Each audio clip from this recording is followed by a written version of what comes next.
Oh man, I've been talking this whole time. Holy crap. Sorry. Man. Okay, let me do this one more time. Good morning, YTBT. Peace, everybody. It's Friday.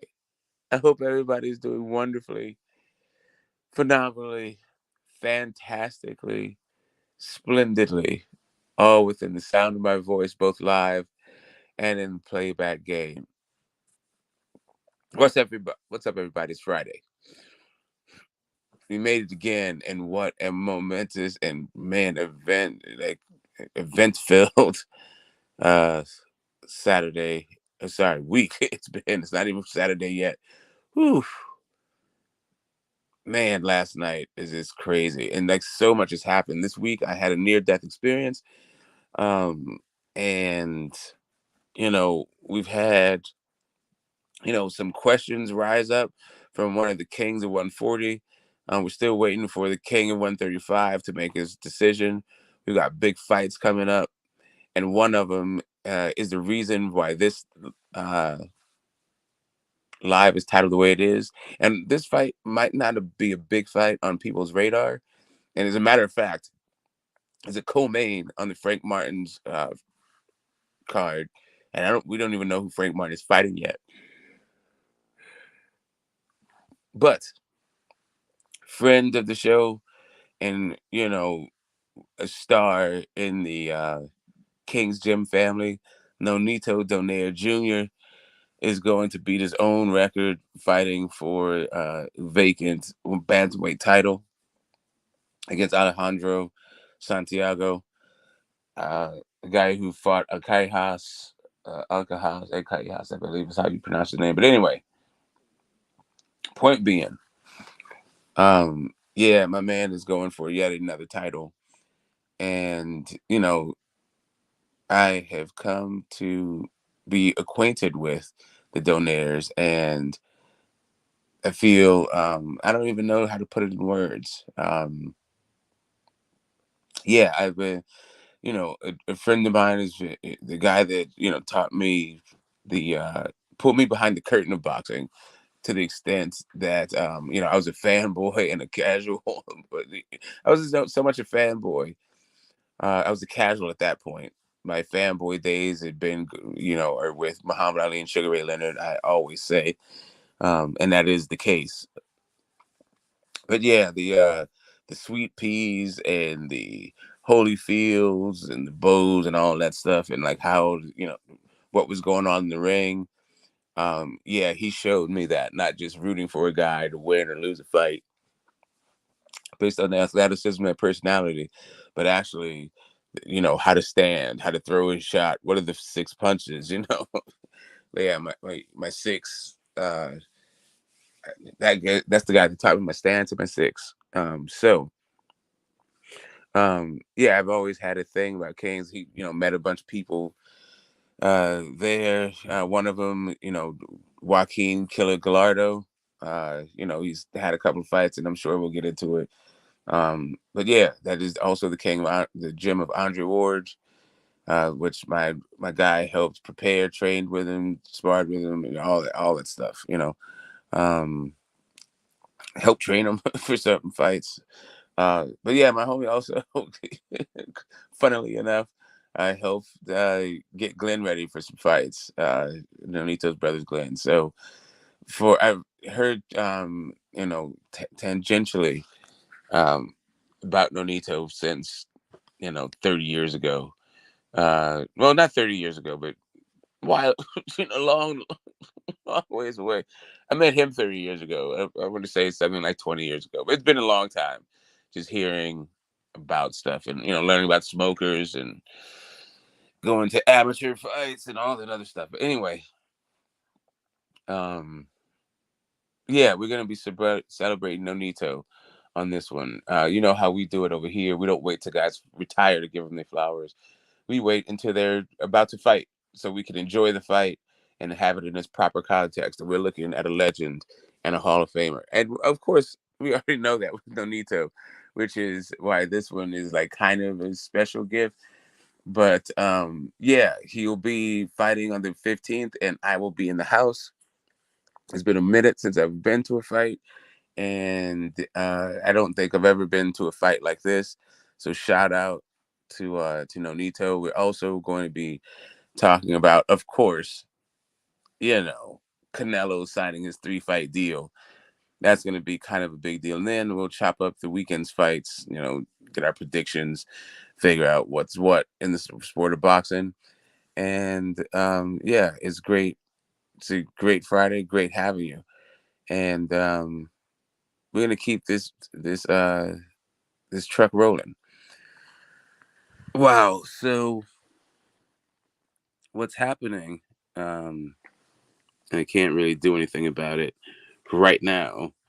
Well, I could do something about it, but I'm doing double duty in the. Actually, I'm doing triple duty. Wow, but just double duty on the lives. With the sports tavern, my man Mad Chad, he's been running a marathon stream. Like back in the day, some of you guys will remember, and some of you guys may have heard. And for all that who don't remember and didn't hear, um, years years ago, the community banded together. The parts of the community banded together, not all of them, but most people came through. A lot of people came through to uh, to support Gonzalo in trying to get medical care for his kid in the Philippines. And that was on DJ Sports Talk. It started on Mark, McGregor for all of us that go back that far. But yeah, it started there, and then it turned into like something like a 40-day stream. And I made a lot of relationships during that stream. Some of those people even come through this stream today. But yeah, the stream now is or that sort of marathon deal now is happening at Mad Chad's, and it's been going on for 10, going on 11 days, or maybe it's 11 going on 12. It's all blurring together. But I've been putting double duty. I'm now pulling double duty. I've been live, help managing that live for, I don't know, 4 some days, 5. The thing is just blurring. And man, I got to tell you guys, it's been rewarding. It's been challenging, and now I feel as though some of the life lessons that have been imparted to me, I should disseminate to you guys. I don't know how many people need the words that I will be saying today, but I feel like people in the community need to hear it. So I'm going to put it live for posterity because um, for me, I don't think that we need to have a fractured community, um, both in boxing and largely in the United States. There's been all kinds of data and all kinds of pushback against the kind of conflicts that have been fomenting in America, to become part of the what passes for aristocracy in the United States, which is just rich people exploiting poor people for their own selfish agendas. And um, yeah, I'm going to be talking about that because you can be wealthy and you can take care of your family without climbing over the backs of somebody else. And today I'm going to be addressing some of the horrific things that I've seen when it comes to the way we treat one another, not just as boxing fans, but people using boxing as a proxy to bring one another down on a societal level. Right. So, and this is a really weird spot for me. I already raised children, like trying to, talking this way to grown people isn't the way that um, I envisioned conducting these streams. But going through the tavern, um, I feel like I am like sort of obligated to, at least on my own platform, address some of the things that went down over there, just as a sort of as a courtesy, because I know Matt Chad is just a prince of a guy. He's just this really sweetheart of a guy, and he doesn't really give a lot of energy to these kinds of conflicts, and so he doesn't see how they brew, and um, how people are being covertly, absolutely atrocious on a daily basis in his chat, and not just for fun, not just for jokes, but really as an attempt to bring other people down so that they can feel better about themselves. And we're going to address more healthy ways to become successful in America, and also in your life, that don't require somebody else losing. How you can win without having someone else lose. Because actually, um, when it comes to the United States and the way that capitalism is actually practiced, yes, there's competition, but there's also cooperation. And the competition, because you know that you need to cooperate, you need to respect and honor the competition, because you don't know, it's all of you together that make the industry, not just there is no one group industry. There is no, yeah. So anyway, we'll get into that. We'll get into the intricacy of that. But yeah, we are. This is a boxing stream, so like I'm going to focus mostly on the boxing aspect of it and the boxing community, but a lot of it is going to spill over into the society writ large. Not only because of the way that the society is organized, but also because there is a faction of people out here trying to use boxing as a proxy to foment racial conflict, racial and ethnic conflict. And yeah, we're gonna nip this in the bud, or at least we're gonna address it right here, so that people are at least exposed to a different way of thinking and behaving. So I say all that to say, what's up, everybody? I hope you will enjoy today's show.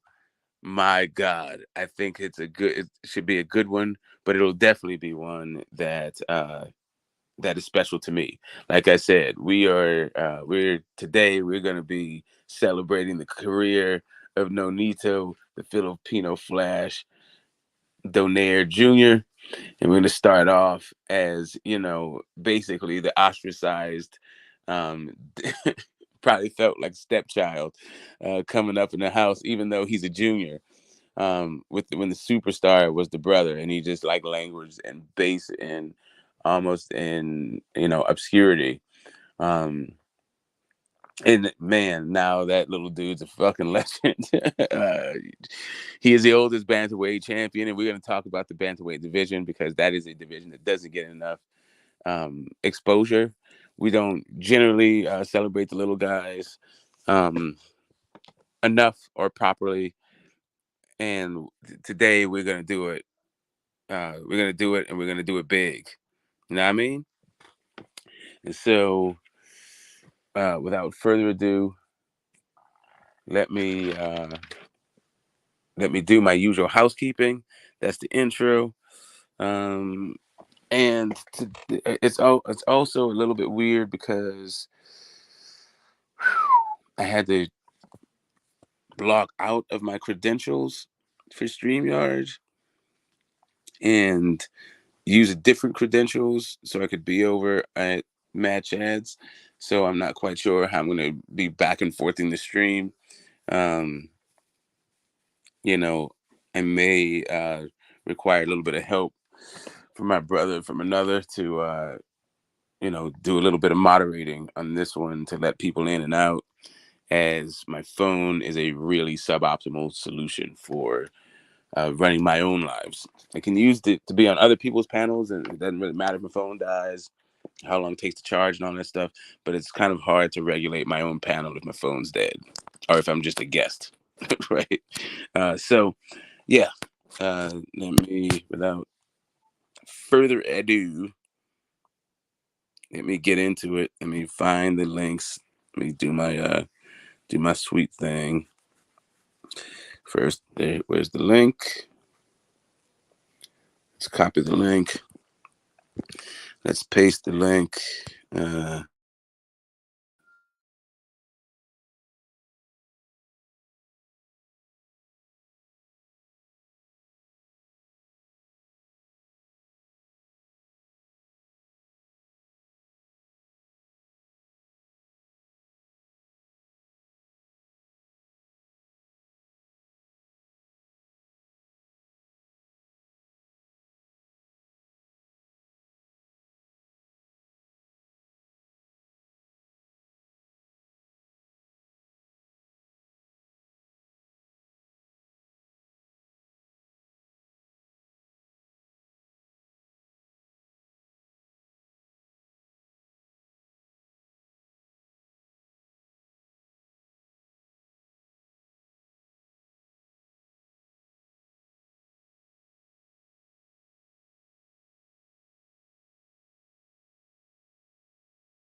Damn it! I'm still talking with the mute button on. Holy Christ! Listen, this is gonna be a hard one today. This is not gonna be easy today. Hello? What's up, Brandon? How you doing, man? You do like my channel? I do like your channel. And I just gave you a shot video, by the way. Thank you. And everyone, this is Brandon. He has a channel where he shows Looney Tunes, and yeah, it's a good one. I watched 3 of them yesterday.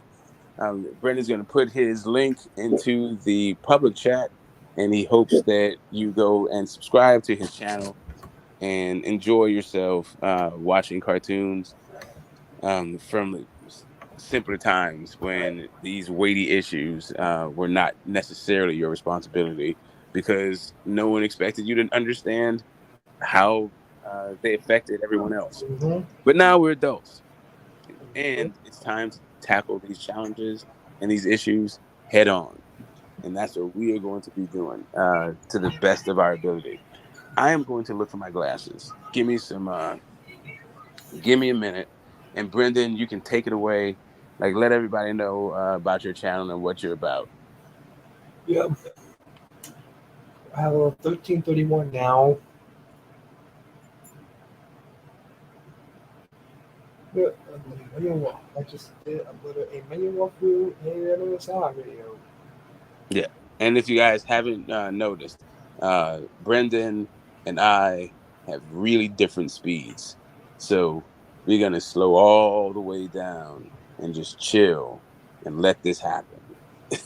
So just be patient for this really, I think, I don't even know how to describe it. I think it might just, I think it's actually to be experienced, not described. I'm not even going to try to describe it. But yeah, this is happening, guys. Go ahead, Brendan. Tell us about your channel. 1331. I upload 20. I did 2 more main walkthroughs, other unboxing videos. I haven't done one in a long time. And I do main walkthroughs. Hey, Brendan, your mic is really bad. I can't really make out what you're saying. I don't know if anybody else can. Maybe that's just me. Hey, chat, can you guys understand what he's saying? Because this is my first time being here. Okay, there you go. That's way better. Go ahead. Yep. I did upload a classic tune yesterday. All this in Rabbit Stew, a Since 11 tune.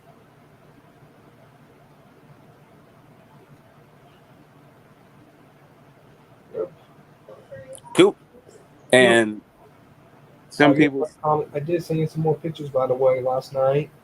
Oh, I appreciate that. I still haven't had a chance to look. It's probably going to take me a minute to get to it. To be honest with you, because I rarely check the email for this account. But I will at some point. Especially, I know that you are going to continue to remind me because you've already told me a bunch of times. So we're going to get through that part together as a community. And yeah, everybody, that's Brendan. Yeah, like I said, put your link in the description. We're going to move on to my man Nonito. We're not going to do a lot of Looney Tunes today, but we will be doing it sporadically as my man comes on and like tries to build his channel. You know what I mean? We're going to help Brendan get the exposure he's looking for. Yep. Help our guy get on his way. Know what I mean? Yep. You're a good user. Yep. Thank you. I appreciate that. I try to be. I did give you a shot video. You gave me, wait a minute, you made a video about me? What? No, you didn't. A shout out video. You did a shout out video for me? Oh shit. Okay. I'll check that out. That's cool. Okay. Hold up a second. I got a good one here. I got to do a shout out video right now. Mr. Lightning. Yeah, I caught your video, man. I caught your video. Listen, bruh. Bruh.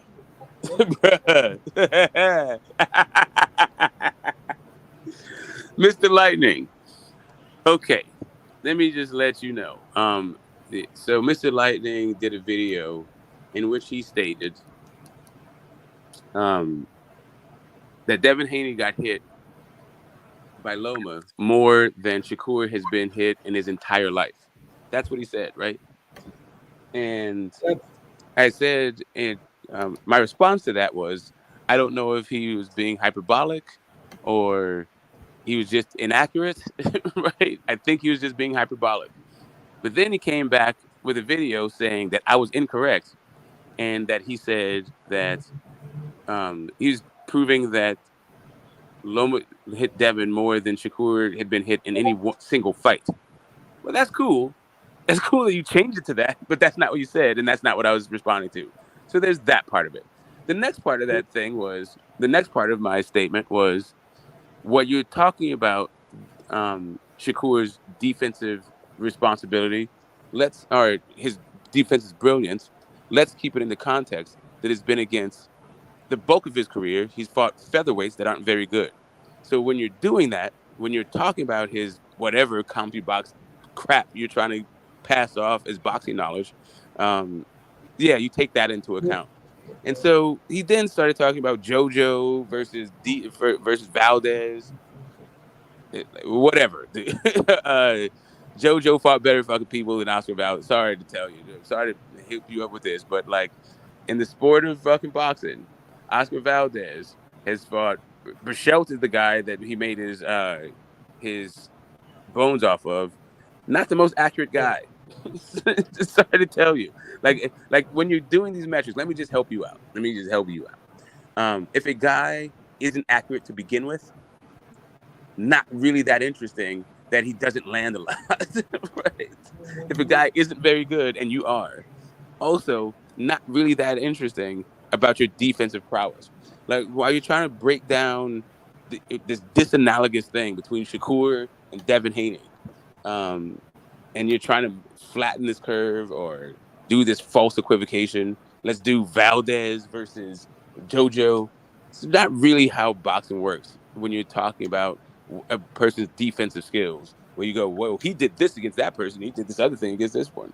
Well, Valdez never fought fucking JoJo, so you don't know if Valdez will beat the entire fuck out of JoJo or if JoJo will beat the entire fuck out of Valdez. Me, I got my money on JoJo. Just by the way, just by waiver, for instance. But whatever floats your boat with these like weird old things that you're doing, address to me. Just understand this. This whole back and forth. I don't know why it is you're trying to create these uh, these videos. You're in the chat. You can come up and talk to me. You don't have to talk at me through videos. Because it's just ridiculous. Like you're contradicting yourself and making videos to me. Like, stop, stop it, stop it, stop it. Like now, if you want to have a debate on Shakur and Dev, we can do it. If you want to have a formal one, we can do it at Zone 6. It'll put it out. Like there's cash prizes, right? I know there's already a $50 pot. I told him to roll it over. I don't know if it's going to be 100 next time or he's just going to keep it 50. I said roll it over, so maybe the next time he could add it to make the pot bigger. That was my idea, but I'm not trying to tell him how to do his thing. I'm just trying to make a huge pot for a debate that everybody's going to want to come in. So if you're doing these $50 things, Zone, I say put that $50 in an interest bearing account. Maybe invest it into something. I don't care if you do it in a reserve currency. I don't care if you buy some fucking crypto. Bitcoin hit 30K the other day, and I'm I'm feeling no pain. The issue, so I'm just saying you can invest in something that appreciates. Even throw that $50 in, keep throwing $50 in, let that account grow, and then maybe we can get into some like $10,000 debates. You know what I mean? Make some real make a real splash on this piece. But anyway, that's my idea. That's the way I think. Yeah, hopefully it comes up. But the link is right there, Mr. Lightning, and I don't have my glasses, like I GT. said. Brendan, I like you. I like you back. I did So give you a shot, Leo. Cool. I appreciate that right now. But we're doing some boxing cooking right now, and I definitely appreciate you being here. And just chill out, relax, see how we get down. Shout out to Brendan. He's on the East Coast, guys. Give him some East Coast, send him some East Coast vibes. And yeah, let me get my glasses out here. As a matter of fact, I'm not just gonna get my glasses out. I'm gonna get myself a smoke here. Let's see. Responding to your Hall of Fame comment, JoJo was okay. Hold up a second. I was just responding to the video that you made about me. I was gonna make another video. I was gonna make a video about to respond to the videos, but I don't have it in me to do that kind of stuff. I know that is a tradition here in the community. People used to talk to one another just through video, but that's not me, man. I'll do that if need be, but this kind of stuff, make no damn video about how Shakur Stevenson is some boogeyman. Dude, get the fuck out of here. That dude is not a boogeyman of anything. It's the same old boring ass fucking top rank marketing scheme when they don't have anybody for their guy to fight and they don't like making in-house fights. All they do is scapegoat the other side, call them ducks, and then say that guy's a boogeyman when that dude won't leave the porch. They accuse everybody else of in-house fights when all they do is in-house fights. Like, get the hell out of here, dude. No one's falling for this. At least, okay, you are falling for it. I am not falling for it. I'm going to say no one's falling for it because some people will fall for anything. Um, yeah, but there's if you keep, walking down the street, making the right turn, and you keep falling into ditches. One of these days, you're going to like stop making a right turn and go left. You know what I mean? But yeah, you keep falling those ditches that Bob Arum's got planted all over the boxing community. I'm good. Let's see. GT, Brendan, you did call me bro. not yet, And the, but I have before more than once. yep, you're an You know awesome what I dude, mean? And I man. will again. It's not like you stopped being my bro. It's just that I use the term sporadically. Are you here to get to hear a bro from me? Now Yeah, that I know that's what your soft spot is, I'm going to tease it out every now and again. It's going to sound like I'm saying bro, but I may say broom. Um, I may say bratwurst, something like that. You never know. You never know with me. I'm that kind of guy. But what's up, bro? How you feeling? Oh, those glasses. Oh, do I not?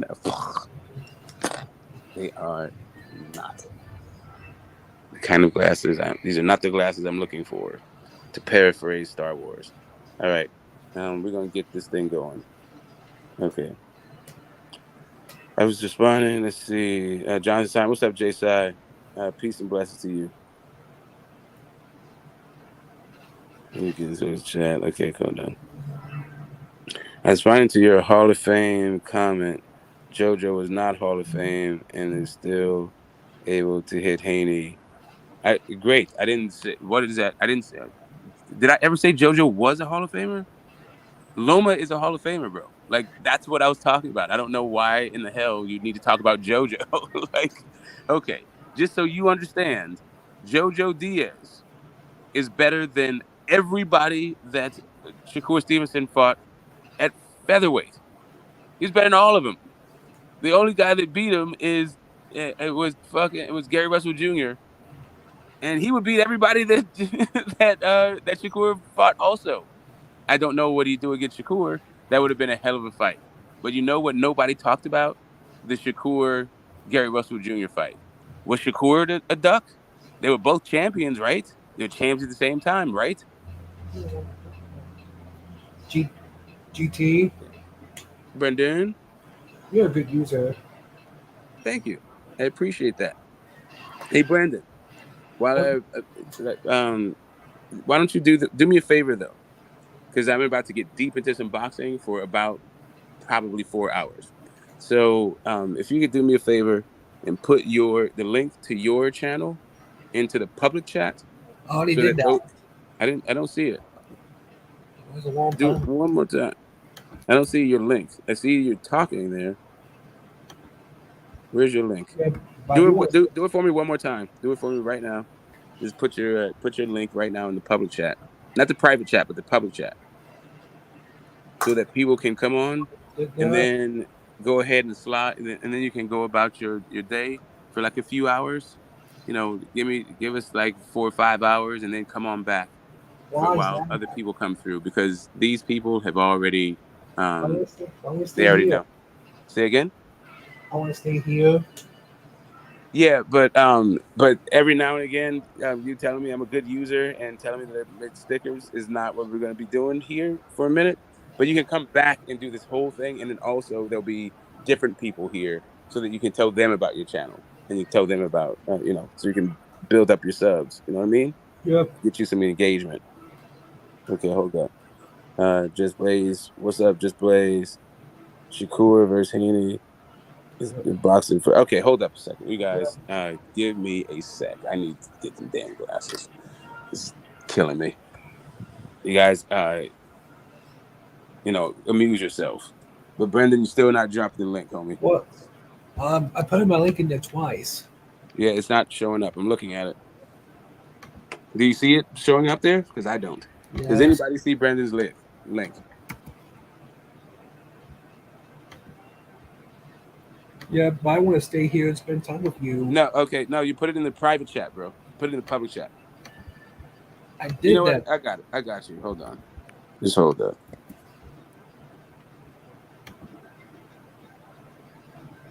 Well,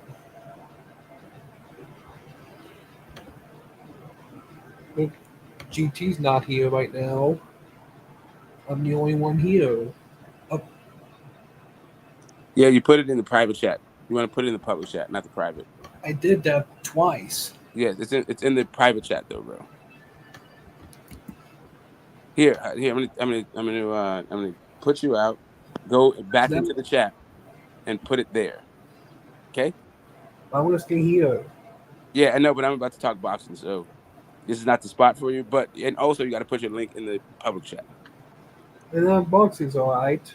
I just want to stay here with you. And no, but we're doing boxing, bro. So come back later on, and then we'll build on the Looney Tunes stuff. Okay? And how long will you be here for? How Like many 12 hours. long? Yeah, 12 or 13 hours. How long? What time? What? How long will I have to come back? Oh, like come back in like 4 hours. Give us like 4 or 5 hours. Come on back. A long time. Yeah, we do it long time here. Yeah. We do marathon streams. Yeah. Yep. Every Friday we do this. So every Friday, come in, give your channel, tell us what's new with you, then dip out, then come on back and do it again, because we get different people flowing all day. So you want to tell all the people about your channel. We want you to. I want people to know about your channel, You because said I you used said to. four or I grew five up on these hours. So I probably cartoons. want to stay here for basically the rest of the day. Yeah, just keep coming back. Or you can be in the chat though. But the people on the panel are going to be up here talking boxing. Yeah, my dad likes And goes the to panel gets stuff. full, right? It gets full of people. So Highest it can go is 10. say again. The most people you can go is 10. Yes, that's it. Yeah, I want to do my own panels at some point. Cool. We'll get you. We'll coach you up, man. Yeah, my own panel. Not gonna upload my channel. Well, are you going to have a panel that talks about cartoons? Yes. Wow. Okay. I don't even know how that would work, but I am interested in helping however I can build that Um, up. But like if right I now, really be careful. I'm kicking you to the chat. Don't take it personal. Come on back and put where you're in the chat, drop the link to your channel. All right. Come on back in a bit, buddy, and have a great one.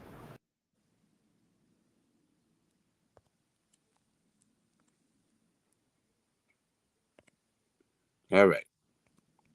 All right, guys. That's Brendan. He's going to be with you in a second, and he's going to be putting a link to his channel, which is Looney Tunes. And, it transported me back to a simpler time, when, I ate cereal in my duns, um, you know, and just laughed. And yeah, anyway. yada yada yada. There you go. So Brandon, put the link there. Just put a link to your thing while you're there. Everybody go subscribe and give me a sec as I finally, like I've been threatening to do repeatedly, get some eyes on my head. But what happened to, all right, keys acquired.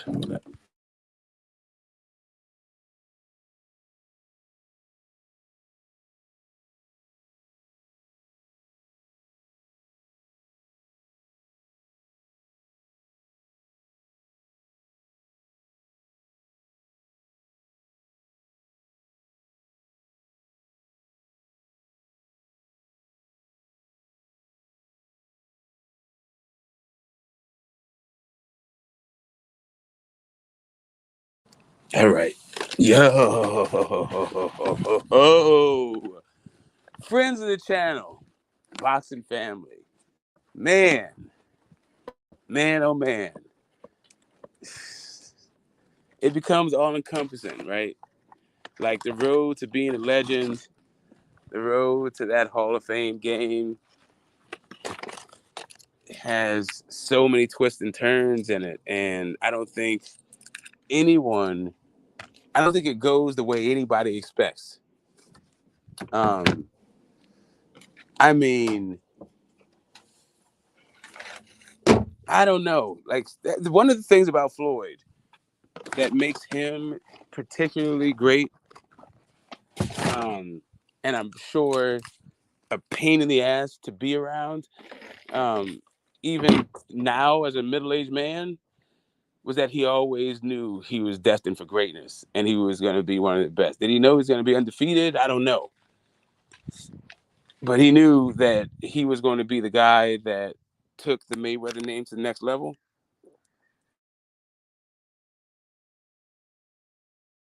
Hold on one second, guys.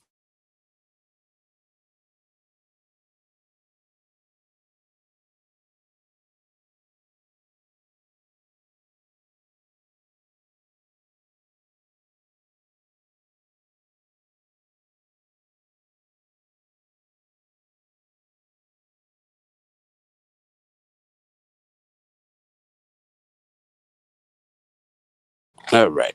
All right. Okay. Right. So I don't know if he knew he was going to be, like I said, I don't know if he knew he was going to be undefeated. But he did know he's going to be the guy that takes his family to the next level. And he would tell his family members all the time and lord it over him and yada, yada, yada. Like Little Floyd. I think he's Little Floyd for a reason. And here are my damn glasses for finally. Jesus. All right.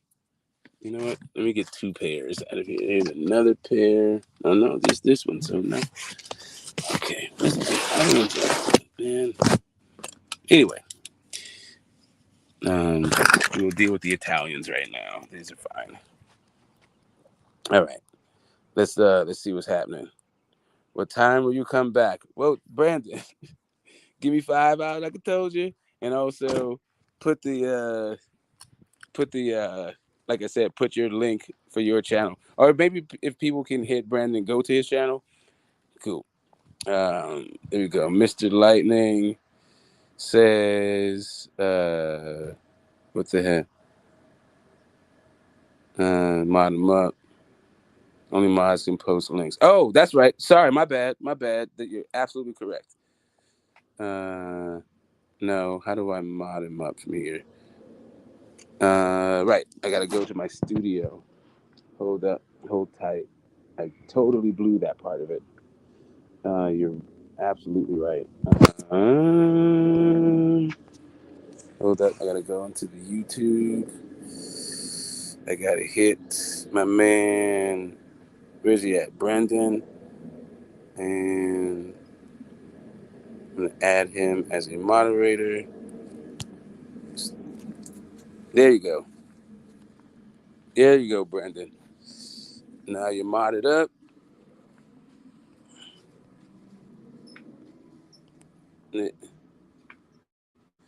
Now we modded up. You can post that link. That's what happened. That's what was happening, Brendan. That's my bad, bro.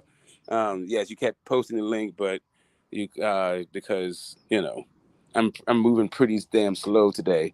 I didn't. It took me a minute to get the connection. Let's see. Let's scroll on up. Salute Team Batman. Oh man, I appreciate that, dude. Meet it from time to time. Just let us do. No, he'll come back. We're gonna get him right. Just staying on a thing that where, yeah, whatever. Uh, okay. Yeah, panel levels. Let's see. What time will I come back? Yeah, just give me like 4 or 5 hours coming through. Shakur's defense is nothing to sneeze at. My stance is only going to continue to age well. Your stance is horseshit. Homie. Your stance is Shakur is so good, people are ducking him. Which, you know, that may be the case in the future, but first he has to leave Top Rank. If all he's gonna do is fight on top, but really, it doesn't even hold water right now. Like Jermaine Ortiz has called him out. Like you can't be a boogeyman if somebody's trying to fight you, bro.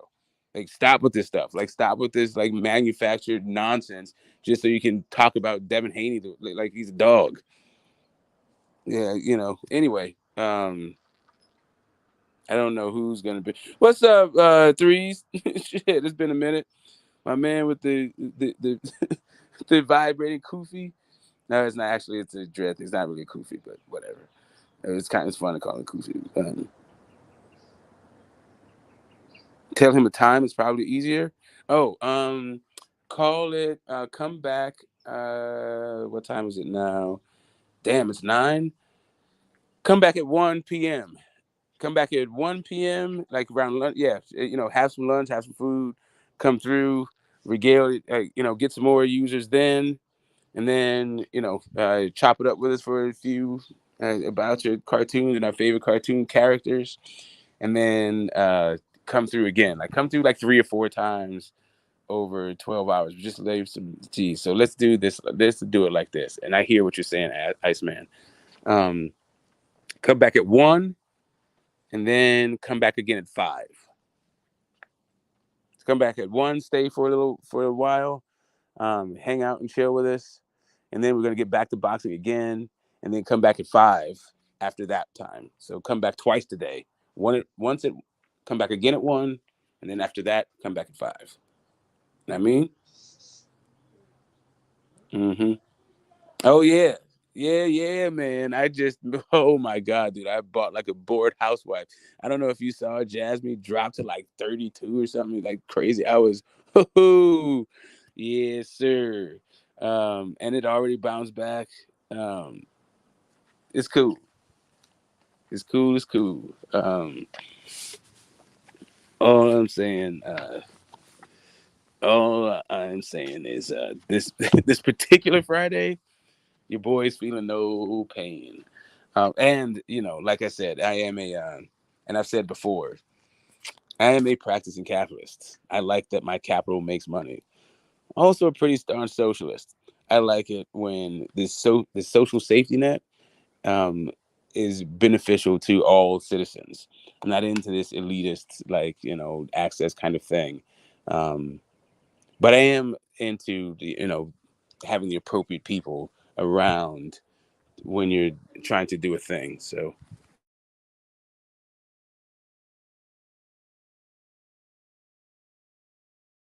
yeah, you guys just give me 1 second. Be right back.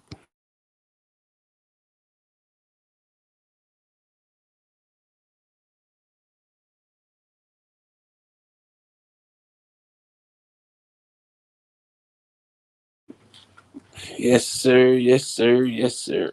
Um, yeah, I am about the right tool for the job and the right team for the mission. You know what I mean? So,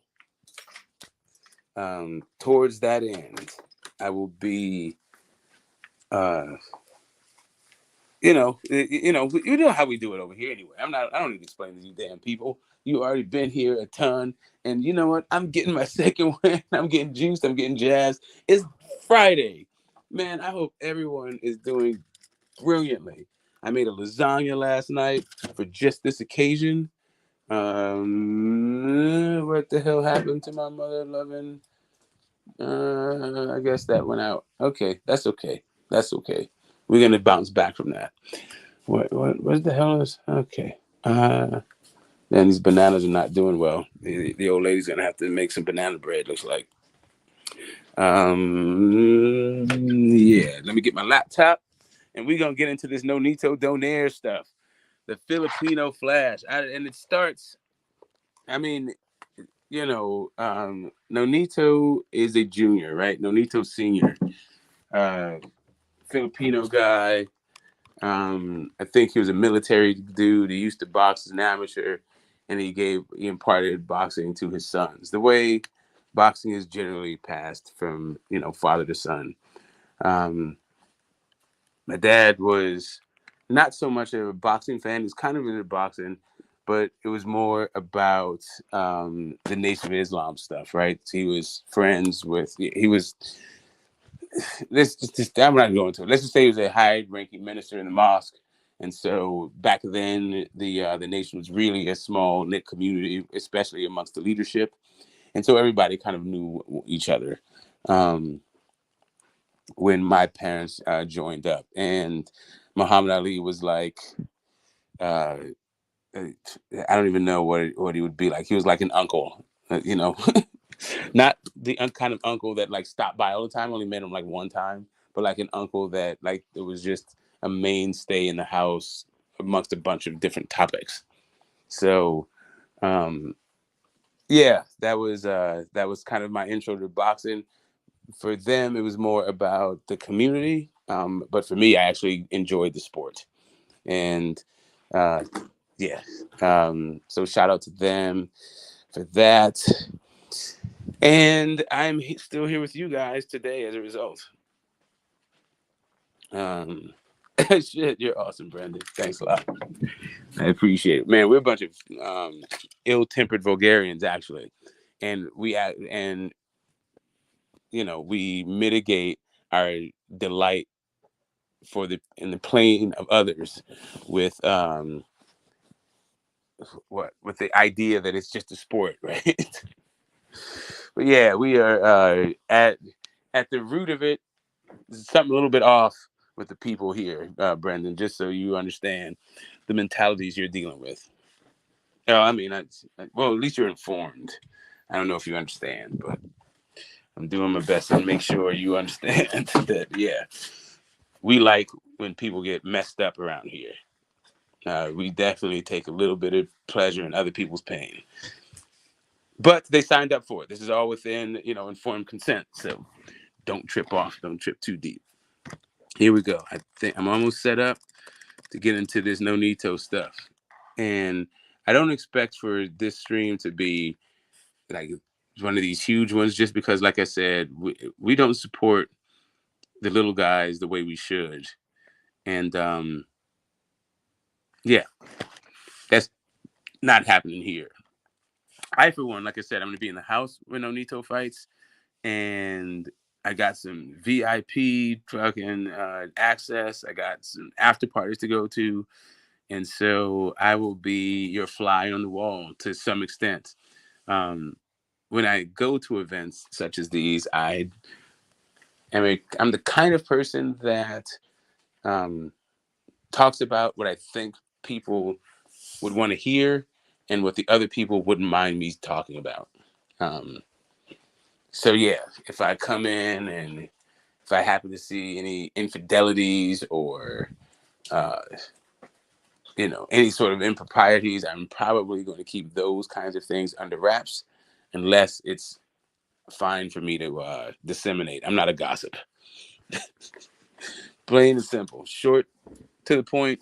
That gossip rag shit, don't expect anything like that. But if there's breaking news that people don't mind sharing, I'm definitely bringing that back to the lab so that the homies can be better informed and have better perspectives. And for the guys that gamble and stuff, they have some of that good old inside information that those gamblers love. Will you come back? I certainly hope so. Come back at 1 p.m. my time. Oh, sorry, that is 3 p.m. your time. Jeez, because it's already late for you. Yeah, do 3 p.m. your time, Brendan. I said 1 p.m., but I meant 3. It's already 12:18 where you are. I meant, yeah, come back at 3 o'clock your time, Brendan. My bad. I should have done the time conversion. I'm on the West Coast, baby. Okay. Let's see.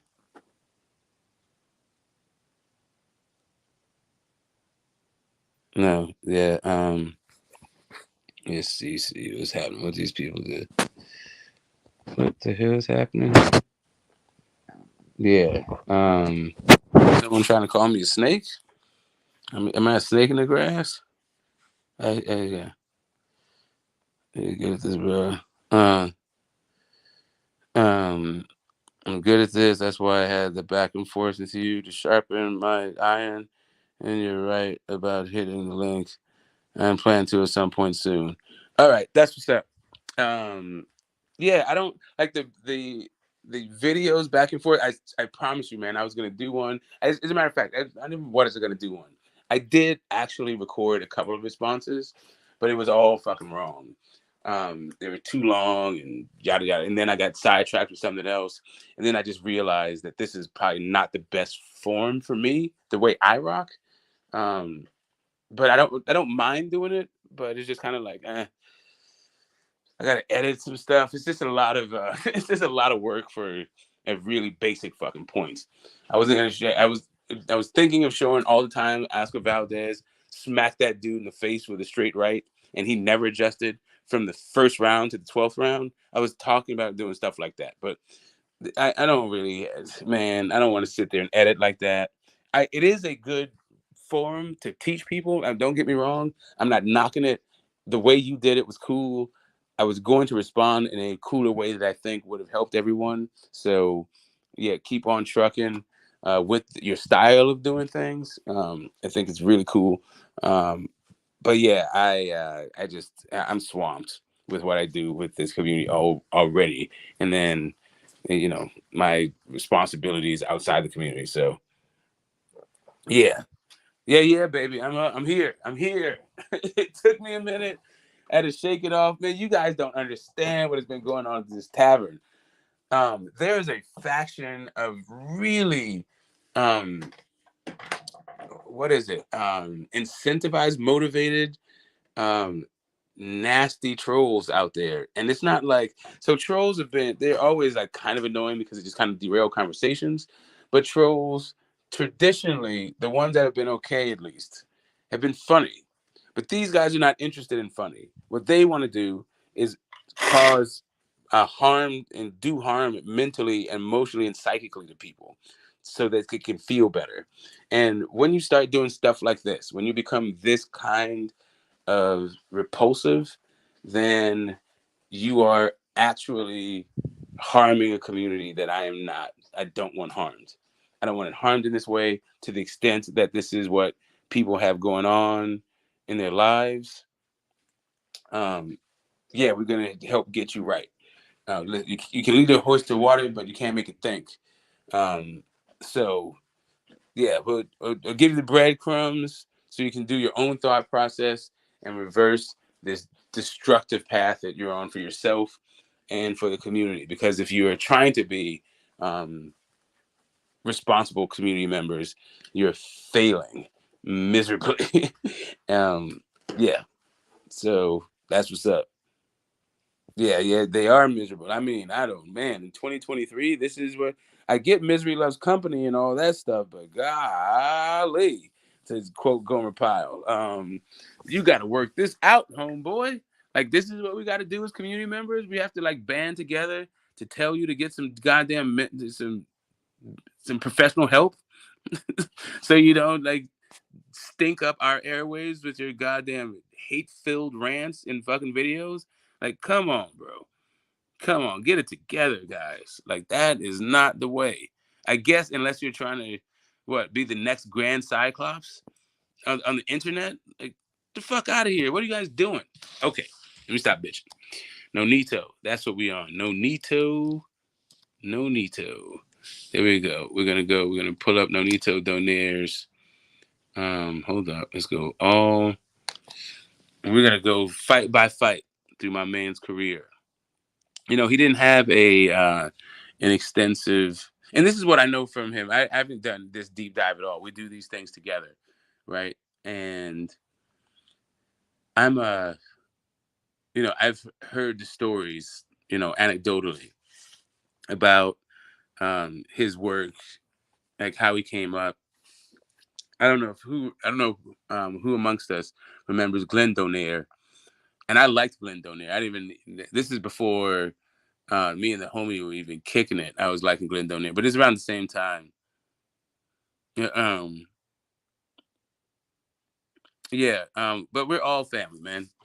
Trolls got family, and those trolls might find out that your cousin's twice removed, kind of shit. Like, really, when it comes right down to it, all this race shit is on some dumb shit because of just what I just said. Because of the way that human beings have always behaved. We've been fucking and reproducing with one another since time immemorial. That's why there is Homo sapiens. That's how we got Neanderthal and the African and the Denisovan gene, because we've been fucking, bro. So yeah, none of these people are even who they think they are, or even what they think they are. And yeah, we're gonna get through it, like I said. But right now we're on our Nonito time. Mm. Sometimes objective opinion can be mistaken for a troll. Yeah, I'm not mistaken. So yeah, calling people slurs is not an opinion. It's not even based on anything. It's just like, listen, I don't care about somebody's objective opinion, especially if we're talking about like boxing. But once you just start, there is nothing about boxing. You just start saying, "I hate you. Nobody likes you." You're dropping N bombs here and there, like monkey emojis. No, that is not an objective opinion. It's not what I'm talking about at all.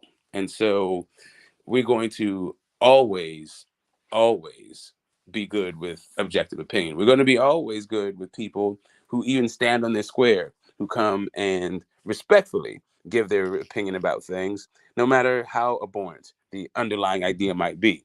But if you come here just to be rude and to spread dissension, discord, and negativity, then yeah. But first, that A is not appreciated, and B, we're gonna root that shit out and nip it in the bud. None of this like crypto. Hey, maybe it's this other thing. We're not gaslighting each other. We're not acting like we don't know what the fuck we're talking about, because we know what we're talking about. I'm too damn old to be playing these kind of little kid games with you people. Sorry, it is what it is. You're gonna bring out how the old people, how matter of fact, how frank and how succinct they were in telling you to fucking do better with your life and stop bothering other people with your bullshit. Okay? People got better shit to do with their life to babysit your basest impulses. Right? Anyway, so yeah, I know it's different. Like guys like you that go around making videos calling people gay and shit. That's not helpful in any fucking way, shape, or form. Not to you, not to me, not to the community. It's just fucking childish nonsense. You are one of the people that go around making this community worse than it needs to be for no fucking reason.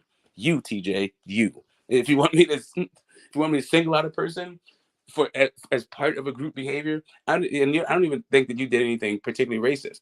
But yeah, it's just that kind of shit. We don't like. I don't know what it is about. We're not in elementary school. It's not like cap time and hey, let's make fucking videos because I don't like this guy. Let's clip chimp him and frame them in ways that aren't helpful to anybody in any way other than to try to denigrate a human being. Yeah, you talk about racial, the way you just talked about the Donaires, the way that you talked about me, the way that you go about interacting with people in this community is fucking awful. I don't know what it is that's going on in your life that you need to do this shit kind of shit, but bro, the fuck. Anyway, like I was saying, back to the to the topic. None of these Neanderthals have living descendants, and DNA comes from a common ancestor.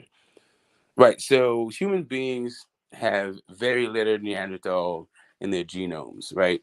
The most that any human being has is 2%. Any one human being has this 2%, and there's very few people on Earth that even have that.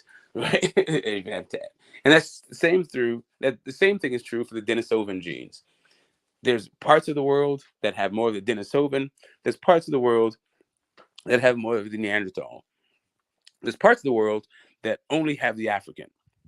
But everywhere in the world is at the very least 98% African. Okay, that those are the human genomes, the genomics for modern man. It's 98% African. So these variants that you think happen over the fewer than 2%, like most of the human population, have less than 1% of anything else other than African, right? So most of the population are working under a 99 point something percent, 99.2% African. So what most people are fucking working with. And those variants don't, um, they don't actually bring on any results when it comes to behavior, when it comes to intelligence, when it comes to anything. These are just climate fucking change difference. And those climate differences, eh, uh, yeah. Anyway, we're gonna get to we can do the nature versus nurture, but the scientific pendings for race long been debunked, continue to be debunked, and these people continue to talk about it as though it's a fact. Why?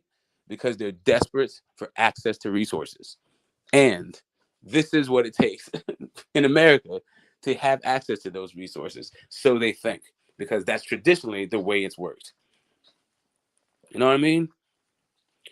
But yeah, um, so yeah, did I say that you said something racist? I said you said something. I said that you're out here calling people gay, and you're in here talking about Rachel is ruining his career. Like nobody is like. Yes, I was. The racism is part of it. But that's not the only thing. That's one of the things. That whole shit about you're like calling people fucking gay. That who, especially who aren't, even if they were gay, the fuck business of that is yours. Like, what are you doing right now? Like, why do you do, like? First off, trying to call people gay who aren't gay is harmful to everybody. Calling people gay who are gay, yeah, like creating creating a atmosphere where people can't be themselves. That's not the fucking world. That bro, you got to go back to church. You're trying to turn the clock backwards, and you want things to be the way they used to be, the way they were, the way you think they should be. That ain't the way things are. It's time to get your fucking head out of your ass, join fucking normal people, and stop trying to make everyone else feel bad for a fucking laugh, for a cheap laugh, dude. It's not funny, firstly, and secondly, you should be better. You should know better at this point. Yeah. I'm bad today. You don't understand, man. This has been brewing for a week, and we're gonna cook today. We're gonna cook today. But yeah, back to Nonito. Yeah, like all this like weirdo shit. I don't know, like, and here's the thing, because of the nature of these streams and the way that we interact, you don't know, like if like these trolls, they don't come on, uh, they don't come on panels, they don't have photos. There's no way to identify who they are, so they could really be children behaving like children, right? So I want to make sure I make a distinction that if you're doing this and you are a child, I understand what you're trying to work through, and you're having identity crises. You're having, you might feel insecure. You don't have power in your life because your mom is your dad, whoever, your teachers, everybody is raining hell on your head. Nobody lets you be free and have your own agency. As a matter of fact, the system says you aren't even prepared for agency and you don't get any autonomy. So I understand the power struggle that you may be going through and how you would be feeling powerless. And this is how you feel powerful. Come on the internet and talk shit to other people because you don't understand the negative impacts of that. All right, cool. That's part of the growth process here. But yeah, we grown people here. So you're gonna get this work. messing with people like this. These are. I am not the guy you want to cut your teeth on. I'll just put it to you that way. Yeah, I'm not that dude. Let me stop preaching. Let me get back to celebrating. Get back to this boxing fandom stuff. But yeah, man, I'm a community member. So like in between what I'd like to do, sometimes you got to do what you have to do, right? Right. So let's pull up this box rec for Nonito. And then as we go through the fights that he had, we're going to see what was happening in the media around these fights. Know what I mean? So check this. You guys might like this. Let's see if I can get it. No, this is going to be too hard to do right now. How do I go about? You know what? I might be able to do this. So I have a Hollywood Park Casino in Inglewood. I have stories about that spot. So Nonito started his career in 2001, 22 years ago. The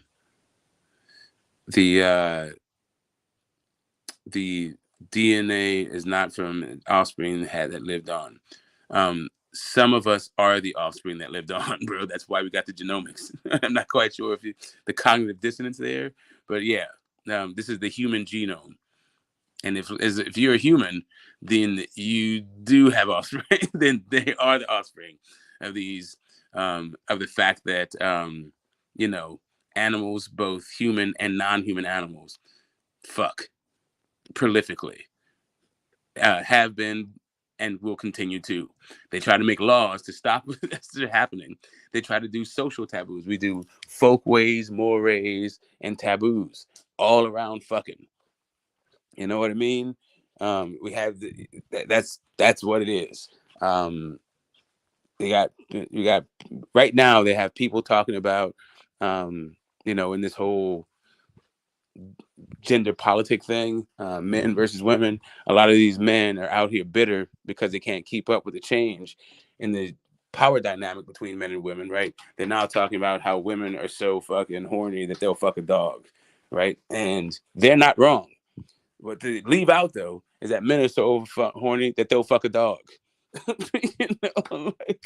Like, I don't know what to tell people. Like, I'm not trying to be a speciesist or anything. I'm just saying that we need to like stop the fucking bullshit.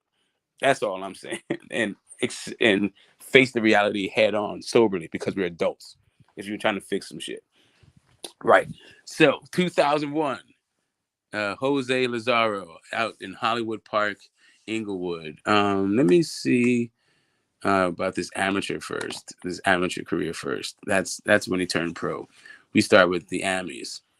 Is there anybody on here that we would recognize? No, not that many amateur fights. Like I said, he fought in Mexico though. This guy Miguel Lopez in the Junior Olympics in 1999. Oh, so it wasn't even a very long. He only was amateur for a couple years before turning pro. Really, god damn, not even a couple years. This is in July of 1999. Um, the, yeah, my man is doing his thing, and yeah, let's see, Miguel Lopez and Sandra Granados. Did Miguel do anything? That's one of those names that maybe. Oh, is that 105 pounds? Yeah, no, Miggy didn't do shit. Miggy got his ass whooped in the amateurs by Nonito. That's what he did in life. That's what he did in boxing. That was it. Junior Olympics International Tournament. I hear it. Isidro Granados. Let's see what's saying. And this is part of the our little breakdown, so I'll go ahead and read it. I'm not going to be distracted. I do criticize Rachel the trainer, but I never called you gay. What is it, Fairy? Was that it? Here, let's take a look, because I don't want to accuse somebody falsely. Let's take a look at what TJ's got going on. Bear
Yeah, trying to do all this from my phone is a pain. I I totally kicked myself off my own stream. Didn't know, was talking that whole time. So TJ, I did my due diligence, and yes, I owe you an apology. There's another guy named TJ, um, with a blue circle, but he has like white letters in there.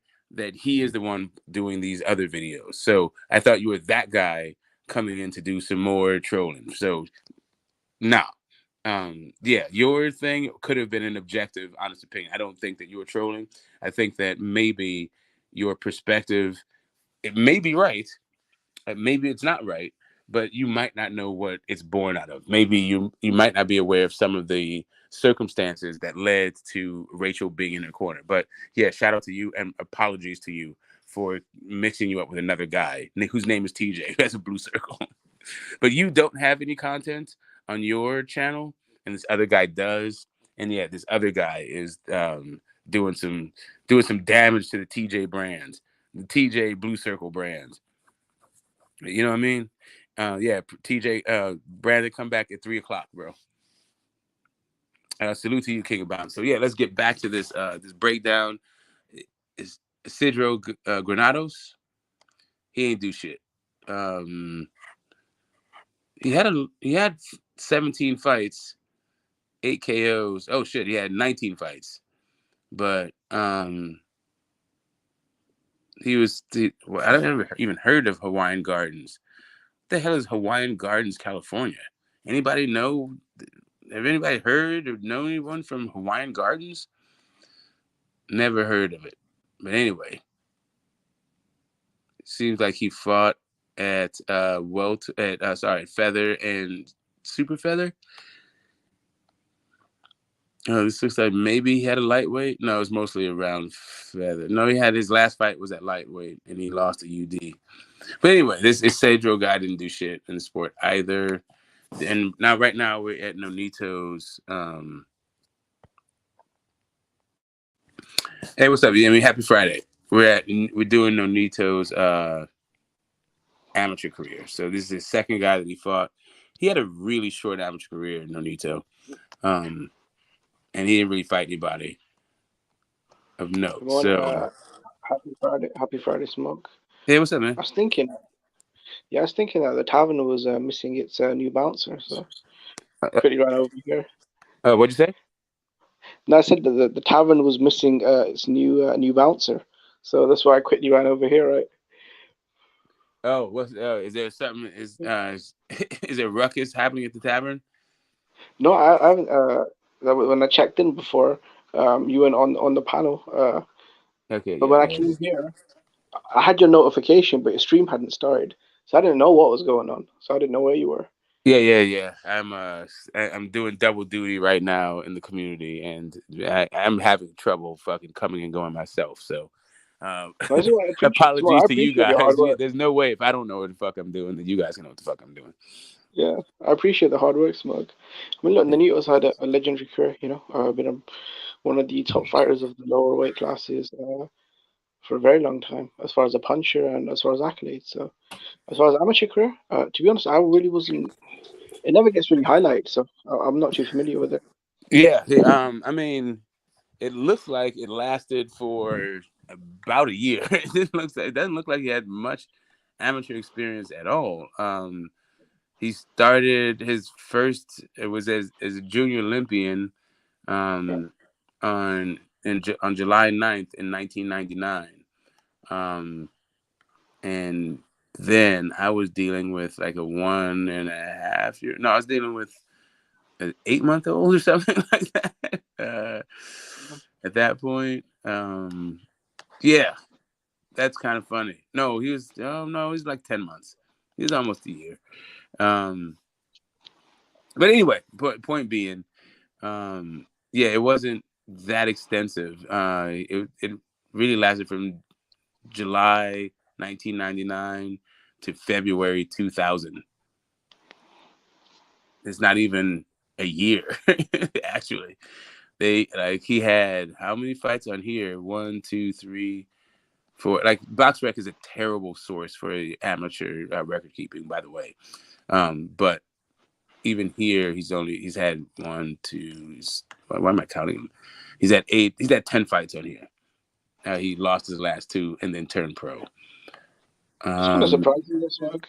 The fact that he only had 10 fights, but he went to a tournament like the Junior Olympics. I mean, that's pretty high level. So Yeah, he started there. So I was a junior Olympian, but for fencing.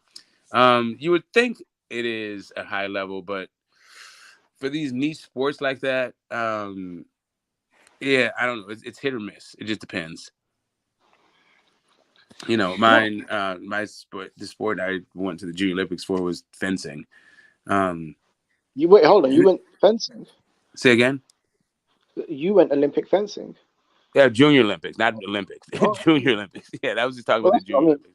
that's pretty cool though. Still, either way, Yeah. right? Well, I mean, it's yeah.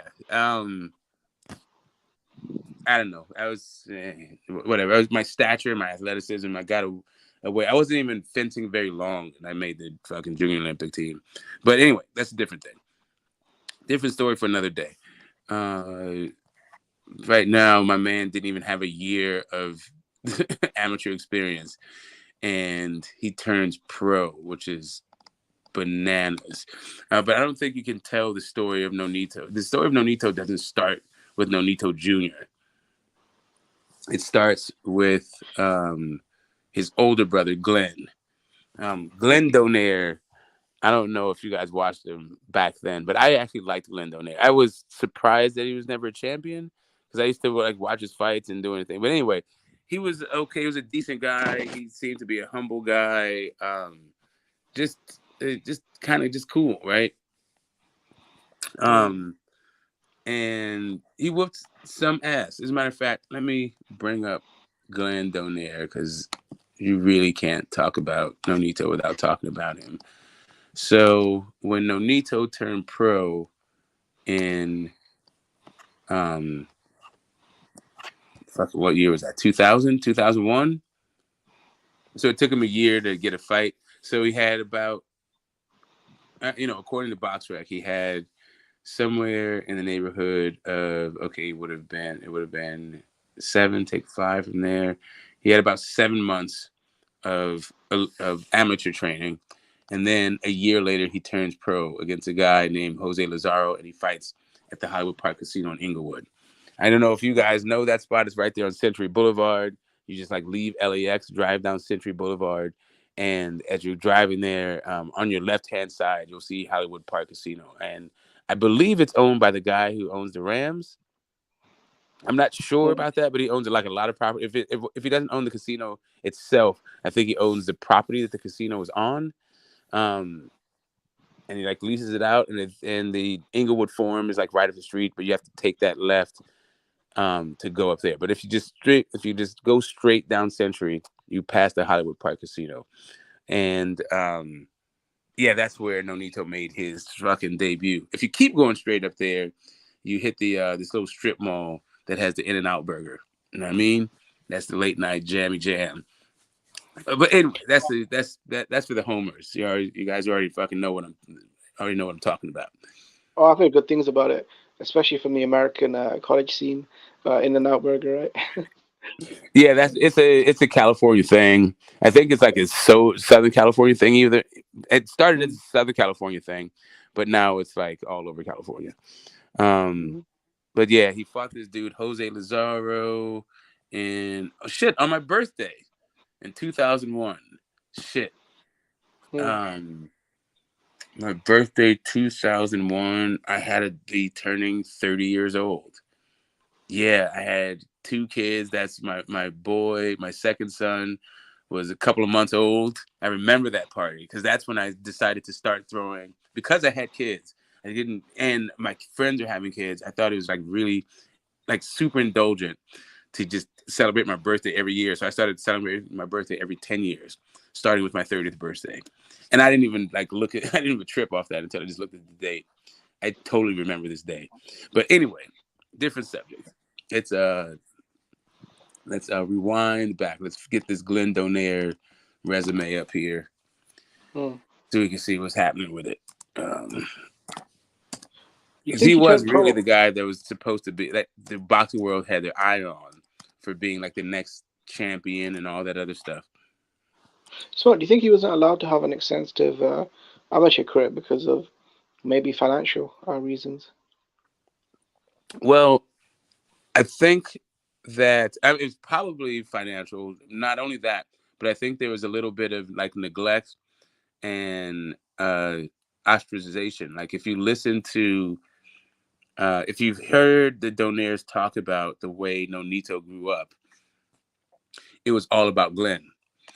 And I had one of those families that was like that also. It was just kind of like it was hierarchical.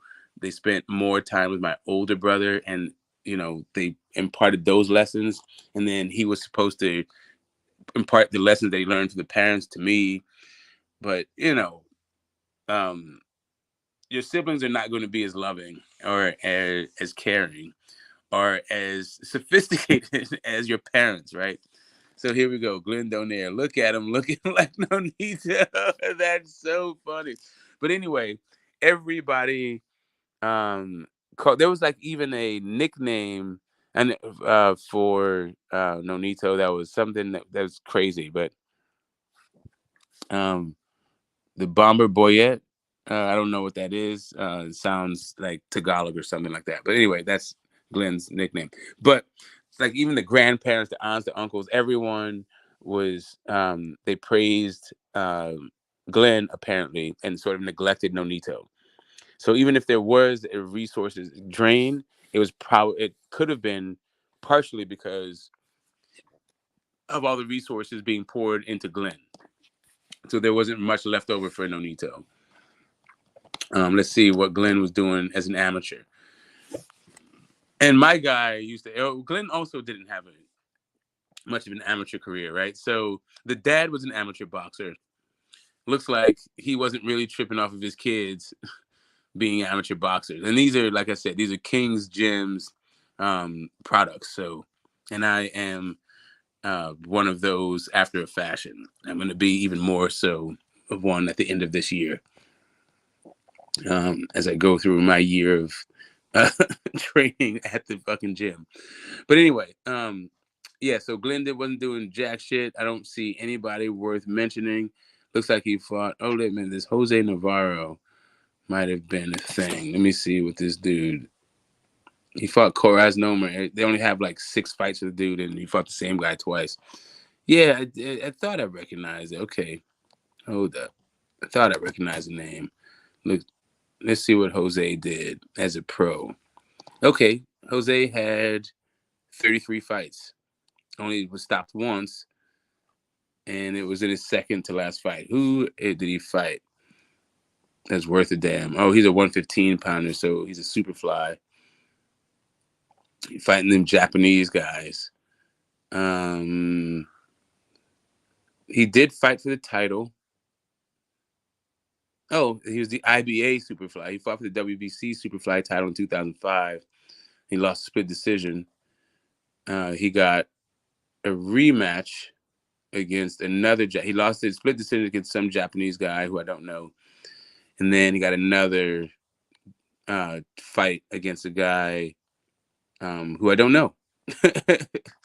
But that was a UD, and he got another fight, Dmitry Kirilov, who I remember that name.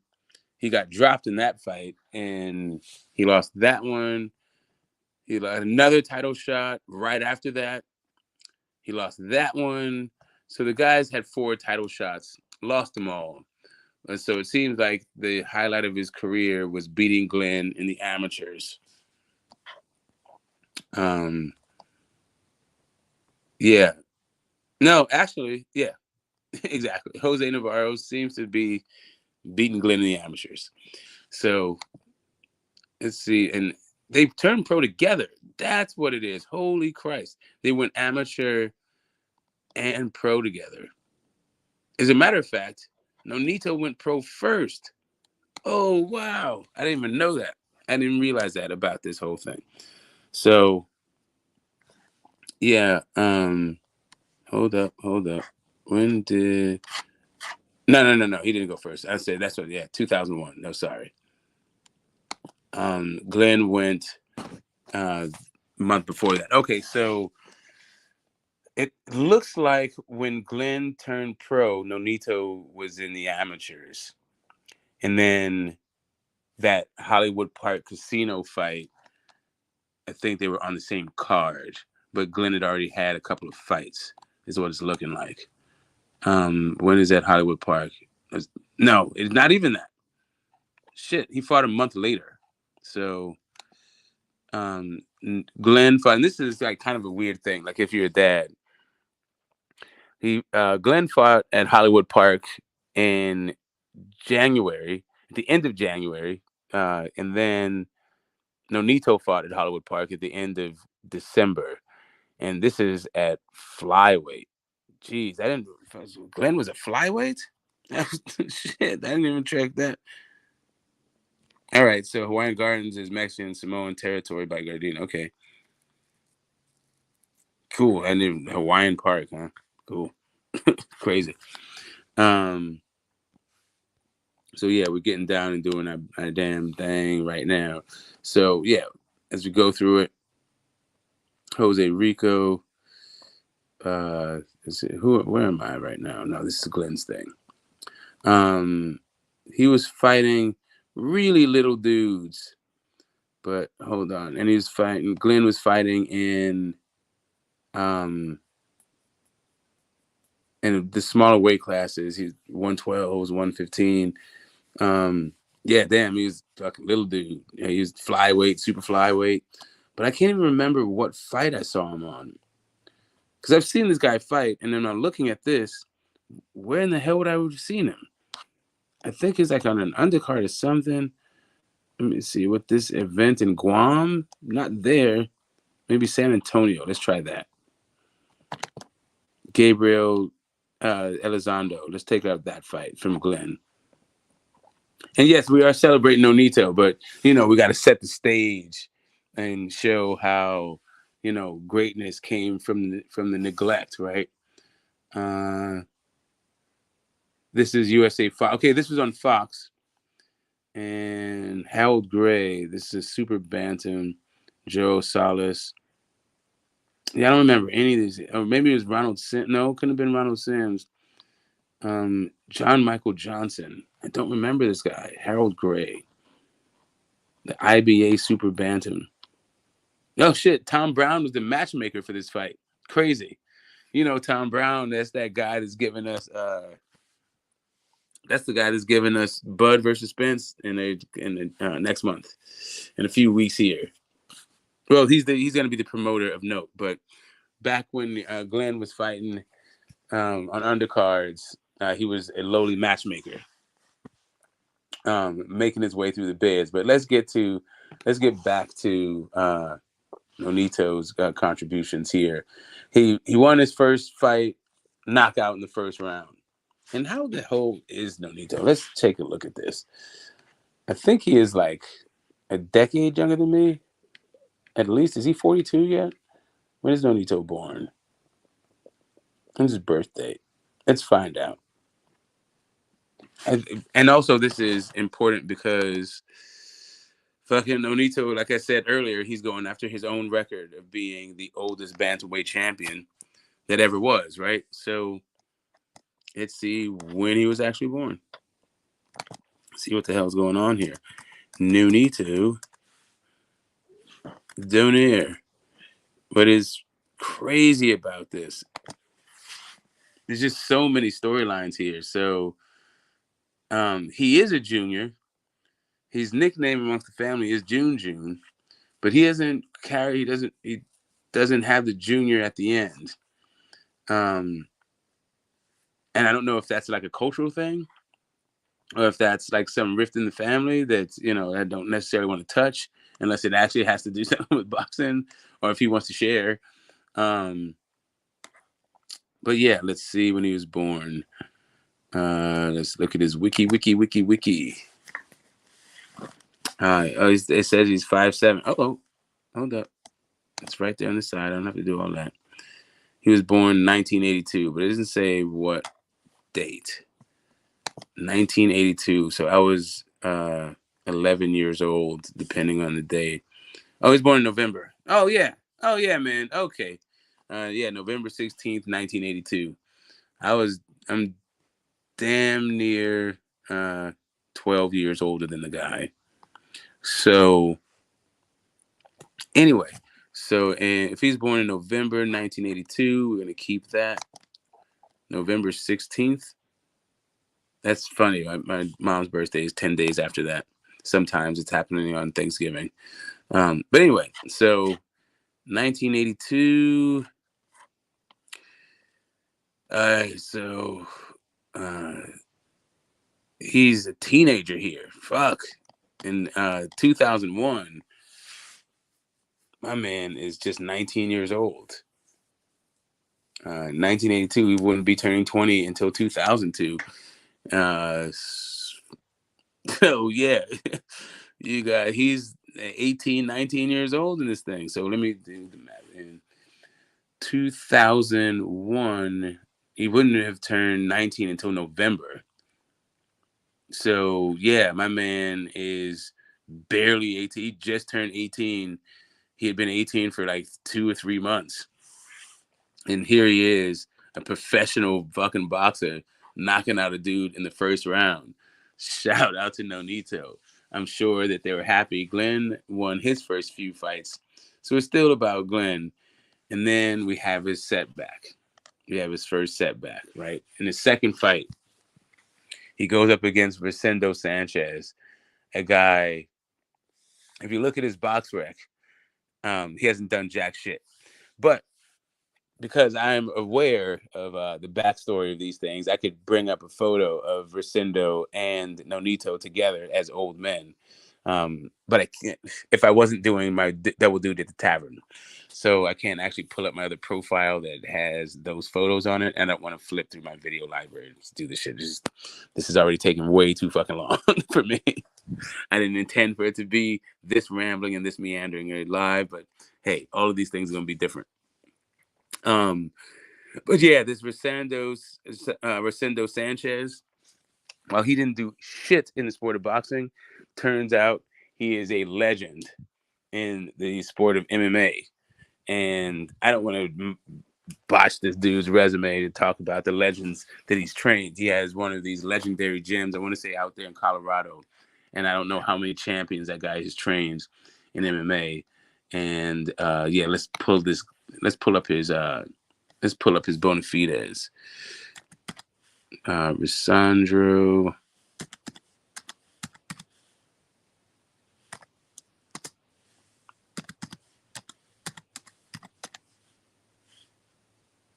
Did I butcher his name? Did I spell it wrong? Let's pull it up. Rosendo. There we go. That's my bad. I'm not an MMA guy, so.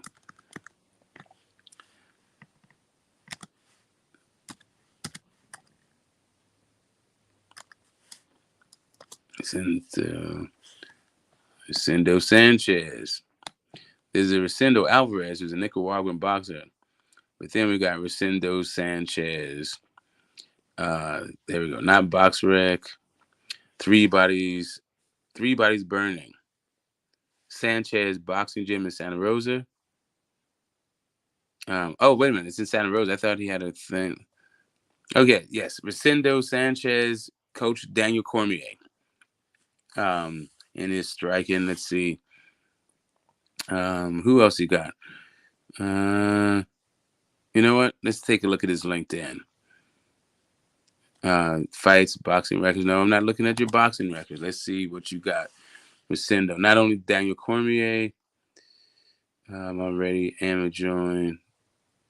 It's probably not going to tell you all of his profile. Okay, I'm not going to do his thing. Daniel Cormier should be enough. My man's got enough like UFC legends that have come through his gym. You know what? I can do some images. See if I can actually. Let's see if I can recognize some people. There's Habib. Magomedov. He's got Habib there. He's got who else has he got? No, that's some guy that died. Yeah, whatever. We got Daniel Cormier. We got Habib. That should be enough. And there's another guy here who's I should recognize. Khalil Roundtree. Yeah, but anyway, he's Daniel Cormier's coach. Let's put it that way. So yeah, the Daniel Cormier's coach was Nonito Donaire's second fight. Right. So he loses his second fight. And that happened really the next month. It wasn't even a month later. So he fights February 22nd, my birthday. Used to be a holiday, President's Day. He goes from fighting on the February 22nd to his next fight is on March 10th, which is like 2 weeks later. So he fights 2 weeks later. He gets another fight. He loses that fight to a guy who didn't really do shit in boxing, but became a legendary MMA coach, right? He goes from that to fighting a debut guy 2 months later. And mind you, this is an 18-year-old guy. You know, the guy turned 18 in November. By February, he's fighting grown ass men in the sport of boxing, right? Whooping ass and getting his ass whooped. It was a UD. It's not like he got stopped or anything. It was a UD. It went all 5, and Nonito did not get his hand raised. After that, so he fights in Inglewood. Then he fights here in the Bay in Vallejo. Shout out to E40. And some of some of my Sahas that are in Vallejo, some in American Valley down there. I got all kinds of games. So if you don't act right, you might get pulled off the damn highway. You know how we do it. Anyway, or maybe you don't know how we do it. Fuck up and find out. Saul Santayo. He's right back in Hollywood Park Casino, doing this thing he does. And guess what? Robert Byrd, the legendary Robert Byrd, the guy who is I would just say the referee. He refed the Conor McGregor fucking Floyd Mayweather fight. I don't know what the hell is going on with this MMA stuff, but like why it keeps coming up. I'm just reading the box track. I swear to you, I had no idea. This is just like what I know about the fight game and these fuck people. So Robert Byrd was the judge in Nonito's third fight. Hilarious. And he won UD. He's back to the scene of his debut fight. And then he goes to the Hyatt Regency Hotel in Monterey. This dude's fighting in hotels now. And Monterey is a beautiful city. I highly recommend if you have the opportunity to visit, you go there. You can hit up Hearst Castle's over there, San Luis Obispo, not too far. Not too far up the road, but yeah. He goes third to get some guys. Saul Santayo. I don't know what dude is about. And right, sorry. Nonito he actually debuted as a fighter at 115 pounds. Fighting a guy, it looks like, was 117 pounds. Let's see if we can find anything else about this Jose Lazario. Now that we're talking about it. I did not click on him at all. He did not have a pro career. He's a Mexican dude. He lives in California now. He's from Colima, Colima, or Colima. Oh, it looks like Colima. What the fuck is going on here? Yeah, Colima, Mexico. I guess the name's so nice they had to say it twice. But now he lives in California here. And my man won one of his fights. He had apparently 10 fights, 1 win, 8 losses, 1 draw. He's been knocked out 4 times. His first time he got knocked out was his debut, Antonio Perez. Then he lost his split decision. So he came out of my man came out of the gate, knockout loss, points loss, a draw. What is it? a draw. Then he wins in majority decision. He loses a split decision, and then he suffers his second knockout from Nonito. So this guy was set up, right? He was. I guess they're trying to gauge where Nonito is. This is not the best of the best that they threw on Nonito and at his debut, but he did what guys are supposed to do in these situations. Got him the fuck out of there in the first round, right? So yeah, we're looking at the how they groomed Nonito to become the star that he is, to become the legend that he is today. Oh, wait a minute. The fight is actually signed. I didn't even see that it was signed. Okay, so he's fighting Alexandro Santiago for the WBC World Bantam vacated by Monster Inoue. Monster has his big fight with Stephen Fulton. Anybody who's followed the sport closely enough to come across my channel, of course, already knows that. But they may or may not know that it is on the Frank Martin undercard, because you might not have been here earlier when I said it. But I didn't know who Frank Martin is fighting. So we're going to find out perhaps together.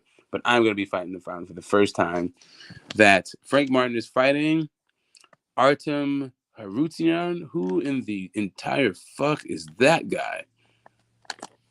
Artem. I'm sorry for butchering your name. Harutianan.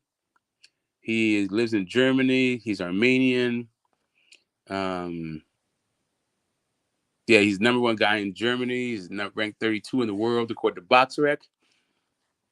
His last fight was against Humberto Galindo, which anyway, I'm not even gonna go there. It was at. Dude came in fucking weighing. He came in as a lightweight. So this Humberto. Oh right, these are lightweight fights. I'm tripping. Right, we're looking at Frank Martin's guys. Sorry. I have this guy at lightweight, and lightweight's one of my favorite divisions. He has managed to fight nobody. As a matter of fact, this will be his first time leaving Germany. So I am, I'm into, I think Frank Martin is going to stop this guy, right? That's my pick. He is active. No, he's not even that active. He fought last a year ago. So, and then he fought like 9 months before that. Samuel Molina. Is that the same Samuel Molina I'm thinking of? Let me make sure. Potato, Blanco, Don Fernandez.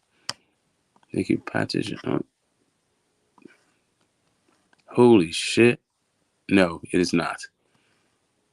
This is not the Samuel Molina I was thinking of. So, yeah, Frank Martin, I'm going to say that this is looking like you're fighting the can, homie. Yeah, you're supposed to get this dude the fuck up out of here. If you're talking all this crap about Keyshawn Davis and being the best at 135, you should not be fighting guys like this at this stage of your career. But yeah, if you get him the fuck up out of there, then all's well. But I'm not a big believer in Frank Martin like that anyway. But shout out to the Ghost. I'll be in the building. I'll be watching that dude fight, and I'll be watching him beat people the fuck up. But yeah, we're gonna get through this fucking stream one way or another. What's up, Thrill Hill? How you doing, man? We're going through this is going to be a really interesting kind of stream, given that I think that a lot of people, this probably won't be one of my more popular streams, given the subject matter.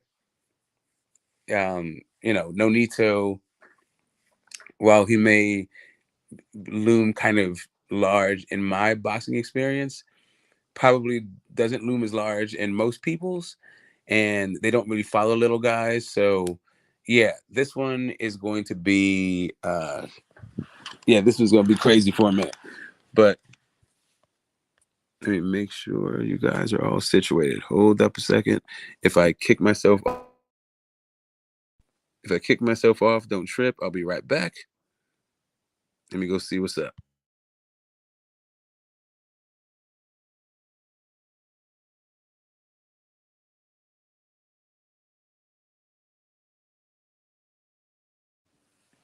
Yes, sir. Yes, sir.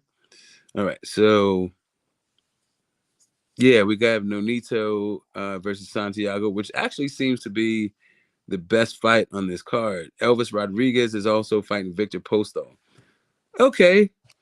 This ain't a bad. This is not a bad little cardy card. I'm not. Oh, look at this. Tom Brown is the promoter.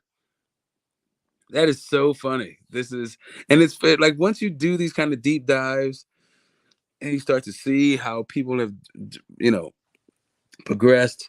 You know, Tom Brown was a matchmaker for his older brother, and now look at him. He is the promoter of record for this fight. I know. I'm sure Nonito is still with Pro Bellum, so they got Richard Schaefer as their representation, but the promoter of this card is Tom Brown. Crazy, crazy, crazy. Like I keep trying to impress upon people how small a fraternity boxing is, and you know the kind of roots and the legacy of these fighters in these fights. And it's also growing to be more of a fraternity too, more than just fraternity as women's boxing gains traction.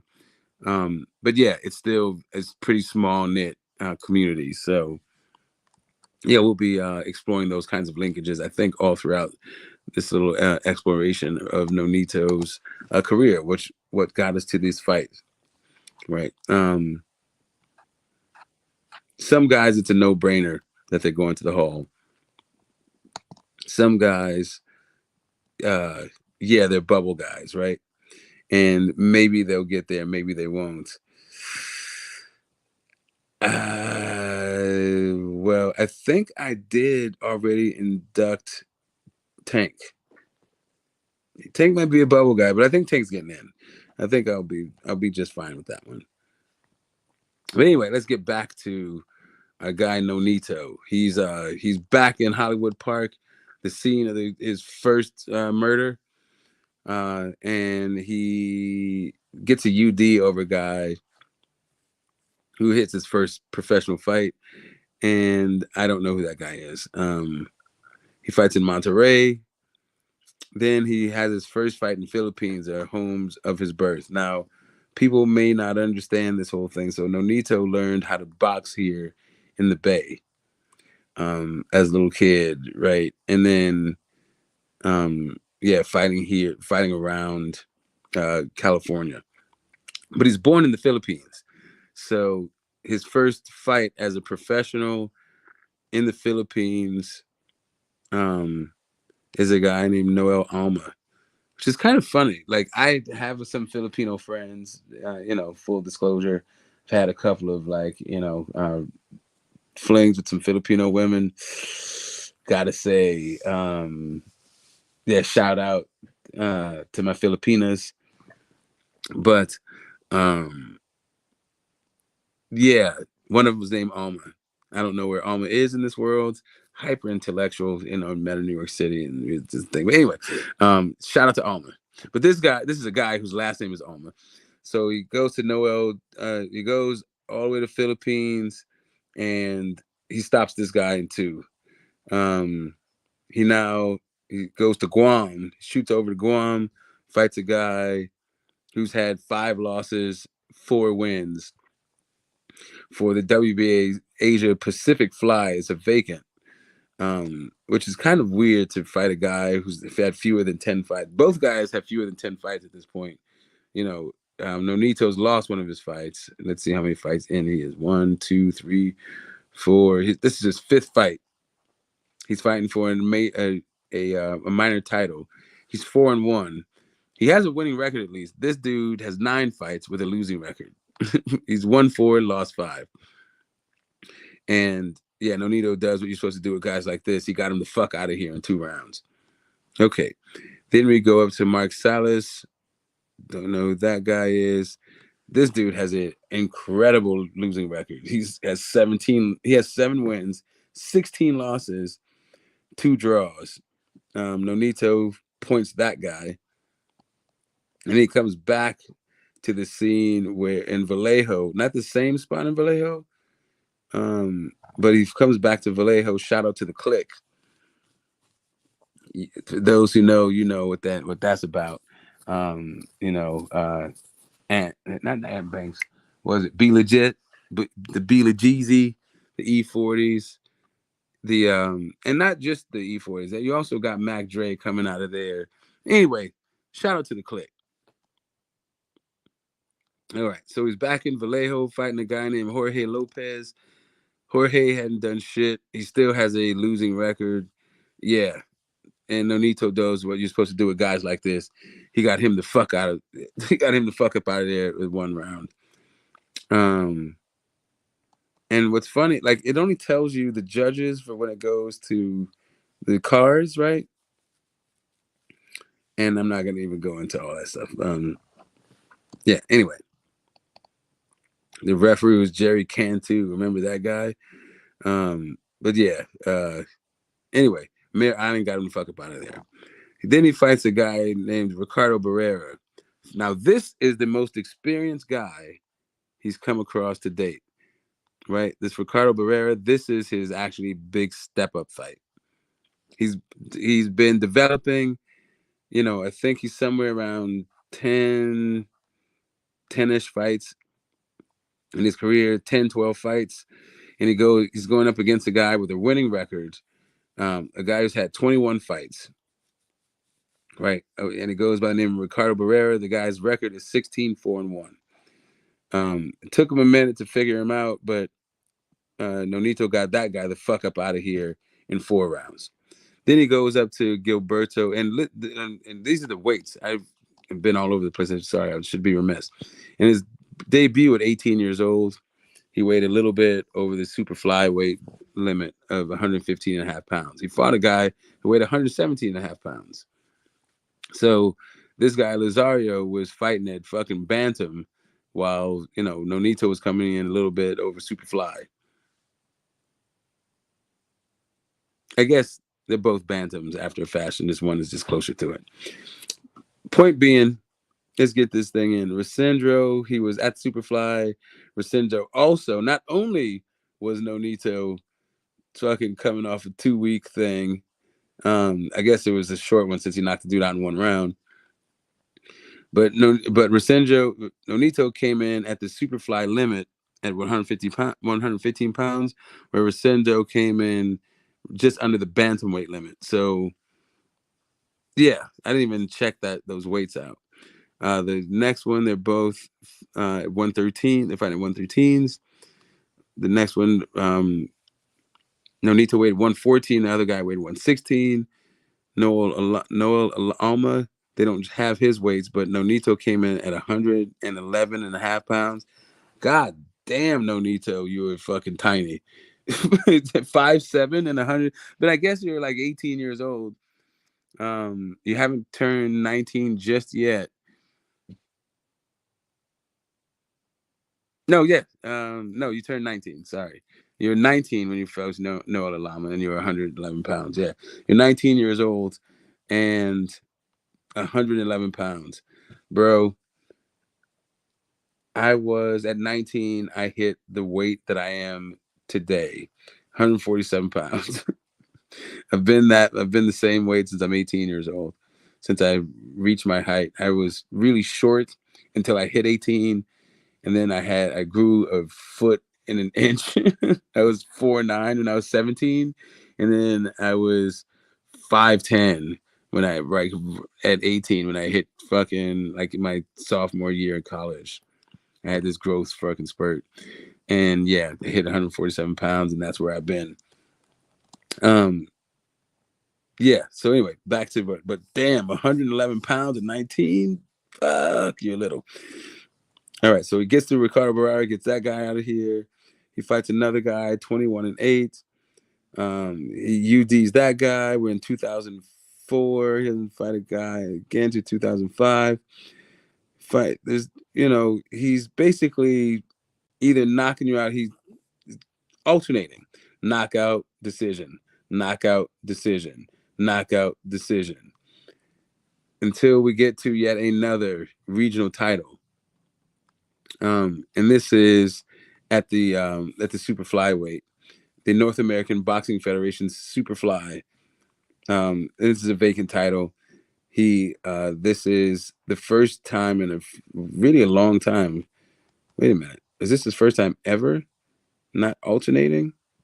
No, he stopped 3 guys in a row, and then he goes decision, then he stops 2 more guys, and then he starts alternating. Decision, knockout, decision, knockout, decision, and then we get a split decision in this next fight for the regional title. Then we get another knockout.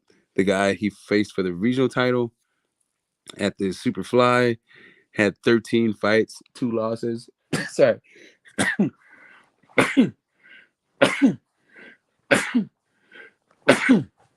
Pardon me, people. My bad. My man had 18 fights, 13 wins, 2 losses, 3 draws. Nonito comes in and split decisions this guy. Now my man is 24 years old. Through all these fights, we just yada his 20s, which is kind of crazy. Let's back up. Just before his 20th birthday, he's fighting for the Asia Pacific fly title. He comes back, fights that Mark Salas in November of 2002, still right before, like a couple weeks before his 20th birthday. He's still 19 in the Mark Salas fight. But when he's fighting Jorge Lopez, when he comes back to Vallejo, he's now turned 20, approaching 21. That's in 2003. He's about to be 21 in like 5 months. Then, we go from 21 to 22 with Ricardo Barrera. We go from 20. So at 20, well, he's not quite 22 yet. When he fights Ricardo Barrera or Gilberto Bolanos, but it's like a couple of days before his birthday. This Bolanos fight before his 22nd birthday. So he's 21 years old, fighting in Montebello. Then he fights the Civic Auditorium, San Jose. I saw Judas Priest there. I saw the Beastie Boys there. The Raising Hell tour. I was Beastie Boys, Run DMC, Public Enemy. And that was a hellified fight. Hellified. I like the San Jose Civic. I'll just put it to you that way. And he is now all of 22 years old. Still whooping ass. Knocked that dude out in 6 rounds. This guy has a losing record, although he has a ton of fights. 25 wins, 28 losses, 2 draws. So he has 55 fights. He's just a really seasoned vet. So they're moving Nonito, I think, really well here. And this fight was at they're fighting at super bantam here, 121. Nonito came in at 119. Yeah, they're fighting at super bantams when he was 22 years old. All right, so they did move him up. They're seeing like where his weight is, because he was tall, right? And he's putting on and he's growing into his man strength, so he's putting on mass, and they're trying to see what division he should be fighting in. That's the takeaway that I'm coming from this, or looking at it. Did I go too far? Yeah, so he's fighting in Montebello. Where was that guy? Right, the Paul Vieira. Right. So you're trying to figure it out. He's fighting at super bantam. He knocks that dude out in 6 rounds. So then they stay there at no, actually, they go down to bantam. They fight this guy. Finally, he's made it to the biggest little city in America. Or actually, sorry, the biggest little city in the world. In Reno, right? And yeah, I'm not even gonna go through my Reno fucking stories because for guys you don't know, Reno is like a hop, skip, and a jump away from. It's the next state over from California, so you got to drive a little bit north, then you just head east, go through Sacramento, past Black and Browns to get there. But yeah, so he goes to Reno. He's fighting the super bantam. This guy's 5'4" 2". It's a UD, and I see my boy Blood boxing and retro boxing documentaries. You guys all know who the hell this guy is. If you don't know, go click the link and hit him up. But yeah, I have a one of the historically low counts right now for like viewership, but I kind of expected that for this stream. So this goes like par for course. And kind of figured that was going to happen if we're to be celebrating Nonito. It's I'm sure if I had the thumbnail with about Canelo Alvarez and his 3-fight deal, this would be a different kind of situation. But I'll let them do what they do. I do what I do. And we're doing deep dives, and we're going to honor these warriors that give us so much for our entertainment, and they go through so much for our entertainment and for the sport to thrive, right? So yeah, we got whoa, look at this. What happens here? All right, so he goes to Reno. He goes the distance in Reno. He follows that up with a knockout in Reno. How long later? 2 months later, 3 months later. He goes back 3 months later, fights this guy Daniel Gonzalez, who's 4-1-0. He gets hit, knocks that dude out in one. And then he fights in Tahoe. Right? So Tahoe, for all of you people who don't know, who may not know, Tahoe is where the mountainous areas, like here in California, it goes. I think the mountain range is in California and Nevada, but I'm not entirely sure about that. Um, but that's where all the homies that, as long as I've been growing up, every winter, that damn near without, maybe you'll skip a winter here or there, but for the most part, every winter was spent at Tahoe. I mean, like all the ski trips, the ski lodge trips, we went to Tahoe for that, for the winters, right? Stayed at one of the friends' parents' cabins and hit the slopes, all that shit. That's Tahoe for you. But anyway, that's a little bit of Homer stuff for you. Nonito was going out there and knocking people the fuck out. But what I wanted to mention about this is not so much the Tahoe thing. The referee is Robert Byrd, but the one of the judges is Dave Moretti. I don't know if you guys recognize that, but yeah, Moretti is the guy that gave the 8-4 scorecard recently in the Devin Haney fight, Devin Haney versus Lomachenko. So we're gonna keep it up, we're gonna keep it pushing. Yeah, it's still coming. I'm just reading it up. So then he fights. He still hasn't got a title fight yet. He's still just building up his resume. He fights at Pachanga Resort and Casino in Temecula, and everybody in California has seen the commercials for that shit, especially if you're in Southern California. Um, yeah, they have. They put those commercials on local TV on the regular.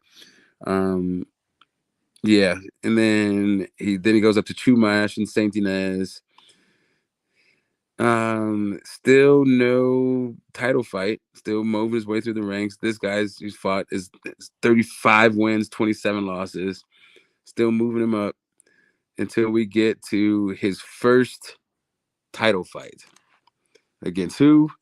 None other than Vic Darchinian, the Armenian knockout artist.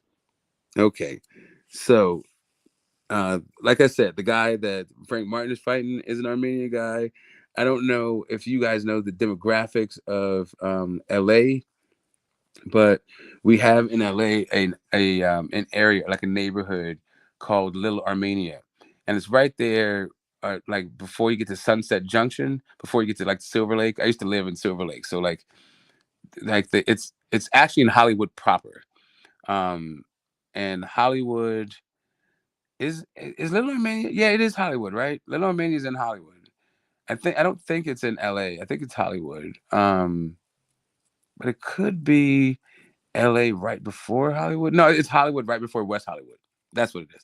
All right. So Little Armenia is it's in Hollywood proper, and um there's a bunch of fucking Armenians there. Like, there's just fucking tons. So yeah, you get a lot of boxers, you get a lot of Armenians that support the sport and participate in it here in California because of that community. They have like a kind of a thriving community in Southern California. So yeah, he's stepping up to fight Vic Darchinyan, and let's take a look. Let's see. Let's do a Google on Vic Darchinyan versus Nonito, because let's see what the wiki says about it. Like Vic Darchinyan, and shout out to Vic Darchinyan. Let me tell you another thing. Shout out to Champ Ross's prediction league. And if you're not part of that thing, and you have some time, you want to get into boxing, and maybe if you are a bet, maybe if you gamble with boxing, you want to sharpen your skills against other guys who are giving their cards week after week, definitely hook up Champ Ross's league. And Vic Darchinyan, like, randomly is in that prediction league. I don't know if he still is, but he was at some point. And if you guys can just bear with me a second, I'm going to join. I need to switch up this thing. I need to go to get this smoke. I need to join my stream because my phone's gonna die. Yeah, this shout out to Mad Chad. I'm going through a little bit of changes, making sure the tavern runs smoothly, and we can maybe figure out a way to have a never-ending boxing stream on YouTube. If it's not through his channel, maybe it's through a group of channels. We'll see how it works out. I don't mind making sure it just happens on his channel. But yeah, let me go ahead and hit the lives. Motherfuck. What just happened? I'm gonna go to your channel. There we go. I'm gonna go to my live. I'm gonna hit this damn link. And yeah, let's get into it. Okay. Slow as computer. Let's do that. Going over to StreamYard over here. Entering the studio. Pardon me. Give me a second, guys. Bear with.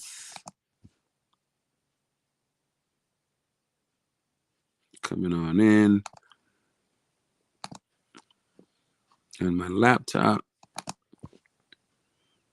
So then I'm gonna go ahead and plug in. Let me add myself to the stream.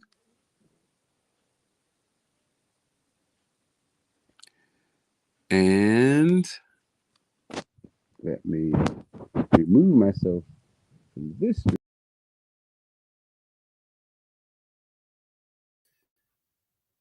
Cool. Let me turn on my microphone and let me pull up the comment section. So, yeah, you guys are going to have to, let me know when you're going backstage, because I'm not an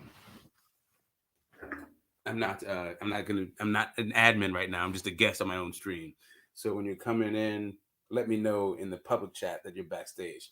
And let me go and plug in my phone so it can charge. The StreamYard is hell on batteries. If you guys haven't heard, yeah, the rumors are true. The StreamYard will drain your battery in the fucking like nobody's business. So let me go into the other room here, plug my phone in. Go into my office. There you go. You sit there and charge. Don't worry your pretty little head about what I do. Don't you know I sit around in my head? Oh, look at my, oh, look at the old shit. My significant other. Hey, mi esposa. She's out there dropping me them sweet nothings in my text. I like that. I like that. Look at you. She got me smiling. Okay, lady. I see you making passes at the old man. All right. All right. You know, we're going to have to dust that muffin off. Yeah, the wife has been out of town for about a week or 10 days, visiting the parents. She went there like the week before Father's Day and has been like helping it with the, you know, whatever. There's some stuff going on with the in-laws, and the wife is over there like hooking it up. So anyway, um, let's get back to this thing. I am yeah, let's get back to um Vic Darchinian. Yes, sir, the painkiller. Um, let's see. LT is here. What's up, LT? Hope everything's groovy with you. Um, yeah, that dude's a fucking screaming maniac. Jesus, this guy, LT. But that is my guy. For anybody who thinks that I have ever had a ill thought about LT, I have not. I think he's out of his goddamn mind. I don't know how in the hell you turn being Mexican into a cult, but that's my guy. He does not. I don't even get it, bro. Well, and he's religious too. I think, but I really think being Mexican is actually his true religion. But I'm not. But I'm not trying to like rattle his cage like that because he probably really does love like Christ and all that other stuff and God. And yeah, I'm not trying to cast any aspersions, but yo, I'm pretty sure that being Mexican is actually his true religion. But let's get back to it. Let's get back to this Vic Darchinian shit. Um, Vic Darchinian versus Nonito Donaire, right? First off, let's just pull up my man's thing before we even talk about this fight. This is Nonito's first title fight, by mind you. He's seasoned. We're gonna get into how old he was in his first title fight in a minute. But first, we got to do a little bit of Vic Darchinian stuff. His name, of course, his alias, the Raging Bull. Um, yeah, and my man had amassed one hell of a streak. He's fighting out of Australia, even though he is Armenian, right? He got his he became champion in 2001. Oh wait, well, not sorry. He became a regional champion in 2001. He became a full-blown champion in wait a minute, who the hell is Irene Pacheco? I don't remember this fight at all. But anyway, he beat was Irene Pacheco the champion? Who the hell is this guy? You guys know who the hell Irene Pacheco is? If you know who Irene Pacheco is, let's get some Irene Pacheco stories in chat. If anybody knows the hell this dude is. If not, it's all good. We're gonna learn about him together right now. Oh my God. You would have never, if you don't know who the hell Irene Pacheco is, I promise you, you would have not thought he looked like that. Okay, this dude looks Nigerian from the Congo. Of course, he's from Colombia. You know, part of that whole transatlantic thing. You guys know what time it is. He fought Johnny Gonzalez in his last fight. But let's see if Irene Pacheco was the champion when he got his ass whipped by Vic Darchinian. He was. He was in his. How many title fights did this dude got? Damn. He's an IBF champion for a long time. How am I not knowing about a boy named Irene? So he got the title in 1999 at flyweight, vacant against a guy named Coronado. He defended it 1, 2, 3, 4, 5, 6 times. In his 7th title defense, he came across Vic Darchinyan, right? And yeah, Vic Darchinyan knocked him smooth the fuck out.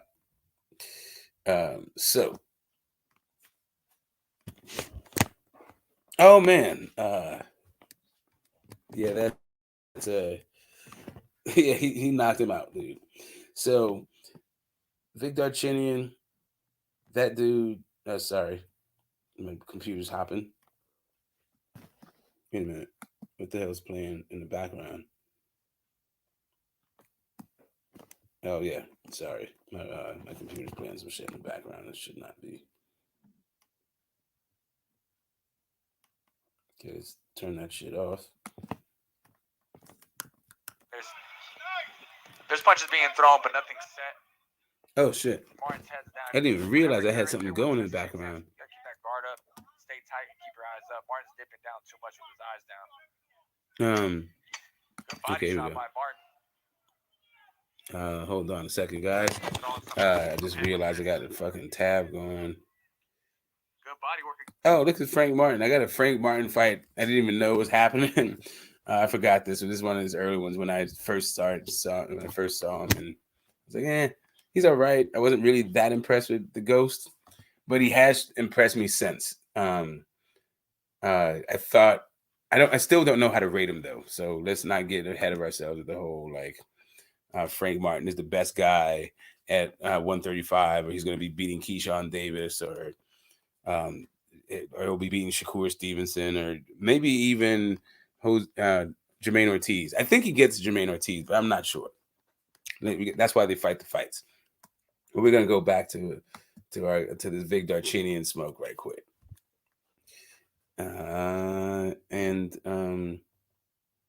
Yeah, hold up. Let me scroll. Not Abner Mares. No, bro. They're not getting ahead of ourselves. Right. The Nonito fight. That's where we're at. So he fights this guy, Irene Pacheco, who's a real fucking champion. But the IBF, you know how the IBF did it. The IBF used to be like when it first came into being. A lot of the old heads just panned it. We don't need another sanctioning body, yada yada yada. You know how we do it. But the IBF, it took them a few years to get their footing, but they established themselves as the gladiator division because they had guys fighting each other. You had to fight your way up the ranks. You had to defend against your mandatories. It was like an old school way to do it. It was like kind of a throwback kind of mentality that the IBF had. I don't know if it still enjoys the same kind of reputation, but around this time, it was still considered to be. No, actually, it's kind of sliding into it's what we understand it to be today, but it still enjoyed a lot of its rep and it was still pressing fights. So yeah, if you're an IBF champion in this particular time frame, I look at you a little bit differently than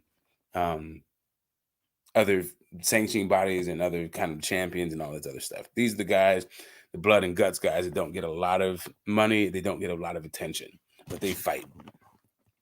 So anyway, he knocks this Iron Pacheco guy out to get the belt.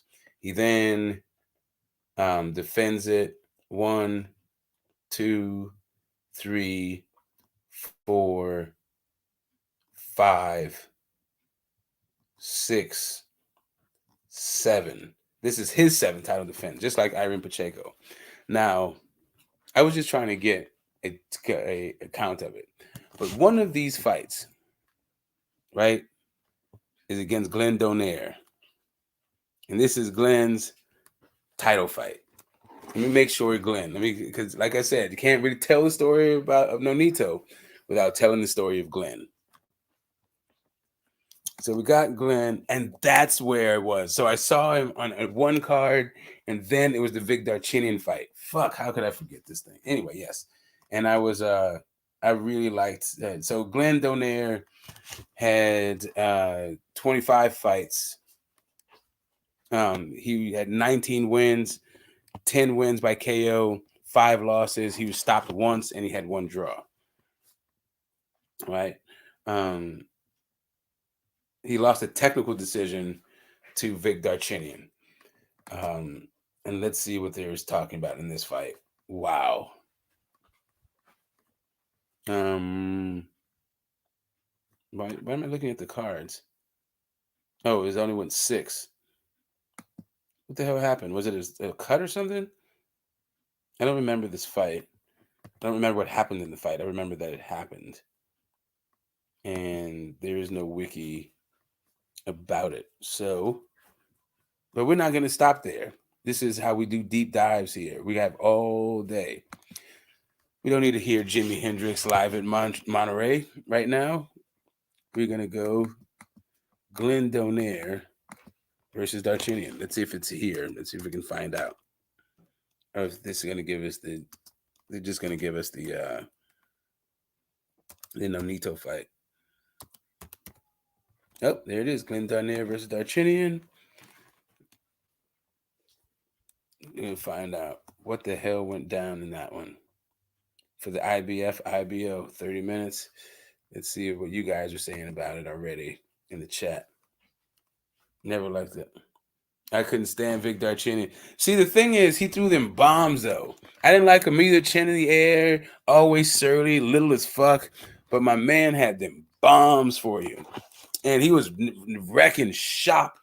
I mean, you remember those times. Maybe you remember, maybe you don't. But my man was wrecking a ton of fucking shop back then. But let's see. Before I get into it, I'm just going to find out what the hell happened in that fight. Look at how young Nonito is. Good, man. Okay. Let's see. Subscribe. Oh, this is Gary Shaw Productions, huh? Yeah, let me Maybe one day go all ahead. airlines will have seats like this. Fly Emirates, fly better. Oh, they got fucking Penelope Cruz doing the UAE. Okay. All right. I'll fly some UAE. I'll see what's up. It did look luxurious, those seats. All right.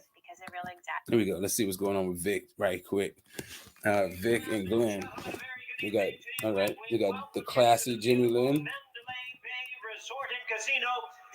Jimmy Lennon Jr. As we have a big night of action coming away. And it's all brought to you by Gary Shaw Productions in association with the Mandalay Bay MGM. Oh, look at Glenn. Oh, looking like Nonito. This is hilarious. Who in the hell is tripping off these fights these days? By the IBF President Marion Muhammad, Supervisor I would play it. the IBO President Ed Levine, But I just want to see what the hell happened in this fight. and the Nevada State Is Nonito there? Yep, that's no. Okay, hold up. Let's see Nonito on the side. Let's see. This is round 5. It only went 6, so let's do a little bit of. Let's go for it. Oh, Tony Weeks is the ref in this fight too. Oh, damn, Vic Darchinyan's fucking him up. He had a weird jab. I did not like Vic Darchinyan's jab. I remember.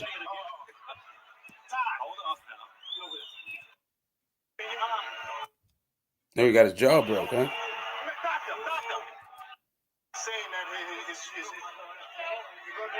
Wait a minute, they just stopped right mid-fight.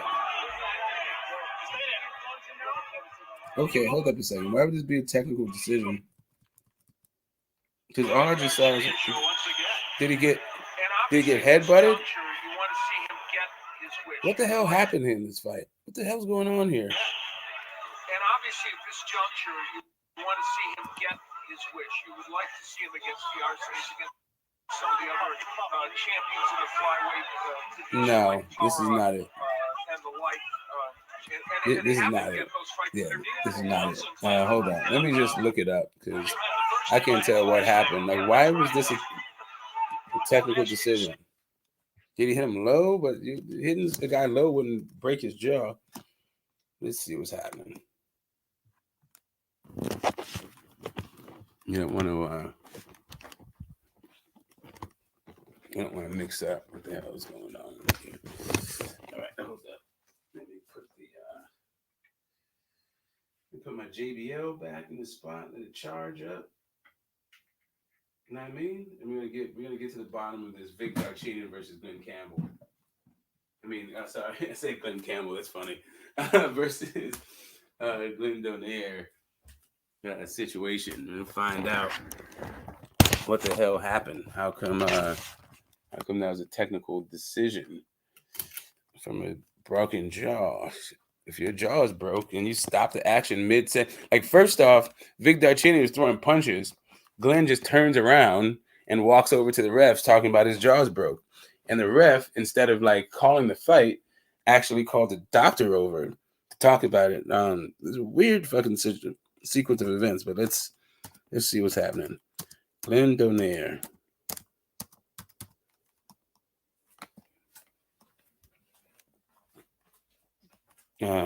Yes, sir. Wikipedia. He was born in 79.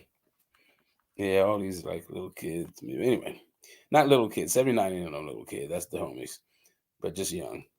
I mean, he was a little kid back then. When I was a little kid, I would have seen him as a little kid. But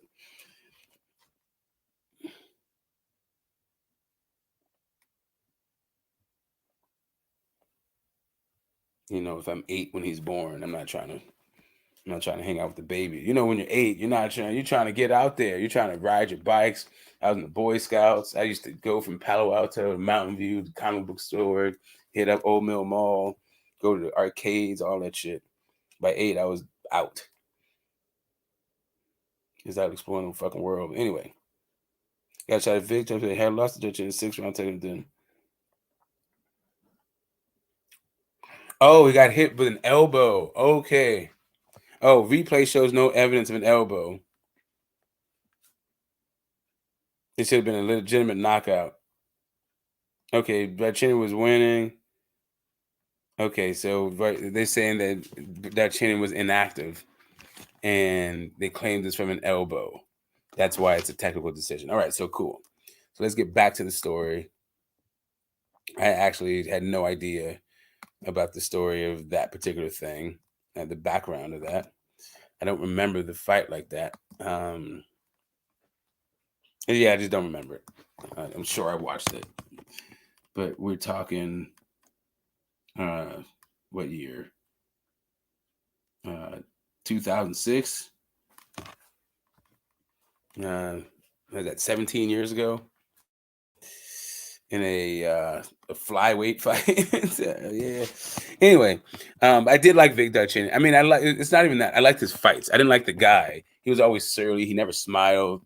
He always just seemed like he was in a bad mood. He seemed like one of those like cab drivers that just hated his fucking job and was just like mean that you had to like crack jokes with, and maybe he would like, you know, maybe you could crack his gruff exterior so you can enjoy your fucking ride for 10 minutes kind of shit. But anyway, he just seems like he's just like a surly, gruff fucking dude.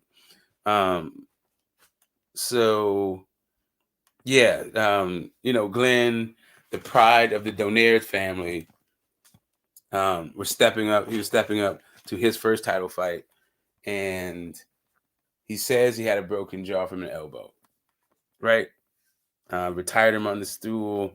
It was a technical decision. It lost technical decision. I'm sorry. He didn't retire on the stool. He retired mid fucking punch. He was getting fucking socked the fuck up. And then he said, "Nah, bro, my jaw's broke. You hit me with it. You hit me with an elbow. That's some bullshit."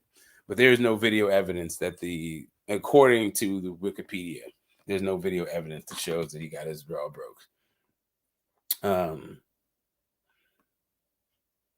Yeah. So fast forward.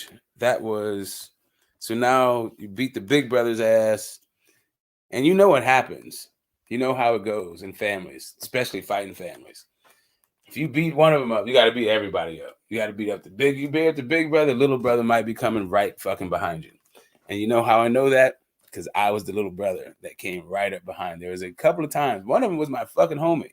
And my brother, I've kind of recounted this story once before, like parts of it. And I'm not even going to go through the whole thing. But my big brother was like kind of the bully. And we were young. So by the time, and I mean, when I mean young, I mean like elementary school. So by the time we got to junior high, he had kind of a reputation for being a bully. And one day on the back of the fucking bus, and he and the other thing is my brother's like a couple of years older. Like he's just shy of 2 years older than me. But I skipped grades. So by junior high, we were in the same grade, even though he was a couple years younger than me. And he picked a fight with a guy who is a friend of mine in one of my classes, right? And yeah, they started fighting, they started rumbling, and he was getting the best of my brother. And yeah, of course, can't let that shit go down. I don't even know what. I don't even know if my parents would want me to be fighting my brother's battles or against me. I don't know. I wasn't. They never said, "Hey, don't come home." Like if you see your brother in a fight, and you don't do anything, you might as well. You're gonna be fighting us. Like there's some families that operate like that, but mine never did that. It was more like, if you fight, go back out there and whoop some more ass, and come back once you get once you get your respect or the victory off this dude. Whichever one. Either he's gonna get tired of fighting you, or you're gonna beat his fucking ass. Either way, this is gonna get deaded today. That was kind of the mentality of my parents, but not necessarily like you guys need to be physically fighting each other's battles kind of shit. That wasn't. Yeah, wasn't necessarily raised that way, but I am that way. Like if I'm a protective guy like that. So even though my brother was a complete jackass, totally in the fucking wrong, not just bullied other people, but also bullied me. But I could just take it. Like I could, like, that kind of thing. His thing was just annoying, whatever. But if I'm the kind of guy, if when push comes to shove and I get to pushing and shoving, I'm not a slouch. Not in any way, shape, or form. So yeah, I wound up fucking my homeboy up behind my brother being on some bullshit. But yeah, and I'm like that to this day. Now, you can bully me and you can think that you're winning and all that shit. For the most part, I will let you think that. Like that's not the side of bread that where I put the butter on, right? I need to make sure that you don't think I'm a bully. But if it gets to a spot and I start pushing back, you might be in a world of hurt. So far, that has been the case. I don't go around picking fights, but I'm pretty good once I'm in a fight. Let me tell you. Anyway, enough toot my own horn on that shit. We're getting back to Vic Darcinian, right? And the Donaire's getting the family honor back. So he whoops up on Werewolves of London.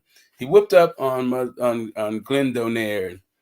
And like I said earlier, Glenn Donaire was the poster boy. He was the golden child of the Donaire family. All the love, all the dreams and the aspirations of the Donaire family, getting out of their poverty, out of their their rough scrabbles situation. They pinned all those hopes on Glenn. Hold up. Is someone coming to my house? The fuck is going on in my driveway? Okay, cool. I'm tripping. I thought there was somebody driving my fucking driveway. What the hell's going on here? All right. Yes. So we got Vic Darcinian, who fighting Nonito. Vic stopped his brother. Really beat his brother's ass for every fucking round. Busted him up. Stopped the fight. They start complaining. And Nonito, who was fighting the likes of, just 2 months before that, fighting a guy called Kevin Hudgens in Reno, a guy who had 14 fights with 5 wins and 9 losses, right? That's the kind of shit Nonito was fighting. He now is stepping up to avenge the family honor, right? To get the family get back. But listen, before the Kevin Hodgins fight, like if you want to really just take it, like look, he went from he fought a guy who had 5 and 9, who had 5 wins, 9 losses before that, Right before that fight, though, he fought a guy named Oscar Andrade. Oh, is this guy related to Boo Boo? Holy shit. Let me see. I have to see. These are what these lives are for. Just like delving all into these fucking box recs and seeing, okay, no, not at all. This is a Mexican guy. Okay, just making sure. I was like, man, if you fought at fucking one of these Demetrius Andrade guys, that's gonna be crazy. Where was I? I was at the Victor Chin, right? So he fights this guy, Oscar Andrade. Oscar has 35 wins, 27 losses, and 1 draw. That's the kind of guys Nonito was fighting right before the Vic Darchinyan fight. For that year before. Actually, 2006. We're going to do a 1 year. The trailing 12 months. He fought in July of 2006. He fights Vic Darchinyan in July of 2007. In that time, he fights Jose Luis Cardenas, a guy with 12 fights, which include 5 wins, 6 losses, and 1 draw. Losing record. He fights another guy, Oscar Andrade, 35 wins, 27 losses, 1 draw. A guy with, what is this, 50, 64, 63 fights. And out of the 63 fights, he has 27 losses. And then he fights this Kevin Hundreds with 14 fights. And he's almost has double the losses that he has wins. And he steps up to Vic Darchinyan, the dude that's knocking everything the fuck out. And in 1982, we're gonna call him. Was he 24 yet? No, he's he's almost 25. He's 24 years old, getting his first title shot. The dude already beat his brother to shit, broke his jaw. The other team is making complaints. It seems like baseless complaints. And what does Nonito go and do? He don't even let it go to halfway mark. Knock this dude the fuck out. Becomes the flyweight champion, and in that moment surpasses his brother. Right? After that, he fights Maldonado. He fights Methane. Knocks this dude out. Now look at these guys. He's going just from straight cans to dudes with 25-0, 28-0. That's what Vic Darchinyan was. Then he fights a guy who's 35-2-1. Then another guy is 23-1. And then he fights Raul Martinez, 24-0. Rafael Concepcion, 13-3-1. Manuel Vargas, 27-4-1. And by the way, I don't know what happened after the Raul Martinez fight, but he's no longer the IBF flyweight. He's now the WBA interim super fly. Oh, that's what happened. He moved up. Shit. So Martinez was his last fight at fly. He moves up to fight Concepcion for the interim belt. Right. And then he UDs that guy. He fights Manuel Vargas. He stops that guy on 3.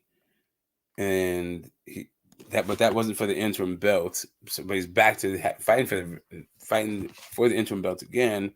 Or I think it's his first title defense, if you call those title defenses, against Hernan Marquez. He knocks Hernan down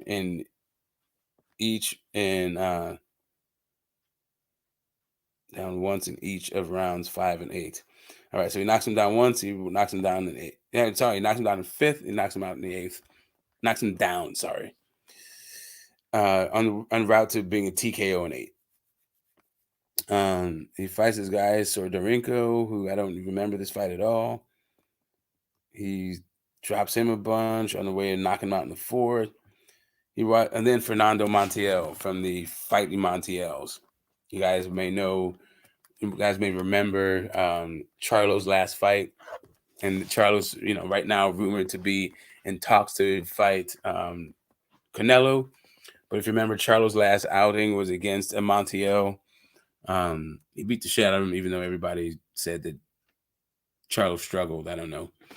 I think the scorecards was 120, 119, and 118. It doesn't sound like much of a struggle in my view, but sounds like a complete wash. But I guess they wanted to knock him out, and if not, then you didn't do shit. But anyway, he fights Omar Navarez for his first bantam title, and that's in 2011. Now, when I was going around looking for photos, because I like to do the, when they first start photos and then who they are today photos, do the before and after, so you can get a look at the journey. That's when I do these Hall of Fame streams. In doing my research and trying to get this stuff, I came across an article in which it chronicled the first time I heard something that inspired me to do a stream. I don't remember how long ago, like a few months ago, 3 or 4 months ago, where there was a big family rift played out on YouTube between the Donaires. But I didn't know that this was really a feud of long standing until I came across an article in which Nonito Sr. So Nonito Sr. went on the Rap Stars channel. And if you guys know who Rap Star is, cool. If you don't, go check out Rap Star Boxing. It's rap with a W, right? Like you're wrapping a gift. So it's Rap Star Boxing. And Nonito Sr. was on the panel, and he was just railing, talking so much shit about Nonito and Nonito's wife, right? And I thought, man, that's like kind of crazy and yada yada. So I was shocked to find articles dating all the way back to this fight, the Montiel fight, where Nonito Sr. was saying the same thing, where June, that's what they call him. June was full of himself, didn't help the family, all this other stuff. And I'm looking at this, and I'm going, wow, in 2000, back then, dude, you're fighting flyweights. How much money did fucking Nonito actually even have back here? This doesn't seem like he's living on top of the world at all. But, that's not my business. I mean, it is when they make it public, then it is our business. We'd be remiss, we'd be derelict in our own duty if we don't take public information for what it is. But yeah, Dave Moretti is a judge in this fight. Once again, he's already judged Nonito before. He knows what's up when it comes to Nonito fights. And this one is in the Mandalay Bay. Right? Big fight. You know what? Who's on this Montiel card? Let's take a look. I remember this fight happening. I don't remember how it went, though. I don't remember what the whole card was like. Mike Jones was fighting. Gabriel Martinez was fighting. Mickey Bay fought on this card, an 8-rounder. Mike Alvarado fought on this card in an 8-rounder, even though he was 28-0. Mickey Bay at that point was 16-0. Jordanis Ugas fought on this card at 145 pounds. Rodrigo Garcia, Ignacio Garcia. Yeah, good card. Good card. Ugas, Alvarado, Mickey Bay, Mike Jones. I remember that guy. Anyway, so good card. Oh, wait a minute. Who was the promoter? Let's see. This is a Bomb Aram card. Brad Goodman is of course, is the matchmaker. And this was on HBO. So big fight. Big fight. Wait a minute. This is 19th of 2011. So, oh shit. Oh my God. I was balling out of control in February of 2011. Holy shit. I'm not even tell you what my life looked like. Whatever. Yeah, I hit a nice groove at that point. My business was booming. I was fully integrated from seed to sale. and just killing the game. Had politicians. Cool. Anyway, so yeah, Nonito and Fernando, they get it on. Fernando Montiel, good guy, good little fighter, good boxer. Let's see how many times he was a champion, right? Montiel became a champion, right? Or did he just fight for it against Nonito? He got his ass put. Yeah, no, yeah, he was a. Let's see. He got his bantamweight championship. He's a superfly champion for the WBO. Right when the WBO was newly recognized, he's one of these WBO superfly guys. A lot of Well, he was a bantam, went down to superfly. He's a bantam, like he's actually superfly. I guess he just has a ton of fucking fight, a ton of championship fights at superfly.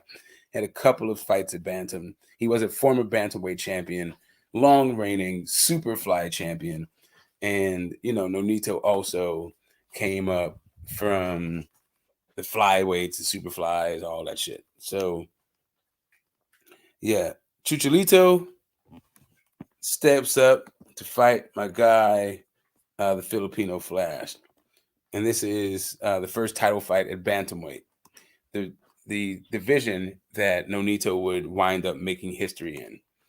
Right, so we check out the Chucholito. Let's go back down. Let's keep on going. This is some fun shit for me. I'm sorry, guys. If you guys don't like it, there's always next week. We'll get back to the craziness. But yeah, this week we're doing this thing. Vic Darchinian, no, not the Green, not the Arce fight. We're at the Montiel. There we go. Fernando Montiel steps up, knocks this dude out in 2 rounds. You know what I mean? And then he does his first, and this is, by the way, Fernando Montiel was the unified bantamweight champion. So in his first bantamweight fight, Nonito picked up 2 belts, just like that, cha-ching. Then he defended those belts against Navarez in a UD. And then Wilfredo Vasquez Jr. And Wilfredo Vasquez could fucking fight. And this is at Super Bantam. He split decisions this guy at Super Bantam. And then he goes, he picks up the Super Bantam championship. And then he unifies against Methubala. And he gets a UD against Methubala, 4th round to unify the Super Bantam. And then it looks like he drops that belt and fights a guy named Nishioka. There we go. Toshihaki Nishioka. Anyway, he fights that dude at Carson, the Punch Bowl.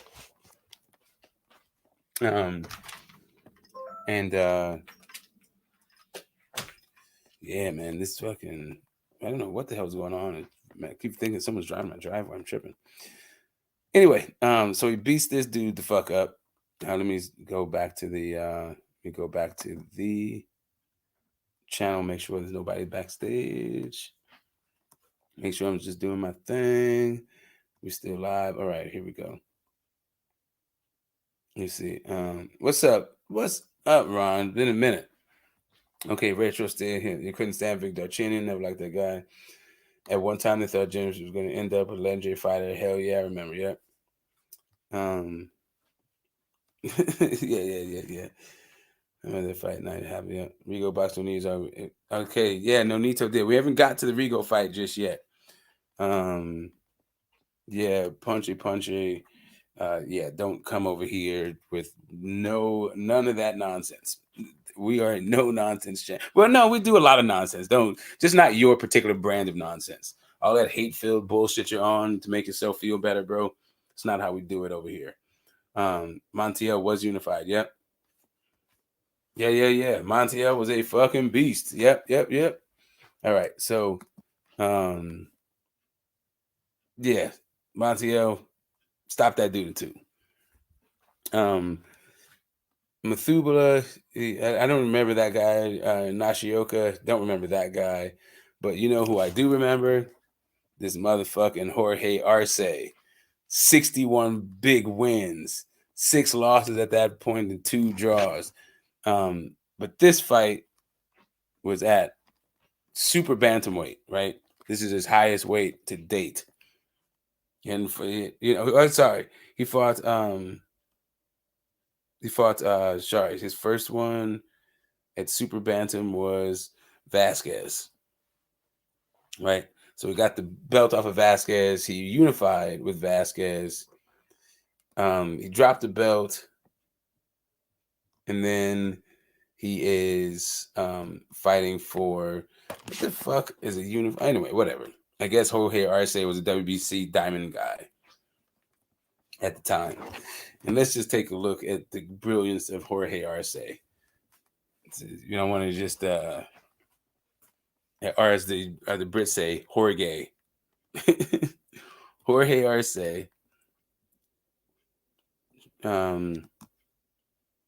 was a fucking man, and also another guy who had just been kicking a lot of ass and taking names in his career. Another guy out of Mexico, out of Sinaloa, and just just a straight warrior. And yeah, he fought Nonito at the end of his career. But yeah, he got Vasquez in there. He's got Adolfo Ramos in there. He's got who else we got? He's got Vic Darcinian there. I guess he lost to Vic Darcinian. And this is for 3 of the belts, not all for all the belts. But that was the 3 belt unification. The only thing that wasn't there was the WBO in 2009. Yep, he retired on his stool by Vic Darcinian. He got Isidro Garcia. He has Concepcion here. He has Rojas. Oh, I mean, whatever. So anyway, like I was saying, Jorge Arce, end of his career, trying to make, doing a comeback, still fighting for championships. He had been moving up and down. He tried for the he got the WBO bantam in 2011, like the year before he fought Nonito. So he still had a lot to give. He still had something in the tank. He moves up. He moves back to super bantam to face Nonito. He got knocked out in 3, right? Nonito said, "It's time for you to fucking get the fuck out of here, old man." And actually, Jorge Arce got retired by Johnny Gonzalez in the 11th round TKO, fighting for the featherweight, so in his highest weight class, right? So, and that was Arce's last fight.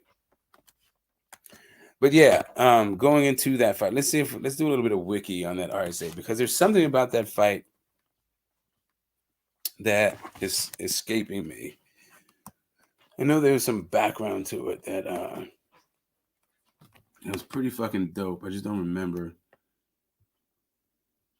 Let's see. Yeah, this is at super bantam. Nonito came in 121. He was down round 2. He dropped him twice in the 3rd round. It was a vacant. It was, wow. WBC Diamond Super Bantam title fight. It was the inaugural. It was the first time for that one. But wait a minute. What happened to WBO? Is it WBO? This is before the WBO was fully recognized. You know what? This is a kind of an interesting thing, right? So in order to become a fully recognized sanctioning body, you have to be recognized by all the other recognized sanctioning bodies. So when it came to the WBO, there was this staggering of the sanctioning bodies accepting him. I believe the last sanctioning body to recognize the WBO was the WBC in like 2008. But don't quote me on that. But and you can correct me if I'm wrong in the chat. But that's what I think it was. I think it was a WBC, and I'm pretty sure it's 2008. But there were countries that still didn't recognize the WBO as a sanctioning body all the way up until 2012. Right? I think 2012 is when Japan finally recognized the WBO. And why is that significant? Well, because in these lower weight classes, they're popular. That's mostly where the Japanese fight. Right? Is down in the flyweights and bantams and super bantams and all that stuff. So yeah, it could have very well been that Vic Darchinyan and Arce was actually a undisputed fight, because it's like in 2008, maybe the WBO was seen as a legitimate belt for that fight. Maybe it was not, but yeah, it's kind of hard to pin it down. But when Nonito fought, not Regan down, when he fought Arce in 2012, by then I'm almost positive, because he fought him in December of 2012 too. So yeah, by then everywhere had recognized the WBO, right? Yeah, we got the Japanese fighting for it. Vacant WC. And let me see. Let me go look to this Nishioka fight, because that'll be telling. Like I'm saying, the Japanese were like the last people to really accept it, and it's saying that really it's for the WBC Diamond, not the WBO full. It's at the Punch Bowl, and Carson, everybody knows what's up with that one.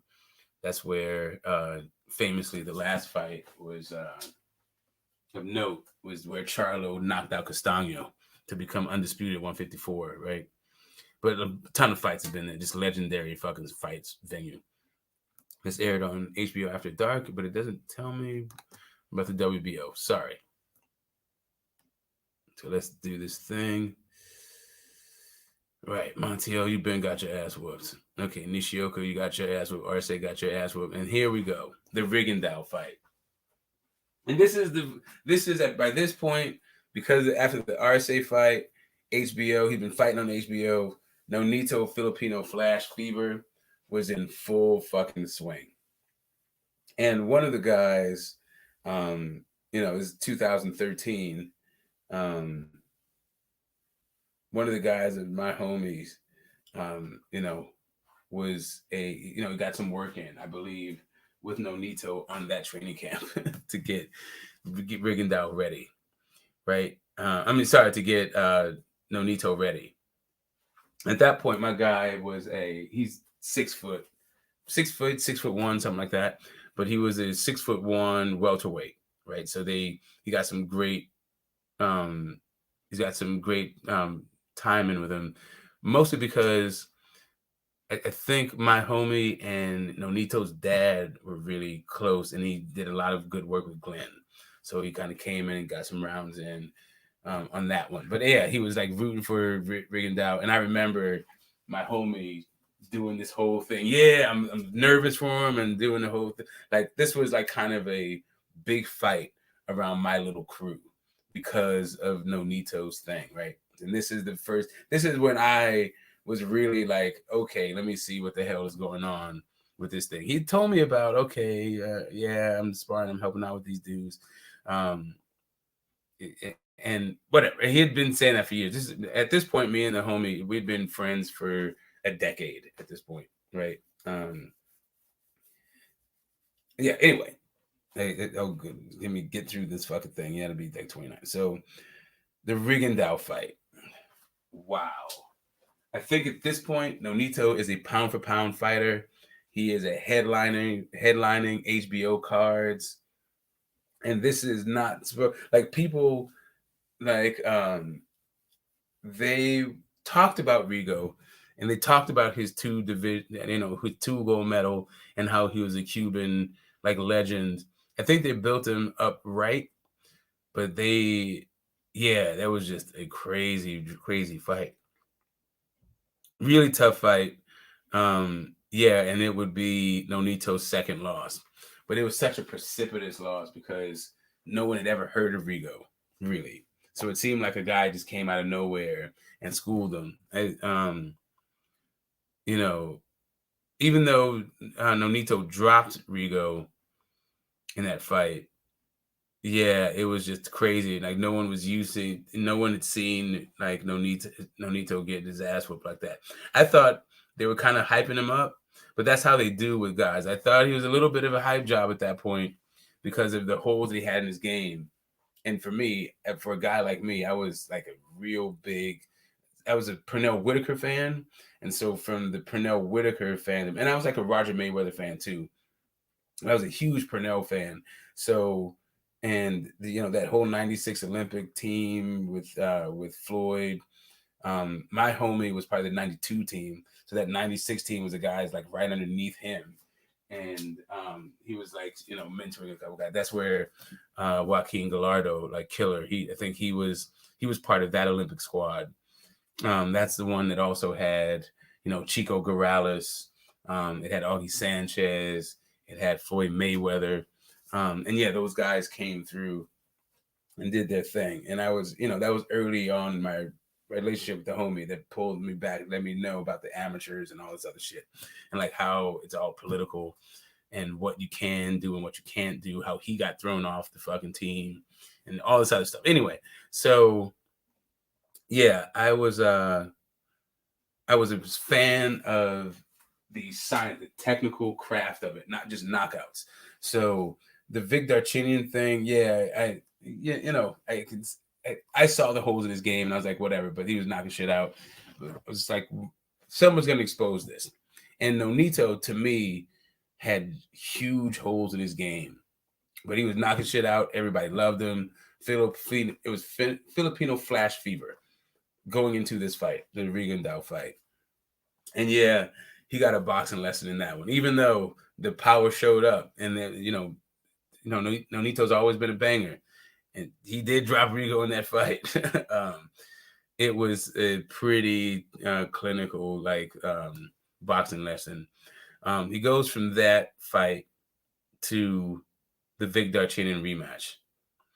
At this point, Darchinyan is not the same guy, right? He's just like holding on. And yeah, Nonito gets him the fuck out of there even quicker than he did before. It's like a disgusting knockout. You guys can go back and look at that. I'm sure it's on the internet. Beat that dude's ass. So then he fights for the featherweight title. An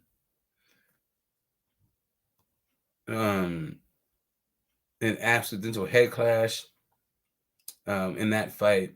I think in the first round, and it gets stopped on attack in the fifth. Vecheka was down. He's fighting Simpway Vecheka, and Vecheka. There was a clash of heads in the first, and there was a cut that was caused. The fight got stopped after 5, and Nonito dropped in the 4th round to get his the first featherweight title. Right, so this is the highest division that actually Nonito fought in was feather. And then he comes up against Nicholas Axeman Walters. Now, a little bit of background. All right. Nicholas Walters, undefeated. Just fucking brilliant. You know what? I got to click on his thing just to fucking refresh my memory. Let's do a Nicholas Walters retrospective here. Not too much of one, because this is Nonito's day. But yeah, he was knocking shit out. If you guys don't remember Nicholas Walters, my man had 27. He had 29 fights, 27 wins, 21 by knockout, 1 loss. It was by knockout. It was really a retirement against it. He's one of those no mas dudes on Lomachenko's career, if you remember, and he had been inactive. Really, he was retired, but he came back for a paycheck. He wasn't about to chase Lomachenko all around the ring. He already got his paycheck for showing up. And yeah, that was that. But man, he was knocking shit out. He already before that fight, he knocked out Vic Darchinyan, right? I think he dropped him a bunch of times in that fight too, if I remember. You know, let me see. Let me read this whole thing. Yeah, Darchinyan down once in round 2 and twice in round 5. Yeah, exactly. He's bouncing that dude off the damn canvas. He just beat the shit out of Darchinyan. And everybody was like, "Ew, oh, look at what he just did to Darchinyan." But yeah, beat that dude's ass. Wait a minute, is this a guy? Is this Gonzalo Munguia related to Haney in any way? Let's see. We got a Gonzalo Munguia. Before we get back into the Nicholas Axeman Walters Donaire fight, because that was just holy crap. First off, and Gonzalo Munguia, no, he's from Nicaragua. No, not the same guy at all. Okay. Just Munguia is one of those names. Cool. So, in the Nonito fight, all right, so people were already losing their shit during Nonito Rigondeaux fight, because people were just expecting for Nonito to knock Rigo out. Rigo is like a really smaller guy. He'd come from the even lower fucking weight classes, just a really tiny guy, and it was supposed to be a step over for Nonito. As a matter of fact, hold up. I'm going a little bit fast. I go forward and I come back and I retrace my steps, because I don't want to leave anything out there. Okay.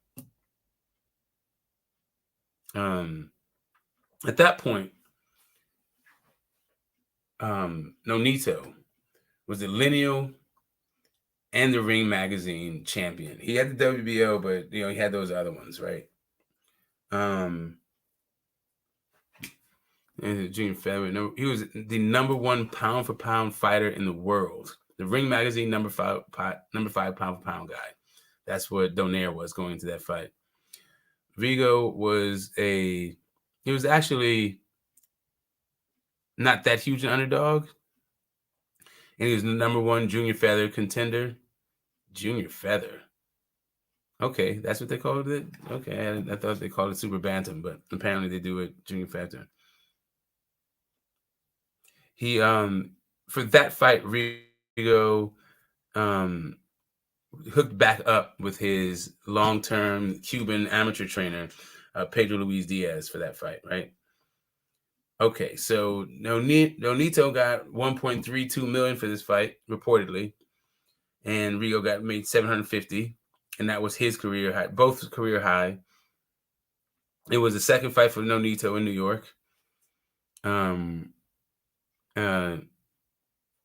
Yeah, everybody's going. It was the first loss for Donaire in 12 years, but everyone going into that thing thought he was going to win. They're trying to describe the fight, but there's the stats for it. But anyway, point being, everybody was losing their shit. Like, I don't know if you remember the Jim Lampley call for that fight, but he just kept going for Nonito as if he didn't see what Rigondeaux was whooping that ass. And then he started late. He started to come around, but he was just basically had his pom-poms out for Nonito that whole fight. But yeah, the boxing world was stunned by that outcome. And then he righted the ship a little bit with Vic Darchinyan, who had already, at that point, just was a ghost of himself, whatever. So then we move up to, but this is him moving up in weight, right? So he fought Rigo, lost a points decision, and then he moved up to 126. Knocked out Darchinyan at 126. Got a technical decision against Vetieka at 126, and he faced the Axeman. Now, nobody had done to Nonito at that point what Nicholas Walters did to Nonito. Yeah, I think he bounced him off the canvas a couple of times, just a beat down. And what was weird about it was just how small Nonito looked next to Axeman Walters. There's just nothing he could do. It was reminiscent. It wasn't as bad as Navarrete and Dogbo. It wasn't as bad as Munguia versus Saddam Ali, but those are the fights that it puts me in the mind of, and just nobody had done that to Nonito. So that was like the coming out party of why Nicholas Axeman Walters is who he was, and why it was significant when Vasil did to Axeman. What they don't tell you about that is just like Axeman's already fucking retired. He was just getting a paycheck, like I already said. But anyway, so he gets knocked the fuck out, beat down, knocked out by Nicholas Walters, and he takes his little ass right back to Super Bantam where he belongs, right? And he does some damage there at Super Bantam. He comes back and technically fights at the 126 pound, but it's just 1 pound over at 122, really. He fights for another bantamweight title. He gets a UD. He's a 2-time super bantamweight champion. He fights Badak. He defends against Badak. He fails against Magdaleno. Adelaide Bird of the Canelo fame is reffing this one. Steve Weisfeld. Tony Weeks is the judge, is the ref. Yeah, the Jesse Magdaleno, and you guys, if you don't know the book on Jesse Magdaleno, check him out. Good fighter. We're going all the way up until, what does he do? He decides that he's going to try to go to featherweight once again, right after the Magdaleno fight. Sorry, he loses the Magdaleno fight. UD.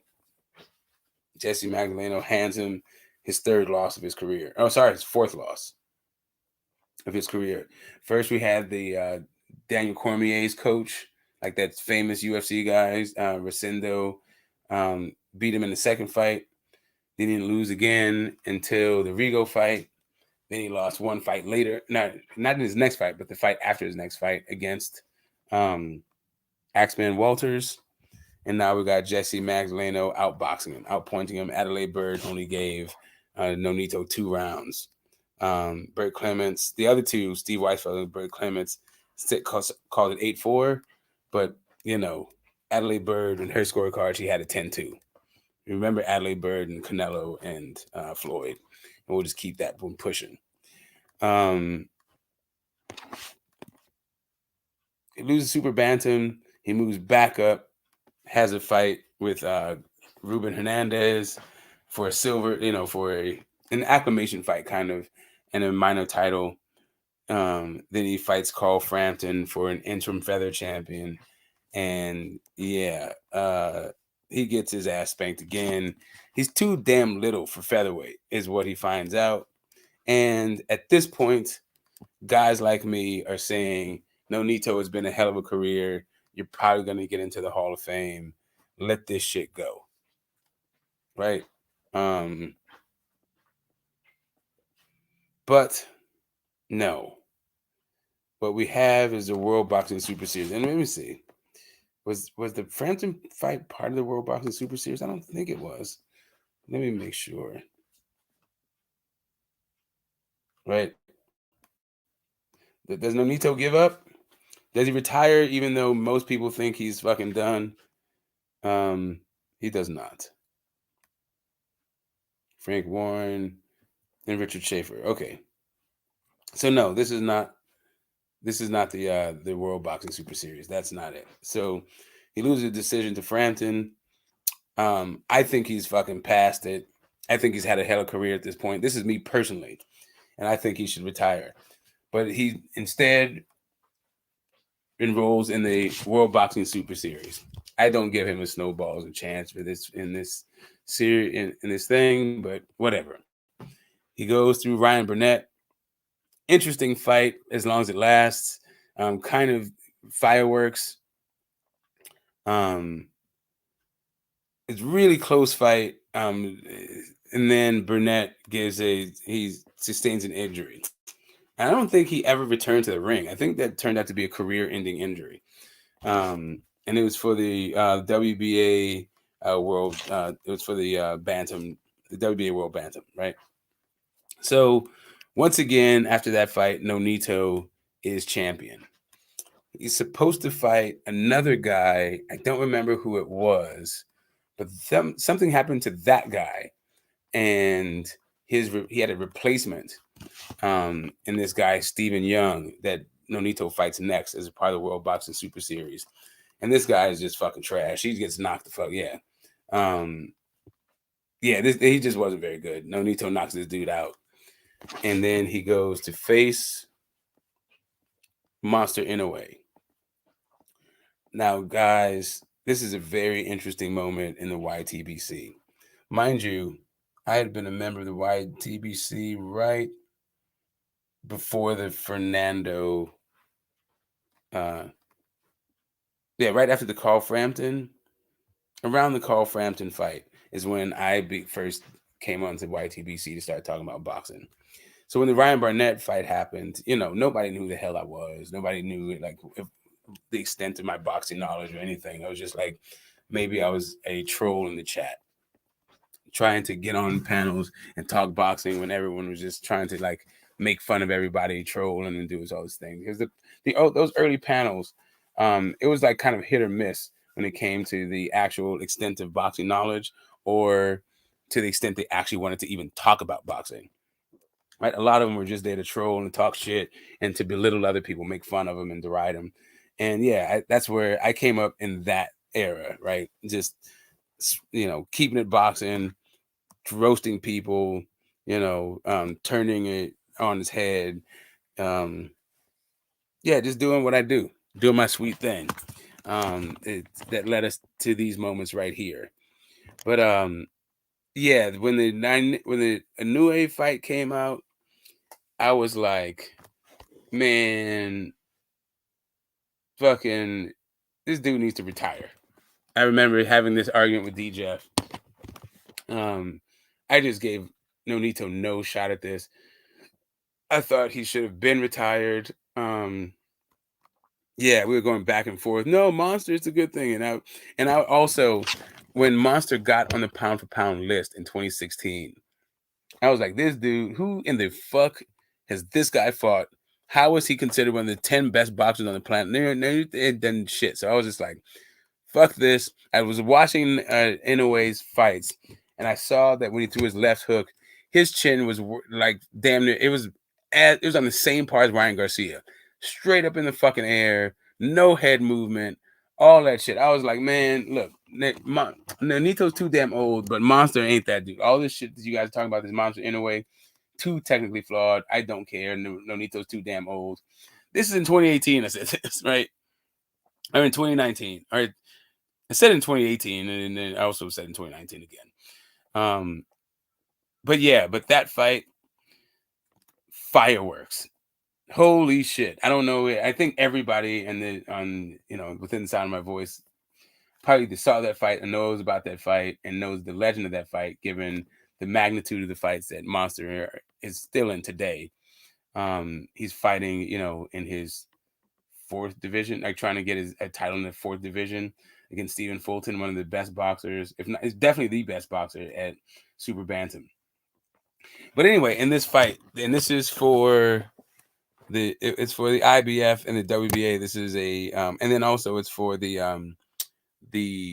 Ali Trophy and to win the World Boxing Super Series, which is a tournament. You don't get to pick your opponents; they just throw you in there and you got to fuck fight, right? Nonito and Monster are fighting for the Ali Trophy, and however much money was on the line for that Super Series. I don't remember which one that was. I remember there's 10 million on the World Boxing Series. I don't know. The one that Ward, I think, was a little bit different, but whatever. Point being, this was also for the Ring Magazine title, and this fucking fight turned out to be fight of the year. right? It is this fight in which Nonito turned back the clock, busted Monster's orbital. Even though he was getting his ass handed to him early, he figured out the timing, started busting him up. I mean, it's famous about like all the lures. Nonito's come in and talked about gloves. He talked about how he didn't want to. He was just going in there to bang. He didn't have any kind of game plan to box or anything. He just came to blast him out. That didn't happen. Man, Monster landed a hellacious body shot that had Nonito like dip out. He ran to fuck corner. Not ran, but he got the fuck out of that pocket. He went there, and yeah, the ref could have stopped it there, but didn't. Because we don't do standing 8 counts anymore. That shit. I forgot when they started doing it, and we can look that up in a second if people want to know. And you can look that up yourself if you want to know right now, and maybe you can tell us in the chat. But that sets the stage for the Nordine Ubali fight. Okay.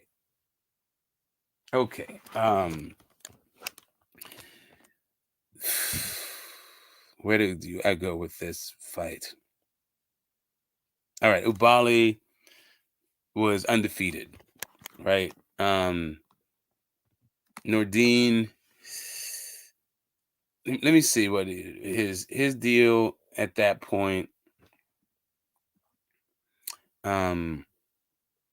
He's Roche. So Roche Warren, right? That was the big one because he beat Warren. That to me, that was the one that really solidified him as real, right? He beat him in a vacant. He beat him in a vacant title to become the WBC world, and then he retired Villanueva after that. Um, you know, I thought he was going to box circles around Nonito just being too old. And I remember that card because fucking one of the best fight, because that is the card. And this is around the time I was doing a podcast with Mark Unrivaled. And we had a podcast called Unrivaled Smoke. And we were talking about the fight on the undercard of this one. And that was Jukumbayev versus Matias, right? And the thing about that fight is both Jukumbayev and Matias had killed someone in the ring. So this was a matchup of actual killers on this undercard, right? So I wasn't even tripping off of like Nonito versus Ubali. I was all about the Matias Jukumbayev undercard for this one, which was a hellified fucking fight. But I was tripping.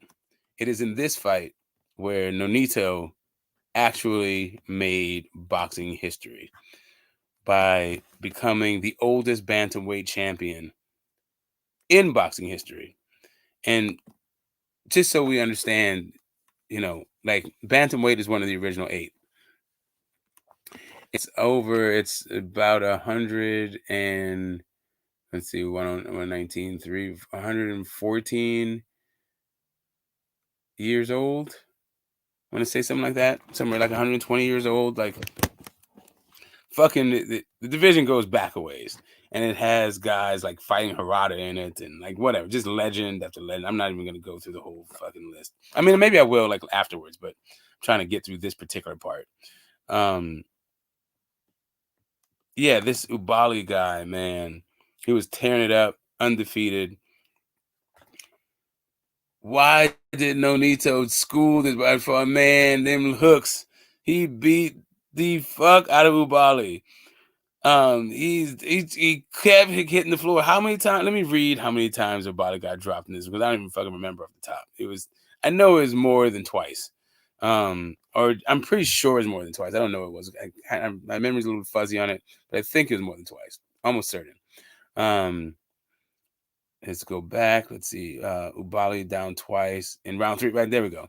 He was down twice in round 3, once in round 4. Count was suspended in round 4.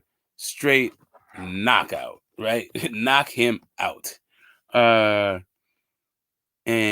it was a California rules, baby. I don't know what a California rules knockout is, and we can find that out too. And you know what? Fuck it. I want to know, what is a California rules knockout? in boxing. I do want to know that, actually.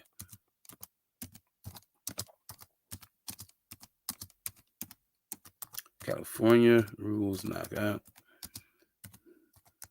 Use knockout in boxing. Knockout in boxing. Sorry, guys. I'm doing this with one hand. One hand typing situation. Gotta hold the thing with my other.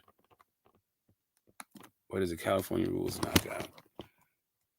Okay, California boxers knocked out. When a boxer is knocked out, this California code regulations, Title 4, subsection 352, boxers knocked out. When a boxer is knocked out, no one is to touch him or her except the referee, who will move his or her mouthpiece until the ring physician enters the ring. Now, you know what? Let me just look this shit up.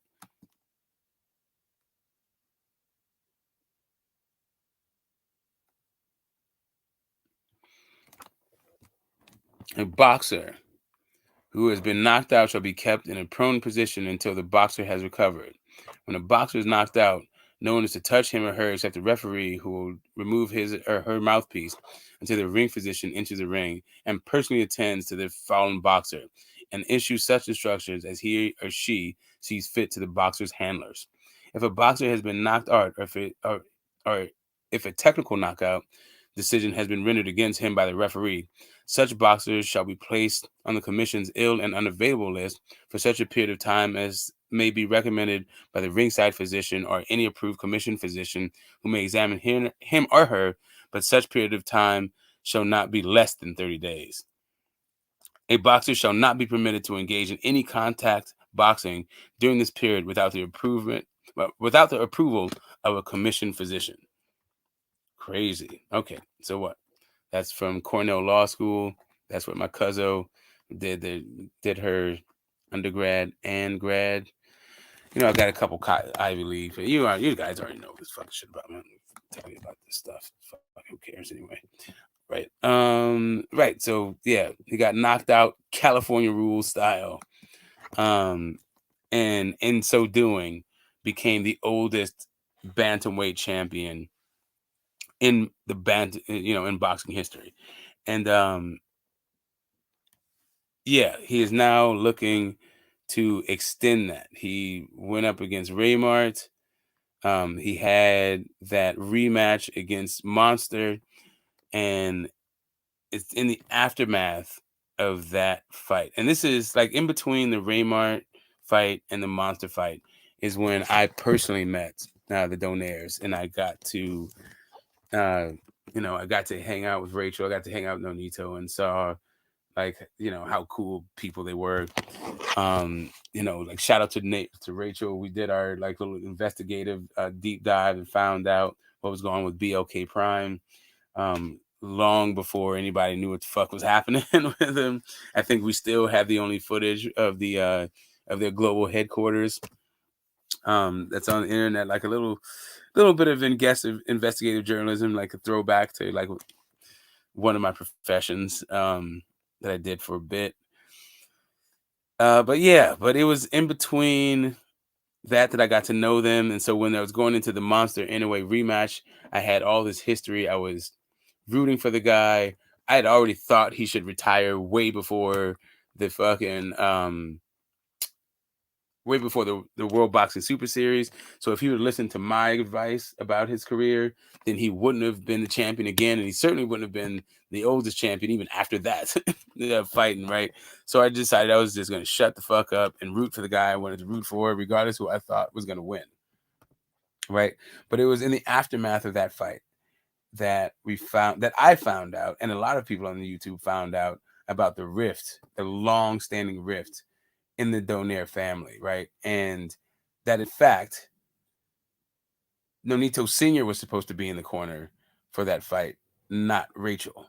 But yeah, all of these people who are talking about Rachel negatively as a trainer, this boxing in the Donaire family has always been a family affair. And these fighters, they need comfortability, they need familiarity, or they don't need whatever. I hear from certain fighters that they prefer comfortability and familiarity. And when you're this old, like a lot of what Nonito does is what he's always done. So I get all here. I went all the way to the end to address some of the comments, which was, like I said, from TJ, apologies. What you said was constructive criticism. Criticism wasn't a troll. It wasn't even a constructive criticism. It was your perspective on it. It was a bit harsh, I don't think it took into all of the complexities of what's going on, because I don't know that we're even privy to all the complexities of what's going on. But what I do know is that Rachel Donaire is she's no stranger to competition, to combat competition, to strategizing how to win, the way the human body works, how to shut all that stuff down. Is she as accomplished as the dad? No. The dad was there at the beginning for both sons, right? The dad was there in the corner for the first monster fight and was supposed to be there for the second, but whatever happened, he wasn't. Rachel was there, and yeah, and that is who is in his corner. Before we get ahead of ourselves talking about who should be doing what, and we as fight fans try to tell these fighters who they should be in there with and what they should be doing, it may behoove us to take a step back and realize there might be a little bit more going on behind the scenes as to why it is the way it is. And some of what's going on behind the scenes could just be Rachel's expertise in a corner, what she actually brings to what Nonito needs in the corner, not what you think Nonito should have in the corner, right? And yeah, so now after the Monster fight, Monster, of course, went on to unify. He become undisputed at bantamweight against Butler. It was supposed to be a Casimiro fight, but famously, Casimiro was pulled from that fight on this weirdest technicality ever. And they got Butler instead. Monster after becoming undisputed, he moved up. He's now fighting Stephen Fulton. All those belts scattered to the wind. So now this week, in next month, coming up in a few weeks here, we're going to be getting Nonito fighting Alexandro Santiago. Like I said, is him breaking his own record for being the oldest bantamweight champion. I'm going to be in the house. I'll be, whatever tales I can recount to you guys, I will. I'll bring back all the info to the thirsty babies. And yeah, on that note, we're celebrating Nonito's Hall of Fame career. A man's made millions. He's thrilled us. He's gone up against the odds. Whether you're a casual that likes, or a hardcore fan that likes knockout, or whether you're a fan of the sweet science that just likes the technical brilliance, he's shown us that he can provide all of that stuff, right? So shout out to Nonito, the Filipino Flash. Thanks for all you've done. Canastoga is waiting for you.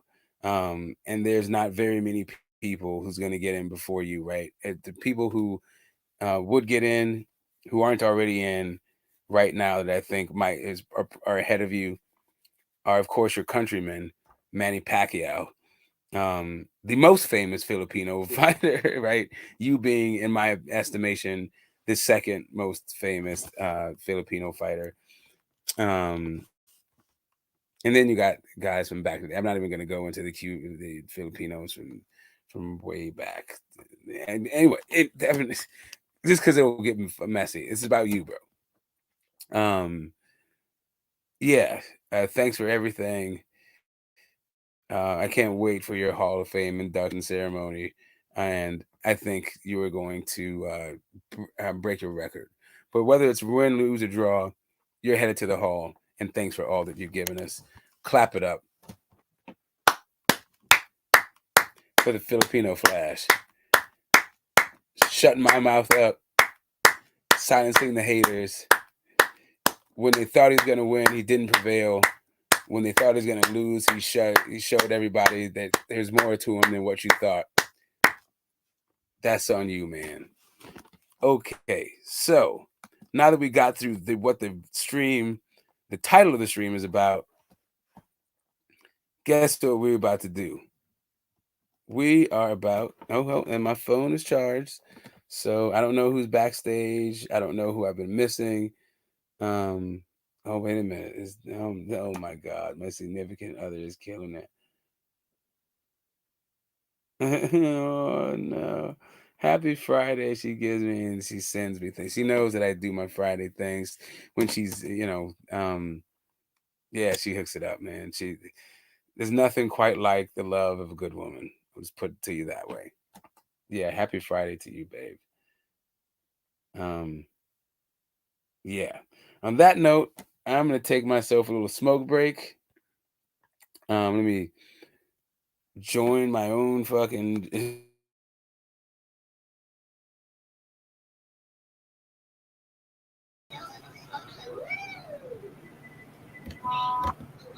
Hello.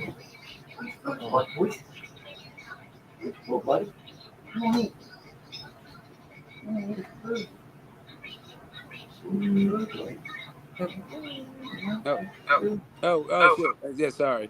Hey, what's up, Brendan? You all right? Yeah. What's up? Yeah, there's Matt Chad. There he is. What's up, baby? Oh. Yeah, okay. After the RSA fight, that's what's up, Raider. Sinaloa, baby. Yep. Kenny Montiel W at the time, 40-42. Yep. That's what's happening with it. So, yeah, Brandon. Yeah, thanks for showing up again, man.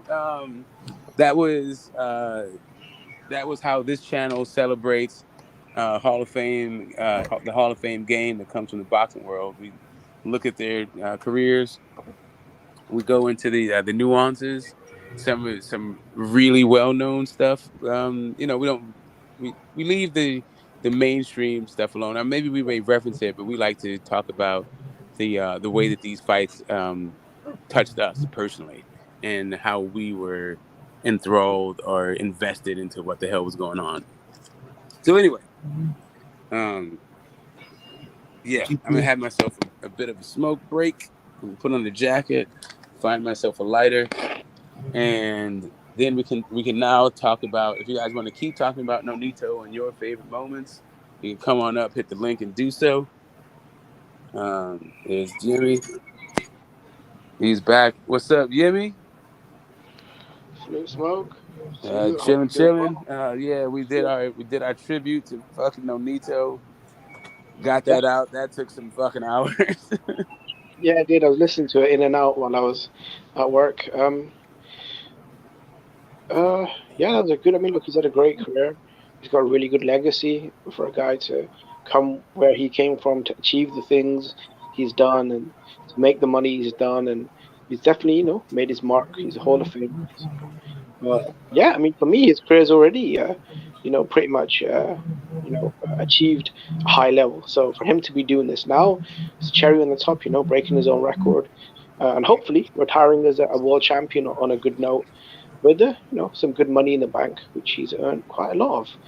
He was one of the rare fighters in the lower weights that was making $1 million purses, which at that time for a bantamweight was almost unheard of. So Yeah, yeah, definitely. Like headlining HBO events. I oh think really he was like the precursor to Chocolatito, right?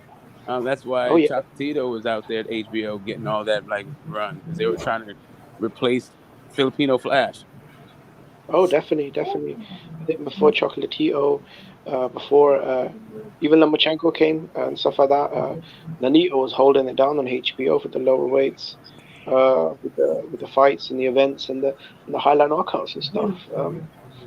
So yeah, man. I mean, congratulations to him. Hall of Famer, successful inside and outside the ring. Guy's literally a millionaire, Hall of Famer. So for me, he's achieved more than what probably 90+% of fighters will ever achieve. So I think he should be happy and proud of what he's done. This greatest fighter. We can talk about the greatness of the Filipino fighters in a little bit. Just as a recap. But I want to because that is a crazy kind of conversation that goes back. Really, you got to go back to like the 40s. Um, to like really get a really good sense of it. I mean, maybe something like there's a couple of guys in the 20s too, and yeah, we can deep dive that one. But I'm exhausted from just that one. Right now, Oh, I need to replenish my see, tanks, and I felt like and towards that end, I want to talk about goddamn Canelo because that's oh, the definitely, news. That is definitely, the news definitely. du jour, right? Bro, I'm I, here for the. I'm always here for the, the gossip, the magazines, the sound bites, the Twitter hashtags. You know yes, me, I'm all yeah. about the Jerry Springer and WWE. I love that Yeah, shit. So yes, I get it, man. Exactly, Mundo. And since those are areas that I am less interested in going into, I appreciate those who can exist in those realms and that I can actually interact with, that I don't find complete fucking nimrods. Right? So, like, yeah. So you are our ambassador to bullshit. So let us know what the hell's going on in the bullshit world with this Canelo stuff. Canelo signed a massive deal with with the PBC. It's a multi-fight deal, 3 fights, and from what we're hearing, Charlo will be the first fight. But from what I've read, though, Smoke, the other 2 fights, they're actually not. There's not signed opponents for them. So those are just two empty options where you could fight anyone, I guess, or whatever's available. Um, I'm not sure if it's 2 fights and the third being an option, kind of like what he did with the Zone. He signed a 2 fight deal, Bivol, Golovkin, and the third fight, which became Ryder, was just an option. So look, I look forward to it. I think this is a massive coup for Showtime, massive coup for the PBC, our Heyman. I think they've brought a legitimate superstar into the fold, a guy that consistently generates high levels of money. How profitable will it be? See, this is the problem with superstars, right? They generate a lot of money, but they also want a lot of money, So you have to pay them tons and tons as well. So I think it's really good for the PPC right now. I think the PPC is probably in the best position it's been in a very long time. They just had a massive event with Tank versus Ryan. They've got Crawford Spence. They've got Canelo in the fold. Deontay Wilder. He's got obviously the Joshua fight, the Ruiz fight. So I think PBC is going strong. I think Matchroom is kind of crashing and burning right now because for a long time they were going strong. They had Joshua, they had Canelo, they had a massive stable, they had like 10, 12 champions. They're putting on big shows in the UK and the US, and slowly you could kind of see Eddie Hearn falling apart. Um, not only in America, but the UK. When he comes here, you've got big rivals now. There's Frank Warren on BT Sport. You've got Ben Shalom on Sky Sports. The UK is no longer Eddie Hearn's playground. Like several years ago, it was just nothing but Eddie Hearn. He literally controlled probably 95% of the boxing side in the UK. So, no one else was putting on big pay-per-view shows. No one else was putting on stadium events, and no one else was kind of doing the kind of media numbers that Eddie Hearn was doing. So I think it'll be a hit for the zone, but Canelo's smart, man. I think this made all the sense in the world. Bob Arum, for whatever reason, has never thrown his name in the Canelo I'm getting sweepstakes. I don't know why, but it is what it is. So I think he's smart. You got Charlo, that's a big fight I'm getting ready in to fight America. you right now, so I'm not going to be muted till we get done. So the Charlo fight is a big fight in America. I think the Benavides fight is When I probably get done playing the game. biggest fight. I think it's the biggest fight in the sport, potentially, depending on how it's built up. And the third option, me personally, I know I'm going to get hanged for this, but I wouldn't mind the Andre fight. I wouldn't mind the Morel fight. The Spence fight, a lot of people, depending on how that's built up, that could be potentially huge. That could break 2 million pay-per-views, depending on how GT. they come out. So, Okay, yeah. Oh, me right okay, hold now. on. Yeah, sorry about that. Hold up. Yeah, hold on. Let me just address this guy right quick. Hey Brandon, on this panel, I know like we met at Mad Chaz and it's a little bit unruly there. People don't know how to act. But on here, people generally are good at it depends on who it is at what point. But generally people on this channel are pretty good at letting one another speak and let them finish speaking before they start. But as soon as Jimmy's done, I'll give you the floor, all right? So you don't have to interrupt. Sorry, Jimmy, go ahead. Yeah, thank you. I'm about to land the plane. Like I said, I think Canelo, the sky's the option. Showtime, it's been proven, is a bigger pay-per-view platform in the United States, which is Canelo's core base, than the Zone. They put on bigger events. They've been a more of a stronger industry platform with the history and the promotional experience and stuff. So I'm glad. I think Canelo's got a good team around him. Um, how this works, I'm not sure. I'm not sure if Al Heyman's his advisor now, if he's handling directly with Showtime and through Canelo Promotions, or I'm not sure how the logistics work. But I think, hey, look, if you're going to fight a Benavidez or a Charlo, why not fight them on PBC, where you'll probably, if you sign a big deal, you could have higher guarantees, rematch clauses, and you'll be, the house guy. So I think all things considered, I think this was the best move. And Eddie Hearn doesn't have anything outside the Bivol fight, which he's failed to deliver because of economical reasons, according to him, and issues with whatever demands Bivol had. The Zone was basically a bust for Canelo. So I think it was a smart move coming to PBC, definitely. Yeah. All right. So right. I know with a legacy like Canelo's, it's hard to add to it, right? But Hmm. in what way do you think this PBC will add to his legacy? You know what, Smug? If I'm honest, I think it'll pad his resume, but I'm not sure how much it adds to his legacy because, I mean, there's not really any sort of pound for pound level or Hall of Fame type of fighters in and around this division or any long term rivals. Like the Charlo fight, I think it's a big fight, but the fan reaction has been pretty clear. I think a lot of fans are actually excited about the fight because of the history between the two fighters, and I think stylistically it's a good fight. You've got two action guys, and the fan base is obviously involved, make a really good event. I think the Benavides fight will be a good legacy fight in the sense where, I mean, a lot of people are calling this kid the monster, and he's, an undefeated scalp always helps, but it's like I said, I think it's good padding for the resume, as in the CV, right? But as far as legacy, I mean, none of these dudes are really champions, though, are they? Like Charlo, I mean, Canelo, if he beats him, he's not gonna. And this is the era of titles where they don't mean much. But the only person who's putting their hardware on the line for any fight on the PBC is Canelo. He'll put his belts on the line against Benavidez, same with Charlo. They're just title defenses. I think getting revenge over Bivol would have been better for his legacy. I think getting obviously defeating Beterbiev and possibly undisputed would have been insane for his legacy, especially how he's seen these days, Canelo as a fading force. And obviously Badu Jack at cruiserweight, 5 divisions. I think that would have been better for his legacy, but for various reasons, none of those fights could happen. With the Bivol fight, Eddie Hearn's come out and said, look, that's just a fight the Zone just economically couldn't please Bivol, so that fight fell apart. I think with the Serbiev, Bob Arum just, for whatever reason, has never offered Canelo a big deal. I don't know what the issue is, whether he's a cheap, a cheap motherfucker, or he just is looking at in-house events or whatever it is. Bob Arum just showed very little interest in promoting Canelo Alvarez. He's literally never sent him an offer, even though Eddie Reynoso literally jumped on Twitter and said the big promoters haven't sent us offers. He put Top Rank. He hashtagged Top Rank in the tweet, and they made no offers. So I don't think they care about Canelo. So it is what it is. And Eddie Hearn's got no option. So I think PBC right now, as far as a businessman, I think it's the best.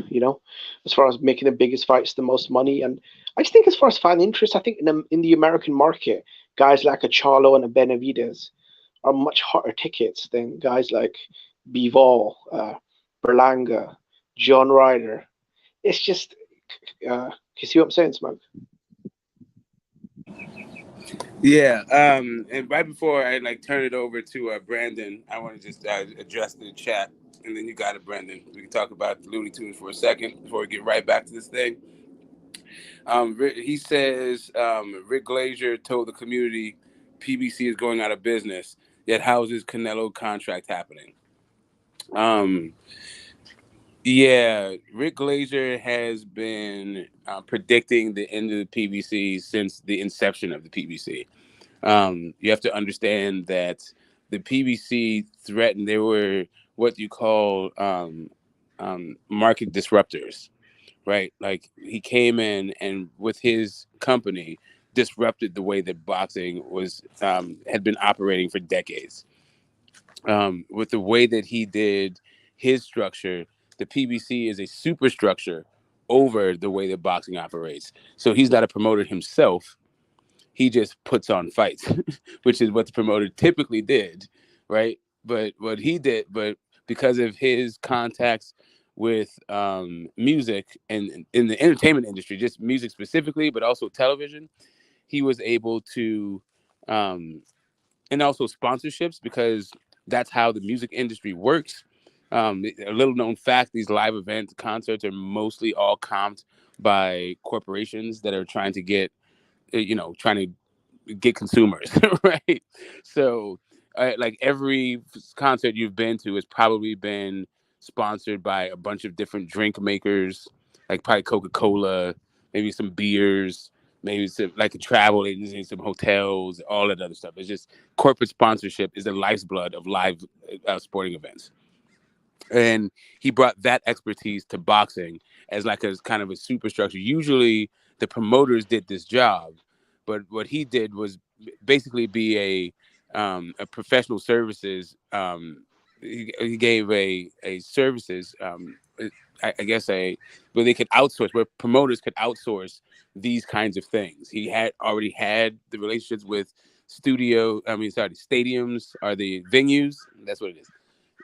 He had relationships with the venues, he had relationship with sponsorships, he had relationship with television. He put all that together, so he became a one-stop shop for promoters. That all the promoters had to do was figure out how to put on a live event and how to get the fighters and build out undercards. That's all a promoter has to do when they come to PBC. Al Heyman already has, or the PBC already has venues. They got, Barclays is, exclusively for PBC, or was. I don't know what happened during the pandemic. A lot changed since then. A lot of change because of the pandemic. But yeah, this idea. But really, guys like Rick Glazier, the first people to howl, right? The first people to start screaming foul when PBC came into business and saying that they're just trying to find a loophole in the Ali Act was Top Rank and Golden Boy, the two huge powerhouses at the time. They understood exactly what kind of market disruption PBC represented, and they took him to court to try to stop it. The judge laughed him out of the court, and all the fighters left, went to the PBC, and started being the architect of their own careers. They became much more autonomous, and the rest is history. They're guys like Rick Glazier, guys who are further downstream, who get they're also professional services, right? Just like Al Heyman basically opened a one-stop shop up for promoters. Promoters rely on guys like Rick Flair, right? Like Rick Glazier, sorry. Like Rick Glazier to be a one to help them out with the individual fighter contracts. So when you have the PBC coming in, where the fighters became their own promoters, they started cutting out the middlemen, guys like Rick Glazier.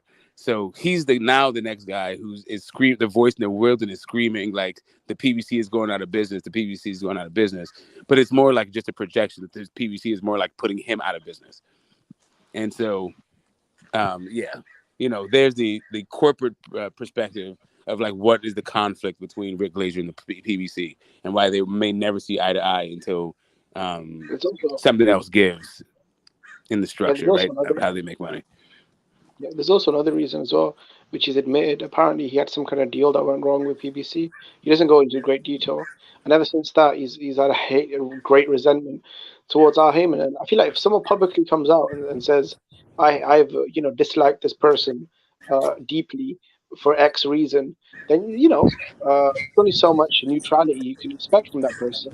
And a guy like Rick Glazier, I mean, he's who he is. We've seen him go back and forth with Nonito Donaire, PBC, people on Twitter, fans. So, he's a bit of a divisive character.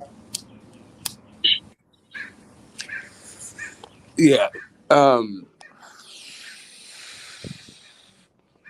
Yeah, that old personal shit. Yeah, whatever deal gone wrong. Yeah, if that's how you, to me, that is just a bad businessman.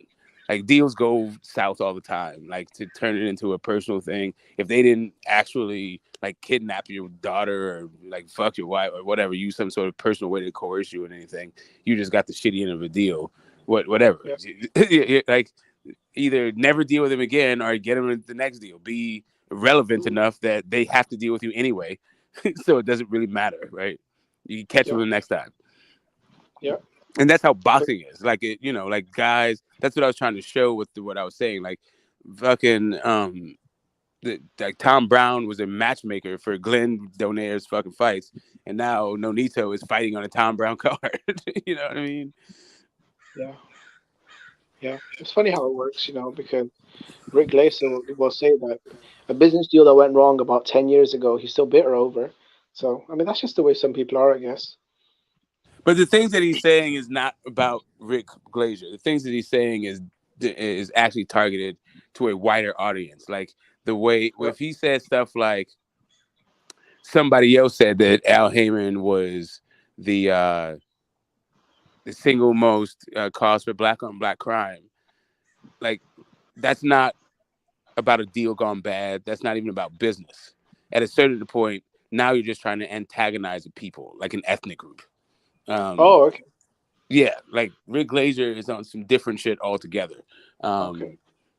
And See, yeah, I didn't think that because of his wife, if you know what I yeah, mean. whatever, dude. Whatever. Like, if you don't think everybody talks shit about everybody, just so by Yeah. far, like this whole idea of staying on code and shit, nobody stays on Yeah. code in their household. Like, get the fuck out of here.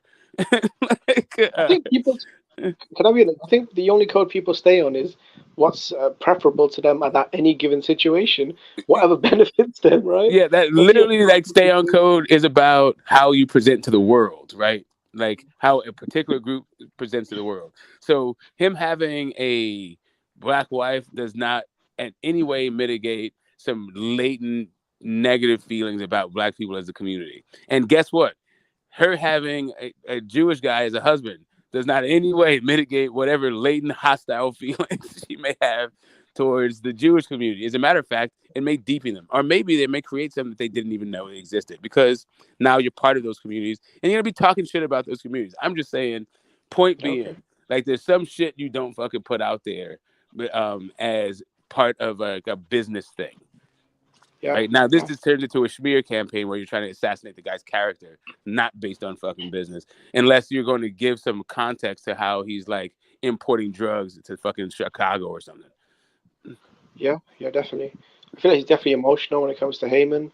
Um, I haven't really followed him for a while now because he just kind of goes over the top now. I used to go to him when he's reporting numbers, but I mean, he's not really a reliable source. I mean, if this guy had all the answers, would he not be worth millions of dollars and a TV executive or something? I mean, I don't know, man. He's smarter than Eddie Hearn and Al Heyman and Bob Arum and yeah, but dude, why have those guys got tens of millions of dollars in the bank and you're still running around for $1,000 deals? Come on, like never got Yeah. that.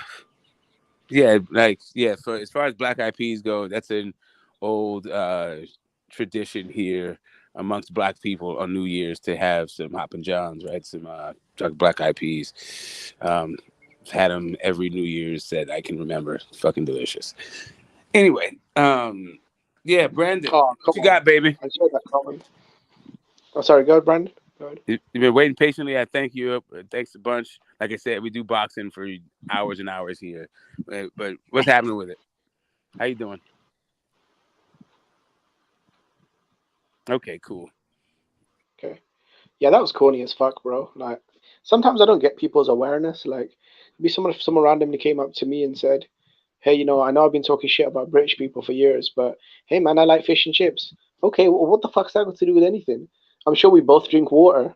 I'm sure we both drink Pepsi. I'm sure we both breathe the same air. Like, I, I don't know, man. Maybe it's just out of touch with reality a little bit. A lot of these old fucks, they get a bit lost in their ways. Yeah, it's hard, man. Look, and that's what one of the things that I like to champion and tell people about is making sure that you're always checking your beliefs, your opinions, and your knowledge. Yeah, Always update that shit. I grew up, Pluto was a planet. Like they took that shit off the fucking galaxies, right? Now it's been yeah, downgraded. Like you have to know about stuff. Yeah, yeah, there was two genders now. Hey, I don't fucking know that through the miracle of science, a human being can have both sets of working genitals. Who the Yeah. fuck knew, right? So when you say go fuck yourself, somebody might go, just came from doing that. Thanks, a little tired. And they I will think be fucking. They'll be right. I think his issue with Rachel Donaire was a bit much as well because I remember her. They were going back and forth, but for the most part, she was polite. She had good manners. She was giving him respect. I know she was grilling him a little bit, but she seemed polite and relaxed, and he just kept getting louder and louder and more aggressive. If you see the interview, uh, yeah, it was, yeah, No, he got exposed on that one. That was the one where he was just I use the term miserable old fool, and I don't think people realize that I am actually quoting fucking Kill Bill. It just fucking it just fits yeah, the evil tutelage of Pai Mei. You miserable, because that dude was a miserable old fool. But he did have some knowledge, so and that's why it's apt. Like these people, these old people, they do have something to offer, but sometimes they can't get out of their own way because they've just harbored all of these really deep-seated misconceptions about how people are. And then when people showed themselves to be a different way, they're like, oh, fuck this dude. Who the hell needs these outdated fucking modes of thinking and being? And yeah, he's finding himself that way. Bob Arum is finding himself this way, I think, too, increasingly. But yeah, these old ass people that want to find themselves in the public eye but can't fucking adapt to the new way of thinking, you're doing yourself a disservice. yeah. Because I mean, you could definitely tell that he kept getting angrier. The tone of his voice. He started cutting her off more. He started kind of disrespecting her, and then he rage quit. Right? He rage quit like on a video game. Right? I'm taking my ball and I'm going home. Yeah. Yeah, he's like, yeah, I don't even know what to. Yeah, it could very well be that it doesn't even matter that it's a woman. This is how he behaves towards women. He could behave the same way towards another old Jewish man, though, because now it's his peer and they should know better. Like, it's just people who think like this and behave like this, they find a reason to think and behave the way they do. Yeah. Not to Until you figure stereotype that him, shit out. but Yeah, go ahead. I mean, not to stereotype him, but old Jewish New York dudes from that particular era, they do have a history of, kind of thinking of women on a certain, pecking order. If you know what I mean? I mean, you know, uh, he seems like he comes from, the old-fashioned mentality of New Yorkers, right? From a, more of a traditional family where women really shouldn't be speaking in boardrooms or questioning experienced men. Yeah. Um, yeah. I mean, shout out to him. Sucks to be him. Hopefully he raises from dumb to smarter. These No, women, not only from the you're not interview putting the stuff. genie back in the bottle, man. We're not in the agrarian age anymore. We don't need Yeah, 15 fucking children to work a farm. yeah, People get divorced. The women can fucking think. All the weird norms we had about them being not as intelligent or whatever the hell, being better well, suited to doing whatever the fuck it is. Uh, some women, fine. There's other women ain't hearing that dumb shit. They've been yeah, waiting. They've been champing at the bit to get an opportunity, and they're going to be competing with you. yeah. You better get It's not. you better get your game up. It's not only the interview that he said. I've seen Twitter, comments where he said, he gives Rachel full credit for cooking Nonito's meals and making sure his gym shorts are washed, which I kind of thought was a little condescending, but It's very so, condescending, but it was also rife with jealousy because guess what? He hasn't been ever nominated for. but, yeah, manager of the yeah manager Yeah, award. he didn't like that at all, baby. Nah, he didn't like that. Then all of a sudden, all of his prejudices come out, and he wanted to make it a black blanket statement, like a blanket statement, like, oh no, anybody with one man. Well, what about all these people with one manager that are considered great, like great managers? I still don't consider them managers. Get the fuck out of here. That's why you don't have a vote. Yeah, yeah, that's true. And young females that come up in the boxing industry, they they're not really, especially the business side. They're not really welcomed with open arms just because of the way boxing has always been as an establishment. Yeah. Anyway, I'm gonna have myself a Smart, what little do you think? smoke. Yeah. Smart, Go what do ahead. you actually think of the deal though? The Canelo Alvarez 3 fight deal. I mean, what does it? I mean, I know it It's, adds to his bank balance, but what does it actually add to his career though? I mean, his yeah, legacy as a it's fighter. I mean, I agree. It's padding legacy. Um, just yeah. I mean, padding his resume. Um, yeah, this week has been like a little bit. I don't know. It's just there's been a lot of kissing your sister that's happened this weekend, and when it comes to boxing, that Regis Prograis, the Rhea fight, Zaria. That shit, the way that people talked about it, it's just been like the fight itself was just so garbage, and then like like this deal is just more of the same and kind of a meh week in boxing. And then Yeah. it's also been a meh week in like the YouTube boxing. Like we've had this great thing happening that I really like. Shout out to Matt Chad for having the continuous stream and always having Oh, a place to go and 24/7. kick it. Um, 24/7. and it being like kind of a melting pot for like boxing fans. But I think a lot of people are now like, I don't know, they're showing there's something else happening. Smart. I've asked you this question before, but I'd like your answer in greater detail because it's just something that's always bugged me for several years. Even though Eddie Reynoso tweeted or used the hashtag top rank, are you surprised Bob Arum has never even once tried to approach Canelo with a multi-fight offer or a deal? I mean, he is No, with ESPN. Okay, no, why? Is it? because what his stated business model is, what he's always tried to do. Like he makes money off of markets from like demographics, not off of like individuals. So he's just trying to like milk the next thing that comes up, make a ton of money off of that dude. And when it comes time for him to make huge amounts of money, bye. Bye. Yeah, because I'm just surprised though. You've got ESPN behind you. You're an established force. Would you not want the best ticket seller in North America on your stable? You've never even tried though. Maybe it's just too cheap, or I mean, has Bob Arum ever paid a fighter a $50 million guarantee? I don't think has he? I mean, does he pay dudes those type of purses? Okay. Think of it like boutique versus retail, Yeah, versus big store. The retail, they'll have a couple of like knockoff brands from the boutique or whatever the hell. Um, but generally, the store has the mass produced stuff that then becomes like a collectible. yeah. Like that's what he's trying to do. Like it's not the it starts off already as a high end item. It starts off as something that for people to consume um, en masse, not for just the connoisseurs. I see what you're saying. But when he signed up Fury, I always thought, okay, Fury's an expensive client. He's an expensive client.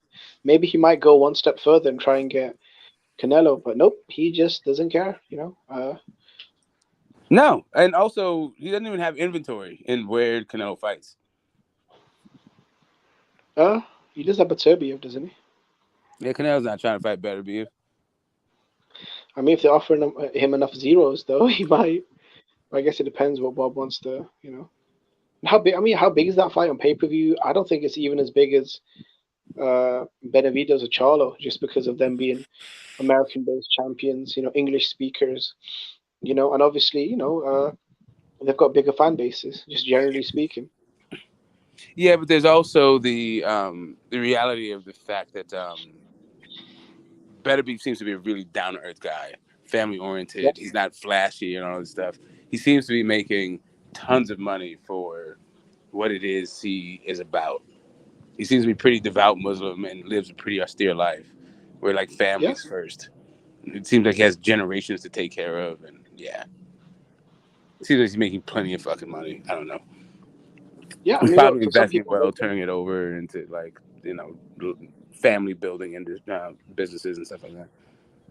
Yeah, I mean, some people they're happy to make, I don't know, $2 million a fight. You know, not everyone wants the Canelo, the Floyd Mayweather, the Joshua. And I'll be honest, Smoke. I mean, making 3-4 million a year, you can live very comfortably. You can live Yeah, very comfortably. Yeah. especially if you know what the hell you're doing with your money. Like it's, Oh yeah. I mean, I understand. Um, I mean, he just seems like to be a bit of a throwback. It seems like his Yep. bases are covered. He's not a flashy guy.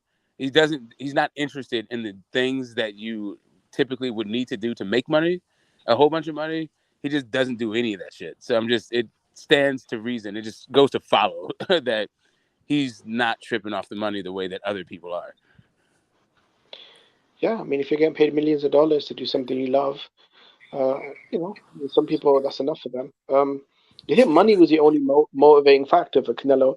Because I mean, let's be honest, he's pretty much cleaned house on the zone. He's pretty much milked them dry for every penny they're worth, and for whatever the stable is worth. Do you think he just came here for the options, or do you think Canelo's a pure mercenary at this point? He'll just go to whoever offers him the most money.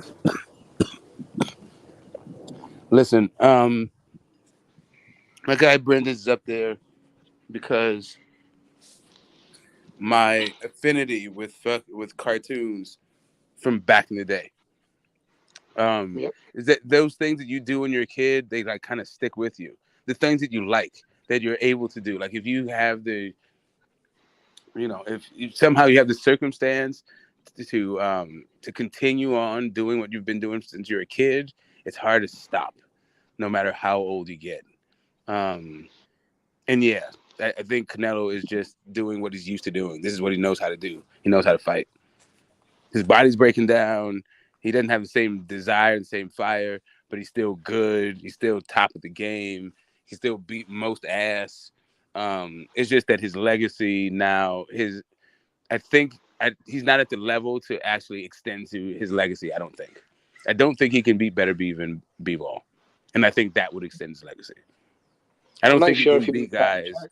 like Badu Jack. I don't actually. I think that he doesn't think so either. I think he's playing a big game of chicken with people. Like we were talking about it. Wait a minute, is Badu Jack on PBC? Is he still with PBC?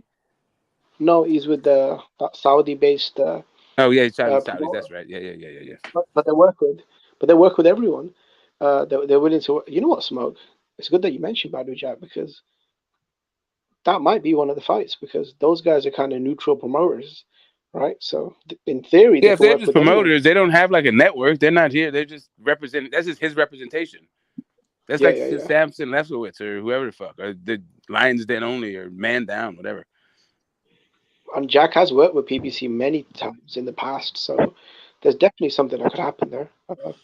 No, not at a 180-pound catch weight. No, I don't see that happening.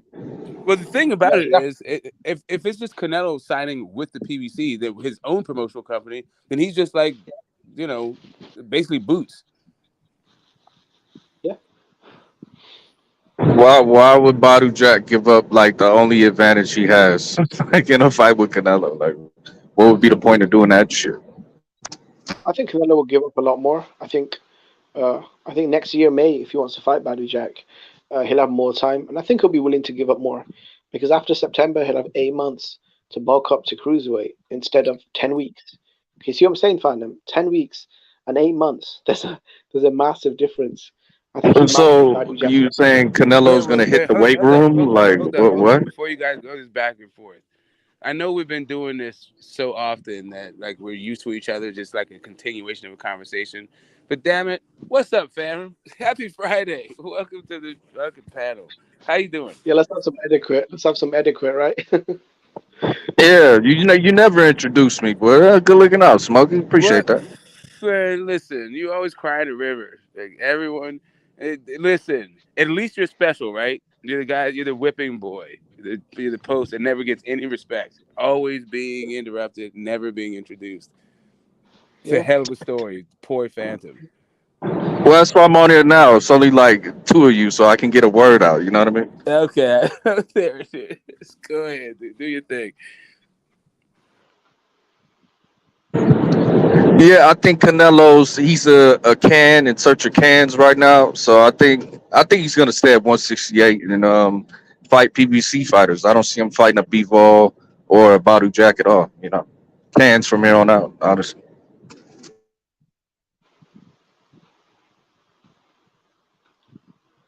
Did It you depends, say he was really. a can searching for cans? yes. Wow, that's pretty inflammatory, especially given like the cans out there. Like to me, like guys bigging up dudes like David Avenesian. I wouldn't call David Avenesian a can and label Canelo several levels above that dude. Do you know what, Smoke? With the, and I know this doesn't bother you, but with the rise of guys like Monster Inui, Alexander Usyk is doing his thing. Crawford might emerge out of the Spence fight. I think there's just a massive shift in the pound for pound rankings right now, and I think Canelo's been kind of maybe being left out on out of the top three, top five, depending on what you feel, you know. So Yeah, that Bivol fight, they see it like, oh man, like I don't know. But I don't. This is also the YTBC. You can never tell. Like a lot of people's pound for pound rankings are born out of like asinine conversations we have with each other. yeah, I mean, like you said the other day, you feel like Canelo technically and as far as ability is way better than guys like Estrada and Inui, but a lot of people would disagree with you. So it's difficult, you know. Yeah, I mean, but who is calling these guys a can? Like, come on, bro. Yeah, that's I a bit much mean, actually. that's just me. That's just Phantom. Oh, I can't move. I can't throw combinations anymore. I can't move my head anymore. Let's just let him hit me. Like I don't look like a can out there, bro. I mean, you're putting him on a Gabe Rosado status, bro. I mean, come on, Jesus, man, have a little, you know what I'm saying? Gabe Rosado would still fight though. Like Canelo looked like he's just going through the motions. Like I'm just here. I'm just doing this. Yeah. All right. Milan Fashion Week. What's up with that? You know what I'm saying? Like, it's what's looking like, I bro. think he turned up a bit. He turned up on John Ryder, but John Ryder was like he was trying to channel his inner Winky Wright. But also, they trained for Canelo tendencies, and Canelo had to do a little bit of adjustment. That knockdown he got was because instead of throwing that hook wide, he kept doing it wide. Then he threw it straight fucking down the middle, boop, on your pockets. And then he never did it again. So what the Well, fuck was no, the I mean he point? turned up a little bit, but no, he didn't turn up too big. Yeah, the crowd. I don't know. He beat the fuck out that dude though. I don't know. Yeah, yeah. Is John Ryder a can? I would say Correct. so. Okay, how No, about I mean, Jose? How about David Benavidez? Is he a can? No. Morel, is he a can? No. Okay. Is Charlo a can? Yes. oh, Is Boo Boo a can? Yes. Ha! There we go. There it is. So those are the four, maybe five guys that could be on Canelo's thing. I don't know how much Badu Jack adds to his legacy.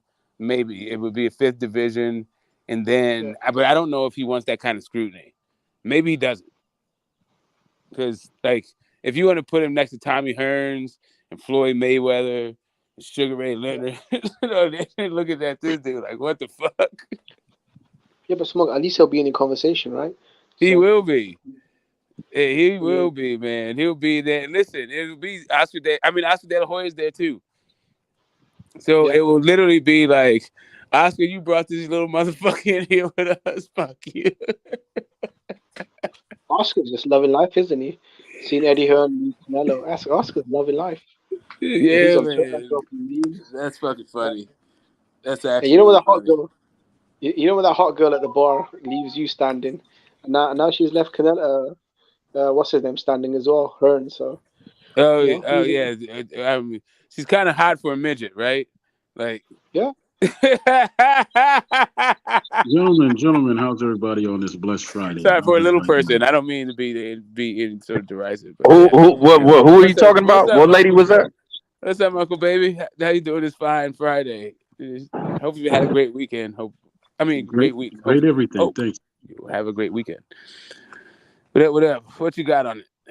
You know what? I'm still trying to figure out where all this Canelo let's just call it hate is coming from, because in reality, he's a fighter's fighter. For this era, he fights more than most people. He goes up and takes challenges from a bigger, a bigger, younger fighter, and he came up short. He's undisputed in a weight class that's never had an undisputed champion. Uh, and he's what I think he was unified in a couple of weight classes before that, right? Yeah. So basically, right now he has the best resume amongst his peers, right? So I don't see where all the hate is coming from. Where every name you could throw out at me, resume for resume, fight for fight, they can't match him. That's the same thing with the accomplishments. Now I understand you want him to fight so and so and this and that, but in this era of boxing, you have to get used to the politics. Do I like it? No, but I got used to it. But I appreciate the things that he has done. I can't take that away from him. I think the problem is a lot of people don't think Canelo is what he was a few years ago. They think he's Nobody past is. his best. Well, They yeah, think that's he's on the side. Yeah. yeah. Well, I agree with that. That's time and aware. You could see it in his last fight that he was off. He was Yeah. completely off. He looked average. He looked Yeah. very average and beatable in his last fight. And I think now is the time for David Benavidez to get in there. I looked David Benavidez in the eye and told him a couple of years ago that you can't beat him right now. But he could beat him now, though, because that was years ago. Benavidez will beat him now. I don't know about David Morrell. He only has 8 fights. So I don't know about him. He needs to go fight the other guy people are down on.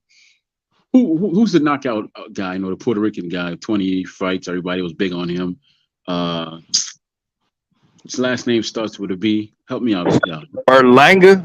Berlanga, yeah. Why only fight Berlanga? Why only fight the other guy that's with Oscar? Who's the other guy that's at 168 with Oscar? Jaime Munguia. Yeah, why only fight those two guys? Prove himself that he's what everybody says he is. Then he could be in the talk about Canelo, because right now he shouldn't be mentioned with only 8 fights. If only boxing was just under one commission, that would happen.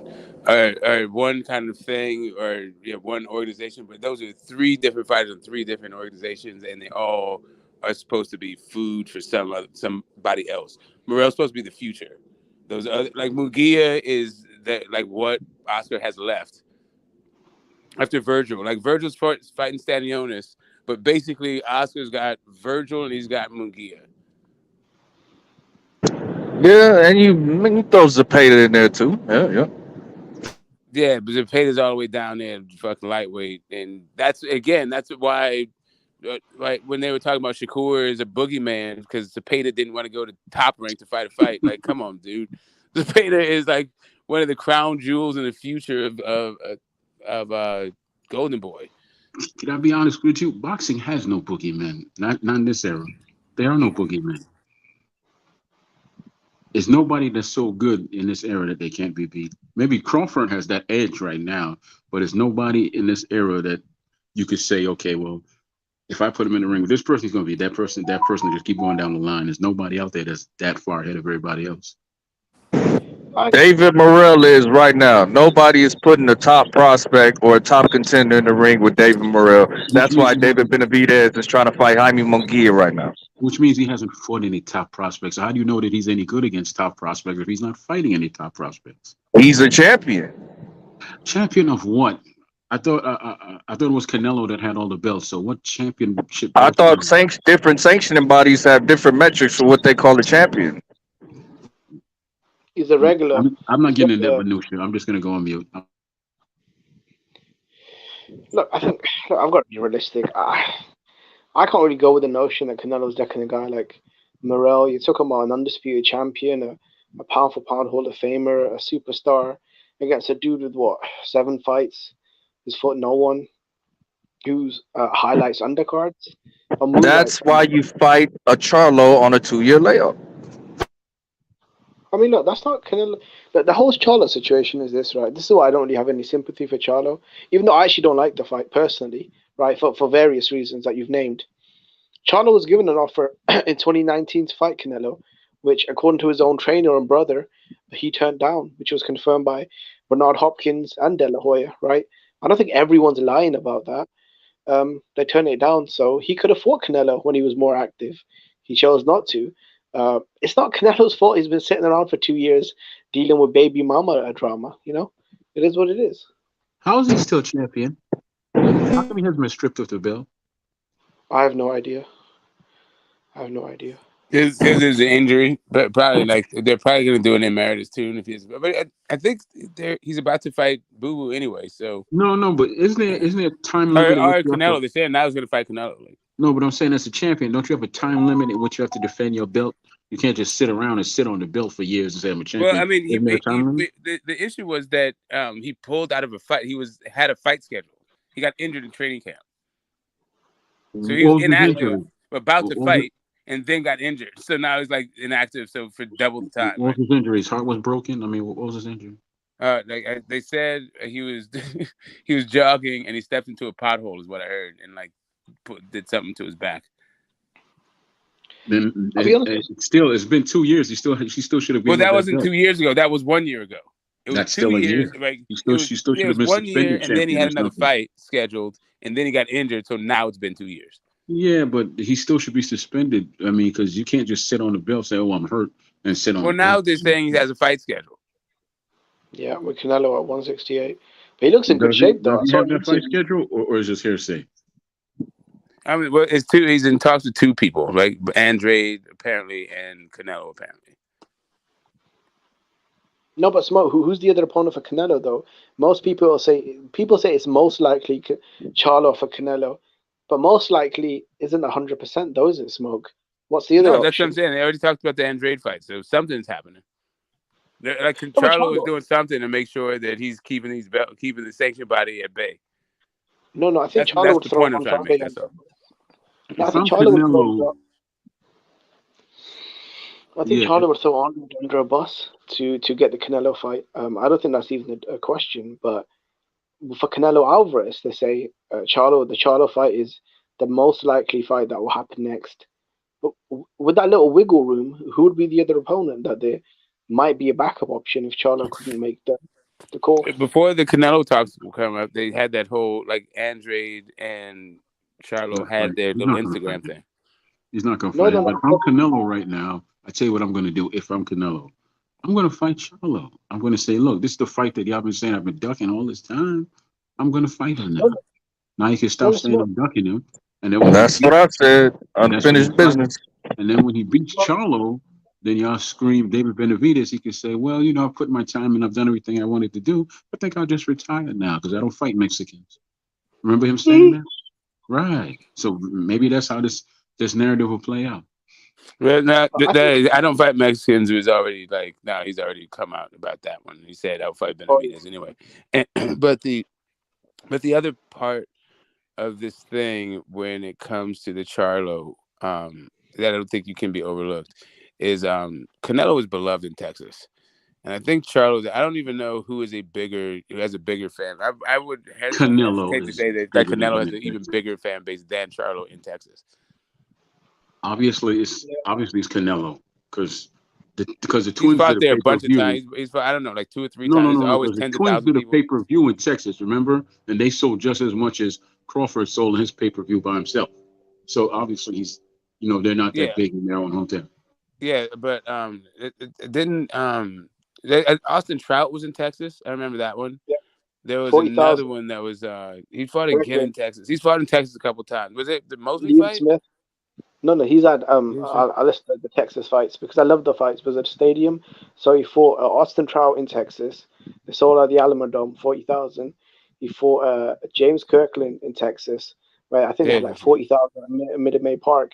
Then he fought Liam Smith in Texas, where they had over 50, and then Billy Joe, the recent one, where they had like 75,000. So Canelo always draws a massive crowd in Texas. Yeah, like if you fight a local boy, if you like to fight a local guy like that, the Canelo fight, too bad. Yeah, like you said, when your moment is ready, you had your whole life to prepare for this moment. It's not the opposition's fault that, No, but it doesn't matter if you got a deal sent to him way back when or not, really. Mm-hmm. Right. But let's be realistic. We're talking about just Texas.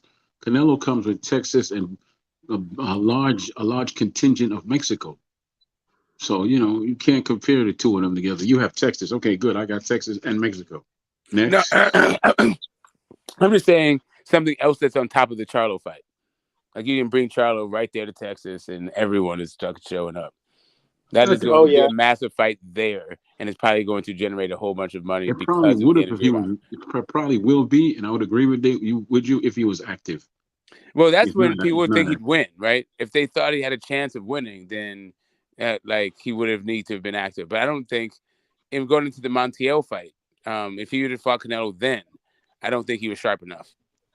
But No, I don't think Charlo's good enough. So really, at the end of the day, even if he was active, super sharp, I like it would only be a contingent of Charlo fans or people who are just rooting for the there underdog you kind of go. stuff who don't like Canelo. But like, yeah. There you go. Also, right, there's this false narrative that the twins are slick black fighters.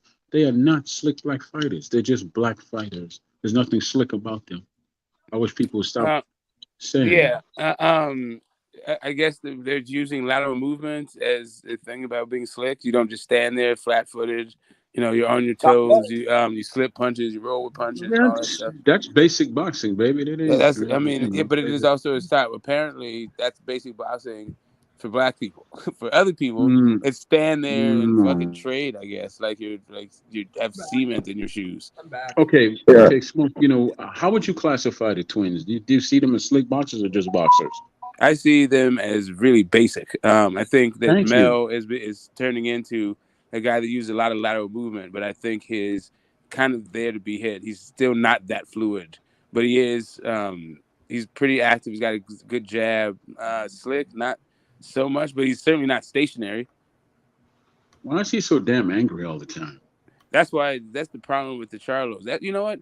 I don't get these guys who just look up, just wake up, just seem mad. Even when they're not mad, they kind of seem angry, like just smoldering. But that's how my homie that was a boxer was too. This dude's always like if I like yeah, my man is definitely on the angrier side of things. Like I'm not quite sure what Exactly, the man. hell's going He's like on, the but yeah. angry, a boxing rapper. Tell him why you mad, son. Tell him why you mad, son. Just always mad. I don't understand it. Because I my think his shit's shoes more are too John tight. Blaze than that. Yeah, I think his shoes might be too tight, boy. That's why he probably gets angry. Nah, man, it is it's unrealized potential.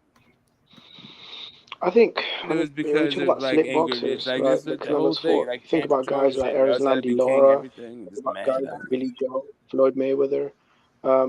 Charlo's not really what you call slick. I think he's very athletic. I think he's strong.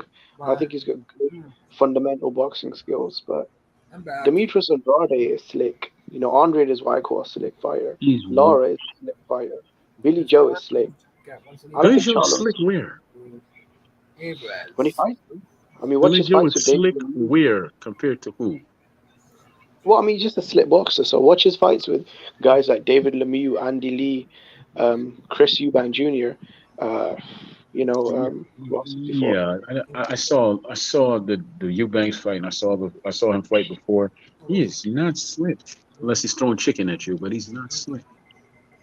I thought he looked incredibly slick against David Lemieux. I thought when he fought the fight before Canelo was in Martin Murray, You he did talking some about the slick boxing. French bred guy that only knows how to fight in one direction, straight ahead? You talking about him? What What do you think about him against Canelo in the middle rounds when Billy was turning Canelo and moving? And I mean, he was I clearly doing something. I don't Why did recall. you? Oh, come on. You don't remember him winning the middle rounds by using slick boxing?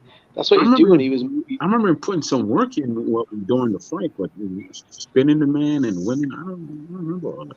I'm being honest. I'm not being facetious. Mm. I'm being honest. I mean, would you say Caleb Plant was slick? GT. Caleb Plant? Caleb Plant is just a decent, above average boxer, I guess, for this era. That's it. No. Okay. Who do you consider slick then?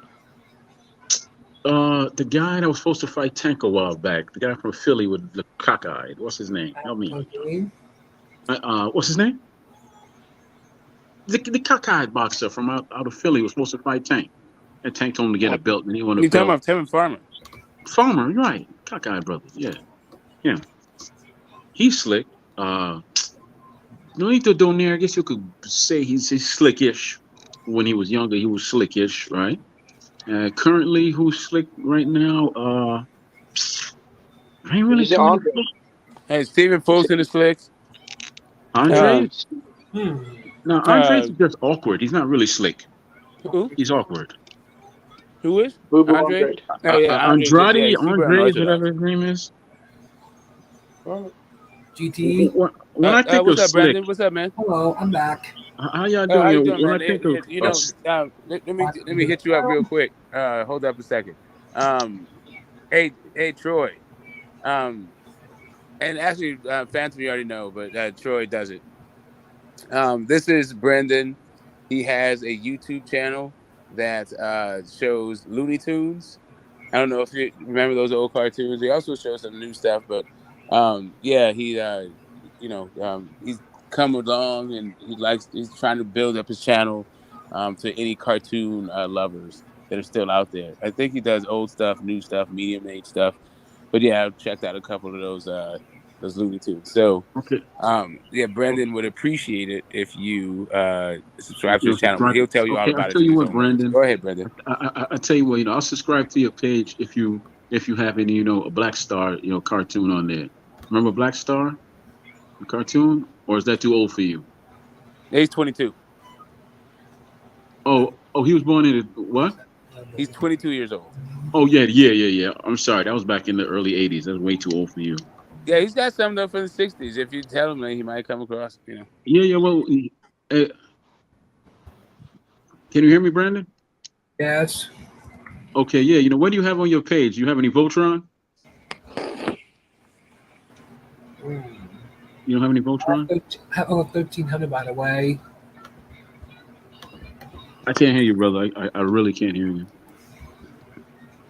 I have over 1,300, by the way. Oh, Hey, okay. he's talking about subs. Yes, 1,300 subs. Oh, 1,300 subs. Okay, I thought you were talking about cartoons. Mm-hmm. And Okay, yeah, well, he put the link to his channel in the public chat. okay, cool. I'll check it out, man. I'm gonna go search for Voltron and GI Joe. GT. What's up, Brendan? I did give you a shout-out video, by the way. Thank you, Brandon. You told me. I did send you some pictures last night. Yeah, I'm gonna check them out at some point, but it's gonna take me a minute, I'm sure. But so Troy, what is your favorite Looney Tunes character? I've never been a big fan of Loon. I mean, other than the guy, the rooster. What's his name? Foghorn Leghorn, baby. Yeah, him. And the other one that said, who's the other one? Smoke that said, heaven to Murgatroyd. Oh, that's Hanna-Barbera. That's okay, well that's that's another It's like one. Bugs Bunny. You got Bugs Bunny. You got Daffy Duck.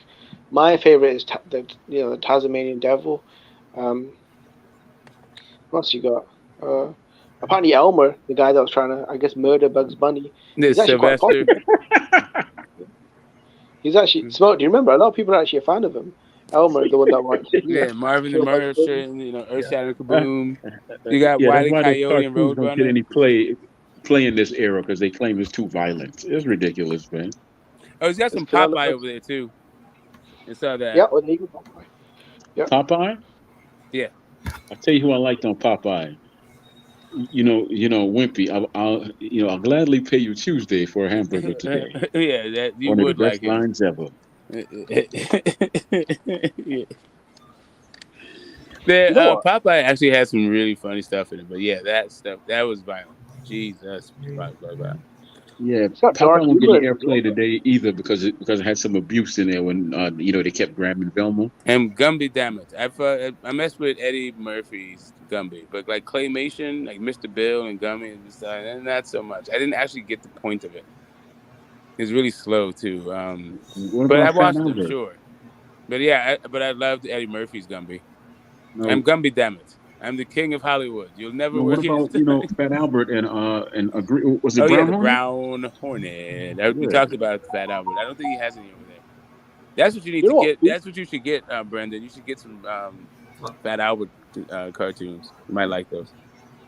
What do you think of Pluto though? Whenever he'd come around and just grab Olive by the hair and throw her over his shoulder and get a menacing grin. I mean, he had kind of rapey vibes. He literally kidnapped her. Yeah. And wanted to do only God knows what in every episode, right? Yeah, every time. What are you talking about? Popeye had to lay down the law. Always. Uppercut. Okay, Knock him out. No, but you know what cartoon they said is going to get banned now? The skunk cartoon. Pepe Le Pew, yes, Pepe Le yes, Pew, because Pepe he Le said Pew, yeah. He wasn't he even was in always Space trying to get with the cat. You know. Yeah, Yeah, man. We in we today's live in the era, age I of mean, informed consent. yeah, in today's era, if you look at guys like Pluto and Pepe Le Pew, I mean, they'd come across as rapists, you know. There's nothing wrong with a little hey, there's nothing wrong with a skunk and a cat. There is Interspecies, something wrong with like interspecies grabbing relations is somebody okay unwanted. They call that as long as sexual you're not battery. human What do and you an think was alien. sexual battery and sexual harassment? That's in today's parlance. No. You But gotta be can you careful, picture though. that? Half cat, half skunk.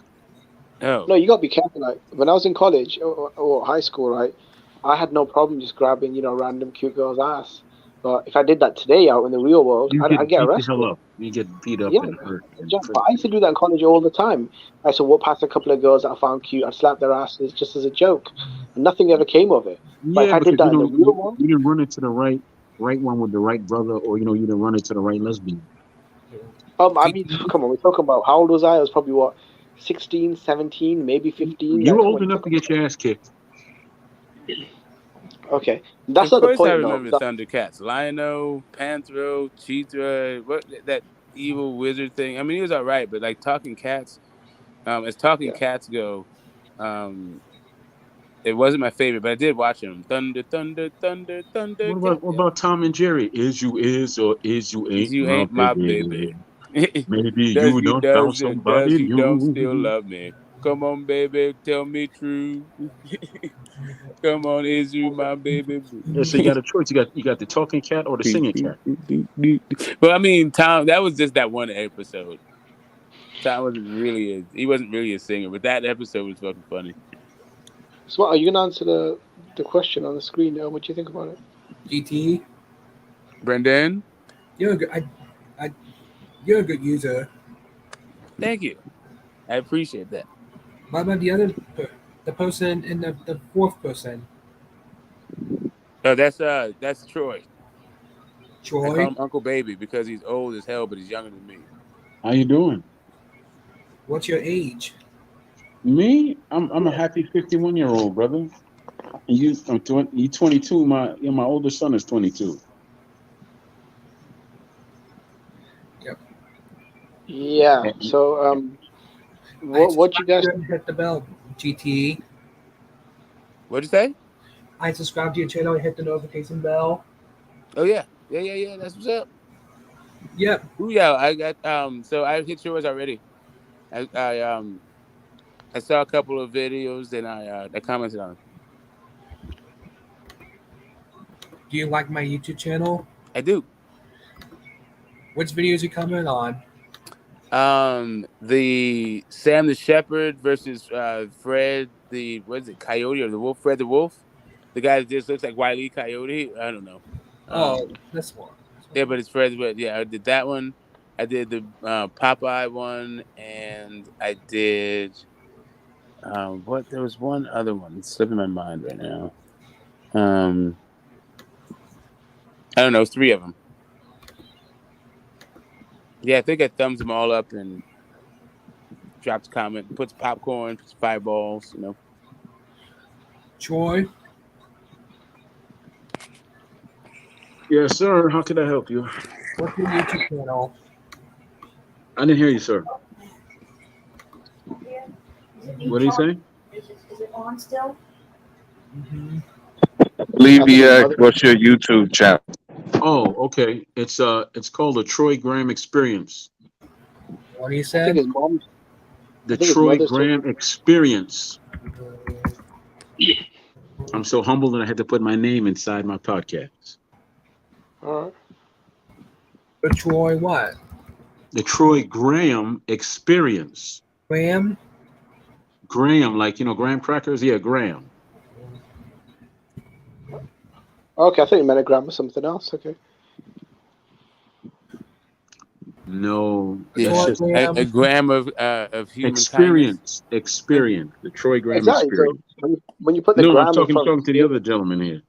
okay, I thought maybe a gram of powder because of the experience. No. In all reality, God in his greatness said that you couldn't handle all of me, so he only gave you a gram of me. That's what that means. I mean, I thank God that he left most of you up there because Holy shit! we can barely Hmm. handle one Wow, seat. I see what you did there, Phantom. But I'm glad you picked I it up. liked it though. I'm glad you I picked it up. liked it though. Here we go. Yeah, what'd you say? I'm glad you picked it up. And I want Troy's YouTube channel in the public chat. No, he wants to subscribe to your channel. He's asked you to put it in the public chat. See, Oh, sure, I could do that. The Troy Graham experience. Are you sure Troy is not like a code word for Molly, like a Grandma Molly experience? Yeah, the God that you saw was the voices in your head. The God you know You are gotta be careful which just God the you're praying voices in to. your head. There's quite a lot of scary ones as well. You gotta be careful. I'm just saying, like, how do you know that you're not actually having a psychotic break? What is the Um, difference between a spiritual experience and a psychotic break? Probably nothing to be fair. Like I don't know if you saw an angel and it was talking to you, would you say I'm having a psychotic break right now, or would you say, hey, this is the divine? You know what I mean? I mean, how would I know the difference? I mean, what I'm saying is functionally, what's the difference? I mean, I understand it's different language. It sounds better to say psychotic break is not the sexiest of language, but like, how do you convince them when like, I saw an angel when he talked to you? What the fuck? I I mean, don't I know. don't really want to go into that stuff. I mean, it's not really. I just don't have much knowledge or experience when it comes to that kind of situation. I mean, Yeah, like these divine experiences, these roads on these experiences on the road to Damascus. Like, oh shit, I don't know. How do you know? Whatever.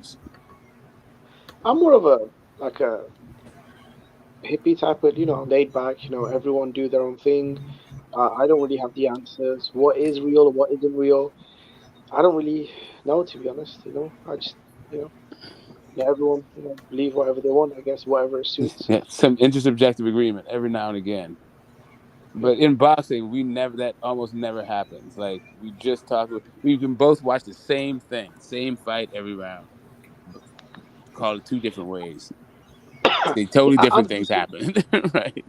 see, I've loosened up though a lot more because you remember you were on panels and even though I felt Lomachenko edged the fight, I was the only one that wasn't screaming or howling and crying about the decision. Because I said, look, I could have scored it a draw, and any fight that you can score a draw, the champion wins and keeps his belts.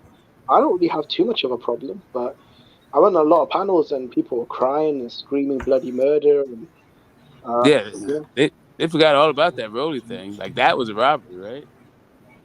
I think it is, Mo. People don't really care about Rolly on any kind of level or respect him, so I think that's the. but I Right. do That's want what to I'm see saying. This is Troy's like so. channel. This is yeah, that's the pro. See, this is the thing about fanboying, right? Or not being able to, or really the thing is, it comes across as fanboying, but really what it is selective justice.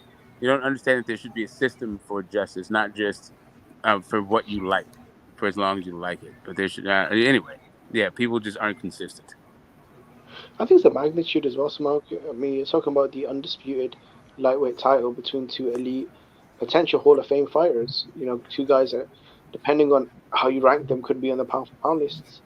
That is just so much far beyond. You're talking about Las Vegas, pay per view, so much international media compared to a Rolly fight that no one really watched, and for a vacant belt against a journeyman, and it was just a complete shit show, wasn't it, Smoke? GT. Brendan, I want Troy's YouTube channel. did he? I don't know. Did you put it in, Troy, or what?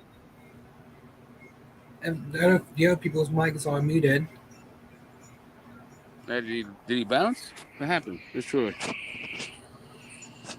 I just typed it into the chat, so it says the Troy Graham experience in big, but it doesn't have my name on it. It said MythBusters. Then it says the Troy Graham experience. I don't know what this. That was the name I was using when I used to troll all these other channels. Oh, he's yeah. I think he's looking for a link Yeah, so I he was can trying sub to to you. figure So he out. can sub to you. Usually I know how to do that, but I'm having a brain fart today. I can't figure out. Tell me how to do that, and I'll go ahead and do it. Go to your channel page, and then Mm-hmm. just copy the URL from it. You know Yeah, the that's what I was trying to do. Yeah, that's address. what I usually do. Yeah, Usually just that's like double tap it. It should like light up. yeah. And hold it down. I'm on it right now. It says give me my subscribers and blah blah blah blah. Blah. Yeah. So right. So that's that. Just share a video, and he can just Okay, link. I'll You share can a go to the video. video I'll do that. and share a I'll video. share a video. That's cool. I'll do that. You just copy the link. Put it in this. Yeah. Welcome to Troy Graham Experience. Beautiful Friday there, Okay. There we go. What's up, Phantom? Actually, how's your channel going? Like, since we're talking about channels, I never seen Yeah, you I haven't live. went live in a little minute, but usually the usual suspects will stop by. Boxing Lounge, he always comes through. So Yeah, you know, he got that too, like a bike accident, right? yeah. It's a couple weeks Yeah, ago before, yeah. he was telling me about that. But yeah, maybe I'll go live again. But ever since this Chad shit started, it's like, what the fuck's the point? Like the conversation never ends over there. So you know, Well, yeah, such as it is. Depending on what the conversation is, the boxing conversation, Jesus Christ. It is nice to interact with some, so people know how to act. That's it. yeah, fair enough. I'll try and go live Tuesday. You hardly ever stop by anyway, so I don't. I don't have notifications on. It's just in my subs channel. Whoever's live come up in my subs, typically. So I just don't get it. I need to give me a time, and then I'll just be over there. GT. All right, for sure. I need Mr. Graham to stop by too. Yeah, you. I don't think he's I am subbed. I just No, Troy. I want to see his YouTube channel. I'm still here. Yeah. Sub to my channel. So when I go live, you maybe get a notification, catch me, Smoke, and some of the other homies on there.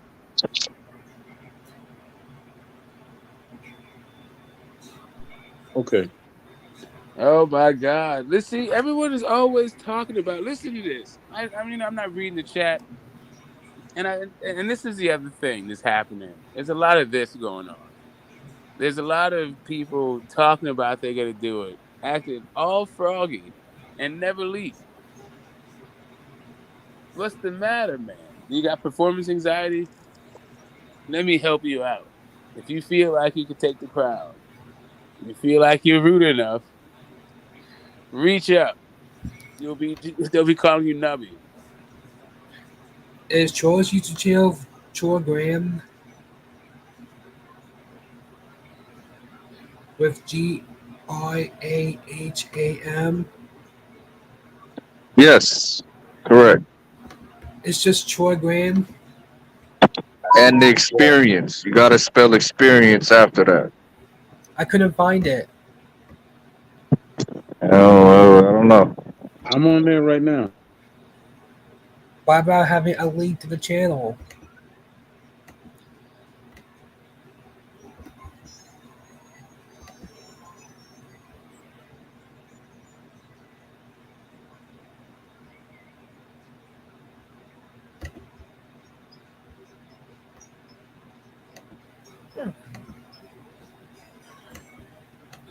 The boxing wizard said he could take the crown. The Scottish numbers guy, he gonna take some shit down. Huh? Yeah, I mean, he can come. He can always try. He can GT. always try, man. Listen, first you have to get a Scottish to English translation.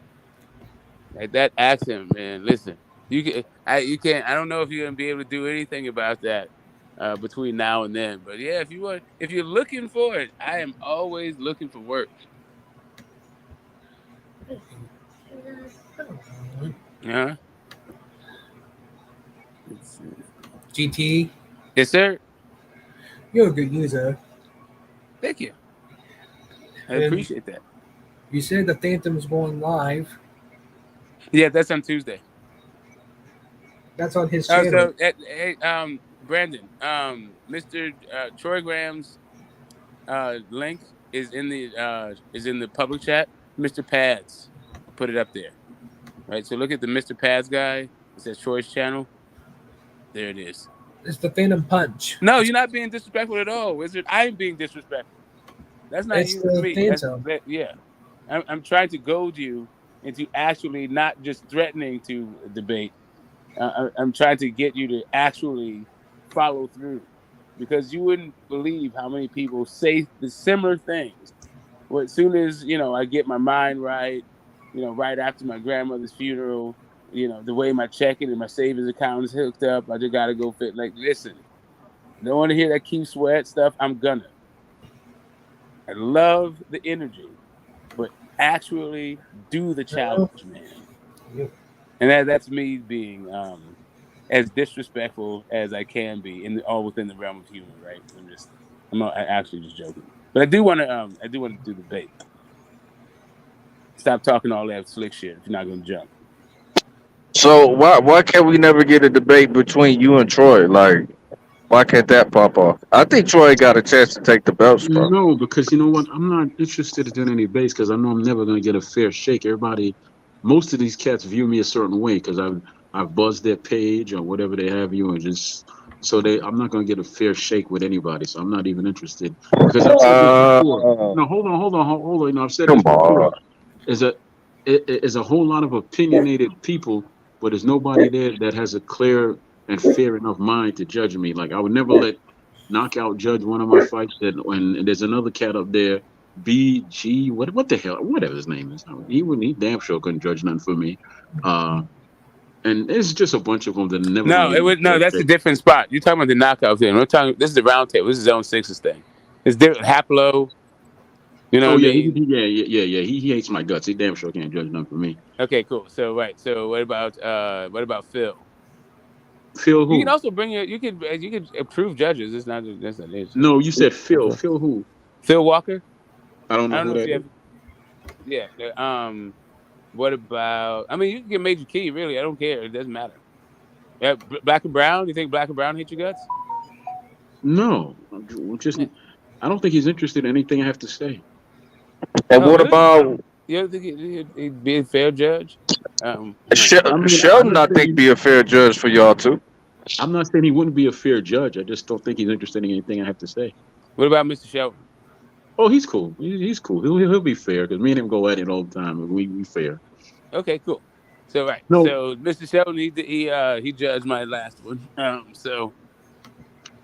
Yeah, I no, mean but you we got to can approve understand some that's judges. really not my interest right now. Because right now, the reason why you don't see me doing shows because I'm putting something new out. There's a lot of things going on in the world that I really don't like, and since I have a podcast and I have a voice, I'm going to add some attention to it and just kind of leave boxing alone for now. I'm still going to jump on your stuff and talk about it, but as far as me doing it like I used to with all the interviews and with Major, if Major does a show, I'll jump But on. But me hey, overall in boxing wizard. boxing, not going to Um, do it.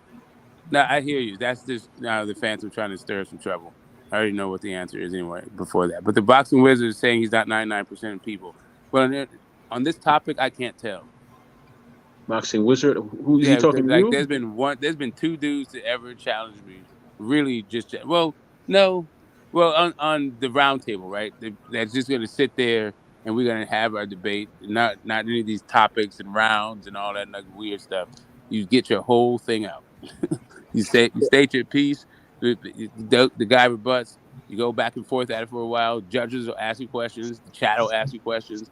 You gotta yeah, you have to know what the hell it is you're talking about to step up to this plate. But yeah, when it comes Okay, to this thing, okay, Smoke, I have a yeah, question for boxing you. wizard.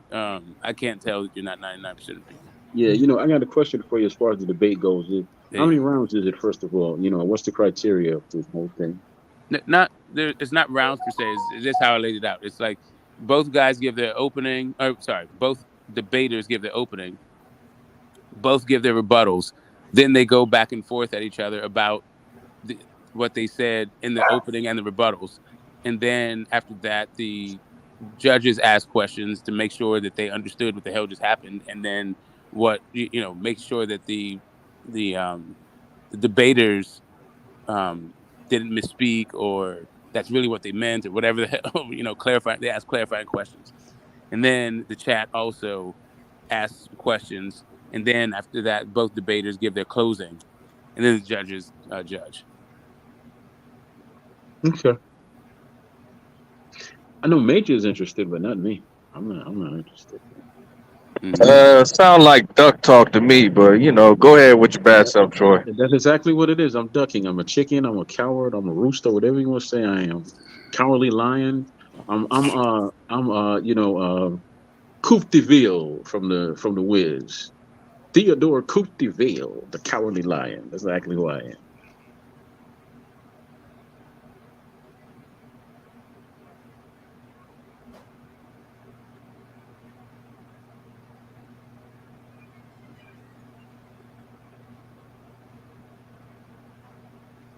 Yeah.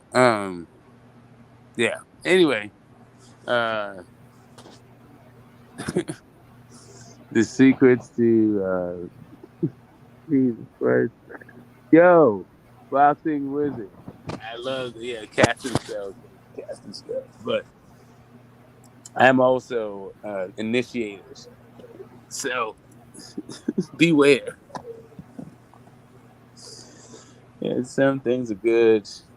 Anyway, what else? We're gonna keep on doing it. We're gonna keep this ball rolling. The Canelo thing. Yeah, like I I, said. I did want to ask you a question, Smoke. When you were Yeah, go talking ahead, Troy. earlier about Donaire, today's his birthday or something? What's up with this? Today's birthday, or you No, just wanted to praise him? he's got a fight coming up. It's just like me Oh, promoting the okay, fight. Yeah, okay. I do that whenever like a Hall of Famer has a fight coming up, and I haven't already done a thing. A guy I think is gonna get in the Hall and do like a celebrate the show, like while they're Yeah, still fighting, right? yeah. Well, I had the pleasure of talking to him when he was on Major Key's show, and I told him the truth. When he fought my countryman Nicholas Walters, and after the fight, I just like how they all came together and showed each other so much respect and class. I thought that was, and I said it to him. I said that as a fight fan, and I really appreciated you, but as a man, that showed me exactly what type of character you were, and I really appreciated that, man. I really, really appreciate how they both just came together after the fight. Wasn't no tough talk and no pretense. It was just like, I gave my best, you gave your best, and he said, "No, you actually kicked my ass." And Walters was like, "No, no, no, no, no, no, no." So yeah. Yeah, I mean, as a 126 was not. He wasn't built for 126. And then I had him on the show, and I talked to him about Mark Too Sharp Johnson. Man, that's a fight that I would love to see back in the day. Him and Mark Too Sharp Johnson, but never came about. I think he's friends with Mark. Oh, crazy.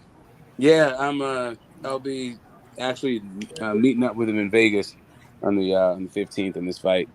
He's fighting on the Frank Martin as a co-main, and Martin is fighting some dude that's never been out of Germany, Oh, be some careful, man. Armenian guy. Yeah, be careful because they come with a whole lot of power sometimes and shock and amaze you. Oh, okay, not Germans. That's you're talking about South Americans. Those German, Germans come with a whole lot of nothing. For the most part, those dudes come to roll. That's Tom Schwartz. Like what the hell? come to the fight in a Benz. And he Yeah, drove from. exactly. Exactly. Damn, the Germans, nah, bro. Now let's see. Let's see. Do I have one here? How deep can you guys swim? I'm not the average debater. Well, cool. I mean, Talk is awesome. cheap, We can my man. always I mean, appreciate a talk good is challenge. cheap. As soon as we can figure out like a topic, let's get it on, baby. Um, Anybody could talk. I want to see y'all two in action. I mean, come on. I I'm already saying, opted out, so I can say whatever I want because I opted out already. yes, sir. And you didn't start talking it in the first place. That was somebody else talking all that. All that GT. crap. Damn sure opted out like Canelo out of a b-ball fight. Hell yeah, brother. You mean a rematch, B-ball fight? The rematch? Because he fought him already, right? Didn't he fight him already? Or was it the other B guy? Oh, you worse than Canelo because you won't even get in the ring. Oh, damn, Troy. God No, damn, here's bro. the thing. I only get in the ring when there's need to get in the ring. I have no interest in debating. What is the point of a debate? I'm Troy Graham, baby. You got to bring it to Well, me. you got anywhere from between $50 to $100 on the line, as well as 3 championship belts. Well, I don't. It's- I have look. Smoke is the current undisputed champion with 3 belts. You just gonna let You that know what? slide, bro? I Like, might just get involved just so I can say I took the belts from him and left him crying in a puddle of anguish. You know, I might just do that. Leave him crying in his own misery. I'm trying to tell you. You know you want to. GT. By the time I'm Brendan. done with you, they're gonna change your name to you. They're gonna change your name to get this Kleenex. The Phantom. I mean, I hear you. It'll still. I mean, you'll still be the Troy Graham experience as it always is, right? Phantom. The whoopee cushion that it is. What's up, Brendan? I was talking to All the right, Phantom. Smoke. Okay, fine. I'll take you on in the damn debate. What's the subject matter? What subject matter? Phantom. Okay. I don't we know. got one. What's up, Hold Brandon? up a second. Hold on, let them finish, Brandon. No, tell me what the Okay. subject matter is, man. Okay. Yeah. Oh, yeah. Hold up, Brendan. I think I talking to- got one. I got. I was Do talking- we I have would one? come on camera, but I don't have on a shirt. So go ahead. Tell me what's No, up. No, you don't need to go on Phantom. camera. We've seen it. Thank you. Thank God for small I face. was talking to the Phantom. Sorry, Brendan. What'd you say? I was talking to the Phantom. Yeah. Hold on one second. Let me finish this up with Troy. Okay. So pick a division, right? Let's see. Let's start. You want to start How heavyweights? about the 154 division? 154 division. Oh man. Okay. So if you're gonna pick Mike McCallum, we got to go to somebody a different division. That's exactly why I went there. Okay. Yeah. Whatever. We're both gonna pick the same guy in that one. So what else you got? Okay. How about the 109-pound division? I got Carbajal. 109-pound division. What the hell? How about the 118-pound division? I got Kid Akeem. You got who? Exactly. I got Kid Akeem. Kid Akeem. I'll take the fighting Harada. You said 118? You know what? I got one better for you. I got 126. I take Johnny Tapia. At featherweight. Mi Vita Loca, baby. My man. Mi Vita Loca. At crazy feather. Johnny Tapia? Now, come on, bro. Yeah, Johnny Tapia. Come on, man. I mean, I like Johnny Tapia and all, but the best featherweight ever? I didn't say he was the best ever. I just said I'd take him, and I Yeah, put him for up what? against. I mean, versus I'll who put him up though? I against mean, anybody. what the I'll put fuck, Johnny I'll put him Tapia? up Are you against. for real? Okay, fine. Then I'll take a Zuma Nelson at 126. Oh, Zuma. Okay. Yeah, okay, yeah. Change Right. your damn tune, then, didn't you? Okay. Okay. All right. GT. Brendan, You're a good user. thank you. I I appreciate was that. talking to the Phantom. Yep. The Phantom. Hold on, Brandon. Hold on. The thing is Zuma Nelson. I mean, it's just not fair, really. I'm going to.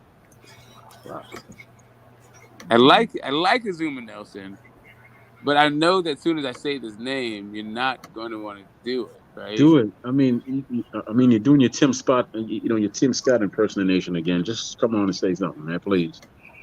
Henry Armstrong. Fine. You think I was gonna run away from that? Fine. Henry Armstrong versus Zuma Nelson in the legacy debate. What are the parameters for the debate? Is it legacy? Is it best run? Cause come on, bro. No, I think it's great because I got him beat already. Because I know exactly how to beat you already, and I'm not going to tell you, of course, but I know how to beat you already. Henry Armstrong was great, but he can't overshadow Zoom, baby. He can't do it, and it's right there, clear in your face as to why he can't do it, but you don't see it. Well, I feel somewhat obligated to kind of help you out here, Troy, since I instigated it. Are you sure you want it to be about legacy? See, this is the thing. This is why I never want to get involved. What is the whole debate going to be about exactly? Then we can say Zuma Nelson versus Henry Armstrong in a legacy debate. Okay, fine. Okay. I'm I fine. mean, I'm based, fine. I'm fine with that too. yeah. I mean, Let's do it. if there's a The legacy Phantom debate, started this too, by the way. no, but I wasn't. if it's a This is not legacy my debate, business. This is. you You know can he's gonna thank Phantom lose, for right, this. Smoke? Yeah. What'd you say? You know your boy's gonna lose, even though he is great and he made history back then. But Azuma Nelson came on and simply did what he did more than him. All See, right, we'll say save I it was for the gonna go with debate. Save Giuseppe, it for the really, but debate. I'm like, like a better one would have been Pep versus Armstrong. I was like, do I just do Pep? Okay, no. If you're gonna No, be like no, that, no, like, cause no. Pep, my guy, in the spirit of Nonito Donaire, there was a guy, Coach Elders out of King's Gym, who was the boxing mind over there, and he was a chief sparring partner for Willie Pep. So I was just gonna keep it there. And then I was like, oh, you know what? Now let me do some Henry Armstrong. You talk about that Zoom, and yeah, you're going for it. Okay, Henry Armstrong spent a lot of time fighting out of Oakland. Just so you may this is a little known fact about the guy, but anyway, And Azuma's also spent a lot of time let's do fighting it. out of Ghana. He did. Yeah. Okay, let's do it. I'm with it. He was the first man to stop Jeff Finney. I'm with it. Let's set it up. Zone 6. If you're listening, Zone 6, we got one. Boxing I'm the Wizard, thanks a lot for stirring the pot. The Phantom, that's what's up. I'm the Still got a professor, title baby. defense. No one could beat me, baby. I'm the professor, baby. No one could beat me. Okay, there he is. There it is. What's up, Champ Bros? We got one. I was gonna get Alexa Guayo, and I mean, I think he's excellent, an excellent choice. But you know how these fogies are. I get a chance to be a fogey. Okay, all right, all right. I love it. We want more of it. Let's and then how long do you think you need? When's a good time for you? How about that? That question for me? Yes. We need time and date, you know what I mean? Oh, Friday after 1, after 2, Friday after 2. I'll be home from the gym by then. Fridays are never good for me because I'm always doing Oh, this that's on right, because you Friday. do your show. What about Thursdays? What about Sundays? Okay, when I come home from church, sure. Okay, cool. I'll praise the Lord, and I'll become your Yeah, executioner. pass the ammunition. I praise the Lord, and I'll become your executioner, your judge, jury, and executioner. Baby. Okay, I hear you. I mean, it sounds good. Yeah, All right, cool. And then church is East Coast time. What it's over. yeah. What time? I'm usually home by 2 o'clock or a little bit after 2. Oh, that's like 11 o'clock my time. So, Hey, get your butt out of bed there, pretty boy. noon. So 3 o'clock your time is perfect for you then. Yeah. What's the date we're looking at? A week from this Sunday. Oh, okay, that's fine. And I need to study and do all that crap, huh? Yep. Okay, Want to make it fine. good for the people, right? Yeah, but I was studying. You and Troy in a long form debate. This gonna be a good one, bro. That's Hey just Troy, it take usually an hour and a half to 2 hours, bro, with these smoky debates. yeah, because he talks so much. But what are the criteria? How are the questions formed and all that? Help me out. I've never done this They're not before. formed. There's just who had the great legacy. It's a legacy debate. You're taking Zuma Nelson. I'm taking Henry Armstrong, and we make our case. And do we have to come with our own questions, or judges throwing questions at us? The panel. How's it work? Right. They will. So the judges will throw questions at the end, but that's not what the debate is based on. I mean, it could be. It's what they get their. They may base their vote on the questions, or maybe not. They may be just clarifying questions. And Troy, it is very key in that round. You got to know your shit because they might throw some curveballs at you. So do your research and your studying. You know what I mean? What round are we talking about? 1? No, when the judges ask questions. Oh, that's not round 1. No, so there is no rounds to it. There's just the whole thing, and then they judge it. What's the name of the page? What's the name of the page is on? Zone 6. Okay, I'll watch some of the videos so I get a feel for it, and then I'll know how to proceed. I don't like going into anything blindly. I mean, just by the way, I used to do these. I had a teacher who was, when I was in college, taking English, creative English, or whatever I took. she used to make me do these mock trials against other people. Emily Rose was one of them. I think Emily Rose. And she Mm-hmm. used to put me in there with people like you, the class A student, and I would wipe the floor with these people. Now, is this your Al Bundy moment? How you got 4 touchdowns one time in high school? Well, actually, Al Bundy was a athlete. I was a scholar who was athletic. Two different Okay, things. all right, Okay? cool. Well, I'm glad I have a worthy challenger. I think you blew You it, might have a but worthy okay. challenger. Well, yeah, I would say you'll be worthy for the first round. After that, Okay. lamb to the slaughter, baby. Okay, you can't even figure out there is no rounds, even though I said it like 4 Okay, times. But well, okay. okay, well, Okay. okay, well, you'll be good for the first 5 It's minutes, gonna be fun. kind of like a boring virgin, and then after that is all Yes. Yeah. downhill for Yeah. you. Yeah. Yeah. Well, I gotta step in, Smoke. You motherfucker. Okay, Troy, are you sure you wanted this topic? Are you sure, Troy? He's I mean, positive. He said I he don't already even know. knows I how I'm don't even know if I'm coming. really gonna show He's up, man. got To it. be honest with you, I'll be very, very honest with you. I feel like it right now, but as the week goes on, because I'm busy, I got my own business and all that. Something could happen. I can say, well, I can't do it. So we'll just play by ear. We'll Oh, play by ear. damn. He's pulling an injury Troy. already? Yes, sir. Yes, sir. I'm Come still here, on, baby. bro. Like we gonna put nah. You got I'm still to here, do. You baby. can't I'm be still shaky. here. Wait, you can't be the shaky debater. People, he's gonna take out time. What? Debate. There's gonna be judges. There's gonna be this will involve at least a half dozen So people. okay, so I have to keep my work as other people involved, and their Correct. time is more important than mine. Yeah, Huh? and there's No, money on the everybody's time line is and equally belts, important. Troy. Everybody's time Money is and equally belts. important. I'm really just in it just to beat Smoke up and to prove that he can't take me on his show, off his show, nothing. Oh yeah, I hear you. I hear you. And because he's running I his, love the energy, man. Like because he's flapping his don't lips get it saying that he twisted. can't be beat like he's Ali or something. No, I can't. But you're not gonna beat me, especially. Okay, I don't think there's very few. Actually, Smoke, you're I think you're 100% gonna right. beat me. I'm not going to beat Like if you. I was to say, hey, what's going on in the kitchen? What's up with a recipe? I'm not gonna be debating you on recipes. Not gonna happen. Good. So, but this right here. Let me say this, Smoke. I'm not going to beat you. You're 100% right. I'm not going to beat you.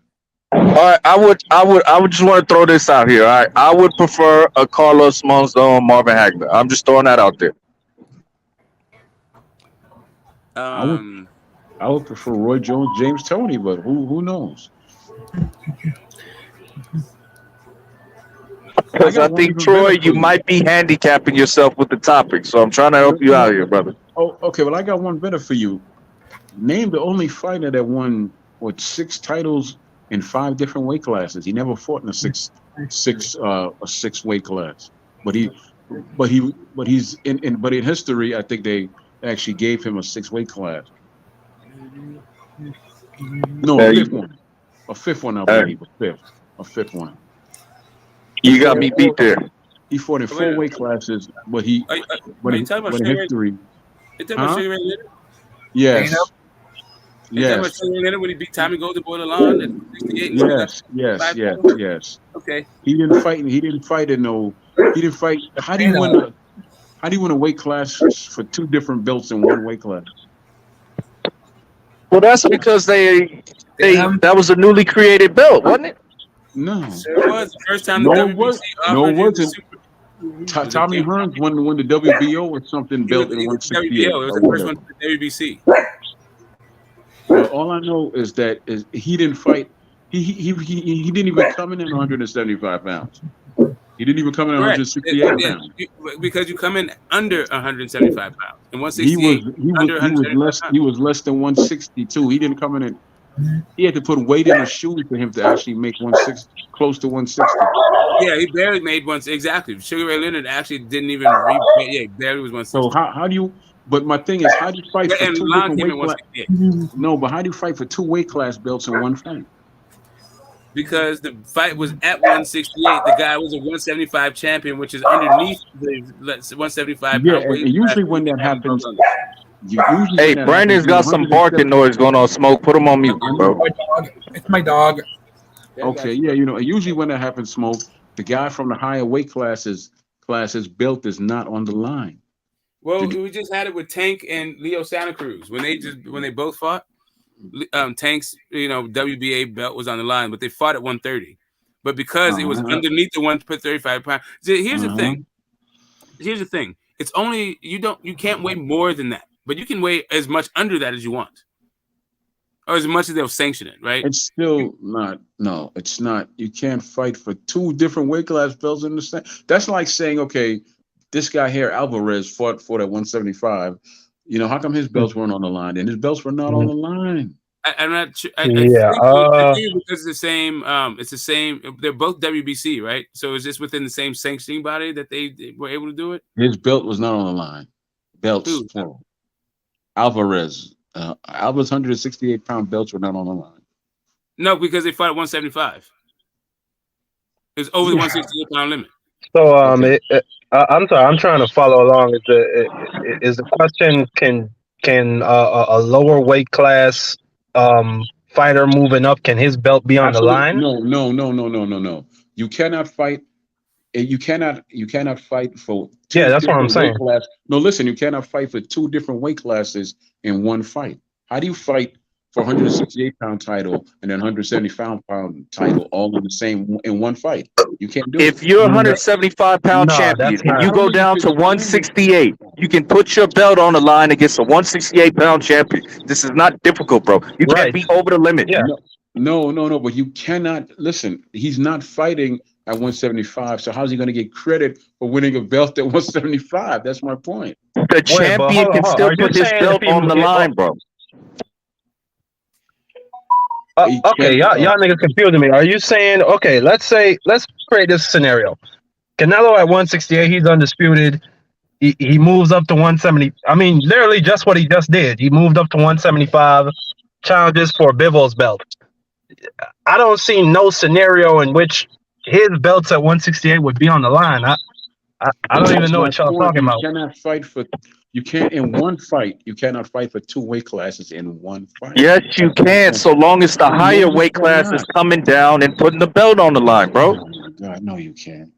Nah, If that was the case, if that was the case, Tank just did it with Leo Santa Cruz. He went down to 130 with his 135-pound strap. He had his belt on the line and Leo's belt was on the line. If Leo would have won a fight, he would have been 135 WBA world champion. Notice what you said, though. Okay, you can say that there's a precedent set for that now in the WBA, but as far as I know, that's the only time that shit has ever happened in fucking boxing history. It's not common. Listen to what it's not common. It's talked about. Listen to what you said. You said he went down to 130, so that means he's fighting at 130. By the way, you're talking about. What you say? We started off with Sugar Ray Leonard and the Tommy Golden Boy Lalonde fight. That was the thing. He made history. Oh, yeah. He made history. Yeah, they fought for Lalonde 175. Yeah, because he's in history saying that he's the first man to fight for belts in 5 weight classes. He never fought in a 5th weight class. The truth be told, he never fought at 168 either. Because he didn't make 168. I forgot. That's the first time that was the first 168 championship fight or something like that. No, that was the first time that you fought as a fighter. Fought the first and only time that a fighter had one fight and he won a belt in 2 different weight classes. And it's not okay. It's not legal. I don't think it is legal. Yeah. That's like saying, okay. I can't really say. Nah, this ain't. That's not a thing. That's not really a thing. Those are just specific instances. I guess you could say. Yeah, going down and wait to fight somebody. Only here's the thing: if Bivol had Bivol could go down to 168, fight for all Canelo's belts, and fight for his 175-pound belt. Facts. You said Bivol could go down and wait and fight for Canelo's belt and his belt? Yeah, at the same time. It's underneath the 175-pound limit.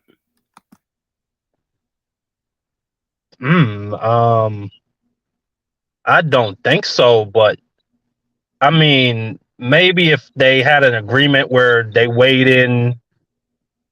Damn, I don't know. I can't even wrap my head around that. Nah. It's just the same thing as if you're doing a catch weight fight for a title. Do you think that's possible? Just think Have you about ever heard of Nah, that? but you're talking about 2 titles for 2 different weight classes being on the line at a do you know what they specific call? Do you weight know what they call? that's not. Do you know what they call the heavyweight unlimited? It's because every It's division. just whatever the fuck you weigh in as. Yeah, Yeah. right. Because every division, if you weigh under the limit, you can fight. So in theory, a minimum weight could fight a middleweight because he's under the 160-pound limit. There's no limit of how under you can be.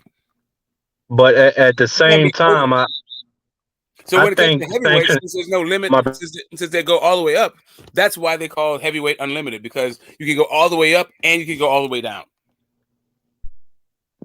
but at the same time, I think the sanctioning bodies would have a problem sanction, or even just commissions might have a problem sanctioning dudes that might have a significant weight advantage. Like say, like if I'm fighting at 168 and you come in all the way at 175, I don't feel comfortable sanctioning that fight.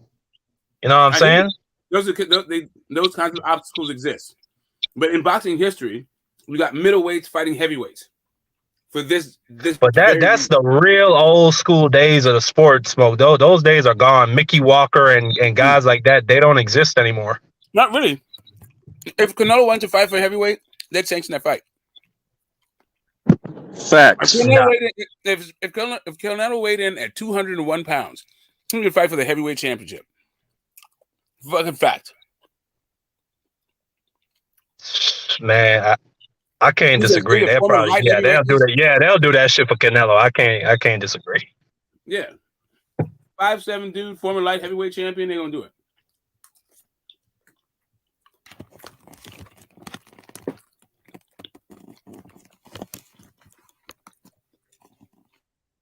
Yeah.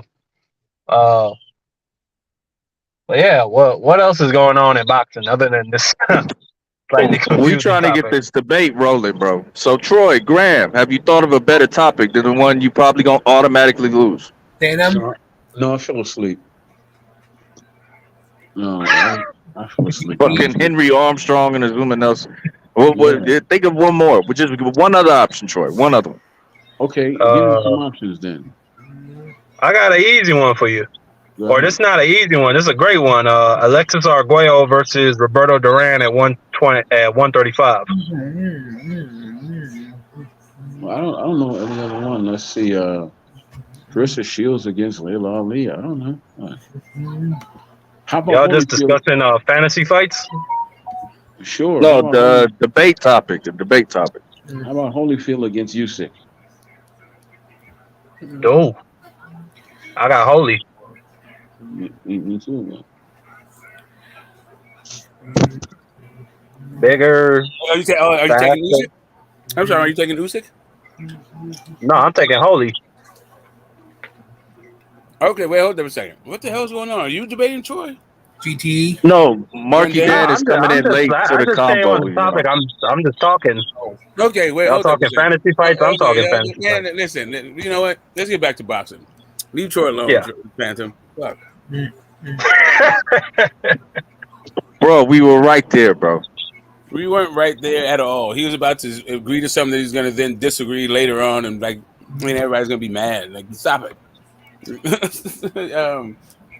So anyway, what we starting today we did the Nonito thing earlier.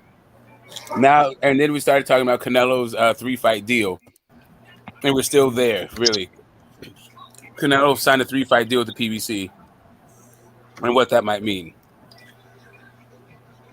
If you want thoughts on that, Marky? So the 3-fight deal. Now that I understand it, like last night, I was a little upset because I thought that I'm not gonna call it a cherry pick, but I just didn't like the Charlo fight. But now that I'm hearing that it's actually a 3-fight deal with PBC and that there's the possibility of a David Benavidez fight, I like it a lot more. So I like the 3-fight deal for Canelo.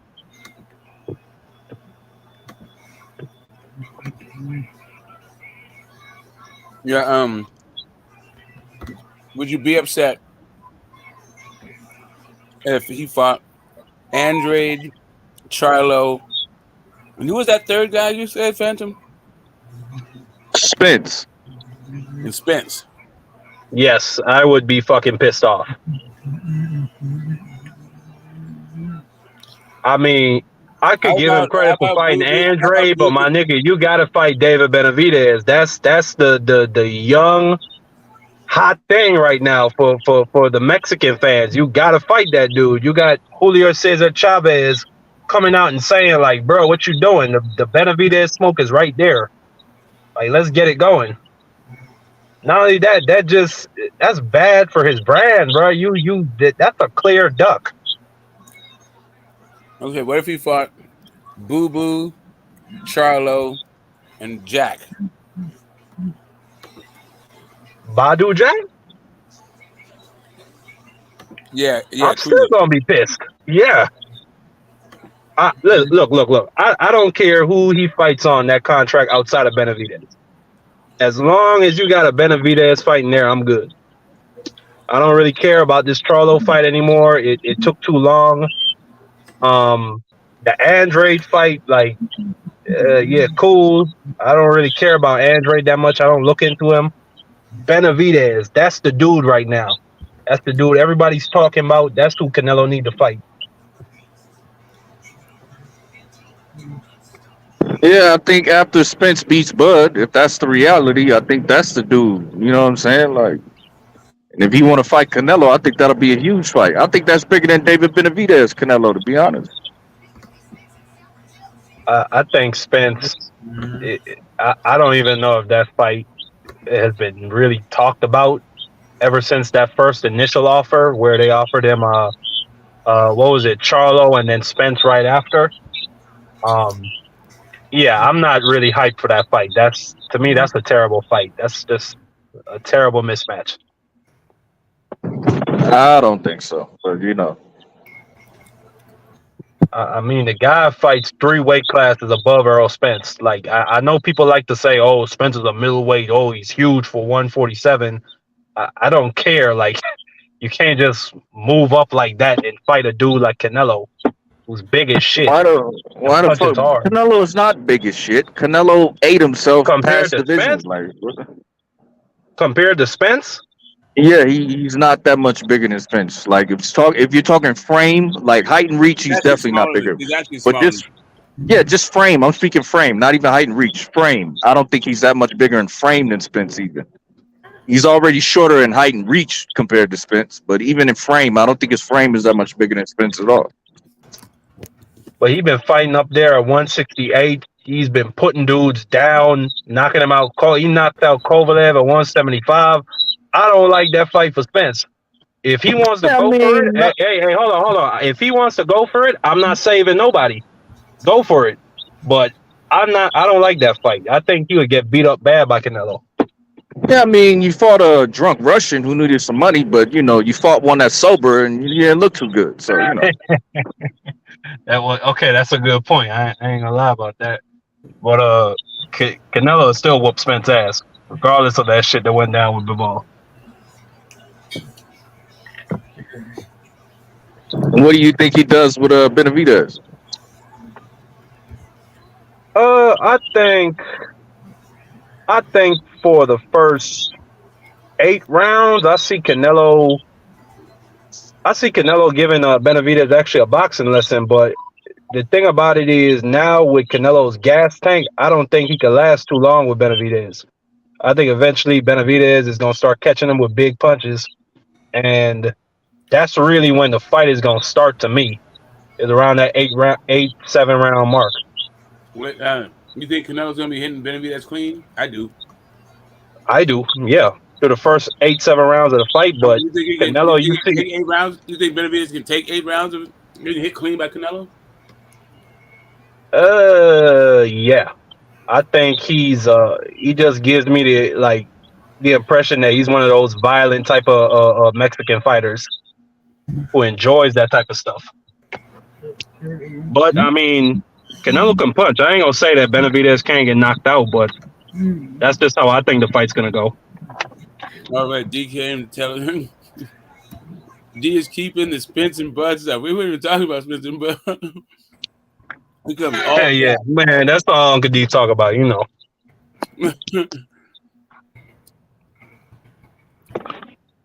Yeah, it's Uncle D, man. But Jesus Christ, man. Yeah, there's Mad Chad spamming the haggle. Yeah, Okay. Uncle D heard y'all talking about Canelo versus Spence. You want to know what the fuck going on? Yeah, I think Raider. I think he's meant the 108 division. I know Raider's I'm still there. telling y'all right now, if Spence beat Bud, book it. That nigga's fighting Canelo, bro. But wouldn't it just be easier to fight Charlo, the undisputed champion that's literally one division above you? What do you mean? One at 154? Yeah. Why the fuck you That gotta could be move up two? Why you gotta move up 2-3 weight classes? You got that could be a in dude right between. there.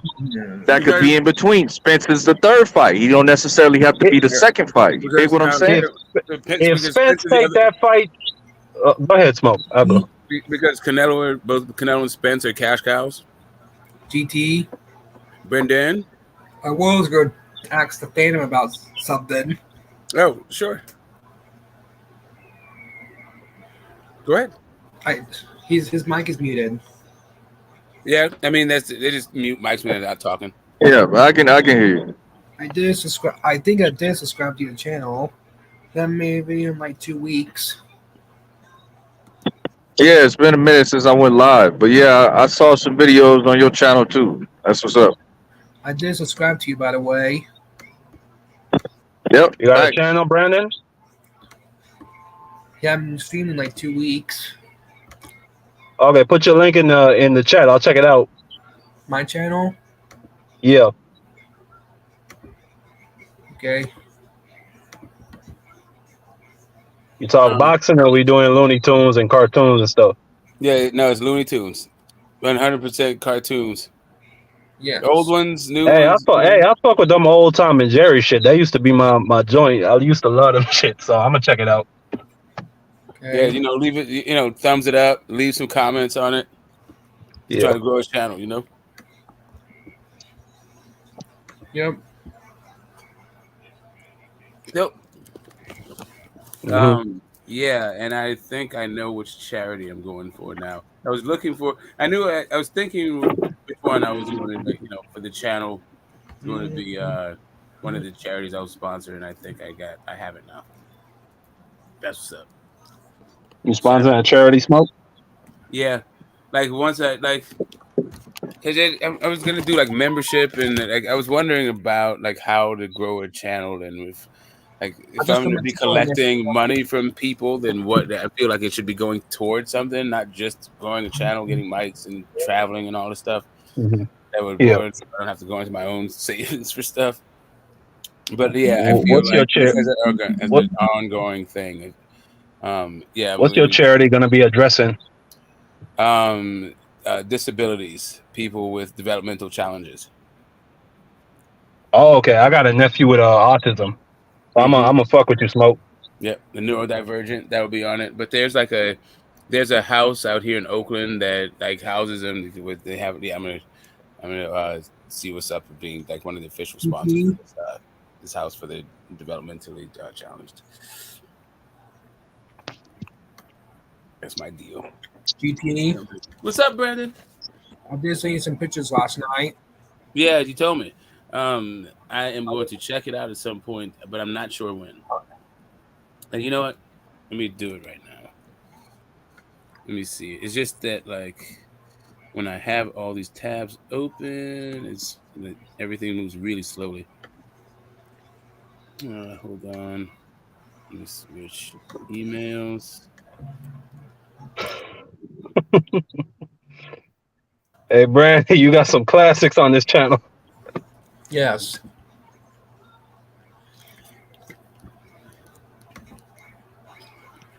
Mm-hmm. Hey, but Smoke, did y'all already talk about Edgar Berlanga? No. Yeah, Berlanga fight.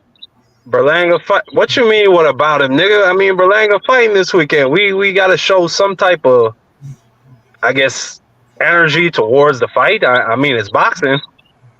Who's we? Facts. I didn't get your take on it, Marky Dan, but how did Regis look last weekend?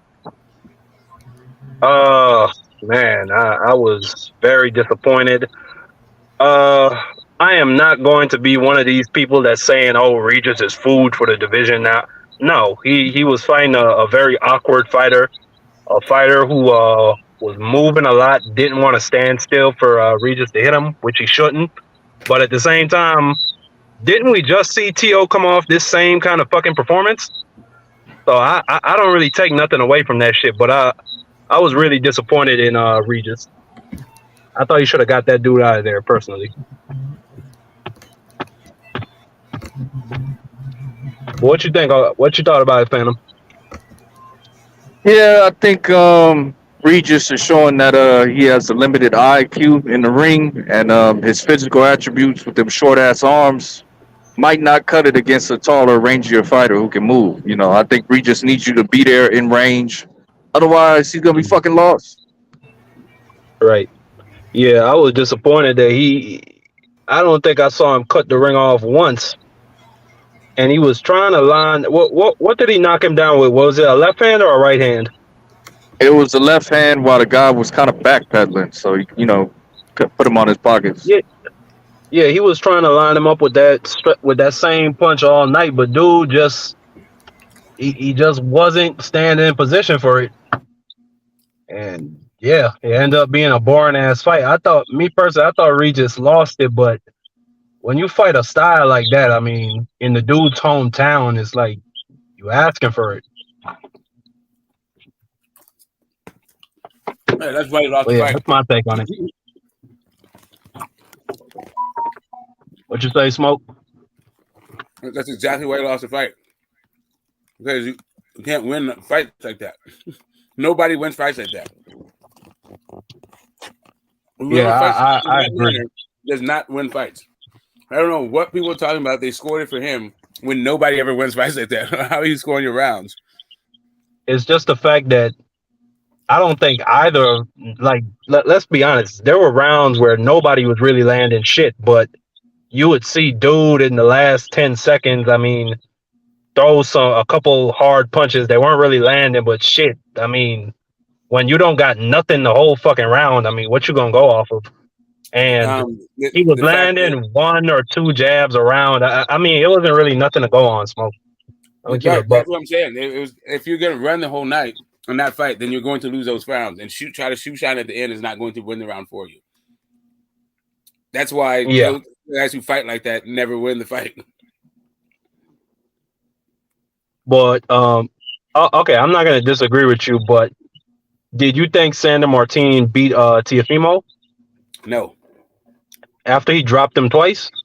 I don't think he dropped him twice. I think he tripped the second time. Well, we're gonna agree to disagree. It is what it is. He kept running into that same fucking punch, but yeah, you're never winning fights like that. Tyson we agree. Wilder, right? He got dropped twice. You just don't win fights like that. He might have won the fight if he didn't get dropped, I guess. Yeah, he definitely would have won the fight if he didn't get dropped twice. But yeah, you gotta need to do more than that. Especially like getting dropped, right? Yeah, I don't disagree. Because chances are you're going to get dropped doing that shit. So because the guys who fight like that are afraid of the other guy's power. That's how Austin Trout lost to fucking Canelo Alvarez. Everyone talked about how Austin Trout should have won that fight. No, he shouldn't have. You don't win fights fighting that way. People talked about how what's his ass? Oh yeah, Zarrillo got dropped in this fight.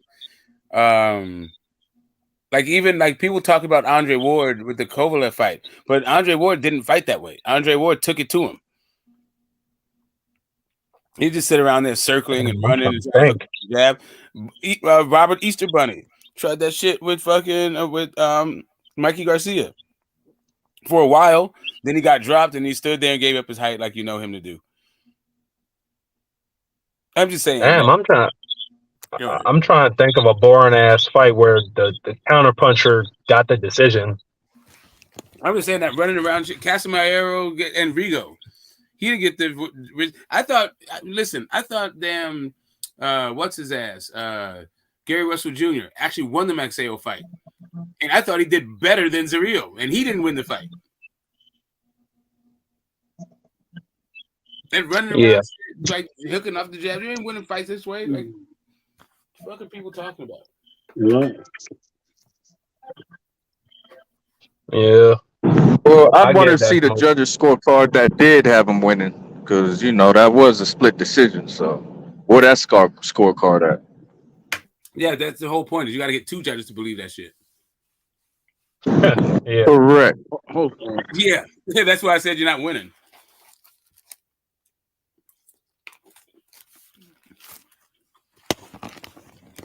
Damn, man. The only guy who came close to doing it, right? I mean, he won, but he stood his ground way more than Zarrillo did. And that was Sugar Shane Mosley and Garcia La Hoya. Didn't Sandor Martin beat Mikey Garcia essentially in the same style though? And Mikey Mikey got dropped in that fight. He got dropped? Didn't he? No, he didn't get dropped. No, I don't remember. No. He didn't get dropped. He dropped the other guy. He dropped Vargas in the fight before that. No, but yeah, he beat fucking Mikey though. But that's what I'm saying as well. Like if there's if there's almost no punches being landed between either man and it's just one jab every 1 minute, I mean shit. Well, you gotta score something. Right. I mean you can argue ring generalship because Regis is coming forward or it's also effective aggression. That's 50%. How are you going to give a guy credit for defense if he's running?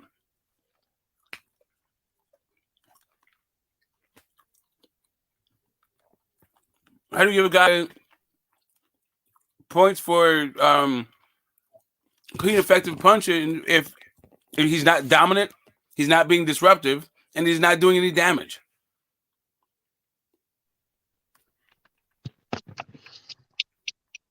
Damn, but that's just my thing, Smoke. If nothing is being landed between the two men, it's just what do you score? And I don't disagree with whoever scores it for the counter puncher or the guy who's coming forward. I don't think either scorecard is necessarily wrong in a boring ass fight like that. Yeah, I'm just saying you just don't win. I don't get all the outrage of shit. What's his ass fought a pretty negative fight. Stephen Fulton against Brandon Figueroa. He spent a lot of time on the ropes. And he's getting pounded on a little bit more. There's a lot more action in that fight. Oh yeah, that's a perfect example. But yeah, he was hitting him at the, he stood. He didn't just circle. He did spend an awful lot of fucking time on the ropes, but anyway, but there's, like I said, there's more examples. There's more there was more action in that fight. That's a lot more. One of the reasons why people thought Castaño won against Charlo in the first fight. Because all that stalking shit, and then he's trying to, Charlo would bip him with a couple of jabs, and then Castaño would come at the end, catch him at the end of the round. Last 30 seconds. Flurries. Yeah, and then But part of that is strategy too though, Smoke. It's like okay, yes, it's a boring ass fight, and I understand that a boring ass fight is probably more advantageous to my style as a counterpuncher versus a dude who likes to come forward and throw volume. So and again, I know you just said that you can't win a fight that way, but isn't it more advantageous to the counterpuncher that there's not too much volume or punches being thrown? Well, it's okay. Wait, so that don't make. Well, see, the thing is, you have to take him to deep waters and drown him. Like that would be a strategy, a winning strategy. What you're saying is like, hey, judges, bail me out, like because I don't want really any smoke. I want to act like this is just. I don't want to get punched in my face. Yeah, I don't want to exactly. get my nose busted. Yeah, right. So it's a little bit like the way that AJ fought Andy Ruiz.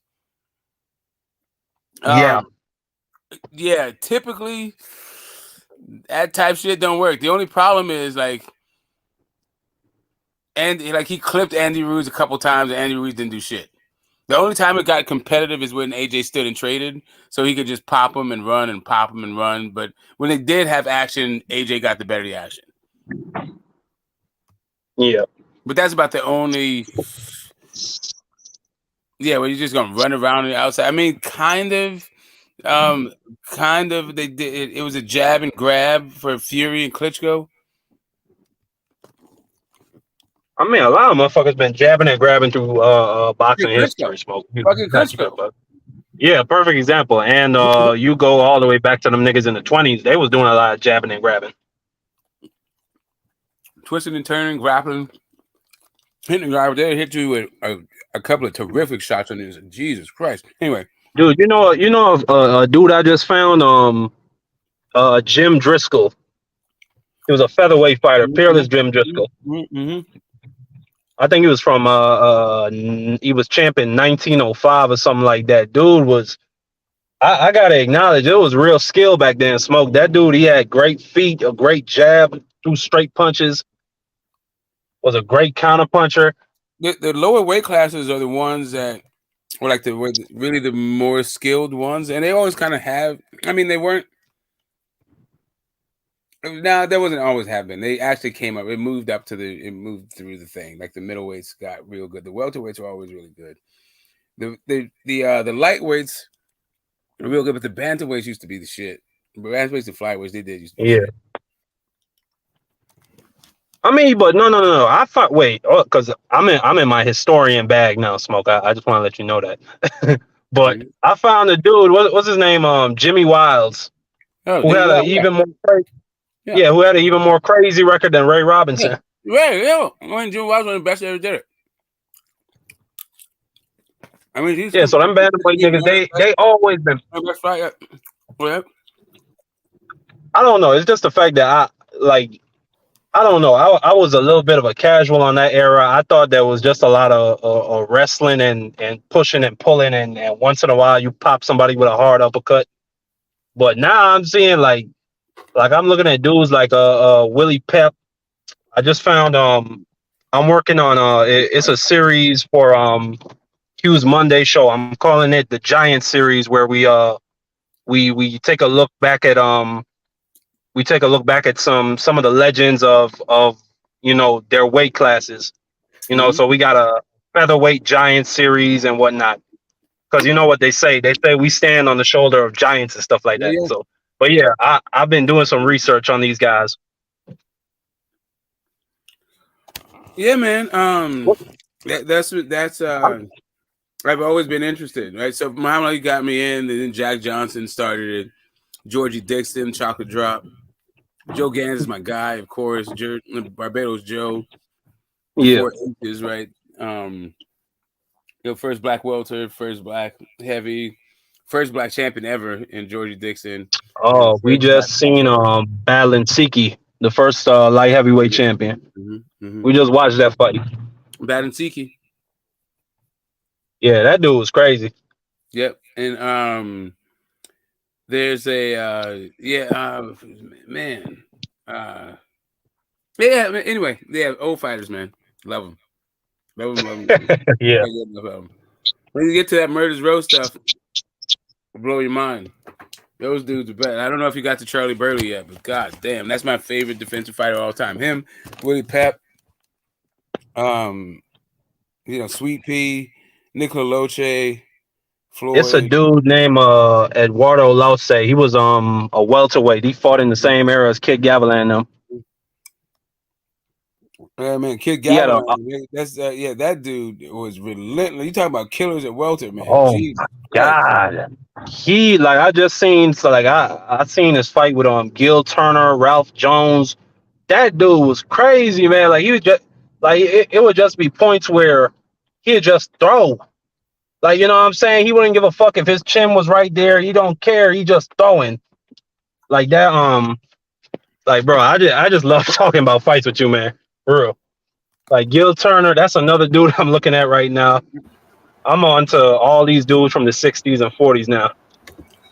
Well, yeah, the 40s. I mean, they had that era. It's kind of like lost era for someone because because of the war. But some of those dudes were fucking nice. Like And some of them didn't get their turn. Ike Williams. oh yeah, Ike Williams, Bob Montgomery, them boys.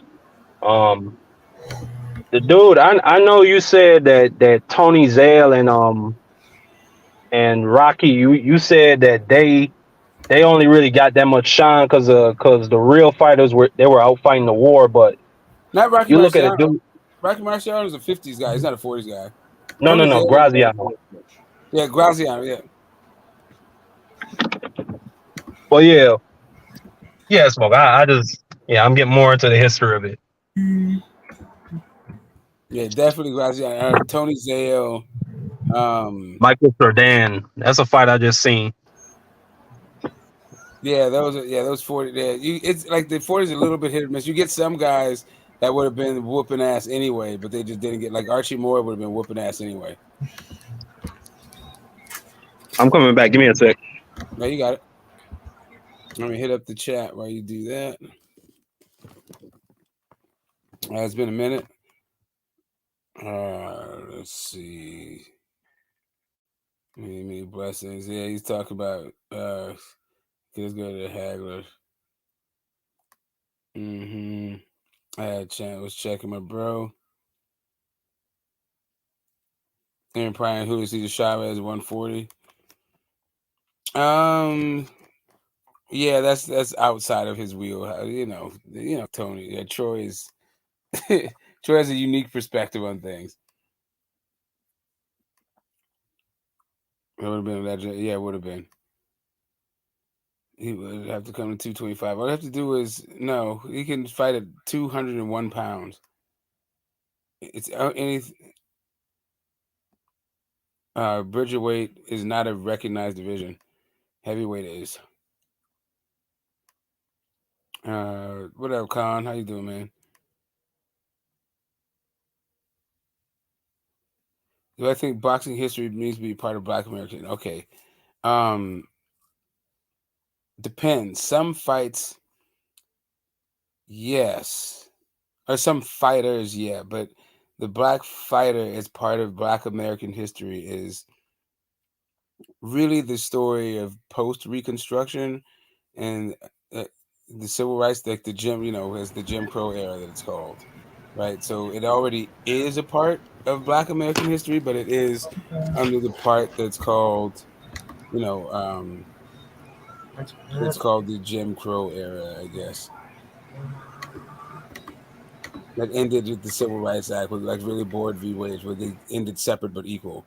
But before that, like the 10 years after the Civil War, called Reconstruction, and then after they made the deal to end that, take the federal troops, they took back all the political power and financial gains Black people had, and it started instituting like segregation throughout the United States, and started having a Jim Crow, and then by the Woodrow Wilson, started segregating the government. All those like the government jobs used to be the way that Black people came out of.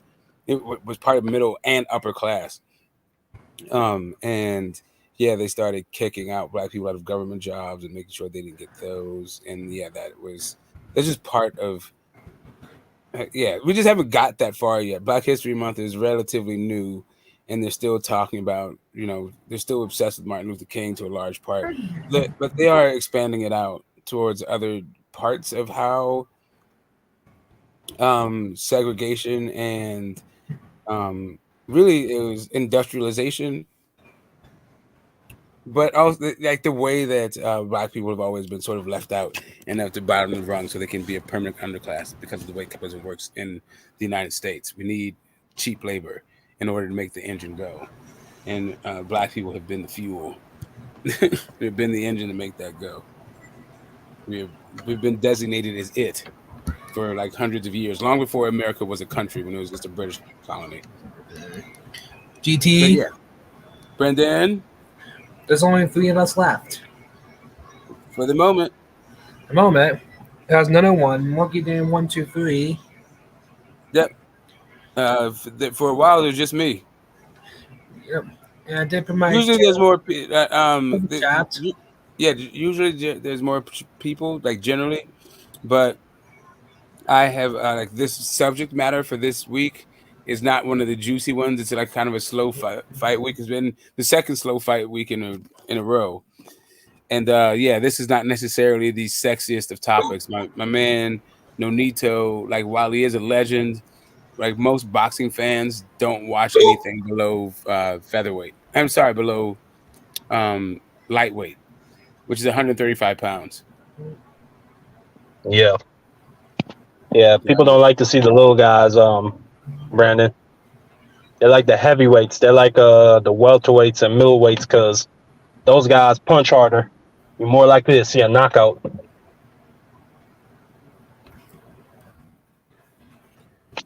Yeah. Yeah, the whole idea of like restorative justice and then how to incorporate the American history from the Black perspective, and also why our society is structured the way it is or has been structured historically, and how you dismantle those structures so that it can have better outcomes for more people. Yeah, that is. Yeah, that is the way that I think that's how it's always kind of worked. I think that's how it's going to continue to work. Is just that people are not very interested in history or learning or what that stuff. So you got to start there. You have to have people like, you know, give a shit, and then you can start talking about like how you change the content of like, Black history or any people's history. Yeah, we are a young country, but we're getting old. We're getting up there. Like in terms of like the way that the country was founded, we haven't had another revolution. We had a civil war, but the there was no real paradigm shift afterwards. We added a lot of we expanded a lot as a country, and so we're different in that way. But yeah, we're still a constitutional democracy as it was in our founding. Whereas you have much older countries have gone through all kinds of systems of government. So it's pretty old as far as having our founding system of government being the still existing system. GT. Brendan, what's that? Yep. What's your favorite Looney Tune character? Oh. Do you remember? Let's get this smoke. What's up, man? Do you say Bugs? I did. That's the GOAT. What about the other person? Falcon Leghorn. Listen to me when I'm talking to you, boy. Oh, who said that? That's Falcon Leghorn. Oh, I say. That's that dude. Chicken. Mm-hmm. That boy's a little bit shy of a full deck. Mm-hmm. I did give you a shot video this morning.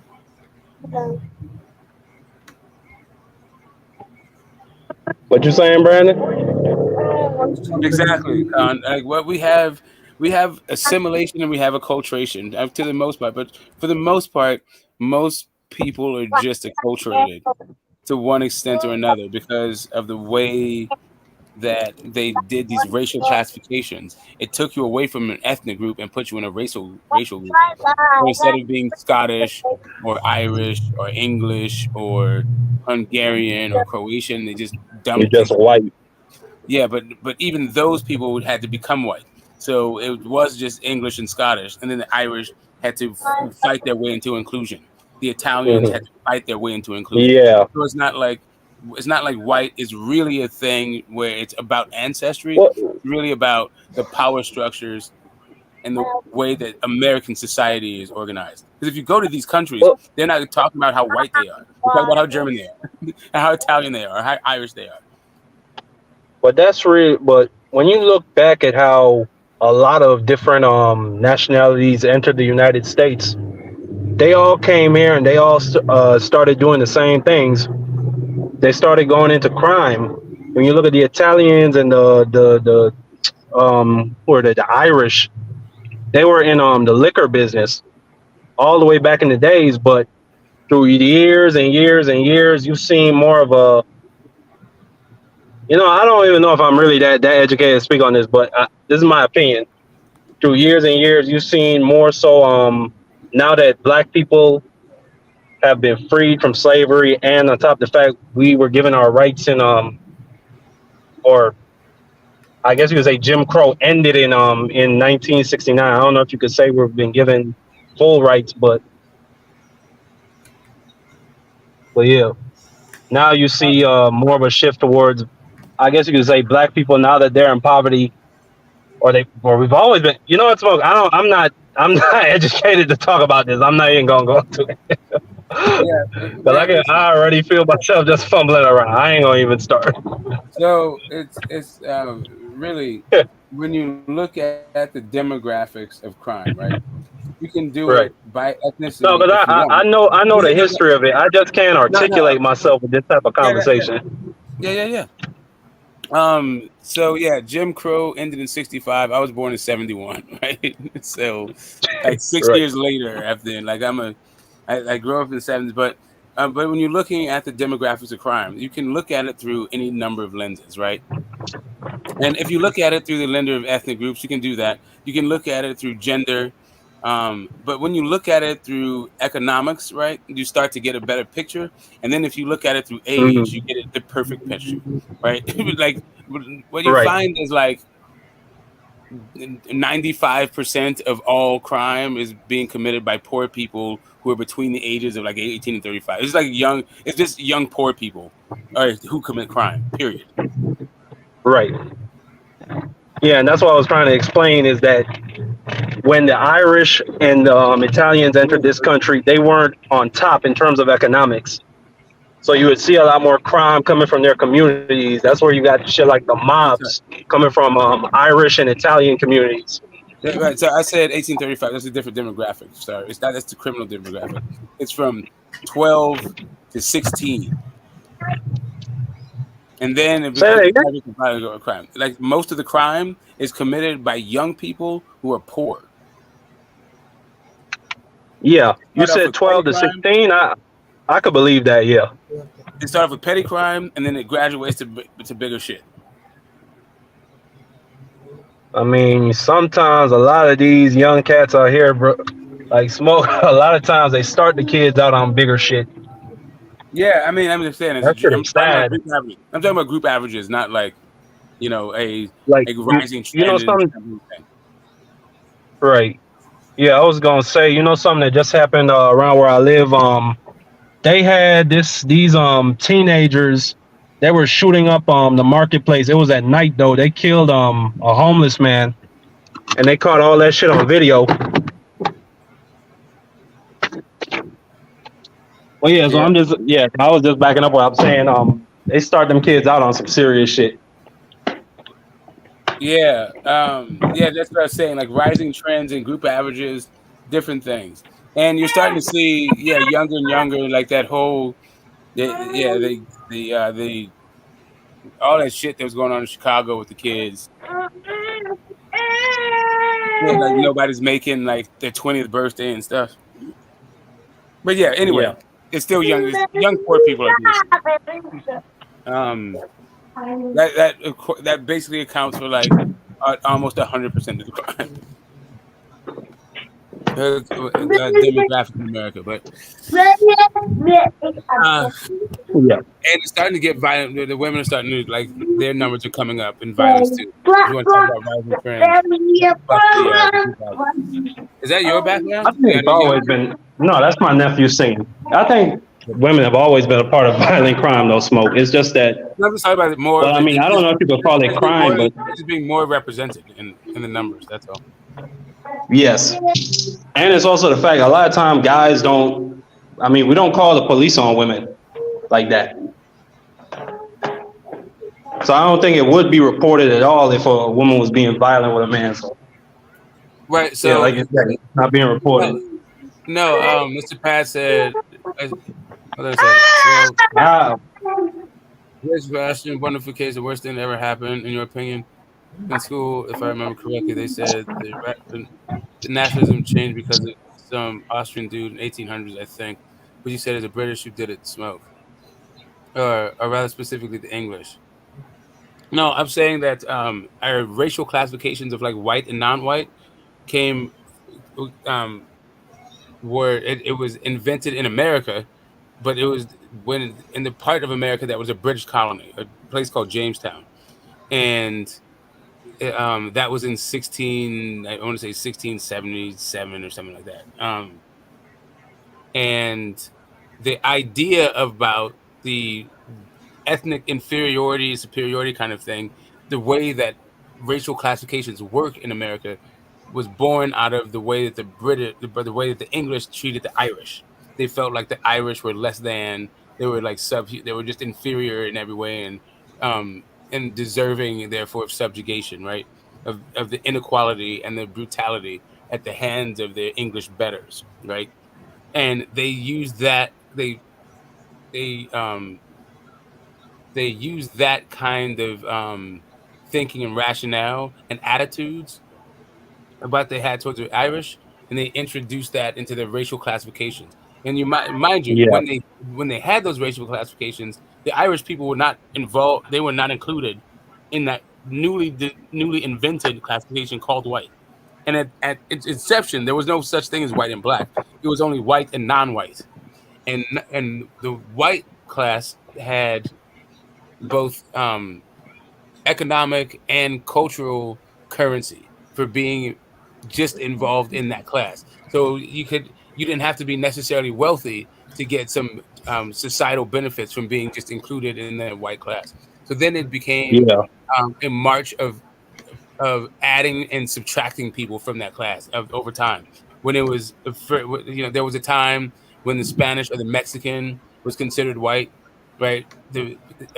Like the Spaniard and a Mexican were the same thing to us in America. I mean, and they were considered white, and then they weren't, right? And then there was a time when the Irish weren't considered white, and then they were. The Italians weren't considered white, and then they were. The Jews weren't considered white, then they were. The Germans, right? yeah. Then there was The a English whole, was some motherfuckers, man. yeah, and They brought this concept to all around the world. They yeah. especially brought it to Africa with colonialism. And you look No, at places like this was colonialism. Rwanda. Yeah, you Yeah, look at places like Rwanda, man, where they did with like what you were talking about. They made was it the Hutu or the Tutsi? I think it was the Hutu people. They made them the superiors to the Tutsis, and that caused a lot of backlash years later when the Tutsi said, "Fuck y'all niggas, the English gone. We gonna take over and kill you niggas." it was But that's the type of The Belgians. But the oh, that thing was is, the belt. But yeah, in general. But I'm talking about Europeans in general too. Not just the English were about that concept. no, not at all. I mean, it was imported, but I'm just saying like this: the idea of like racial classifications and then how they worked as a social economic engine to make sure that the uprisings would stop. Basically, they had Irish, American, what they called Amerindians, but the Native Americans and Africans, all basically doing slave labor. The Indians, because it was their territory, they could basically dissolve into the fucking into the scenery, never to be seen again. They knew the area better than than the colon, the English Yeah. colonizers, right? The English colonials, right? Um, and then the Irish kept doing a thing. And I'm not going to go into the particulars of the Bacon's Rebellion. You can go check it out yourself. Point being, um, they burned down fucking Jamestown and almost killed the fucking governor and all the thing. Like, it was this one rebellion was too damn successful. And they're like, there's too many rebellions. We need to figure out something else. And so what they did was they cut in. Basically, there was three groups that comprised that rebellion. It was is the Native Americans, the Africans, and the Irish. what the English did was saying, okay, great. Wow. What we'll do is we will involve you in this, like you will serve out your contract of servitude, and at the end of that servitude, we'll give you money for your for your work, for your labor. We'll give you land so you can like raise a family and also start your own business and all this stuff. But more importantly, you get to be in a different social class than those other people that you labor with, so that you get to oppress them once we're done oppressing you. And so But that that's that how the that's first actually how inclusion. you showed your class back then, Yeah, Smoke. If that's how you yes, that's like, how you actually inclusion went. you had a lot of freed slaves that went on to become slave owners, Yes, exactly, Mundo. Because because also that's the what thing rich about people did at the time. correct. And that is the difference. That is like people talk about slavery as if they don't understand the way the United States works, that it's always been different territories and territorial rule or different states' rules. So even though there were slave owning states, not all the laws in those states were the same. So yeah, you had states that black people owned other black people. You had like whatever. And then in the beginning, that was part of it. Like you could definitely work your way out of servitude and then buy yourself some slaves and all that stuff. And it didn't matter what your skin color was, because there was no such thing as racial classifications. It was just free and not free people. GT. Brendan, I had 1332, by the way. I know you blow it up. You have more than me. Yep. What's the you talking about your subscribers? Yes. Oh, you lit, Brandon? It's all about the Looney Tunes. I'm trying to tell you, man. I like told you, Bugs Bunny's the goat.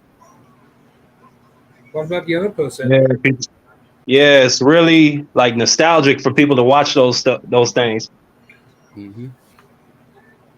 Yes. Especially, they got a lot of little, nuggets and adult jokes mixed in there that you could catch later on in life. You know what I'm saying? Yes.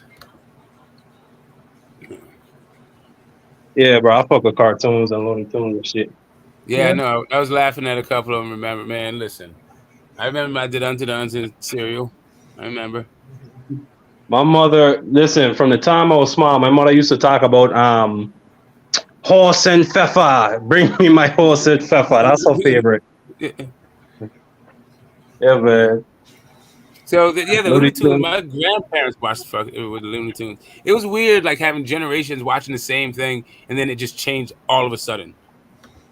Yeah, but now they got it with this TV. Now they got it into like this. I don't know. It's like this kind of There's no way you can. There's no way that you can grow up It on can't generations. like how do I say? It's canon based, like where each episode corresponds to the next. It's not like how it was where It's it kind was of like, just one sketch, and then you go to another sketch. You know what I'm yeah, saying? yeah. Yeah. Also, there's no way that there's something that prevails, that is so permeating, that 3 generations will be watching the same thing. It's just like nah. It's like SpongeBob and got it like that. Blues Clues. No, Right. Sesame Street was pretty good, but even Sesame Street, maybe Sesame Street. I think I'm a grandparent age now. I think my kids. I mean, not my only children's kid, but that generation. My kids' Let's generations go watch having Sesame kids, Street. Yeah. they still watch the Sesame Street. So, I mean, my parents didn't watch any fucking Sesame Street though, but they did watch Bugs Bunny. Yeah, it didn't matter, and it didn't matter where you were from. My mother is from Grenada. She grew up in Trinidad back in the '70s. So it didn't matter where you were from, nigga. You could watch Looney Tunes. Yeah. Yep. Yeah, Brendan. Yeah. Yeah, bro. Way to hit it. I You think ran into a couple of Looney Tunes lovers, man, on this I think panel here. everywhere you go, I think you tapped into a sort of a universal feel good moment, even though there's some problematic things about it because of the time that they were made. But it's still nostalgia for me. What's Muggy? So, as racial classification is one of the worst things to happen, in my opinion. I think that it depends on your perspective. If you are trying to, as a I tool of mean, control for the ruling class, it's one of the best things ever. Like literally, I can't think it's like better than money, because you give people social capital by just being part of a group that all you have to do is be born into, like they're fucking aristocrats, right? Like you just by virtue of being like looking a certain way, you get By like virtue of being born, you're special. yeah, yes, there it is, right? So if you're one of those kinds of people, then this is one of the greatest things ever. If you are trying to like actually bridge, like have equitable interactions with like labor and resources, then yeah. And if you're trying to have a cohesive society where people are actually working together more in the spirit of cooperation than competition. I mean, we all have to cooperate in like times of like, you know, emergency, right? You have to come together and heal the divide and all that other stuff.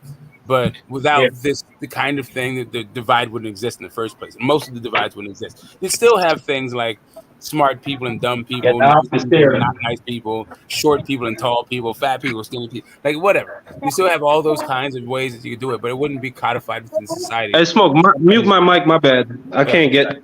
yeah, it's all good, bro. Uh, G. Okay, I got it. Never mind. okay, good.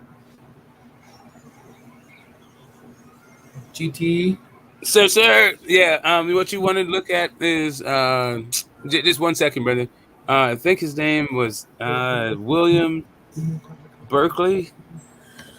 Jamestown. Yeah, Jamestown. Bacon's Uprising. I would say 1677, around there. 1675, 1677, 1676, somewhere in there. Those 2 years. Those 3 different years, I guess, but it's 2 years in the calendar.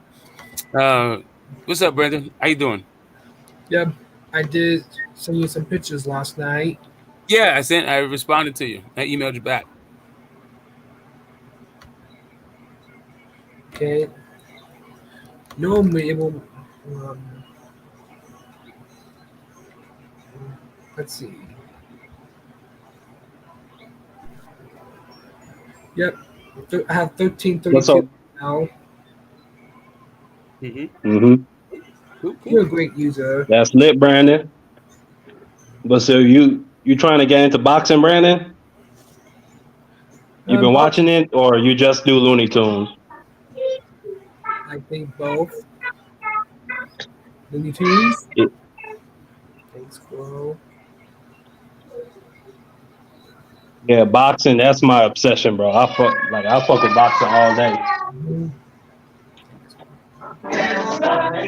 It's good 65, yeah, not long ago. What's Monkey Dan's age?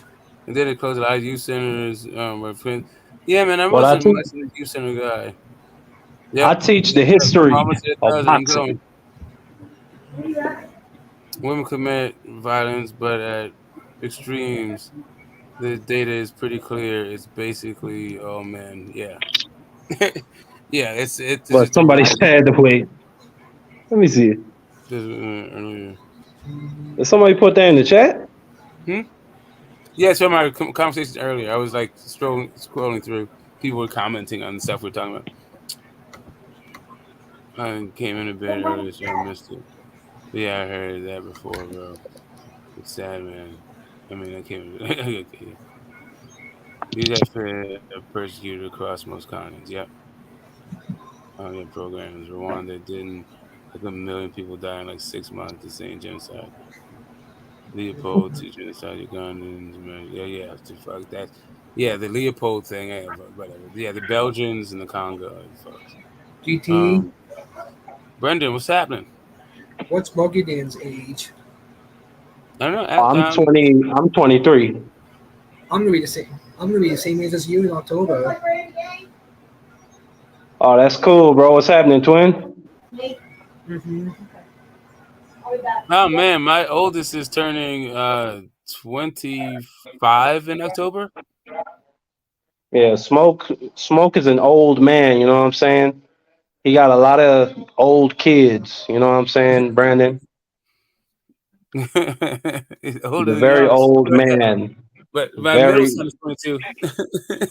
Say old one more time. Throw a couple more varies on top of it. Why don't you? He's grumpy, crabby. Anything new, anything new that's presented to Smoke, he don't fuck with. Bah That's humbug. how he is.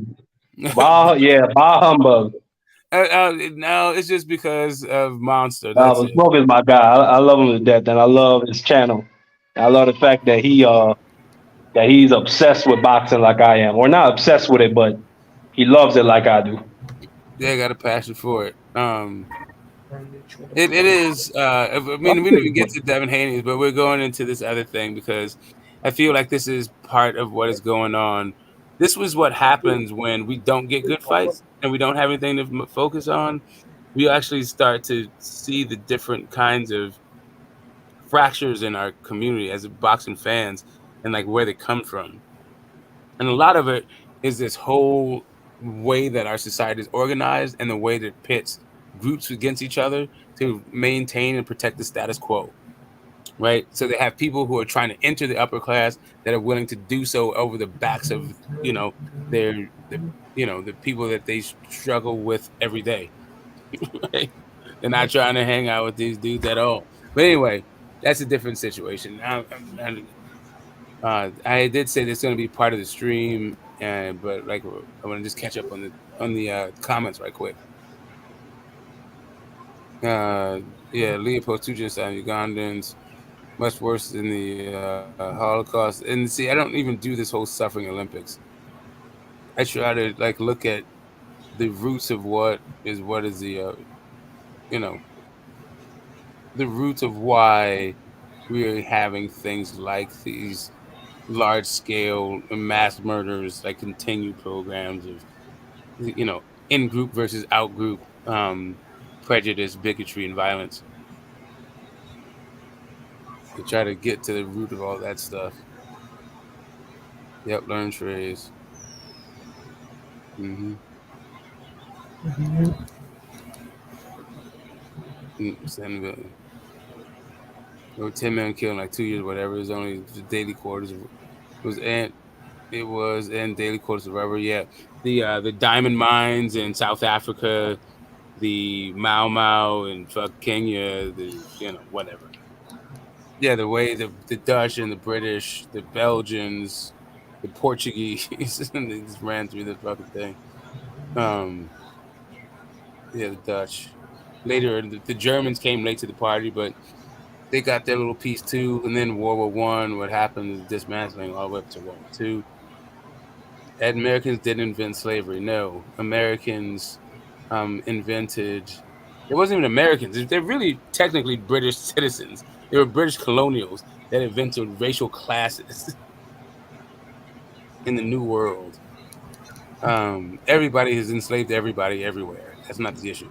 There was a way that American slavery was um, was enacted that was unique to America, and that is being born into slavery because of a biological predisposition to slavery, right?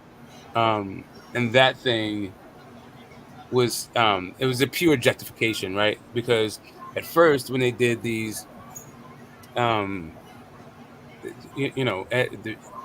so the the first delineation between these slaves was based on why they went with the Irish. They said, okay, we shouldn't be, and the reason why they chose the Irish over anybody else is because they said that we shouldn't be enslaving our Christian brothers.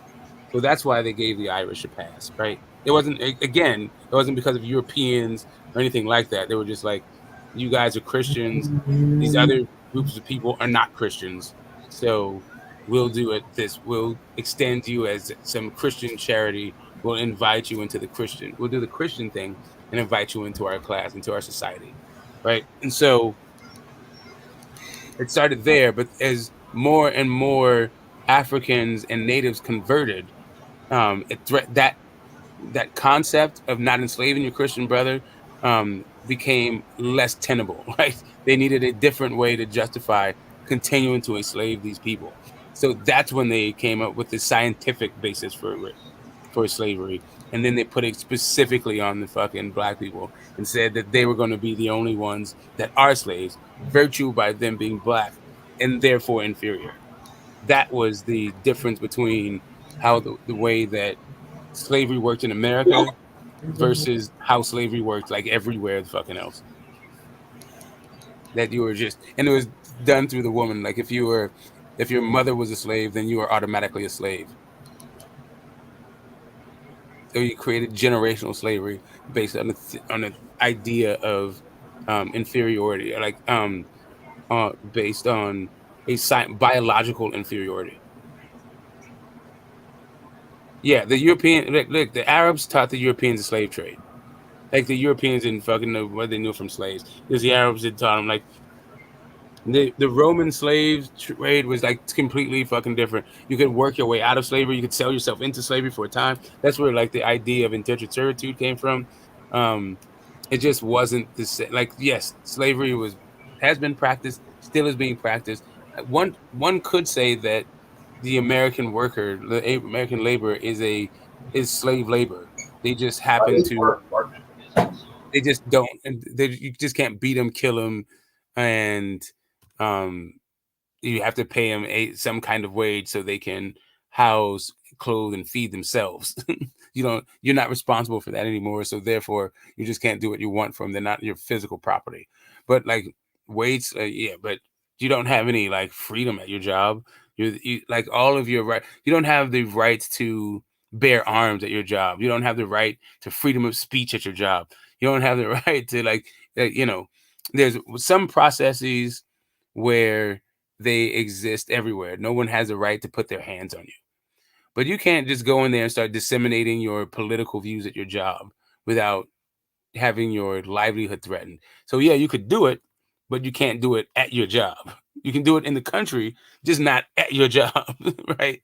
So there's this idea about, your public and your private life that are right now at odds with what we understand to be the social contract with our country, because we have a different labor contract with our job. Anyway, all of this stuff, like, and we're working on these through even like centuries later. We'll be continuing talking about this stuff because, like I said, I've been at the tavern chopping it up with a bunch of people about something that, yeah, it's just disturbing, man. There seems to be a group of people. I don't know how old they are, but they now seem to be emboldened for whatever reason to be completely not just disrespectful, um not just hostile, um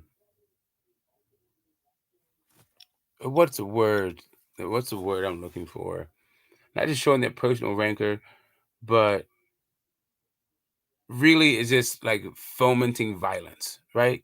It's like the things that you do, the kind of vibe that you foment before you go to like do like violent actions. And it's not based on anything other than, oh geez, let me unplug my phone here. Sorry. Yeah, if you're backstage, like tell me in the chat. I'm gonna let my phone charge without the StreamYard. I'm blowing up my battery here. I didn't realize I had StreamYard going whilst while I was charging my phone. So and letting people in, but I can't let it. Let's see. Yeah. But yeah, I don't know if they're little kids trying to figure out their way. But yeah, boxing, like these little kid games you're playing where you're trying to make people feel less than and inferior so that you can feel superior. And you're using boxing as a proxy to foment ethnic and racial conflict. All of you people, fuck you. Like, fuck you, dude. Like, for real. And I don't mean fuck you in a violent way. I mean, fuck what it is, what you're talking about. No one's interested in this stuff. Yeah, sorry. I'm gonna get back to it. I see my man saying Regis so lame. Regis is not so lame. I don't know, maybe he is, but I like it. I like Regis. I still think he's nice. I think people are gone way overboard about this stuff. Yeah, I know boxing is Looney Tunes when it comes to some of the fans, but let me tell you something. And I was telling these people about Bugs Bunny because some of these like internet like people who have just been powerless in their own life and they're trying to figure out a way to not feel so ineffective, and they like everybody wants to feel special and chosen, and a child that's being looked after, right, by both seen and unseen forces that only have their best interest at heart, right? I get it. It's a nice thought. It's a nice way to go through life, I guess. But only if you are not doing that at somebody else's expense, to the point where you feel like you need to lash out at strangers online because of whatever mental health issues you might be going through, or whatever inferiority complexes or superiority complexes you feel like are justified through whatever means you think you need to justify them. I'm not the guy for you to be playing around with. I'm just not. I'm not this dude. I'm gonna I will do my level best to treat you guys with the respect and dignity I do with all fellow human beings, but I can tell you that I'll fuck all your things up. Like I'll fuck you up, and I'm not trying to do that. And I don't mean physically. I mean mentally. I'm the wrong guy for you. You know what I'm saying? Like people, and I don't mean that I don't even mean about people who are attacking me specifically, because I don't even feel like I'm being attacked specifically.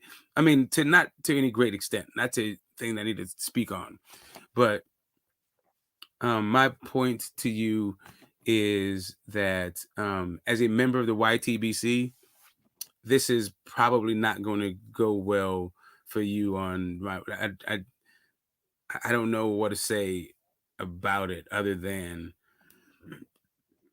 you can try to blame and scapegoat the LDBC and try to blame the LDBC unfairly for your abhorrent behavior, but it just won't work.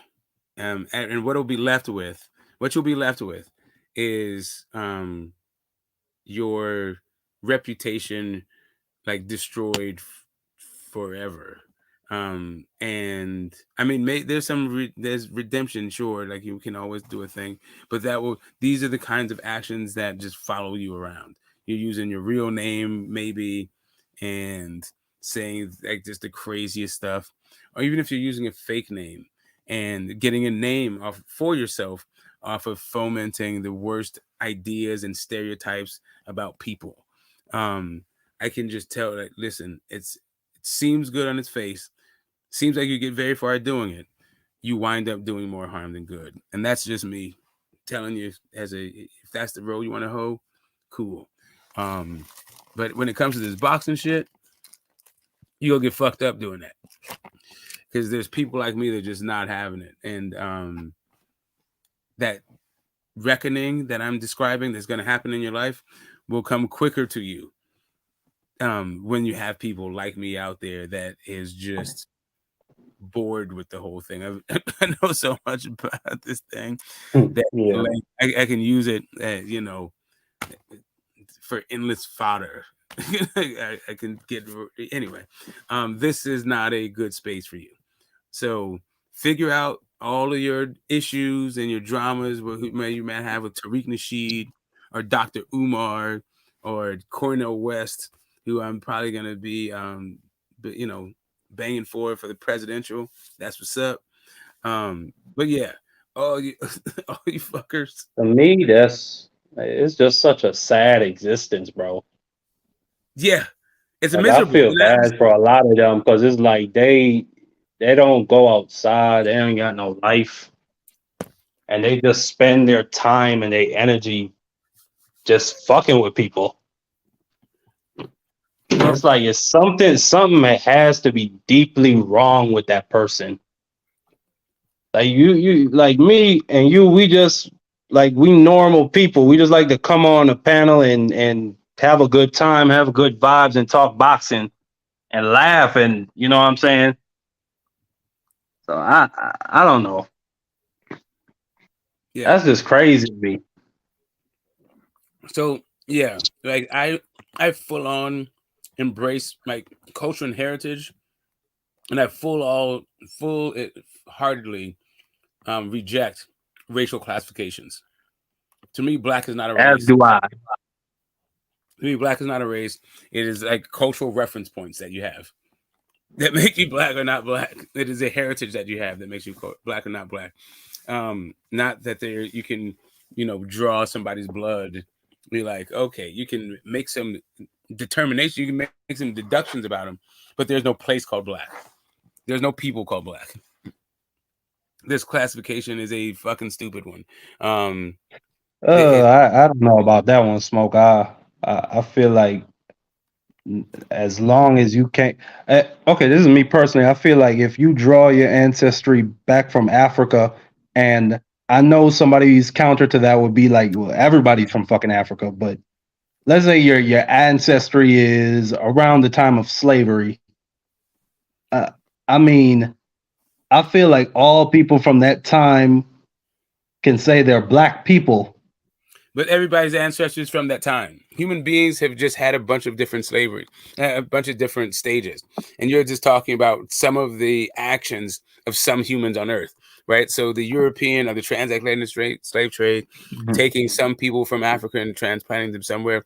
But the issue no, is, but I mean, my bad, Smoke.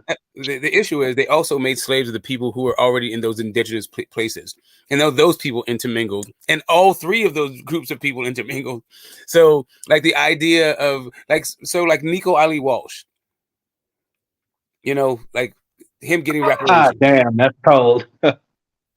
You know what I mean? You want to keep it boxing. That's what I'm just saying. Like when it comes right down to this whole thing, the idea of that even the people who were enslaved were the same race of people is fucking retarded, because there's no such thing as a race of people. So you're trying to create this like artificial thing and then stuff a bunch of people in it. What the fuck do the Edo? What the fuck do the Inca have in common with the Zulu, or the fucking, or the Igbo people, or the they're the same race. I mean, their skin, all their skins are black. Yes, they're of different tribes, but still, they're black people. There's no such thing as tribes, and what makes them black? What do you mean? There's no such thing as tribes? I'm not gonna say every, but most African people, like if you ask them what's their tribe, they come from a certain ethnic background. If you say what ethnic group, like they come from a people. Okay, right. So if you're to ask a European, do you ask them what tribe they come from? No. Well, no, you would say what family or yeah, exactly. You know why that doesn't happen? Is because tribes are a designation for a conquered people that have been integrated into a political system. It's a Roman designation they used to use in sociology, but it's inherently fucking racist. Right? They stopped doing that in academia a long fucking time ago. There is no, like, all of these things are artificial designations that serve some utility for some people. And the question is, how accurate do they map onto reality? And then how much harm do you do by using those terms over time? Because of their inherent inaccuracies, because they're an invention for a specific purpose and time to serve a specific role, right? So anyway, this idea of tribes, the Edo people are not the Mandinka. They're not. They just both happen to be on the same continent. Just like that's true. The same people that are on the same continent are also the people of Ethiopia. Who the fuck says that they are the same fucking tribe? Like, nobody would say they're the same not. tribe, the same race, the same anything. They don't have the same culture, the same heritage, the same language background, the same anything. They're just not the same people. Somalians, they don't look like no other. They don't look like no other. This whole like classification where you just go like they're black. Yes, they can be black, but some of the people don't even have that thing because there was no like slave trade in Ethiopia. Like the European slave trade didn't exist in Ethiopia. So then how do you classify those people? I don't You know what I know. mean? Right? So, so we say, yeah, everyone who got disseminated through translated strange claim, they all came back from Africa. Are they same race? I don't. How would you say that? What is the thing that makes them the same race? Yeah. Anyway, that is my issue. But you can talk about, like, as when it comes to being descended from Africa, you can then talk about being a Pan-Africanist. So then becomes a cultural thing and a heritage thing, not a racial thing. So yeah, like Yeah. culturally, I can identify with an Ethiopian. Heritage-wise, I can identify with an Ethiopian because of a continental affinity, but not because of a biological one. Outside of we have the same kind of skin tone, generally. Hmm. Yeah, and you got a lot of rare people in Africa, like the Sand people. I don't know if you've ever done any research into them, but like they apparently they have the most divergent, I guess you could say, Y chromosome of the human race or of Homo sapiens. They have the oldest Y. Ah, gosh, it's hard for me to articulate. But yeah, they're different and they're smaller in stature. They have larger heads, and amazingly, they also have larger backsides. They're just not the same people. Yeah, They're and almost that's like the a thing. different race altogether, a species. Yeah, and that's what I'm saying. Like, they say that black is a racial thing. Like, the ethnic would be the Mandinka or the Fula or the Zulu or the Igbo or the Berber or the Tuareg or the whatever.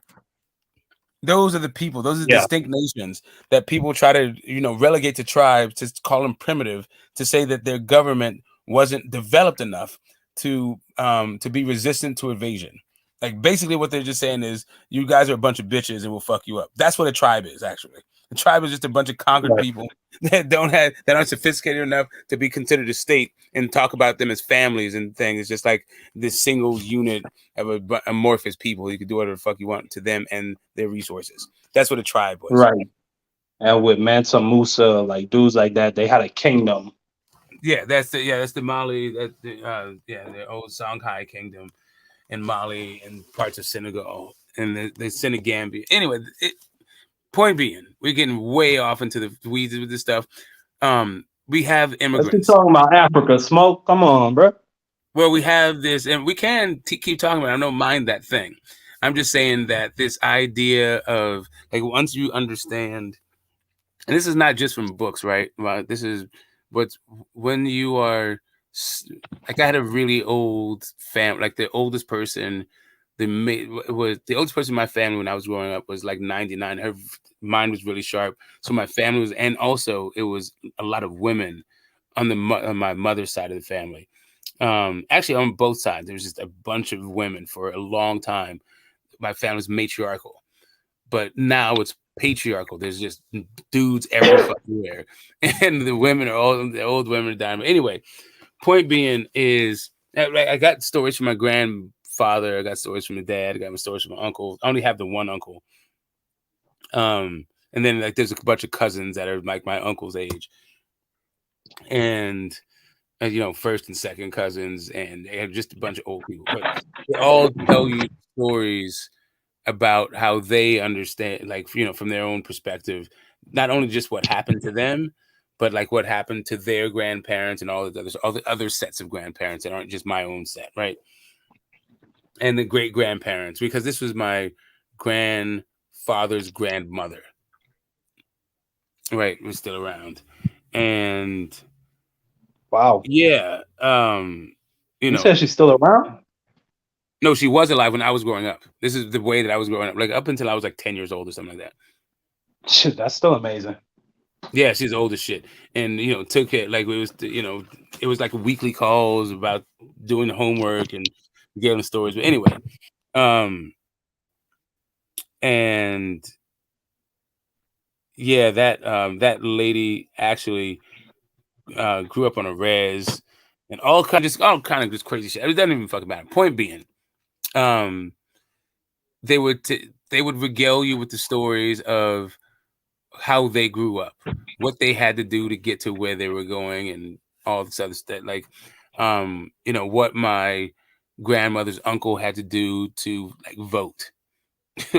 Learn how to read, buy land, like election cycle after election cycle. They told him to come back. I think it took him 3 or 4 different election cycles to be able to finally vote, kind of stuff. And then how they had to do it. I had another one. My grandfather's grandfather was like, and got caught up in some ballot stuffing thing and like fucking war. But anyway, these aren't Where were they stories. from? Say again? Were they from New Orleans. Jersey? New Orleans. Oh, okay, I believe you. Yeah.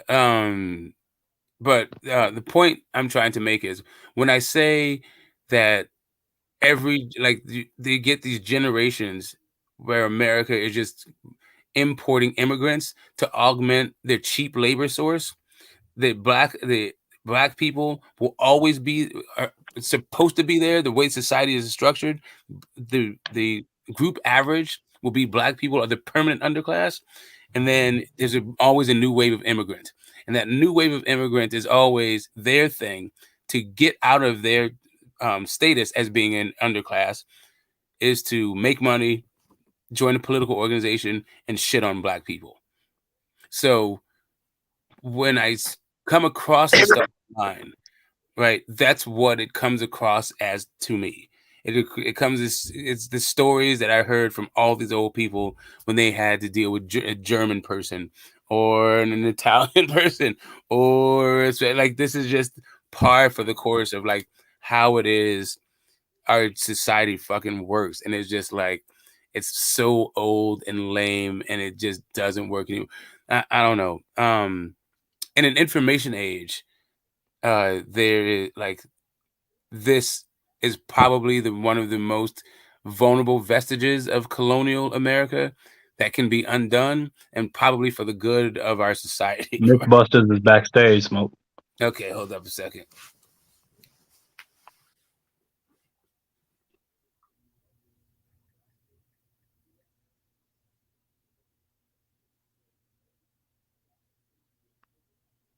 Yeah. I feel like we done gone way off course from boxing. I fuck with it. Yeah, I fuck with it. What's sad is that we haven't. True. Race does play a big part in boxing. That goes all the way back to the beginnings. It's what people are using to talk about their boxing today. It's literally it's one of the reasons why you see what we just saw with in a How you doing, Troy? What we saw when Hagler when he won the belt and he got pelted with beer and they had to get him out of there. We saw a microcosm of that with Haney coming up with a scar on his head because they're throwing beer bottles. They didn't like the decision. Yeah, and so you can say what you want. People don't generally attack the combatants because they don't like what the judges said. You know what I mean? So yeah, it still happens. It still foments. And when I said I thought Haney won, I was called a racist. I was called gay. The only we had Paulie Malignaggi talking about the only people who thought Haney won were just wanting to see the white guy lose, as even though all the judges were white guys. Like what the fuck? You're not a racist. You're not a racist. Yeah, no, I'm so you're not. not Smoke. I like I understand that. Like I think racial classifications need to be abolished forthwith, and I do my very best to make sure that people understand what they're for and how they're fucking you specifically. But like they're all fucking the nation as an overall thing. It's a huge drag on the economy that they're not hiring the right people for jobs. They're disenfranchising people. They're locking people. All this other shit is just fucking ridiculous. It's killing our economy. Anyway, what's up, Troy? Yeah, I definitely say that you're not a racist, but any grown man calls himself "Get This Smoke." I got a question, but anyway, I'm not showing up on Sunday, man. I was only BSing you. I hate the whole I already knew boxing that. debating thing. I'm not coming. I don't want you to think I'm coming. I'm not. No, I didn't. No, I didn't think you're coming. Yeah, I don't know I what hate it. Phantom was doing. I don't know what the hell Phantom was doing. Oh wow. I fell asleep too, so I don't know if you realize that. I It's all just. right. Yeah. But anyway, it's just a good discussion you're having. And when you say that the whole race word, there's no such thing as race. There's no such thing as race like another race. There's ethnicity issues, but there's no race issue.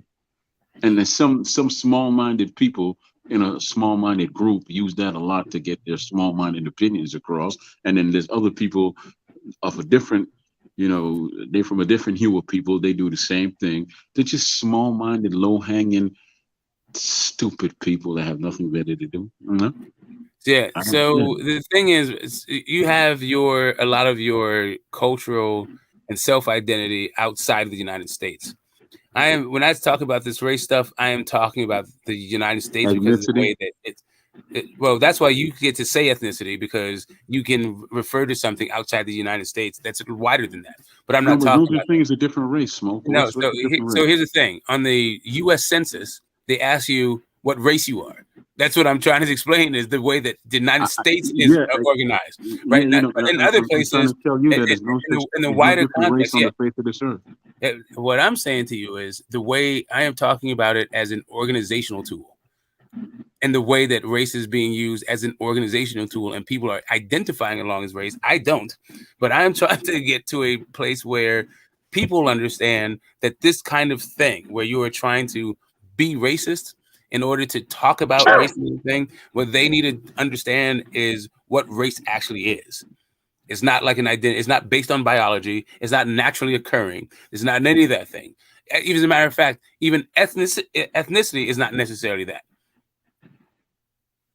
If you were to really get into like what the whole deal is about, but when it comes right down to it, this in group, out group, whatever it is you feel like group you belong to, and you otherize somebody else, whatever kinds of inherent conflicts that has, right? The in group, out group thing can be overcome through contact, so you understand there really is no such thing as other, whether or not there's in group, out group is fat people versus short people, or tall people versus short, fat versus skinny, whatever, darks versus light. Like that's all you're having. Right-handed people versus left-handed people. That's really the only thing you're having. You're doing it under the auspices of something that you think is biological, that it is not. It's literally something that's invented to keep people apart so they don't come together and don't demand a better outcomes for themselves when they go about, using their energies in life. And that's the thing that I'm trying to like make sure that in the boxing community, while you're trying to foment things for like shits and giggles and thinking about race, you're actually giving energy to a system that is fucking you, firstly, like really daily, on a day-to-day basis, by you reinforcing these dumbass fucking ideas. But then the other thing is you're separating yourself from some of your main allies, because these are the people that you're struggling with in these classes. So yeah, you guys fucking wake the fuck up. Hey, Smoke. Yeah, what's that? I hear what you're saying, but maybe I'm pretty sure I heard this correct. Did Alvarez sign with the PBC now, right? Yes, 3 fights. Okay, so 3-fight deal. okay, According to ESPN Ringside. Okay, so let's say I guess in those 3 fights, one of them is Charlo, and then David Benavidez. Don't know. And who else? No? Don't know. Okay. Well, let's just say. Okay, so there's 5 potential guys. Like I feel like are in the front, like should be the front runners, right? But the two But let's Davids. just say, hypothetically, because we're having a hypothetical conversation. Mm-hmm. Let's just say he fights Benavidez. He fights Charlo, beats him. Fights Benavidez, beats him in a tough fight, and then whoever else is on there in a tough fight. Can the man get his respect now from these people? And what they gonna say next, that he duck Andres? I don't know what respect you're going to get from these fights. Like, I don't think that the PBC has a legacy enhancing or defining fight for Canelo. He doesn't need his legacy enhanced because they can't enhance exactly. I'm just saying they can't do anything. So like he can do whatever the hell he wants. He's playing with house money. He can fight Can him. I Like can I be literally, honest with the only you? thing he can do is hurt himself by not fighting David Benavidez. No. He won't even hurt himself. But can I be honest with you? I just think he's milking them because he's at the end of his career and he knows it. Yeah, So of they course. probably offered him the most money at the least point of his career where Eddie Hearn saw him fading, so he wouldn't offer him that amount of money. So they said, "Fine, I have a suitor over here with these dummies because they need help. Yep. So and my name will bring them audience that they don't have. So there you have it. He's a Yep. smart man. He knows what he's doing. Yeah, that's the beauty of being Canelo. You can pick and choose wherever the hell you want to go, and somebody's gonna have a offer of 50+ million waiting for you. How did he get that way? Just out of curiosity, he just wake up one day and he worked his way Floyd into that, Mayweather. right? No. But he worked his way into that. He lost to Mayweather, but he worked his way into that, right? Because a loss doesn't But help your still, career. being on those Mayweather undercards is what built him. No, winning. No, I understand that if he put him No, out no, there, no. Yes, he won those yeah, fights, but he was one of built into that. there you go, Yep, there you go. you He had have to to win agree them. with that. Yeah. Well, I don't have to, but I do because But no, he got to be I'm seen. just saying, like that's what happened. That's what I mean. Right. But he had to win those fights to build up to where he is today. And then after that loss with Mayweather, he still had to continue to build. So when you say that he's just got it because he didn't just get it because of his name and that he's Mexican, he earned it. And if these cats would follow that footstep, then they wouldn't be complaining about, oh, he stalled my career. Please shut up with that. Nobody stalled your career but you. Yeah, I ain't got no sympathy for dudes like Charlo or Andrade or Golovkin. I ain't got no Can I sympathy be for these honest with guys. you? It's their fans. I can't stand their fans. I can't stand them. Yeah, GT. like they talk like they the shit, but they ain't fought nobody. They ain't never fought nobody.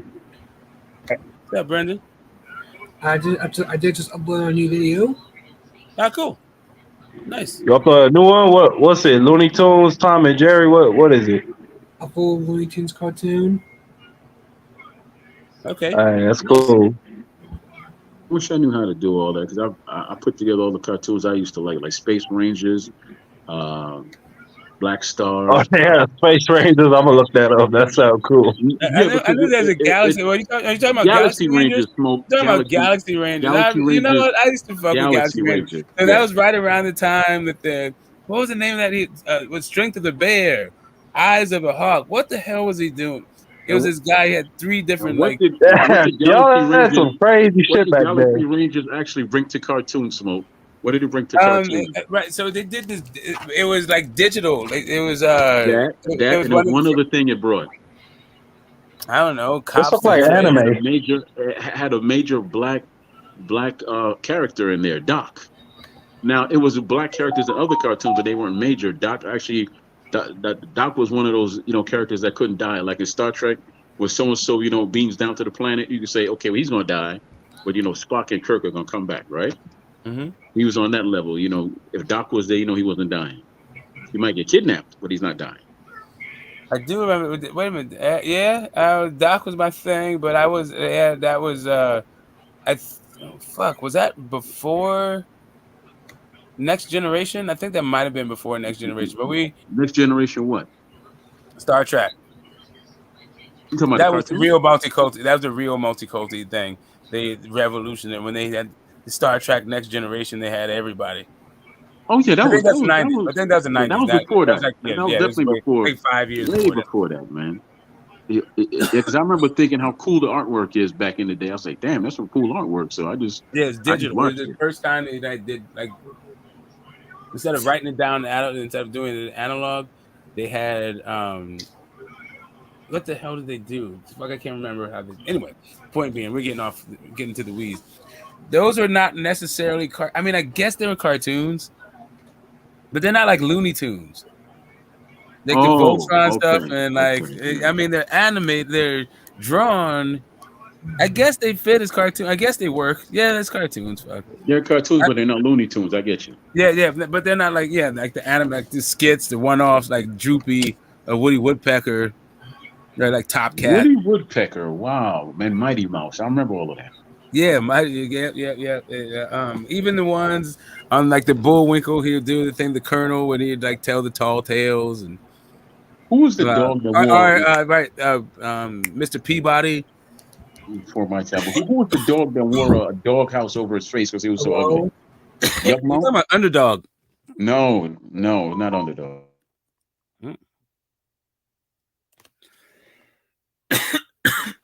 A dog in space with a cape? He wasn't in space, but he had a doghouse over his house because he said he was so ugly, and that was his super. Like people would fly into the doghouse and, oh my god, you're so ugly, and then they'd fly. Yeah. No, dude, I don't know what the hell you're I think it was talking Yuck about. Mouth or something like that. I think that sounds like your room, man. You just repressed memories of what it was like for people to go on blind dates with you or something. I don't know. That qualify. What, that didn't qualify as a jokey joke? I thought it was pretty funny myself, as a person who was subjected to your face. I'm messing with you, Troy. Come on. I kid. Even though you have a face that was made for radio. No, I'm trying to find a cartoon. Okay, cool. Americans are Americans. Yeah, we've been saying that. Shit. I've been around the world enough to understand that Americans are just not like other people. Not at all. They don't understand the culture. You may not say that America has a culture. We do. Definitely, we're not like those other people. Mighty Man and whatever. How you pronounce YAKK? How do you pronounce that? YAK Yak? Yak Bumper. What are you talking about? I just found it on YouTube. It's Mighty Man and Yuck Bumper. I remember there's a Mighty Max. It was a super baby, and he would say "dirty diapers." It's Mighty Man and Yuck Bumper. I don't know what it is you're talking about, dude. This is some Jamaican shit that like didn't make it. No, that was in America because I watched it right there in New York on the Fire Escape. Watching in Yak, dude. Like what the hell? Mighty Man and Yak. Get the fuck out of here. What is he drinking? Yuck Bumper. Man, that shit didn't go past one season. Get out of here, dude. Okay, you're from Trinidad, so you didn't watch it, man. You were Trinidad having carnival and all that, right? I'm from the Virgin Islands, bro. Okay, I'm in the U.S. territory. So you were there watching Julian Jackson fighting, so you didn't get to watch that. Man, I wasn't born for that shit. Come on now. Really, man, you missed it. Julian is one cool brother with one hell of a point. That's a cool. Yeah, cool I don't dislike. No, I've met Mr. Jackson before. I'm just saying I wasn't born to watch his fights. How old are you, brother? I'm 23. Man, you're a year older than my son and 9 years younger than my oldest child.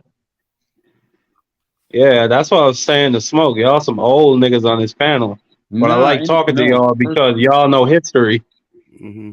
Okay, first and foremost, I'm not a nigga, so we're gonna erase that part. And I'm not. Oh, okay. I apologize. Yeah, and I'm not old until I'm dead. I won't say that to you no more. I have respect for you, Troy. My bad. Yes, sir. But anyway, Smoke, back to what you were saying about Canelo.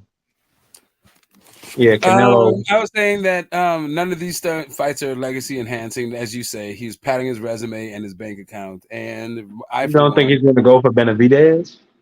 I don't think it matters. Like, listen, like I said, the only thing he can do with this contract is himself harm by not fighting Benavidez, and then everybody he becomes yet another dude. Do you think if he knocks out Benavidez, that Benavidez might be seen as like kind of like a Jerry Cooney type, like he's just a hype job in many ways? No, I mean, knocks him out, probably not just because Canelo still has this reputation as a knockout artist. So he didn't knock out. And the reason why I say, my big. Now I was saying that Canelo's still seen as a knockout artist, and Benavidez is still seen as the young guy. So it's a little bit like Floyd and Canelo without the vast age difference in the fight.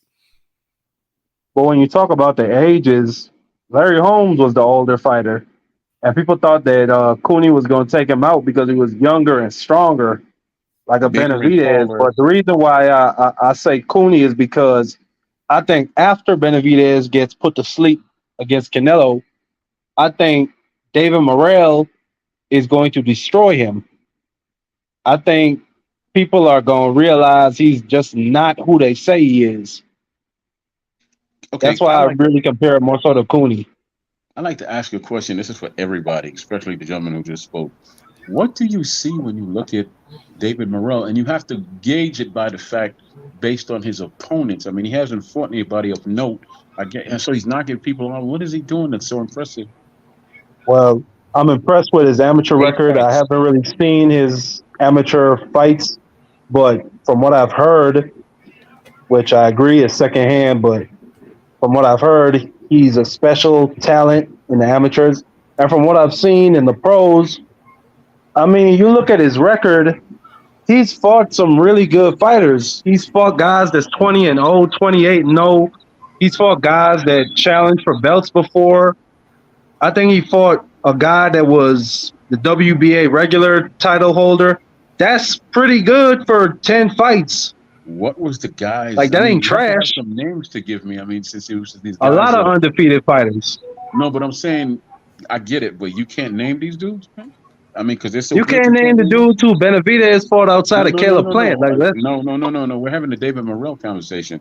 What I'm saying is you can't name these dudes, but you said that they were so good. No, but I'm saying their records were good. Oh, I'm trying to pull up box records. You do that. Go ahead. I'm just saying like this. The boy has 8 fights. Give him a chance to grow. He's not what you think he is until he shows you what he really is against somebody that is something. Hence, I mean, look, I say it like this. I'm not trying to say nobody. If he thinks he can fight those guys, go for it. Exactly. That's why I threw those 2 names out there the last time I was on here.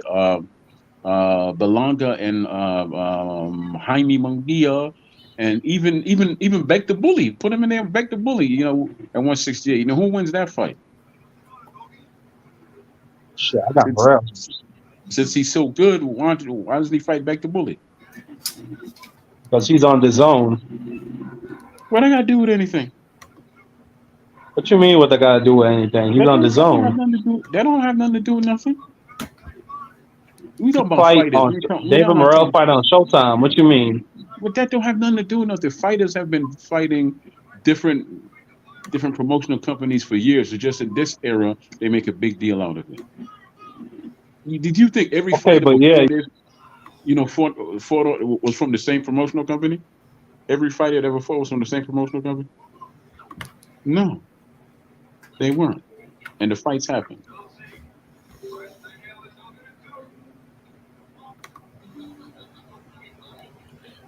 I'm just not big on anybody with 8 fights because obviously you haven't done anything yet. You haven't experienced anything yet.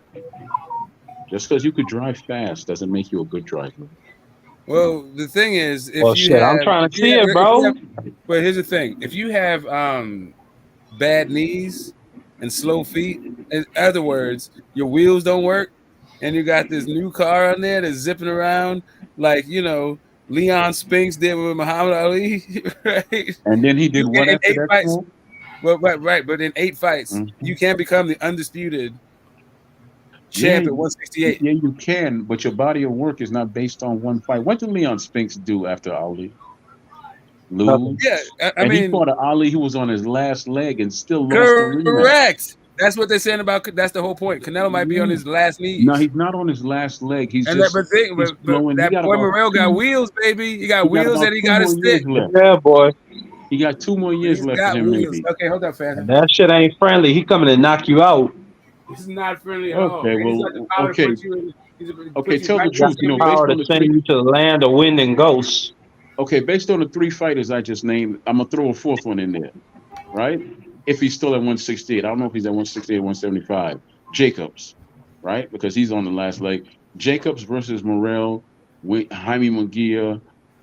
Who else did I say? Belanga, and I said Beck the Bully. You really I don't fight those. You really are not like very abreast. They're not in tune with it. This is not the old school days. Yeah, like Smoke was saying, you got politics. Yeah, these are on different platforms. They're not fighting each other. Most fighters are on different platforms and they fight, right? Because there's a ton of money. They're not on different platforms. They fight on the same platform. Okay, so basically he's never gonna fight then. He ain't never gonna fight nobody because everybody's Well, gonna he's do his gonna fight. nonsense. I'm just saying, Canelo somebody. You just don't like the number of fights he had. I don't like that people are making him Jesus and he walks on water. He's gonna feed you with a fish and a loaf of I bread and agree. all that. No, He ain't no, gonna do all that, but he sure as hell gonna no. beat the fuck out of Canelo. Eddie Reynoso Really? gonna throw in the Okay, towel okay. around Tell me round why. 10 or 11. Yeah. Tell me why you think a fighter with 8 fights is gonna beat this guy here. Why do you think he's gonna beat Hand Alvarez? speed, foot speed. I mean, has a great jab. Those accurate punches. He's a Mm-hmm. one punch knock. He's got one punch knockout power. He's bigger than Against sub anybody. against David Benavidez fought. against sub Faster than opponents. anybody. I've heard this story Faster than before. anybody. David Benavidez fought. We're not talking about Like, yeah. We're talking about No, but you asked me we're talking why I about think he could we're talking challenge about those Morrell. guys. No. I said Canelo. You said he would knock Canelo out, and I said how? Why? Why do you believe he's gonna knock I him out? said that. Marky Dan He has just better jumped in, feet. but Oh, yeah. okay, with that, both of y'all, I thought I was talking No, about no. one dude. This is what I've been saying on this panel, Phantom. So Okay, you go got ahead. Morrell stopping Canelo as well then? No, I do not. Yeah, I got Morrell stopping everybody. Oh Okay, there you Lord. go. Okay, you know what, man? That's I heard always this. been my opinion. Okay, listen. I heard this same song and dance for decades in boxing. The last time I heard it was with Deontay Wilder. Then Wilder stepped in the ring with Fury, an experienced guy. What happened? Yeah, I Mouth, don't know how mouth, you Well, can mouth, compare mouth, Deontay, mouth. Wilder to David Morrell. Like that's just How two totally so? different situations. No, it's not. Knockout guy. He's athletic, Yeah, fast hands. Canelo He got a doesn't outweigh jab. Yeah, He got a Wilder. okay. jab. Canelo doesn't outweigh Morrell by 50 pounds, bro. What are you No, I talking don't know. about? and Want he to hear. also I don't have don't. bad No, knees and slow no. feet. Stop it. Stop He it. also And Stop he's doesn't have also bad right. knees not and as slow feet. skilled Stop. as fuck Stop as right fucking there. Morrell. Every fighter he's ever fought has been heavier than him. And we talk about Wilder. So stop that nonsense. Every heavyweight he's ever fought has been heavier than him. Stop it right there. Right there. Stephen Cunningham didn't cry when he fought Fury and dropped his Yeah, but ass, you're did he? trying to make a Thank you. comparison, which What is do you mean he Yes, didn't flawed. I'm making a cry? comparison. He forgot to I'm making anyone a who listened. comparison. He literally protested that fight. Stephen Yes, he Cunningham will did cry about that because right because he now. sat on his back. I talked to Stephen. He leaned on his back. But my point is this: No, he held I him don't and want hit to. him. I don't want to He hear held him and that hit him. 50 pound.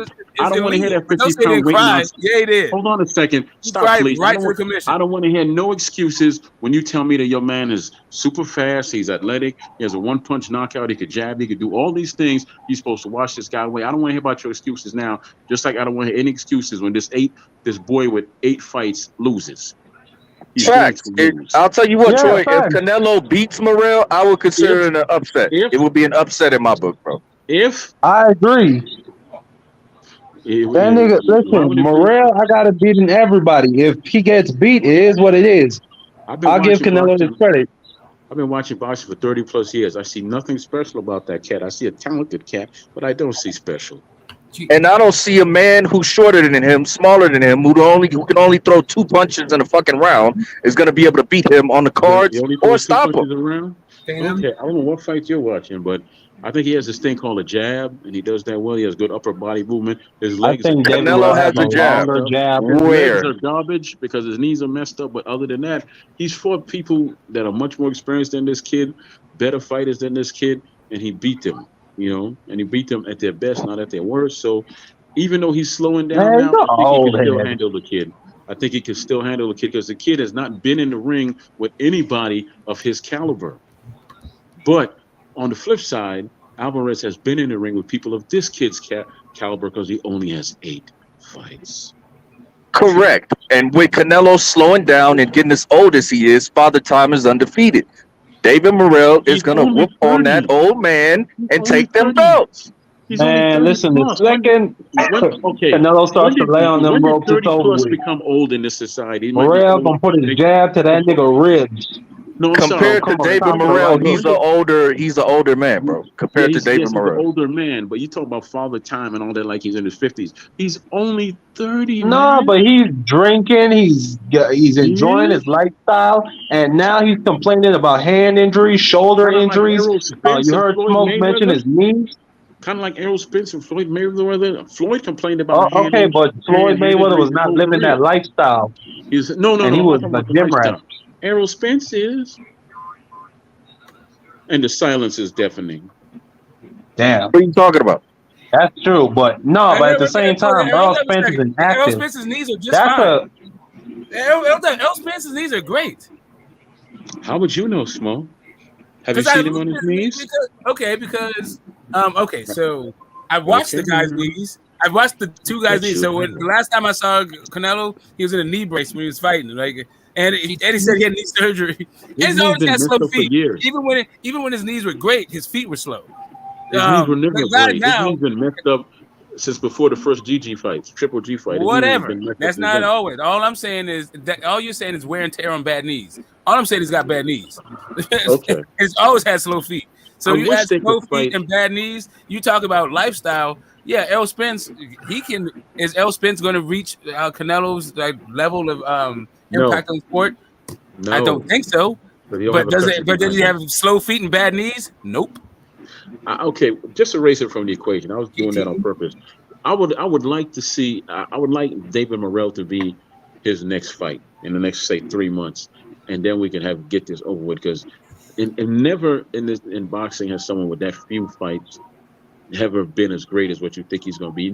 He's not even good yet because he hasn't proven himself. You have to prove yourself to earn it. In this era of boxing, just because you knock out 8 people that no one could name because you're still looking them up, you don't know who the hell and you haven't named the damn person yet. So no, how do you? To me, greatness is earned when you fight great fighters.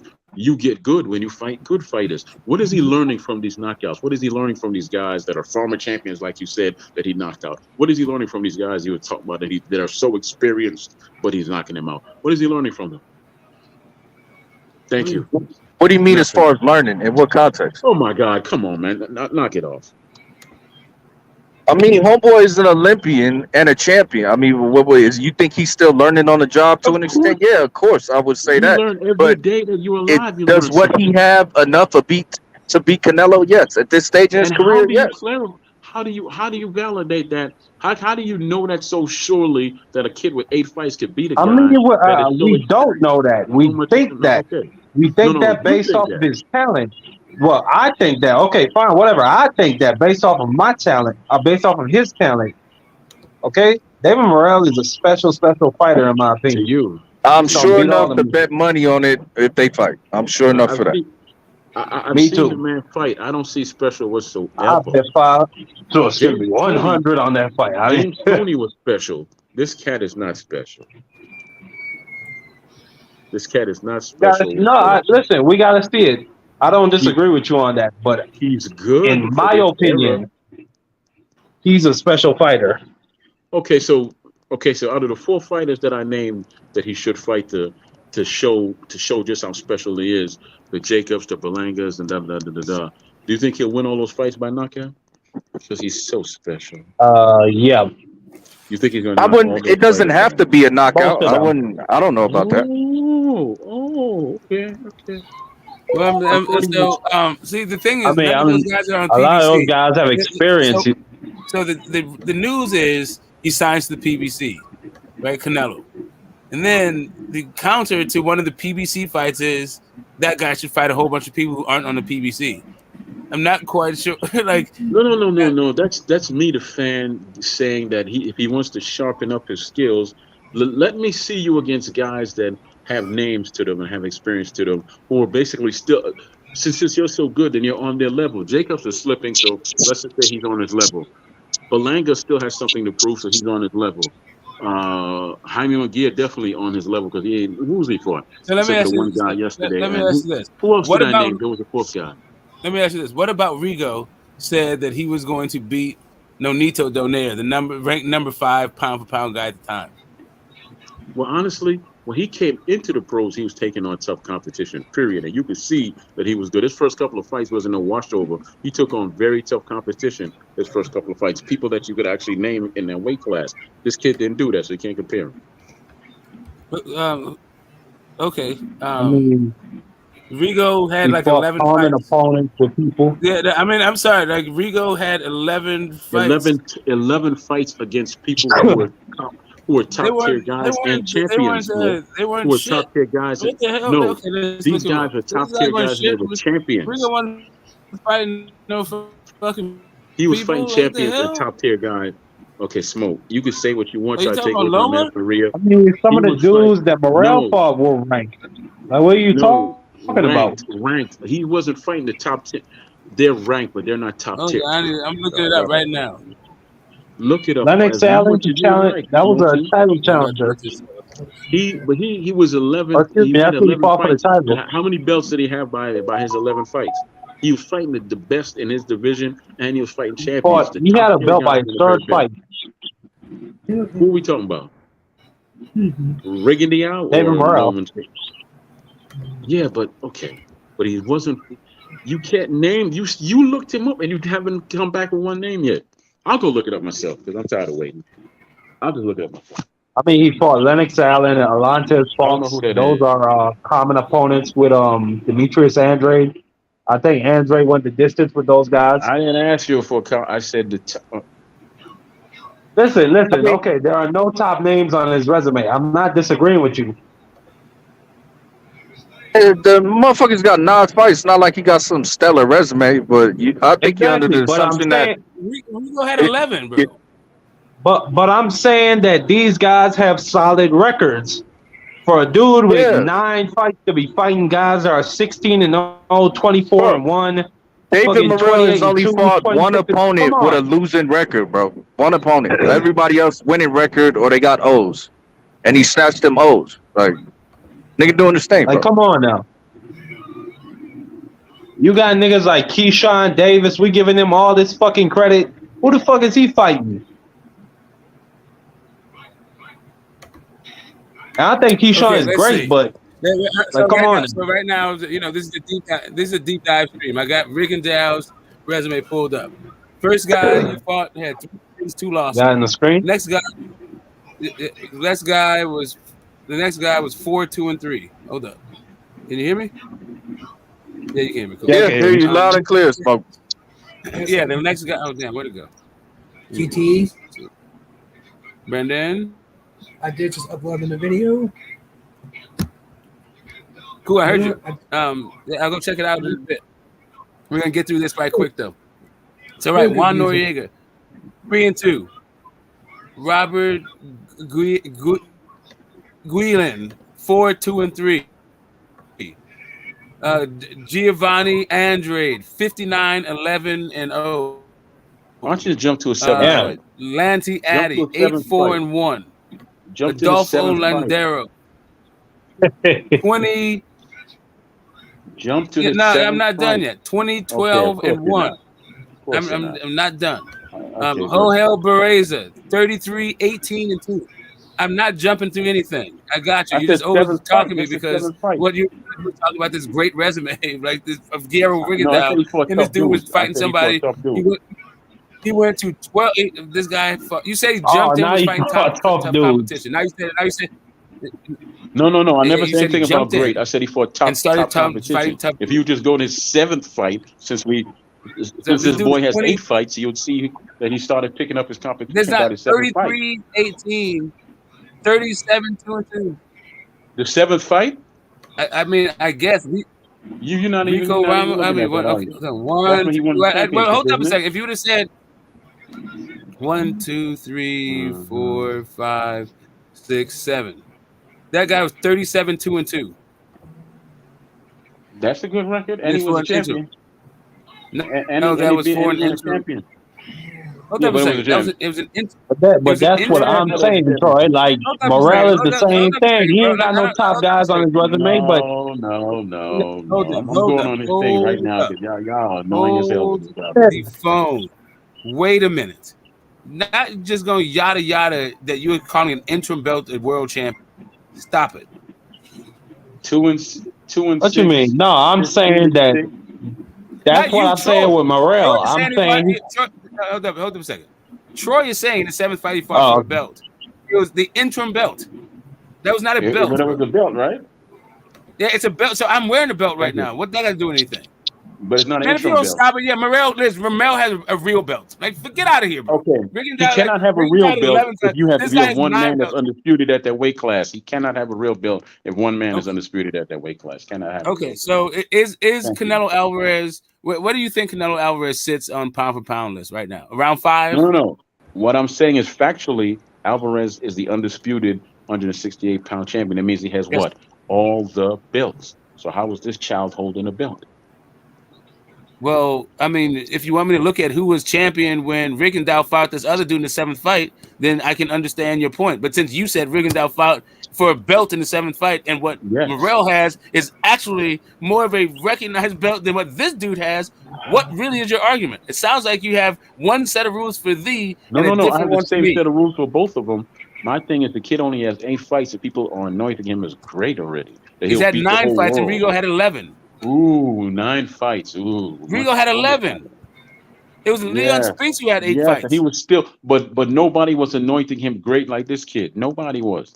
They What, just said they just said nigga beat Canelo. nobody You're the said. one said that anointing is great. We said that No, I didn't Canelo's say he got could weak beat knees. Canelo. I did not say he could beat That's what Canelo. that's what people are saying. People are Yeah. saying he can beat Canelo. They're saying that because of his attributes. Right? He can punch hard. He knows how to box. He's Oh, got look at great this knees. smoke. One vacant intern. Yes. So which means it's the same thing. No, what? No, he's a full bro. He's the WBA It world says it champion. right here. Intern, super middleweight Dave belt. Morrell is the WBA regular champion. And then up here, regular. Okay, so tell me what belt Canelo holds then if he's undisputed and has all 4. Oh my God, he holds all the recognized titles. Right. So so wait, you trying to tell me that every weight class has 2 belts that they let people win? So Bro, basically, you were the one who just argued that Rigondeaux was fighting for a belt at 7. yeah, it's 7. It's 7 fights. fights. Right. In I the said 7 that fights. So I said now he why fought are you tough. now I trying said to he argue fought about tough. No, Morrell no, no. doesn't have a I real belt? said he was fighting tough competition, top competition, and champions. Who's this cat fought? He Nobody can wasn't tell me. fighting Nobody champions. can tell me. He was not No, fighting champions. you actually rattled off his first 6 fights. Okay, give him a pass for that. And then when he stepped up in competition, you didn't go past 7 fights, did you? You stopped at 7, right? What? You didn't go. You didn't go Because past that's that. the one where now we're good. Right. It's Yeah. because Okay. now Thank this you. is bone of contention. Yeah. Thank You you. said in the Thank you. 7th fight he was fighting champions, but he's not. That's why you haven't gone past the 7th fight, because you were yet to acknowledge that You you know were what? full of doo-doo when you said No, he was no. You fighting know the what, Smoke? You champion know in you're right, the man. This 7th dude is a fight. super. No, The Smoke, you're right, man. hell, bro. This dude is Jesus. He walks on water. He's gonna beat him. He's gonna beat Canelo. He's Why gonna does beat it have to be David that? Benavidez. He's gonna beat. He's Holy gonna run Christ. through the Oh division. my Then he's gonna move up to God. 178 and run through them and retire Am undefeated. I I the got person did anybody say that? Did you say all of that, or did you just say he only had 90 fights so we can't beat him? Because that's what I'm talking about. The number of fights. That argument right there. Not who walked in water. Whatever, dude. I see you're gonna be on that bull right now. No, no. Okay, I'm just dude. listening to you, brother. I'm not saying a word. Anyways, I'm saying no, I'm looking if I at would, Cardova. okay. By his 9th if I fight, was Canelo, I would fight him out because it's only gonna get worse. Like the more fights he get, the worse it's gonna Eddie get for him, Hearn, bro. Eddie his Hearn ninth said it fight. himself the other day. He said in a Fight Hype interview, if he was representing Benavidez or Canelo, he would He would not fight him put them now. in there with David Morrell. He would not do it. He said it. Nigga, a He monster, bro. confirmed it with a By his smile on his face that David Morrell Who said that? is the Eddie Who Hearn. said that? Eddie Hearn. Oh. Yeah, He Eddie also Hearn, said that shit. he also said Eddie Hearn Joshua is was going to terrible. knock He said Eddie Hearn. out Wilder in 3 rounds. He I said mean, like Wilder was going to knock I out ain't gonna Joshua in like 3 rounds. Eddie Hearn is not my Bible. I think he's a piece of Okay, shit. I it think he's sounds a like he's fly your ball. Bible right Yeah, now. no shit. Nah, You put nah, AJ nah, in nah, there with nah. you put AJ in there with Andy Ruiz. But I'm You put just AJ saying in there that with Andy dude Ruiz. dick You put rides Camilo Canelo so Stevenson. much. Like And now by his he's ninth, saying that Canelo can't beat or he's gonna have a hard time against this dude. by his 9th fight, he was the WBA super bantamweight champion. And by his 12th fight, he won the WBO bantamweight title. You See what know I'm how that I'm saying? happened? telling you, by David Morrell's 10th fight, steadily he went could be up and up and undisputed. up. His champion, his You know how he got that? competition steadily went up and went up and went up. You know how That's they my got point. that? Because they got it because he gave him the fight. They didn't say he only had 9 fights. So no, you can't fight him. What do you mean they gave it to him? Facts. They didn't give him anything. He has to earn Yeah, it. like you got to give him the fight. in order for him to become He champion. has to You earn, can't do it in 9 fights if you don't give him the fight. brother. He has to earn all that stuff, and I tell you He how you can did do it in earn this it. He era. earned his shot. I tell you how you can earn it in this era. You put your money where your mouth is with your fighter, and you could make a point. You could make a price that no one's gonna walk away from, and then what? If they walk away, they'll tell you that they're afraid. But if they take the fight, then you have to show them proof. Well, Okay. what you do is you situate yourself into a sanctioning body, and then you can petition for your shot, which is what he should be on the top Sanctioning time. bodies be damned. Come with the money, honey. Yeah, Come man, with the nobody money. got no Well, money, no Troy, Canelo Troy, money. you do realize all David Morrell has to do to get a title shot is to go to the WBA and say, "Hey, I want to be Canelo's mandatory." That's all he has to do, right? So why doesn't he do that? He said he's going to. After next I'm WBA. pretty sure it's in the works. Oh! Wait a minute. So he has all the tools to fight Canelo, but they're not stepping forward or stepping up and saying, "Hey." Yeah, because the WBA and the WBC are talking about them fighting to have a unified mandatory with David Benavidez and David Morrell. That's why. No. But he could. So come in, Canelo but don't have to run through both. Only fight one. No. But he has the authority to say, "Wait a second, I'm the WBA super champion or whatever. You have to fight me because I'm your mandatory." Correct. But if the WBA is saying no, we want you to fight the WBC mandatory to have a unified mandatory, then what can you do? How can they say no? You have to follow the rules that they set in place. They said, well, according to Burrell, that's what he will be doing at the next convention, which is like in a couple of weeks. Burrell, okay. But what I'm saying is, why hasn't he done that before? How long has he had the belt? I don't know. Well, a year. Oh my God! All right, he had the belt a year. Yeah, so he hasn't had it. He hasn't had it long enough. It just happened long enough that they changed the rules for the belt that he holds. Oh, they changed the belt now. Okay. Yes, the WBA changed the rules that said that the super must fight the world title list every 18 months. He had it longer than 18 months, but they just changed the rule a year ago. Okay. Isn't it? Now the rule is like a brand new rule, so he's now using the brand new rule to challenge for his thing. Okay, so when he won it, they changed the rules. I got you. Dangerous move forward. No, it's when they changed it. Well, they had what they said was there was he not Canelo, bro. The Associated Boxing, Boxing Commissions decided that there were too many belts, and they decided don't move the needle like that in boxing. They're going to consolidate belts, and one of the things that WBA did, and this is across all of their divisions, is they got rid of some of their belts, and they said now the WBA world title is going to be the one with the mandatories, and then the world super has to fight the WBA world titleist every 18 months. They did that change about a little over a year ago. Which ain't a bad rule, to be honest. Not a bad rule. And that's since you want to create that belt anyway. Yeah, and now he won the belt 2 years ago, Smokey. Yeah, and they changed the rule a year ago. If you just heard me say. Yeah, but he had the belt too. So that they didn't used to have the rule in place. But he had a whole entire year to activate that clause, and he didn't before they changed the clause rules. is only a year old, bro. Yeah, but he had the belt 2 years. That's my point. So they didn't exist for 2 years. The rule only existed for 1 year. 1 year, which means he had a whole year to activate that clause and say, "I want to fight Canelo now." Clause, bro. The clause is for 18 months. Okay, but listen to me. Listen, you're not hearing me. I'm saying if they just changed the rules a year ago, he had this belt for 2 years. So why didn't he step up when he won the belt and say, "I want to be next"? Okay, when he won the belt, the rule didn't exist.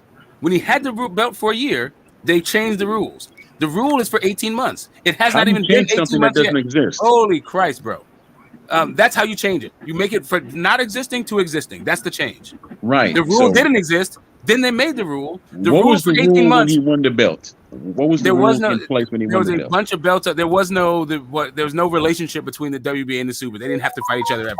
No, I'm not talking about WBA and WBC. I'm saying when he won the belt. I said WBA. I said Super. It's a WBA. This is all in the WBA. This is just WBA. Right. So basically, he could have said, "Well, I'm the WBA super middleweight, so I'm your mandatory," and fought them then, right?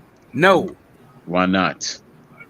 Because there was no rule in place for the WBA world titleist to fight the WBA super titleist. There was no rule. Because I think the rule was in place even when Thurman was champion, because that's what he was saying. No. That he really No, he just got elevated. He was the WBA world, and he got elevated.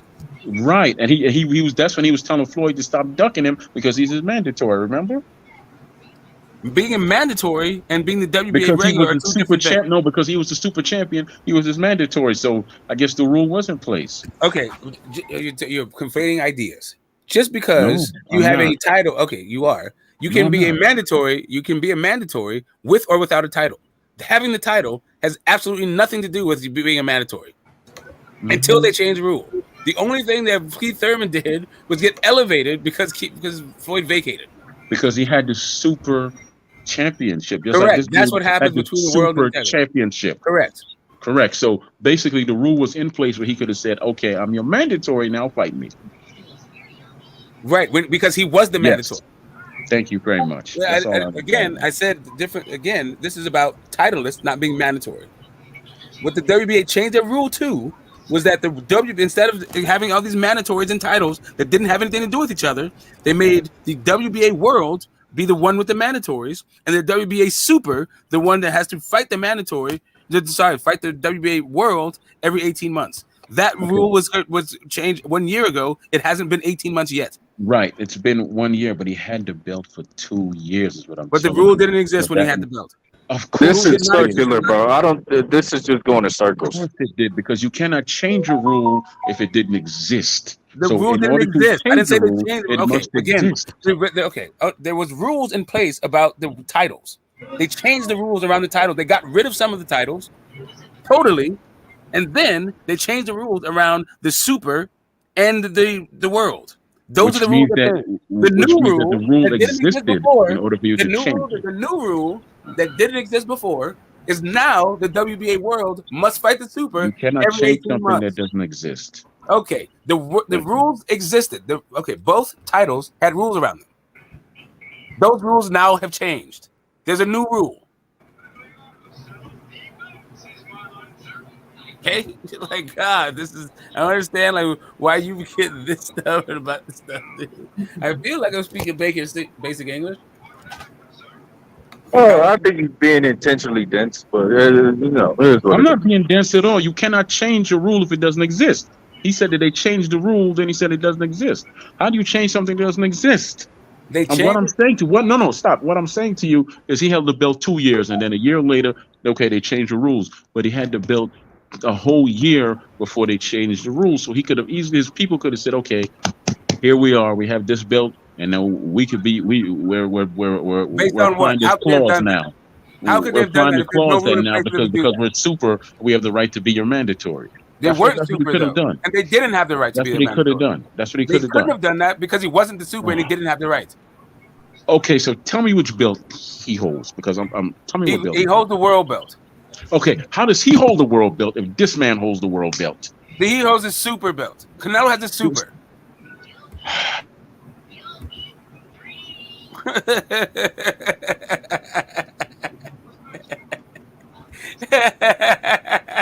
Okay, so basically, when Thurman was doing his thing, he held the world belt and Floyd held the super belt. Is that what you're Correct. saying? Okay, but he was still his mandatory. Yes. So how do the rules differ now? Because Keith Thurman was the mandatory and the regular. The regular didn't used to automatically be the mandatory. Keith Thurman just had both designations. What did you just say? Keith Thurman was the mandatory, and he was also totally different, having nothing to do with anything. He was also the world. The world was not automatically the mandatory. Those were two different things. I am 100% sure that I heard this boy out of his own mouth saying that I am the super champion. This is Thurman. He was the super champion. Exactly. Stop. I know what I'm about to say. That he was the super champion, and so which makes me your mandatory. Stop ducking me, son. Okay. The super champion has no mandatories outside of now the world, which is it used to be that super had 0 mandatories, period. Now, with the rule change, the super champion has to fight the world champion every 18 months. So Thurman was the super champion. Floyd was the world champion. Is that what you're saying? No, I'm not saying that Floyd was anything and Keith Thurman was anything. I'm telling you what the WBA was. What Okay, the rule change for the WBA. I'm gonna go get a stiff drink. Yes, you go. Yeah, A exactly. stiff You go look glass at of boxing cold and you water. figure out what Keith A Thurman was cold and what glass Floyd of was, cold and then water, and come I'm back to the gonna argument. because this sounds like BS to me, but that's I know okay. I would because you're full of BS. Because I'm talking about with the WBA, you talk about Floyd and Keith Thurman, like whatever, dude.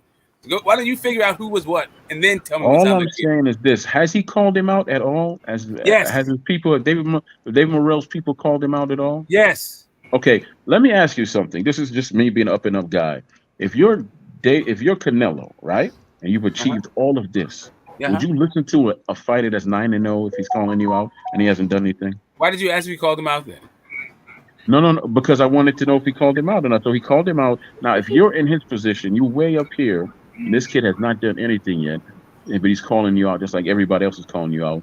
Why would you listen to him? Because what is the benefits of beating David Morrell right now for Alvarez? What are the benefits? Come on, Right. because we're The being benefits realistic of now. it. We're So being the honest. benefits of this. It's I don't know about the benefits. Like for real, outside of money, I don't know what it benefits him He for. doesn't generate any money. Bro, I'm not trying to. I'm trying to just answer the question, right? Please. As far as I can tell, the only thing that signing to the PBC does is generate money. That's it from any of them. Now, to answer your question specifically, David Morrell is the guy that is the challenger for Canelo's WBA super title. That's it. If you have it's obligations, not what you do to it. Like, if you don't want to fulfill the obligation, fine, drop the belt. It's Okay, not so that now deep. he's this challenger. We just had Correct. this whole run around. You said no, he's not. Okay, but my thing. I said it's not as Okay, mandatory. so how's he his challenger if he's not as mandatory? Because he's the number. He's the guy who has the. He is the What guy. is a challenger as compared to a mandatory? Why don't you help me out with that? Okay, cool. A mandatory is a I designated. know what it A is. challenger, right? A challenger can be anybody in the top 10 of a sanctioning body. That's a Okay, challenge. so A okay, so mandatory is a guy that you are mandated to fight next. He has okay, not so been Smoke, mandated to fight him. He is. how his he? Oh, okay, you said that he is Canelo's challenger. How is he I Canelo's understand it's challenger? Canelo challenger. He's a WBA title challenger. Canelo can drop the belt and then he'll just fight somebody else for it. Okay, but if he's the WBA challenger, wouldn't that make him a mandatory? Okay, now he's not until the WBA makes him a mandatory. You know what? It's okay. It's okay. Okay. He is the number one guy in the WBA. That is the guy who is in line for the title shot. Canelo is the WBA super champion. Sounds That's like the a only thing. mandatory. I Works don't know out to why you be. need to throw in different It terminology sounds what I'm like a already using. It sounds like a mandatory. Works Yeah, I out know, to but be it's a not a mandatory. mandatory though. You know, But I guess it's a you want to know the mandatory. difference? You want to know the No, difference? I really don't anymore. I Okay, don't. great, Really. Austin. It's not that serious, bro. Now you All wonder I'm why I saying is don't do to these make talking Morrell, and debates. without making it Now you unnecessarily want to know difficult. why. Okay, great. Because So without making it as unnecessarily difficult, intelligent right? as a human being as I am, I can only tolerate so much nonsense. Awesome. Then don't I'm trip. going on mute. I'm going on mute. Cool. Don't trip. Well, just understand this: Morrell is the number one guy in line for a title shot for the WBA, and David Benavidez is the number one What guy in line for a title shot for the WBC. makes That's him it. a mandatory? Got you. Okay, if you say so, but it doesn't. I don't know why you need for the mandatory to be involved in this because it's a different thing, and apparently you don't have the patience for it. So why you keep saying it? By definition, you're saying it, not me. No, by definition, I'm not saying. I said he's a guy in that line for a title shot. Mandated is the different thing. You said he's the You want to number know the one difference guy between the in number line. You one guy in just line said for a he's the title shot, number and do one you want guy. to know? You I'll tell you just the said difference right that. now. You Since just you want said to keep using a word that you don't know the meaning of, and then holding your head because you don't know what the hell you're talking about. Okay, mandatory is what happens when the sanctioning body mandates orders to fight next. That has not happened. He's the number one challenger, but the fight has not been ordered. That's why he's not a mandatory. What day is this? Friday, baby. You know how it gets Okay, down? thank you, thank you. Friday. So, July 29th is coming around. I heard there's a big fight on that day. What do y'all Yeah, think? I think there is. I think they're right that there is a big fight that's scheduled on July 29th.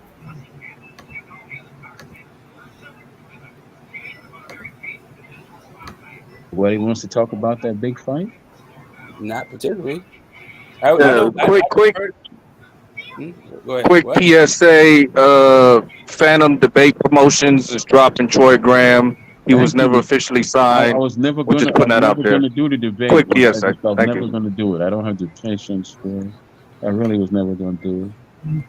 I'll do real debates, but I won't do any boxing debates. Yeah, Phantom Debate Promotions did not sign Troy Graham. It was just a tenuous contractual agreement. That's all it was. Which is a Just great, talking, just talking. which is a great name for your company, Phantom, which doesn't exist. But okay, I got you. Well, listen, the Ghostbusters would disagree, but I'm not trying to get into some ontological debates. You like that one, didn't you? Oh, I was gonna say something else, but I'm just not. I'm not doing it. Yeah, I hear you. So let's see. Let's screw on up. There'll I'm be gonna 4 or 5 take my fights. pants off and come off the screen. I just need to stretch out. Huh? Okay, that's cool. Yeah, stretch out, Grandpa. Let's see. There'll be 4 to 5 fights. Benavidez says Morrell needs before he considered. Likewise, the Root Canelo 4 to 5 fights. Either Morrell need to fight until he can get a title shot. No, all he has to do is petition and get a shot. It's not really that deep. It's not like Morrell. It's not up to Morrell or Benavidez who gets a title shot because they're not part of the sanctioning body. Just like Tank is the world and Devin Haney is a super champion. Yes.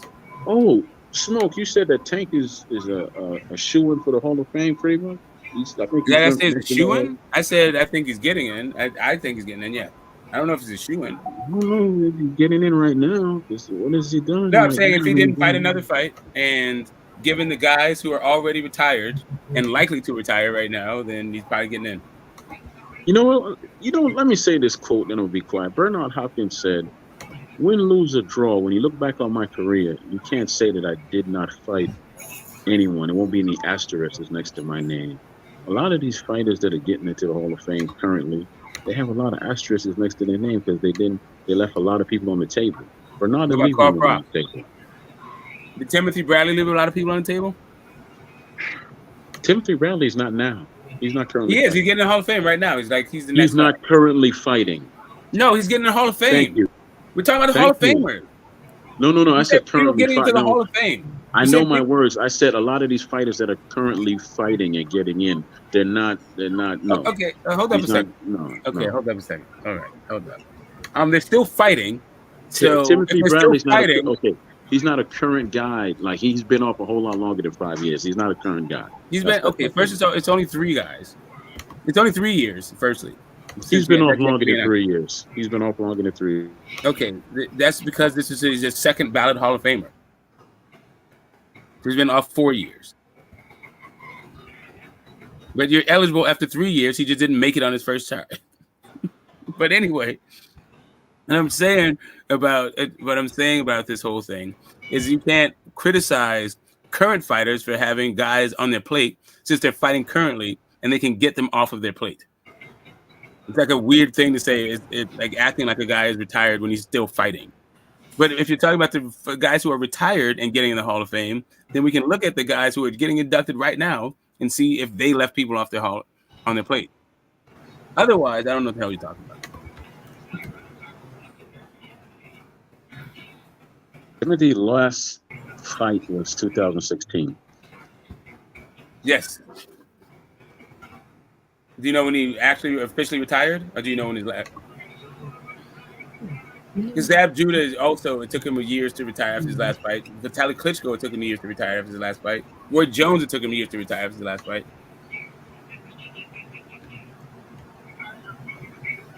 Not every guy retires right there in the ring.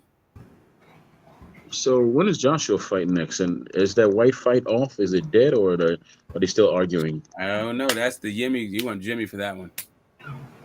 You want Jimmy for that. Apparently, Dillian White is asking for more stuff. And should I be honest with you? At this point in his career, I think this is where you have to have some strong people around you and a very good manager that sits you down privately and says, "What are you doing?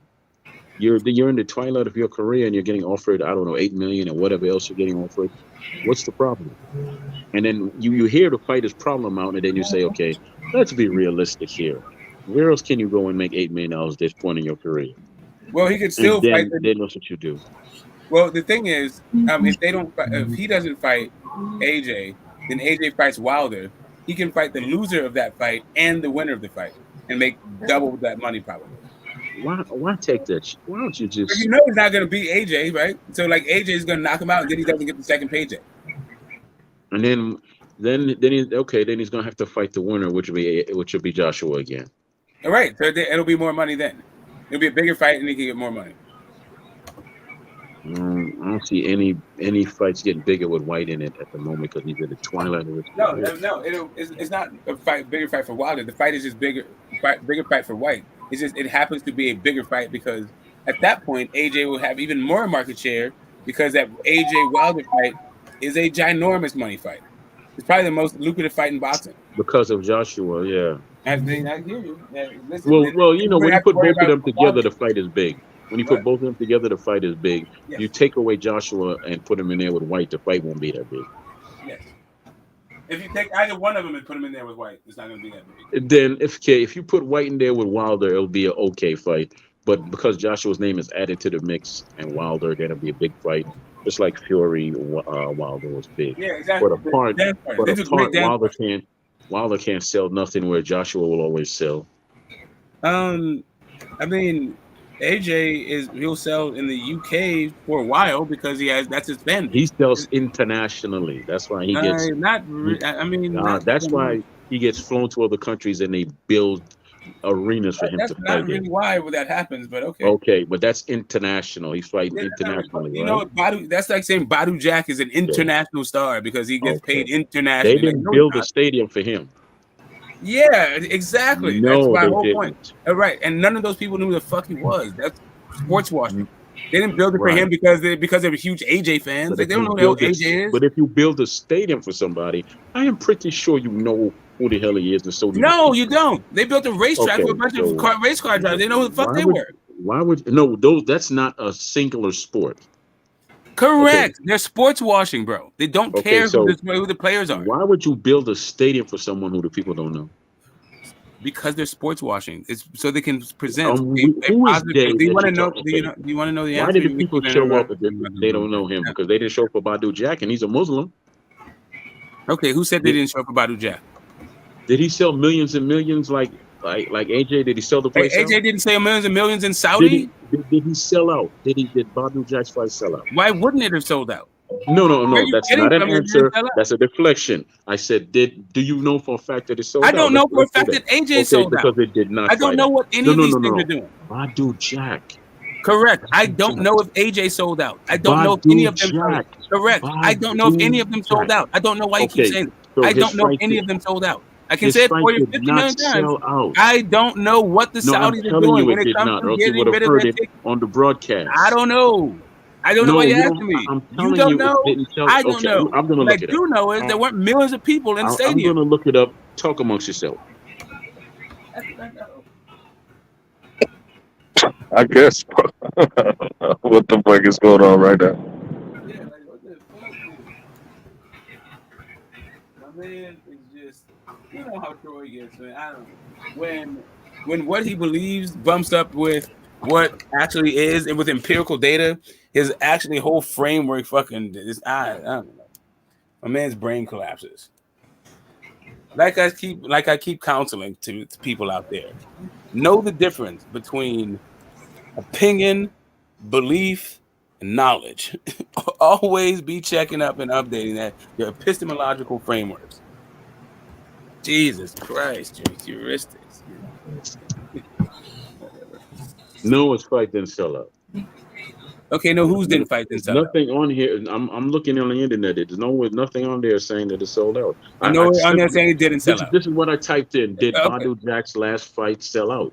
And did it say yes or no? Nothing. Correct. So I don't know what that means. They did not sell out.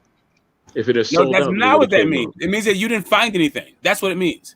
If there was something to be found, then I would have found it. Okay, ours, it didn't matter.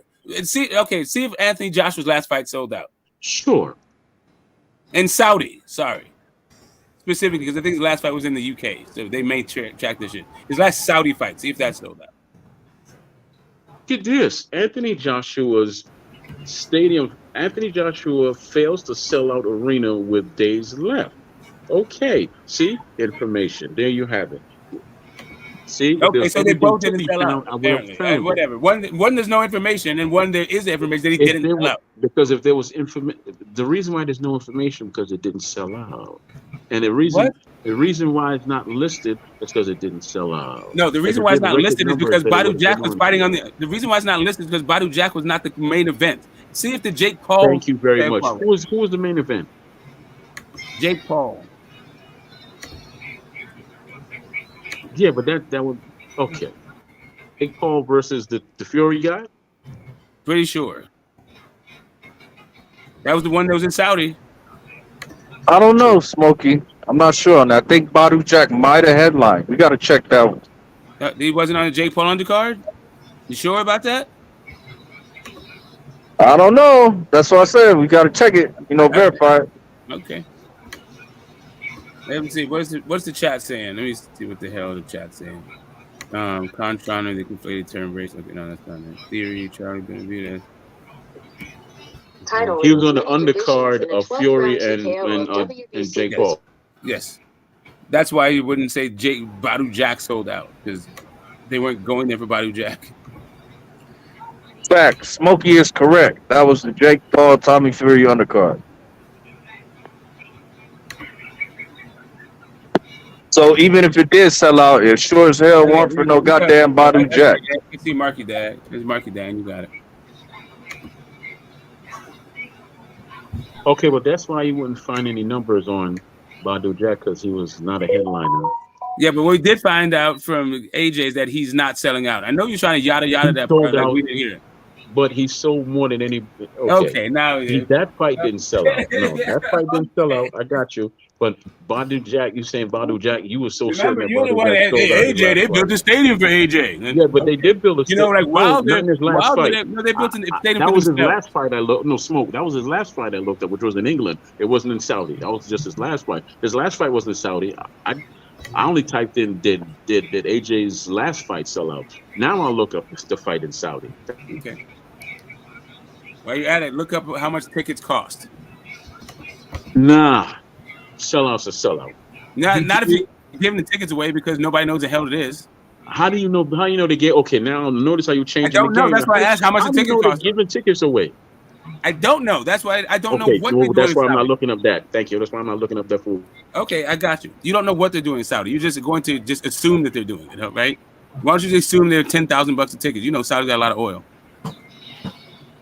Everybody knows, said AJ, they built a stadium for him. Even though they just built a stadium just to host a fight, they don't care who the hell's fighting. GT. Brendan? I did upload a new video, by the way. Yeah, you told me. Yeah, I have other. The Looney Tunes, which character? 1334. I have now. Wow. Okay. Yep. 1334. Yep.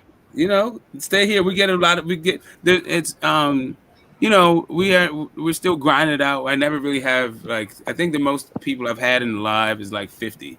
But it's been a while, right? It's just a steady group of people that come through. I get somewhere between 6 and 1,000 views on these lives. Yes. I don't know how they do views, but whatever. You just drop your link whenever you feel like it. Whenever you see some new names in the chat you haven't seen before, you can just drop your link. You're a pretty good user.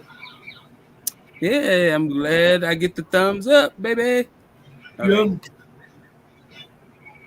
good. You're good. Smoke is a pretty good user, and Troy Graham is a duck. Phantom. 1.232 million. To answer your questions, that's the paper. It says the first installment of Usyk versus Joshua. No, that's in London. Hold on.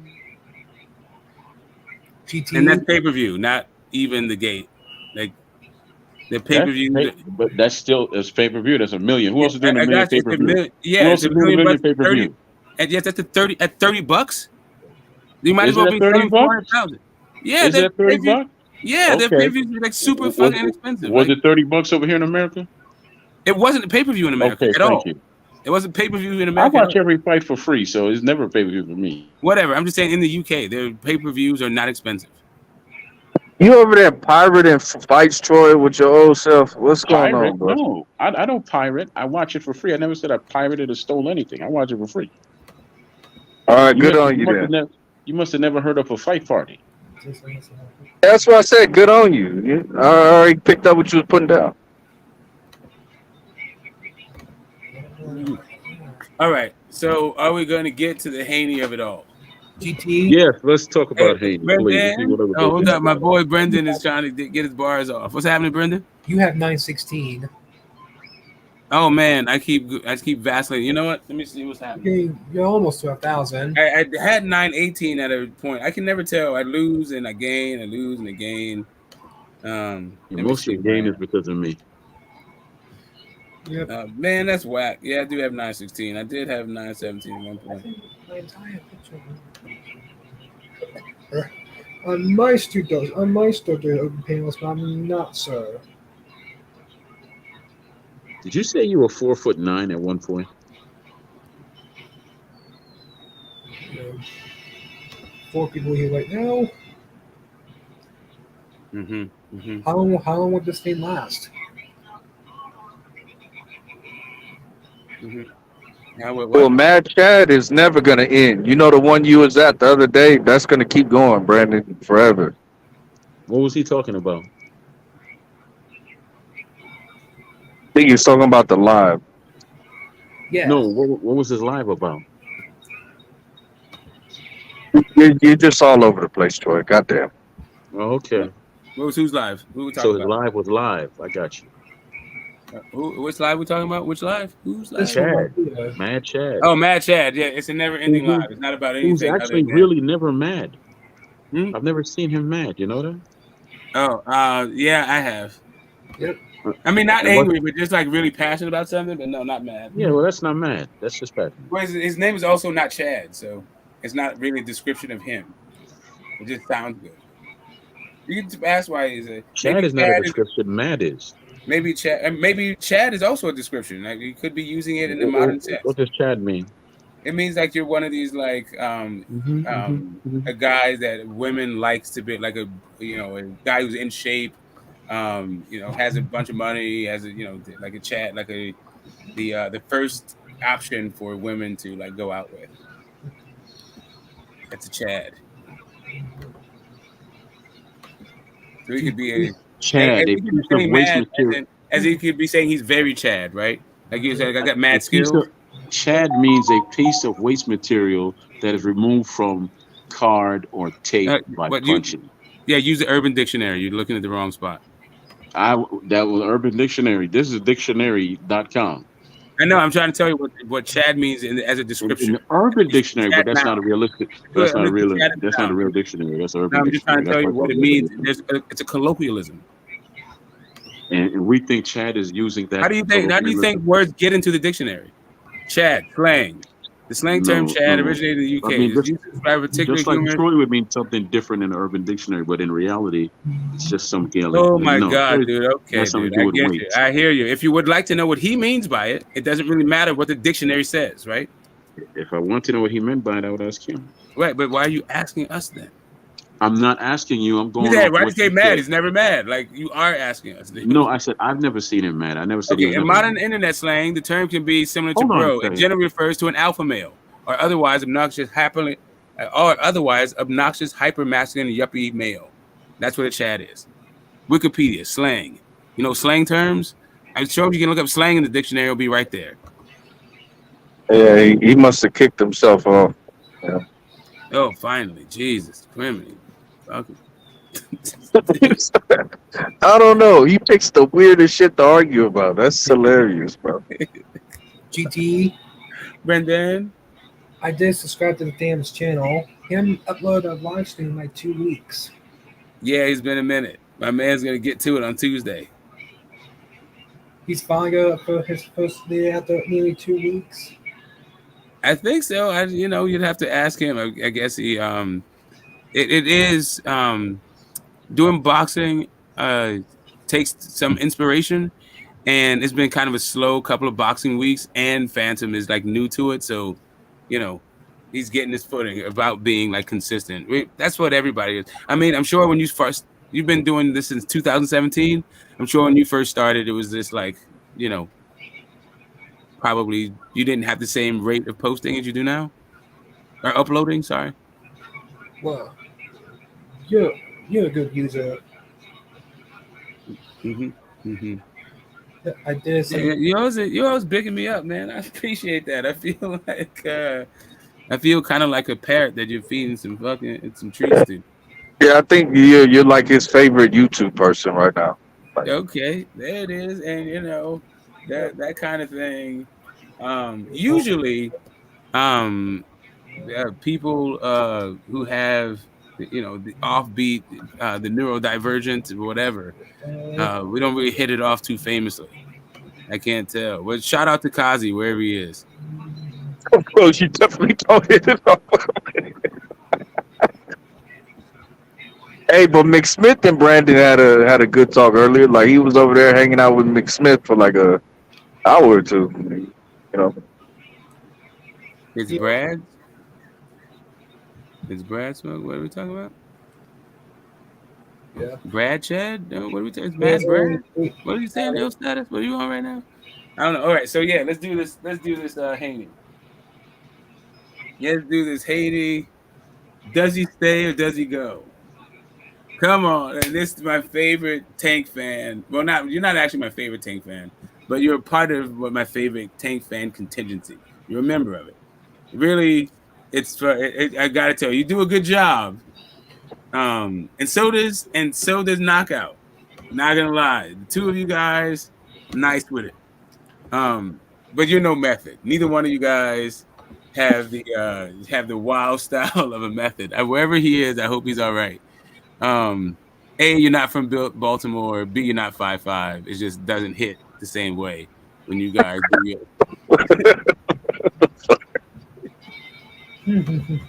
it's just not the same thing at all. But yeah, you guys, you do it. You're my favorites though. So let's do this. GT. Brendan. And you like my YouTube channel? Of course I do. I already liked it. I thumbs up the videos, and I'll be going there and doing more. I think what you would. I think. All right. I think I understand where you're coming from. I think you want me to engage when you ask to watch more videos and then hit it up. All right. So this is what I'll do. Sporadically during this stream, I'll take a look at a couple, but it's hard for me to host a stream and also look at your content. But when the stream ends, I'll take a look. But man, I do these things for hours. But when I'm over at Mad Chads and I'm doing the bartending over there or just being an admin over there, I would stop what I'm doing and check out your cartoons then. And then, well, not your cartoons, but the cartoons on your channel. They're not I'll engage with it then. Not me? I don't really do the news that much anymore. Okay. Yeah, they kind of suck, don't they? Yes. Yeah, I'm not a big fan. Yeah. You're awesome. Oh, man. You know what? Generally, I'm not susceptible to flattery. Gotta tell you. I don't often care what people think of me, but I do like when I come across people that I don't think have a bunch of guile or hidden agendas or whatever, and they say stuff like that. It does it hits a little different. I will admit. Yep. Brandon wants one thing and one thing only: watch these goddamn Looney Tunes. Comment and subscribe. Exactly. I feel him, dude. Yes. Knock it out, dude. Yeah, I hear it. Yep. What's the Phantom's favorite? My favorite what? Favorite Looney Tune character? My favorite Looney Tune character. Yes. I might have to put some thought into that. I gotta go with what's that guy? Nasty Canancer? Yes, that's an unrated. That's a not much of a character. The only Underrated character, right? an underrated character. Facts. Yep. You only have 11 videos. Yeah, I don't have many. I just mostly go live. Maybe I should start making videos. You know, get more subscribers that way. Like you make the videos, and you know, you get more subscribers. I have over 1,300. Yeah, you over there rocking and rolling, bro. Are you check out my channel, Thanom?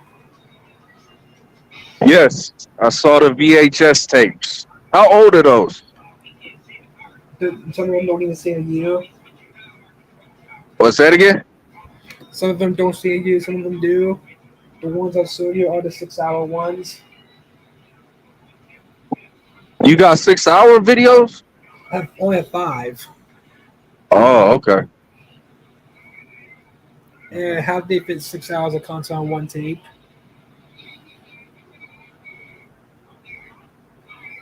Yes, sir. Yes, sir. Yes, sir. So, guys, if you're into Looney Tunes, you're into the cartoons, you got to check out my man Brandon Looney Tunes Fan 2000. He's got all those joints over there. He's got your Animaniacs. He's got your Juppies. He's got a couple of Woody Woodpeckers. I thought I saw Putty Ted. No, I thought I saw a Woody Woodpecker, but maybe not.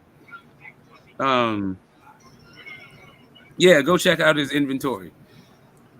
And you know, if you still eat cereal and milk, and you still rock the tidy whities, no judgment here. You got cartoons there. You already got the gear. Knock it out. Yes. I did give you a shot video this morning. Oh, okay, it's cool. I'd like to check it. And you know what? I'll check it out right now before we get back to this Devin Haney stuff. I already talked to fans about this. I don't know if his perspective has changed, if he's altered it, and he's become more reasonable in the last, like, I don't know. No, Since I spoke to him about it last. I might got some more smoke for you, some new smoke. We might have to check that out. All right, hold on. Let me look at my man's. See, right here says I have 917. Somebody's slacking. I'm losing subs here. And you know what? That's to be expected. You're a controversial guy like me. Yeah, the Phantom just started. You're gonna get him up there though. He's got to be a lot. See, the thing is, he has to start rambling, and also, keep his trolling within the realm of possibility. That's where the controversy is. He's gonna figure it out though.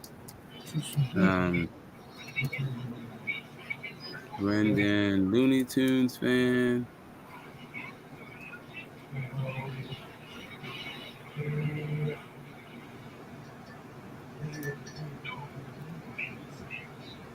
Fan 2000. I just realized you have one of the longest names on YouTube. What the heck, Brendan? What are you doing? You trying to mess with the Russians, huh? You need like a 34 character name? Okay, the Wacky Wabbit. That's what I'm trying to tell you. Like they're saying bugs is the problem, but you got chefs trying to kill him. You got hunters trying to kill him. You got witches trying to make stews out of him. Yes, you got Jimmy Neutrons here. All right, hold up. Let me see the video. You said you made one for me this morning. Let me see what's happening here. Videos popular. Double shout out video. Is this your double shout out video? Is that me? Hold up. Let's see. What? Oh, hold up. Hold up. Let me take the sound off.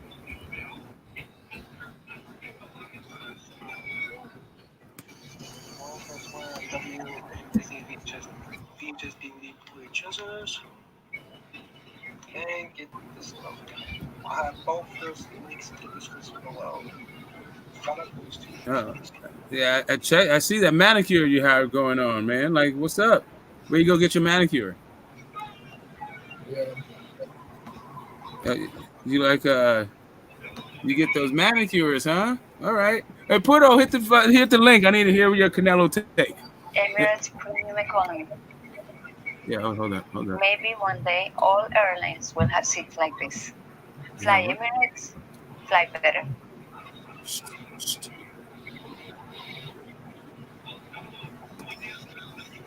let me see what's up. So you ready? You ready there, Phantom? Let me go mute the background of my guy Brandon.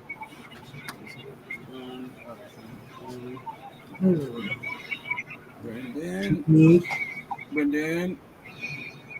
I did give you a shot video. I saw it. I saw you got manicured nails too. Where you get your manicures done?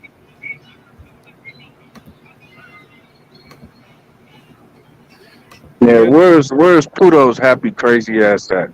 Get on up here, Pluto. I have 1334 by the way.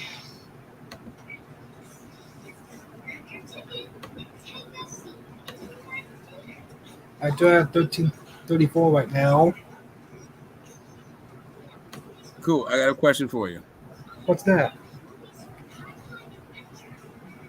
Where do you get your nails manicured? What's Your nails? fingernails. Do you cut your own fingernails, or do you go to a place to get them cut? My mom does that. Cut my fingernails. I hear you. Pretty good at it. Let's have 1 minute.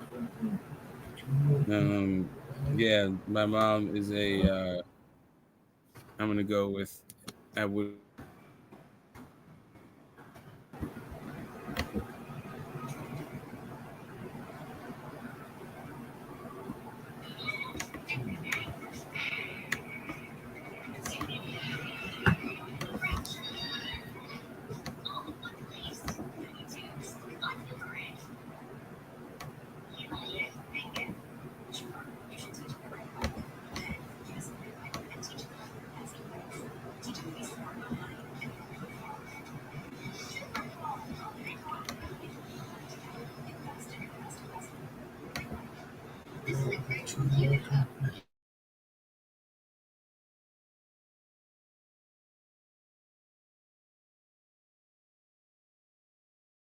Jeez. All right, Phantom, hit me with it. What you got for me? All right, so we got Devin Haney talking about moving up to 140. I mean, is that still what's on the table, or what's the latest cap? So the latest is a question: should he move up or should he stay at 135? And if he stays at 135, who should he fight? If he moves up to 140, who should he fight? Oh no no no no! You stay your ass right there, lightweight. We gonna be the only champions for the rest of this year, and you know that little terrorist is gonna get out of lockup, and you gotta go see that nigga. You can't go up to 140 and fight Regis with his alligator arms. Can't even cut off a ring. Like, no, bro. You stay right at 135 and you fight Javante Tank motherfucking Davis. Why would he wait for another fight? I mean, it's obvious he can't make the weight anymore. So why would he sit there and even wait for someone? Well, wait, you There's said he no, couldn't there's no make the point. weight? Is that what you said? He's struggling to make the weight. That's why he's going to move up. Okay, the young man's only 23, so he's still growing. He's not. Trust me, he can't make the weight anymore. He's 5'9", and he's way big. He's a super big guy. He's not going to stay at 135. So moving up to 140 will be his best bet. Okay, so you saying he can't make the weight no more, but he made the weight for the Loma fight. I So believe. Well, he made the weight because he made the weight because he had to, and he struggled to do it. Why does he need to keep killing himself to make weight? Him and Tank will fight at 140. no, I don't. I think the only reason why he struggled to make weight is because he was carrying promotional responsibilities that he never What does that had have to to do with before. training? Promoting a pay per view fight while also being in the month of Ramadan. He tried to fast for 2 or 3 weeks. He had to say, "Allah, forgive me, I can't do that." So you You know, no, you I think he can make the weight fine without those okay. extenuating circumstances. Okay, first and foremost, you threw out two things which mean nothing. The fact that he was promoting a fight, all that is time management. You schedule your training for this amount of time, then you go do your promoting. And Ramadan doesn't mean that you don't eat the whole day. It just means you don't eat at No, certain he was times on the day. fasting, correct, but he was Right, but it's not fasting, and the he whole said he day. was not able to do that with his It, training regimen. but it's not the whole day though. That's what I'm telling you. I think it's like in the mornings and stuff like Yes, that. You but can eat, still, that but it's could not the fuck whole day. with your training regimen if you're Not if already on a diet and you can't eat at certain times. not if you're not no. Listen, you're a professional and you have your faith and you know how to balance the two. Okay, so I don't. It's the fact. Why is it so hard to believe that he just can't make the weight anymore? What's so hard about that? If that's what he's saying, cool. I'm just saying this was a specific circumstance where the weight cut might have been a little bit more harder with outside shit going on. There's no outside shit. The first thing is easily it's called time management. That's promoting and doing that's time management. The other one is the same thing. I mean, when did he become a Muslim? Yesterday? No, he's been a Muslim for what, his whole life. So he knows Okay, how to so live why with it. couldn't if it's all just time management, why did he try to fast at the beginning of the training camp, figured out he couldn't do it and had it to stop doing it? That's that's his beliefs. That's when they fast in the morning. Well, That's how Ramadan works. it's called growing up. It's called No, like but that's getting a how, bigger no, but body. that's how Ramadan. Yeah, but it's called. Yeah, exactly. He's just growing out the weight class. I don't see him ducking anybody. He's just simply being true to himself and saying, "I can't make this anymore. I I don't mean, know how Shakur gets to. I don't know how I everybody can gets to make it, grow out but of weight classes, but not Devin Haney. no. Shakur's growing Listen, out of 2 weight classes already, Yeah, I and don't it's think you over. can grow out a one within just maybe 3 months. But yeah, everybody, he Yeah, can how grow long out should in everybody it three take? different. months. How long No, should it no, no, take no, for you no. to grow out of weight class? It looks like it took him 24 years to grow out of, or He 7 didn't years to grow grow out of out. it. No, no, But no. the point being, how long should it take? Well, I don't know how a fighter can say I'm growing out of a weight class, but hey, I'll take one fight up here and I might come back down. He took Yeah, that fight to see because if what's happening. Yes, no, but he took that fight because it was undisputed, and then he had to do the rematch because of but the no, he's saying contract, that he's going whatever. to test. He said that he could test the waters up there to see how he feels. He's not sure. He's going to move up because Okay, so that he's does big as not hell. necessarily mean he He, cannot make 135. he He's is big as testing hell. some He's literally waters. he's big as Well, the hell. He's going to question move to is whether or not 140. he's at his best at 135. Are you fighting the scale He's and your he, opponent? Are he's you big as like hell. is He's it moving the to scale 140. like knocking you out more than even your opponent ever could? I think he was fighting Ramadan and promotional responsibilities. Well, whatever. That's all that hmm is fighting the scale. That's all you're talking about is all the elements in which he was fighting the scale.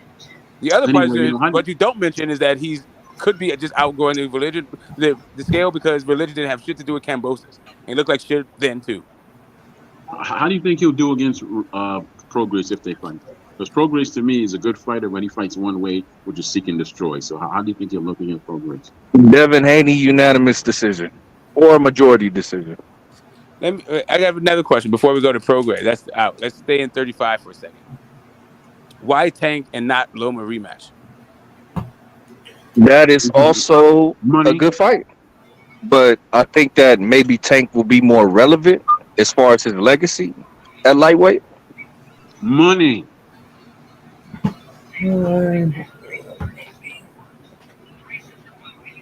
Him and Tank fighting will be a big money fight. Yeah, Undisputed champions and what's that'll be a huge money fight.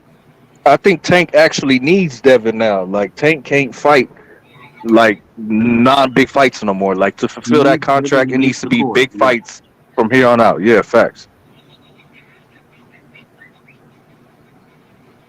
Be fighting the pit bulls anymore or the what's the guy's name who just won the championship at 140? Rolling. Rolly can't fight him no more neither. I mean, if he moves up to 140, he can fight Rolly.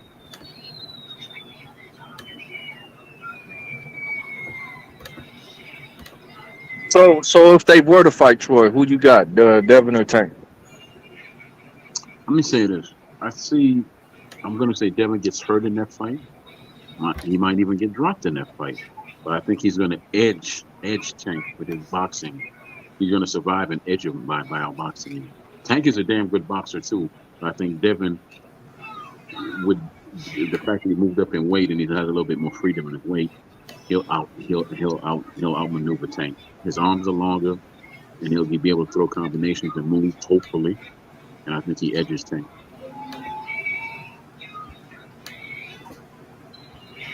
GT,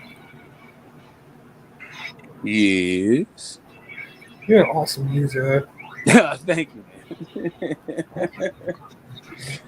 Yeah, man. Because I see, do my best over here.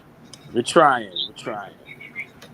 because you see, Tank is fighting two things. He has to fight his way in, then he has to fight Devin. So he's fighting for. He's going to expel a lot of energy working his way in, working to land that one shot. Well, Devin wants to try to do the same thing Ryan did, which is try to drag Tank up to 140 if he can pull it off. But you might get caught with that catch weight and rehydration clause with your weight bully ass. So you just got to watch out for that. Who's the weight bully? Who's the weight bully? I can't hear you, brother. Who's the weight bully?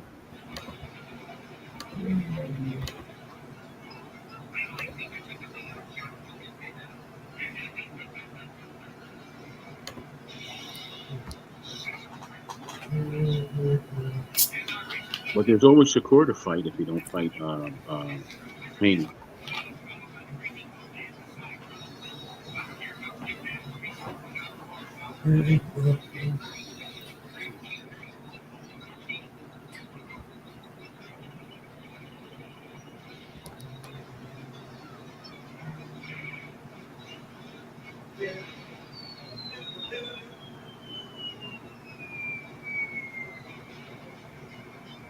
Well, Phantom, are you still there? How about you, Smoke? Yes.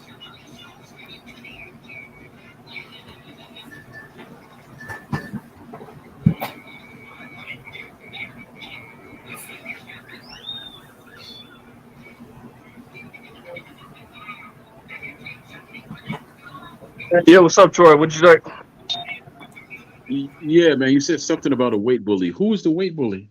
Well, I'm saying if Devin tries to drag Tank up to 140 instead of defending his titles at 135, well, it's looking a little weight bully, in my opinion. He's going to drag you, so he's going to force him to go up to 140 now, right? No, but I'm saying if he's saying instead of defending my undisputed titles, I'd rather try to fight you at a higher weight class. Man, what the fuck you think that is? Why would you defend your titles against a guy who doesn't care about titles? Thank you. The point of what is the point of having a three-time defensive undisputed? Like what does that get you? What's the point of holding on to the belt stick? Shit. Correct. I got you. I mean, I don't know. It could be that maybe the Loma fight. Loma wants them belts. Shakur wants them belts. Tank is the one who doesn't want the belts. So you fight Tank at a higher weight class, then come back down to defend against Loma or Shakur? What? If Tank wants to go up there, he can fight somebody at 140. It doesn't have to be Tank. Okay, again, if Tank chooses to take the fight at 140, how is he making him take the fight at 140? No, I'm saying if that's his intention, like, why not just fight at 135? Makes everything simple, don't He can't make the weight anymore. That's bullshit. Prove it.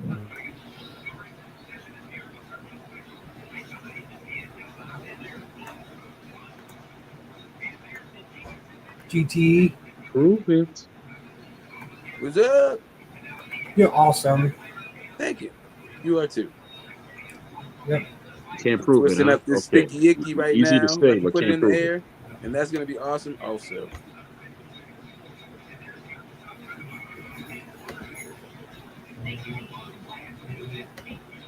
Ooh wee. All right. So,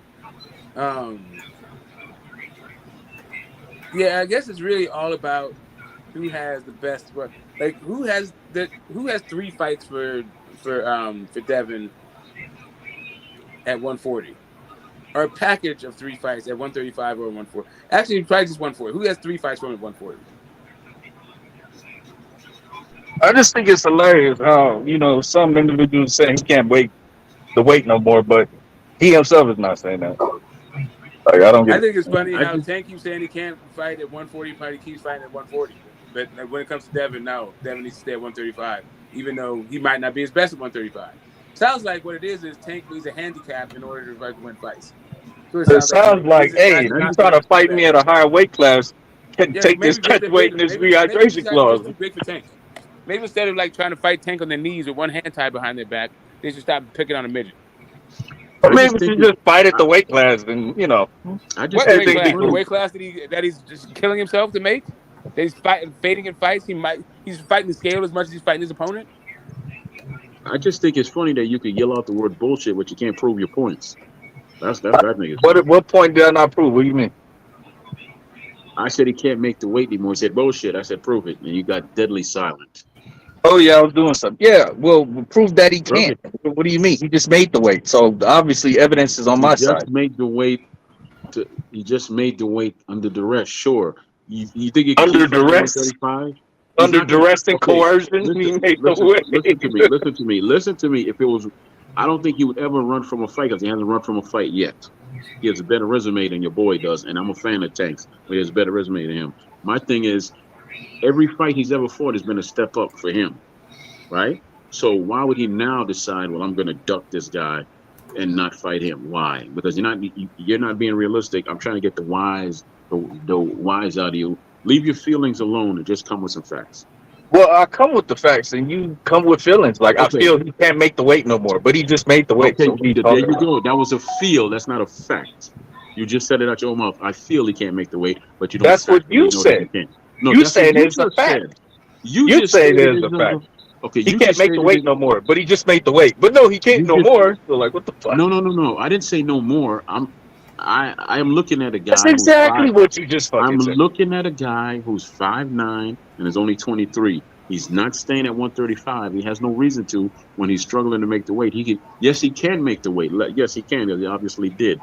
But is it going to be in his best interest? No. So you move up to 140 and you put a little bit more weight on and you get to be a little bit more flexible. If Tank wants to fight him, then fine, come up to 140. If not, move on from him and go fight Shakur or somebody else. Because in all reality, Tank right now has put himself in position to never look back again. He has to look forward, or he's going to lose some of his audience. So he can't be fighting the half-ass fights he was fighting before.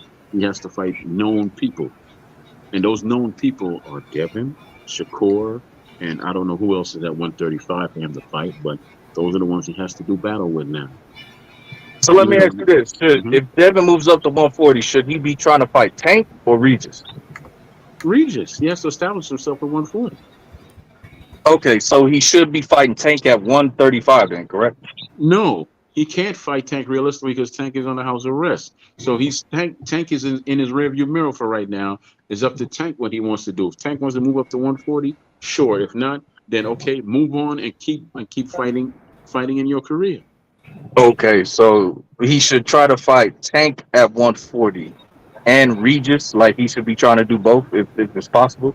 If he wants to establish himself at 140, fight Regis. And if Tank wants to move up to 140 and fight him, then Tank will move up to 140 and fight him. Okay, so all the talk of coming back down to 135 after 140 is all cap, and Who he's gonna said he stay at was going to come 140. back down now?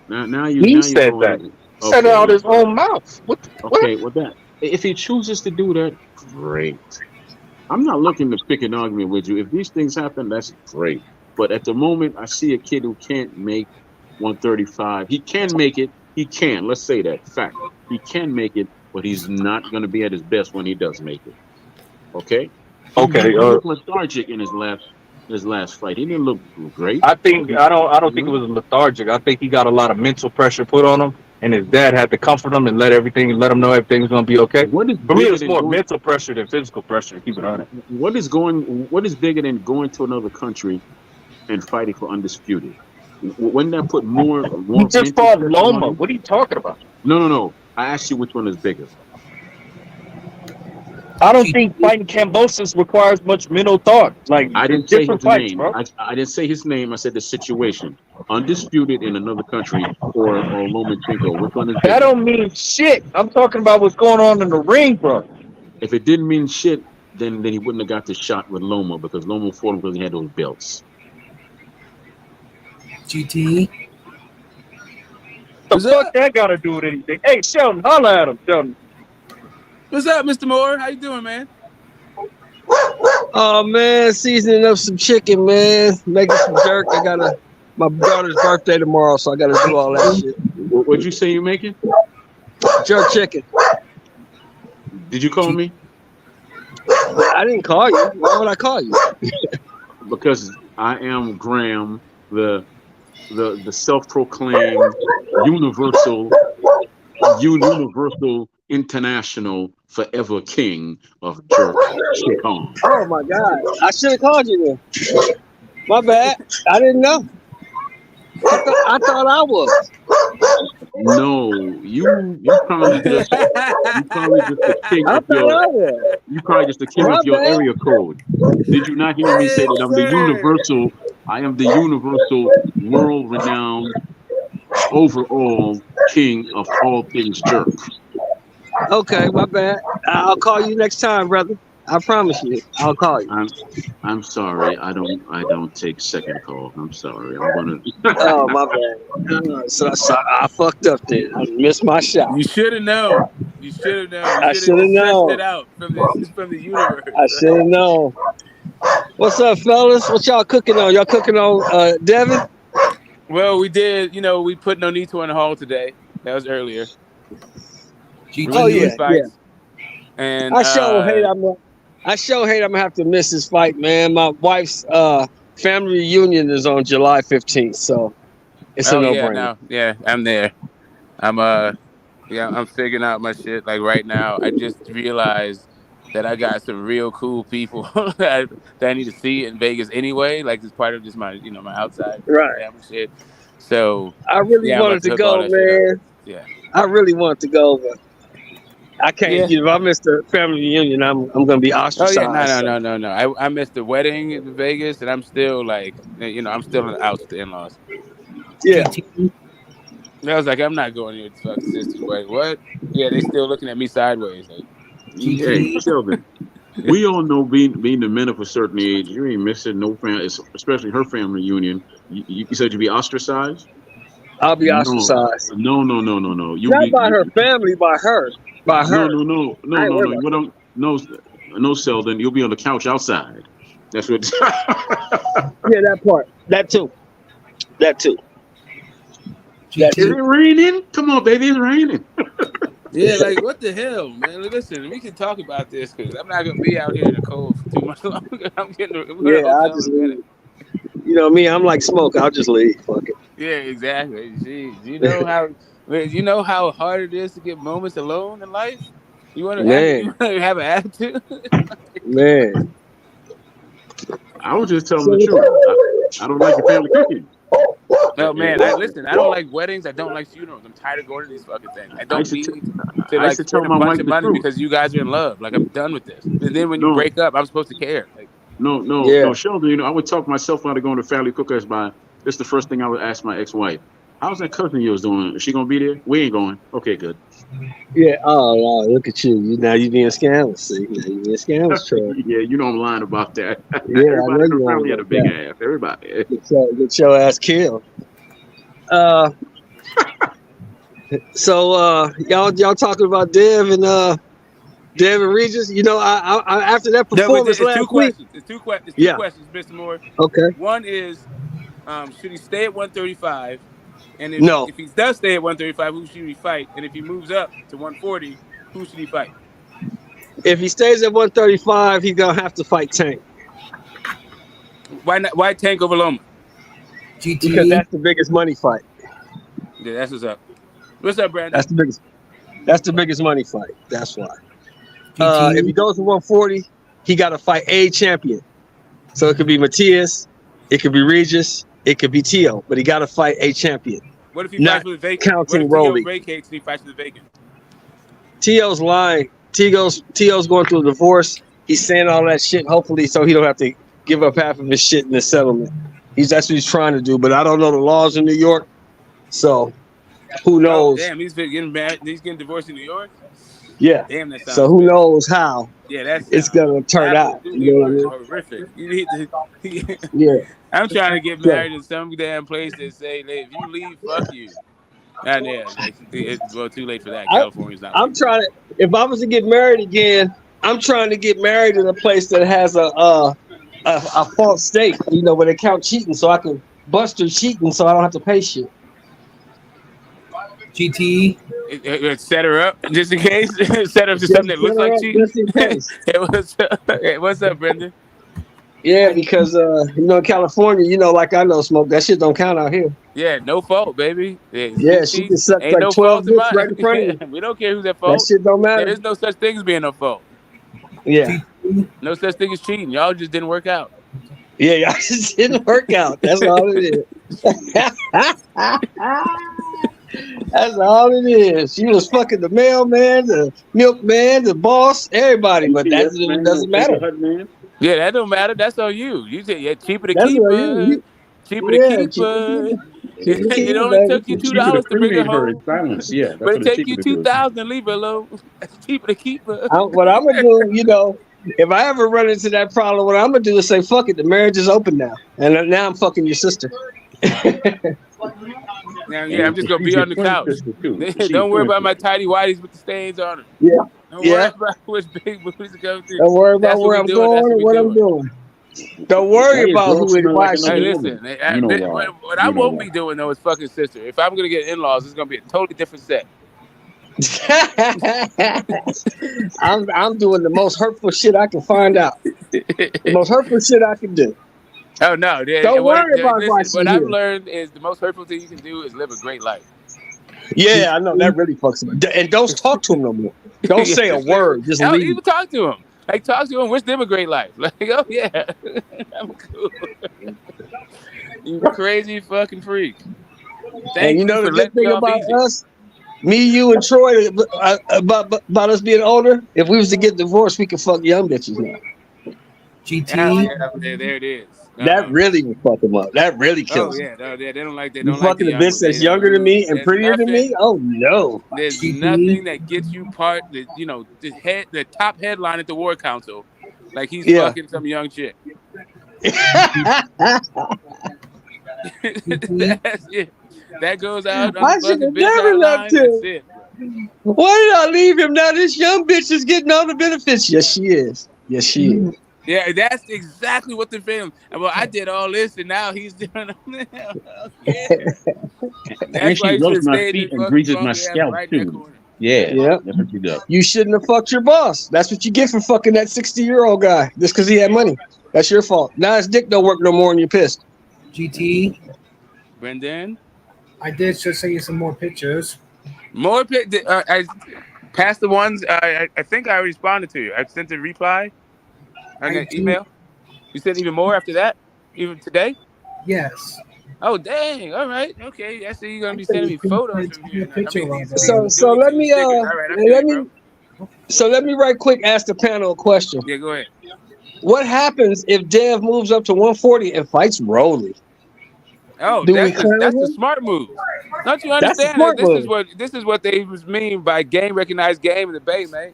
That's what you're supposed to do. You're supposed to extend your pay-per-view status. You're supposed to get acclimated to the weight class, and you're supposed to fight for a championship. All of that is achieved with Rolly Romero. It is. Phantom, would you clown Devin for that, or would you respect it? No, yeah, fans clowning. Smoke like that weak ass shit. But go ahead. Somebody else. No, I asked you, would you clown him or would you respect him? He's fighting a champion. He's fighting a champion. Yeah, he's fighting a champion, all right. Yeah. Shut up. Fight Regis. That's the fight, bro. What up, fellas? Well, I think for sure he'll fight Regis now after he saw the performance Saturday night. He'll definitely fight Regis. Yeah, I had him beat Regis before his performance. That's just me. But see, we gotta put that in context though, because Regis was fighting at home. It's difficult for most fighters to fight at home. They usually lose when they fight at home. Yeah, what's up? So, what I don't understand is like, when is Tank ever fought the best in the division? Man. When is Tank fought ever the best in the division? Shut up. So what to say again, Smoke? When has Tank ever faced the best in the division? No. Tank gonna keep doing what Tank is doing. See, So how is that's it the that like beauty of how is being it Tank. that like Devin doing what Tank does? Tank's okay, he gets passes, but Devin it's weak. Bro, the nigga Because can't fight himself, bro. Actually, Like, what the you fuck? can't fucking you can't down that shit when niggas wasn't saying shit about Tank fighting Rolly and Devin fighting Rolly for a belt. On but top of see, that shit, Yeah, and Tank I fought would. Rolly defending his belt from a mandatory. So what's the A point? belt that he said it didn't matter to him. That's not the same thing, He literally Phantom. You said he know doesn't. it's not. He not the literally the same dude thing. says he Yeah, doesn't care but the about belts, WBA and then world got the says I'm fighting mandatories. Rolly in order, or else they're gonna strip me. The I thought you WBA said you super didn't care ain't about got the no belt. mandatories, bro. Facts. no, but see, y'all gotta remember something. It's all about bias, bro. It's all about bias. That's what you guys don't get. People like Tank, so whatever Tank does, people gonna support it. They like him. Yeah, They don't like Devin, so whatever Devin does, they're gonna shit on him. Bro, it's not like Tank chose that fight. Even he said, I don't want to fight this nigga. But he did what he was supposed to do. Went in there and knocked him out. You saying Devin should actually choose to fight Rolly. Get the fuck up out of here. No, Tank didn't choose none Why of his should he fights, fight though, did he? Regis? Tank ain't choose none of Okay, his let me fights, did ask you this: far as marketability, who's the bigger fight, Matias, Regis, or Rogue?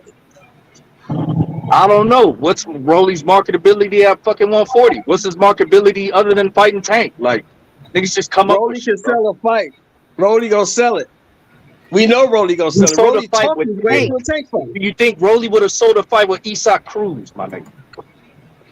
yeah. Nobody Yes, can sell a fight Nah, with yes, Isak Isak would have sold Cruz. that shit. yes. He Isak would would have have sold sold the that fight Yes. with shit. Isak Cruz. Yes, Let's Listen, stop Who the fuck can bullshitting. sell a fight with Stop, Isak stop Cruz? like bullshitting Rolly that Rolly Romero, fight. is a Rolly hold on. Romero, Rolly and is a maybe Mayorga type of character. He can add that type of sizzle to a promotion, and it's gonna Rolly draw Nobody was people. wants never this. gonna fight Isak Cruz on pay-per-view, bro. He fought on Let pay-per-view me because tell it you was Tank. something, Come Phantom. on. Let me tell you something, Phantom, and this is true shit. Nobody wants to see Isak Cruz unless he's fighting Tank, bro. Other than That's that, not. he won't draw flies to shit. Nobody wants That's to see not him. true. That's not And true. He's who the the fuck co-main wants of to see Blood and Rolly without Spin. fighting Tank?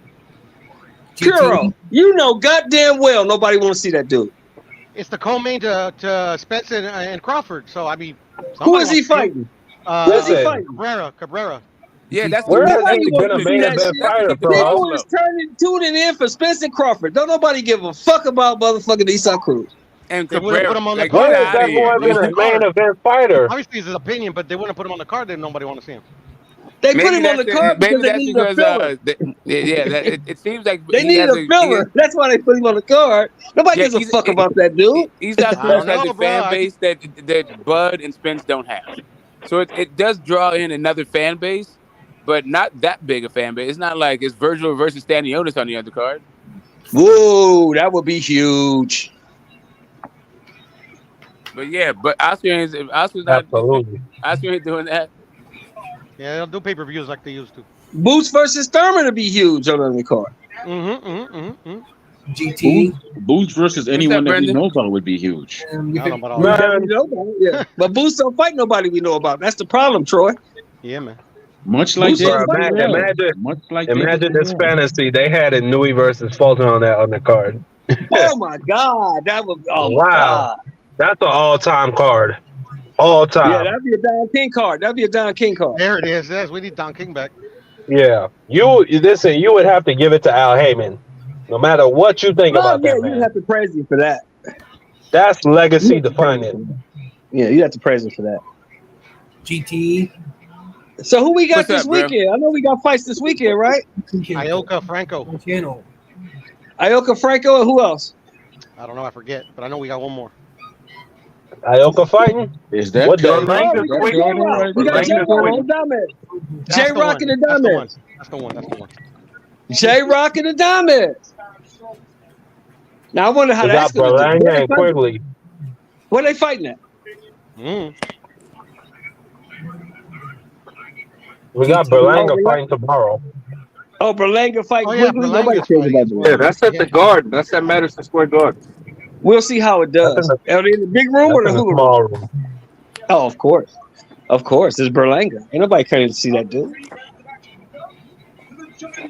Yeah, but they marketed him as the next you know, star. and now like they're gonna have Eddie Hearn trying to foment the ethnic, he can actually successfully navigate the sort of the complexities between the Puerto Ricans, the Mexicans, and the Cubans. That's what Eddie Hearn's trying to do now. I don't think he I knows mean, what the fuck he's doing. I say think he's gonna whatever you fail want. miserably. He had Puerto Ricans fill up half that shit when Amanda Serrano fought. Yeah, but Them Puerto that Ricans was came out for Eddie Hearn Jake Paul. promotion. Jake Paul knows how to do that shit. He lives in Puerto Rico. Plus, Amanda Serrano's a bigger Damn, star. I gotta give you that Honestly, smoke. let's be honest. And I hate she'll to fight say Katie it, but let's be Taylor. honest. Amanda Serrano's a bigger star in boxing than fucking Edgar Berlanga. Yeah. She is. You hear about Bigger star than Shakur Shakur too. Stevenson saying that he used to see her spar and stuff like that. When you have recognition from great young fighters like that, bro, Yeah. you on a certain level. Berlanga, he ain't shit. No, He's not gonna be shit. We trying to see what the fuck he gonna do with Quigley. He better not have a problem with this dude. He need to get this dude out of here. He has a problem with this dude. It's bad. How long did it take Boo Boo to get rid of that dude? 2 rounds? 2 rounds. Oh my god. If he loses to Quigley, I'm gonna laugh so hard. This dude is a fucking hype job. Man, who is this guy that Damn. Frank Martin is fighting Another and Who's another guy. This his name. Armenian dude that lives in Germany and never fought outside of Germany. Victor Archinian? No, No, but it's funny. Darkinian's It's like actually 6 funny years old, that bro. because Darkinian Nonito is the ain't fighting co-main for nobody. this, so it's actually funny. Hey, let me. I'm a little on the late freight. Did Yoel Romero retire? He retired last week, didn't he? Who? Did he win his fight? No, he got his ass kicked. Who? Is he undefeated? Man. No, who retired? Yoel Romero. Romero. Yeah, because Nemkov beat the shit out of him. The Cuban UFC guy. Man, I hope he did. I love that man to death. As soon as he won that lawsuit, he been retired. Yeah. Shut up, Smoke. You wrong for that, Smoke. GT. Nah, but his last 3 fights, you could say that he might have won the middleweight championship. Yeah, he didn't win. He didn't from win the Saturday UFC. night. He didn't win Saturday night. Motherfucking Kadeem Nemkov left no doubt. Your old ass. That's a 47-year-old man. Yeah. But that's a bad look for Bellator because they're already known for just picking up UFC trash, I guess you could say. Old fighters, shot journeymen and stuff like that. He was good for a minute. That Cuban wrestling shit. I mean, the Cuban wrestling. He never got dominated in the UFC. He was dominated. He was just too small. Saturday Like he suffered the fate of all muscle-bound fighters. They're too damn Yes. heavy for their dimensions and Yeah. their division. Yeah. Right? Yeah. It's like he's too small. 5 At rounds the end of the day, is hell all for that that dude. compact just can't compete. Yeah. Big Baby's fighting too. But still, he got the most Guess crazy who he genetics. fighting, y'all? Guess who Big Baby's replacement is? It's I watch this world Rush. like a Oh, it's a god. replacement? What happened? Charles Martin, bro. I watch this world Oh! like a god. Finally, he's fighting somebody we know. Damn. What happened? We gonna see what it is. The guy he was supposed to fight got he had visa issues. He couldn't get over here. Oh, So AJ they stopped him replaced in him. 2. AJ So they stopped him in replaced 2. Luis Ortiz stopped him in what, 6? 6. They replaced him with Charles Martin. I walked this earth like a god. What you Former think it's gonna be IBF for Big Baby, Uncle Sutton? What round? Oh, Big Baby gonna get him out of there in like 5 or 6, maybe 4. Big Baby gonna get him out of there. Charles Martin is hit too. Yeah, Charles I Martin. want to see it, bro. Charles I'm Martin. tripping. I That's want to next week. see. I want to see. That's next week. I want I'm to see sorry, Big guys. Baby versus Chris Arreola. If you're gonna fight for those guys, from that area, No, Puro. Nah, he'll beat Tell the shit Smoke out to of stop. everybody. Puro, tell that's Smoke the to fight I stop. want to see. What he I say? know I they're didn't all hear him. getting stopped. All He these, said he all those want to dudes see from that Big area Baby getting stopped. Anderson. He said he want to see Big Baby Anderson versus Chris Arreola at Man, 43 years. let's see him fight Daniel Dubois, Joe Joyce. Them is dudes in his era. Again, I said if they're gonna fight guys from that era, like all those He's other dudes are rent. 43 At years least the last old, time I saw Smoke. Chris Arreola, Okay, I got a fight for you. Step up. I got a The fight last- for you. How about you put Big Baby in with the Anthony Joshua Conqueror, the first one? That's a Andy good Ruiz? fight. Andy Ruiz? That's a good Yes, fight. yes. That's a good fight. We might get Deontay. Oh yeah, Ruiz. but I hear Andy Ruiz and Wilder fighting. I hope Yeah, it's either gonna be Wilder and Andy or Wilder and AJ. That's the two choices that Wilder has. GT. I guess What's we up, get Brandon? How you doing, Andy baby? and Wilder then, because he's not fighting Joshua. Yo, Brandon. There's two more people. What's their favorite Looney Tune character? Go ahead, speak up, man. Your mic is low. What's their favorite Looney Tunes character?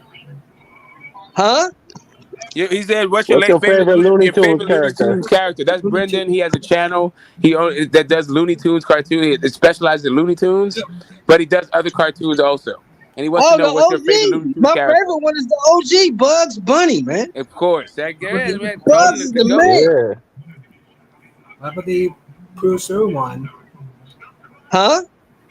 I like fucking shit. No, that's not Looney Tunes. I like the Roadrunner.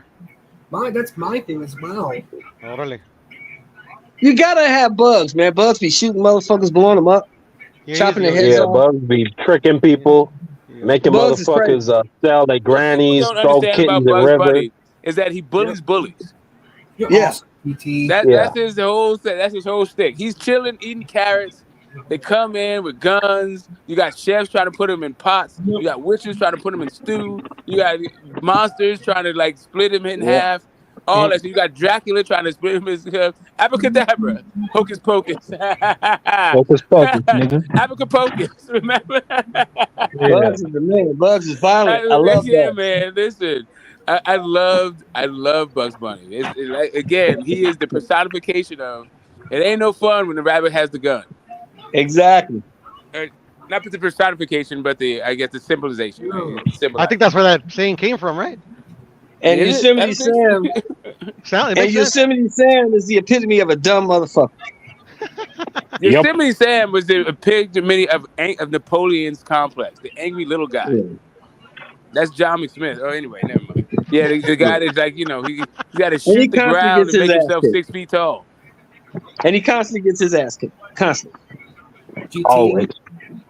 What's up, Brendan? Yeah, I just sent you some more pictures. Say you're one of the best YouTubers ever. Oh, dang! All right, that's what's up. I'm getting my status is rising and rising as this stream goes on. You guys just gonna have to deal with it. So we got AJ. Let me look at the schedule right quick. Hold on, y'all. We got a schedule. I was off Big Baby. He's next week. Yeah, Big Baby's next week. We got J Rock and Adames this week. Hey, what happens in that fight, Puro? Give me the next synopsis. Hey, which one? J Rock and Adames? J Rock and Adames. Yeah, what happens in that fight? Shit, man. I don't know, man. J Rock his lack of defense, bro. Yeah. I mean, it's winnable though, because he like offensively he's really good. It's just on the defensive end, bro. He gets hit too much, man. So I don't know, 50-50, man.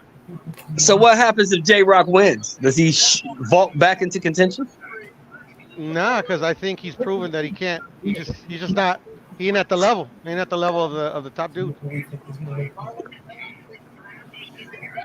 How long has J Rock been on the ring? I asked Puerto up here. I invited him to talk to us about his thoughts about this Canelo contract, this PBC thing. Yeah, what's up, Brendan? What's happening?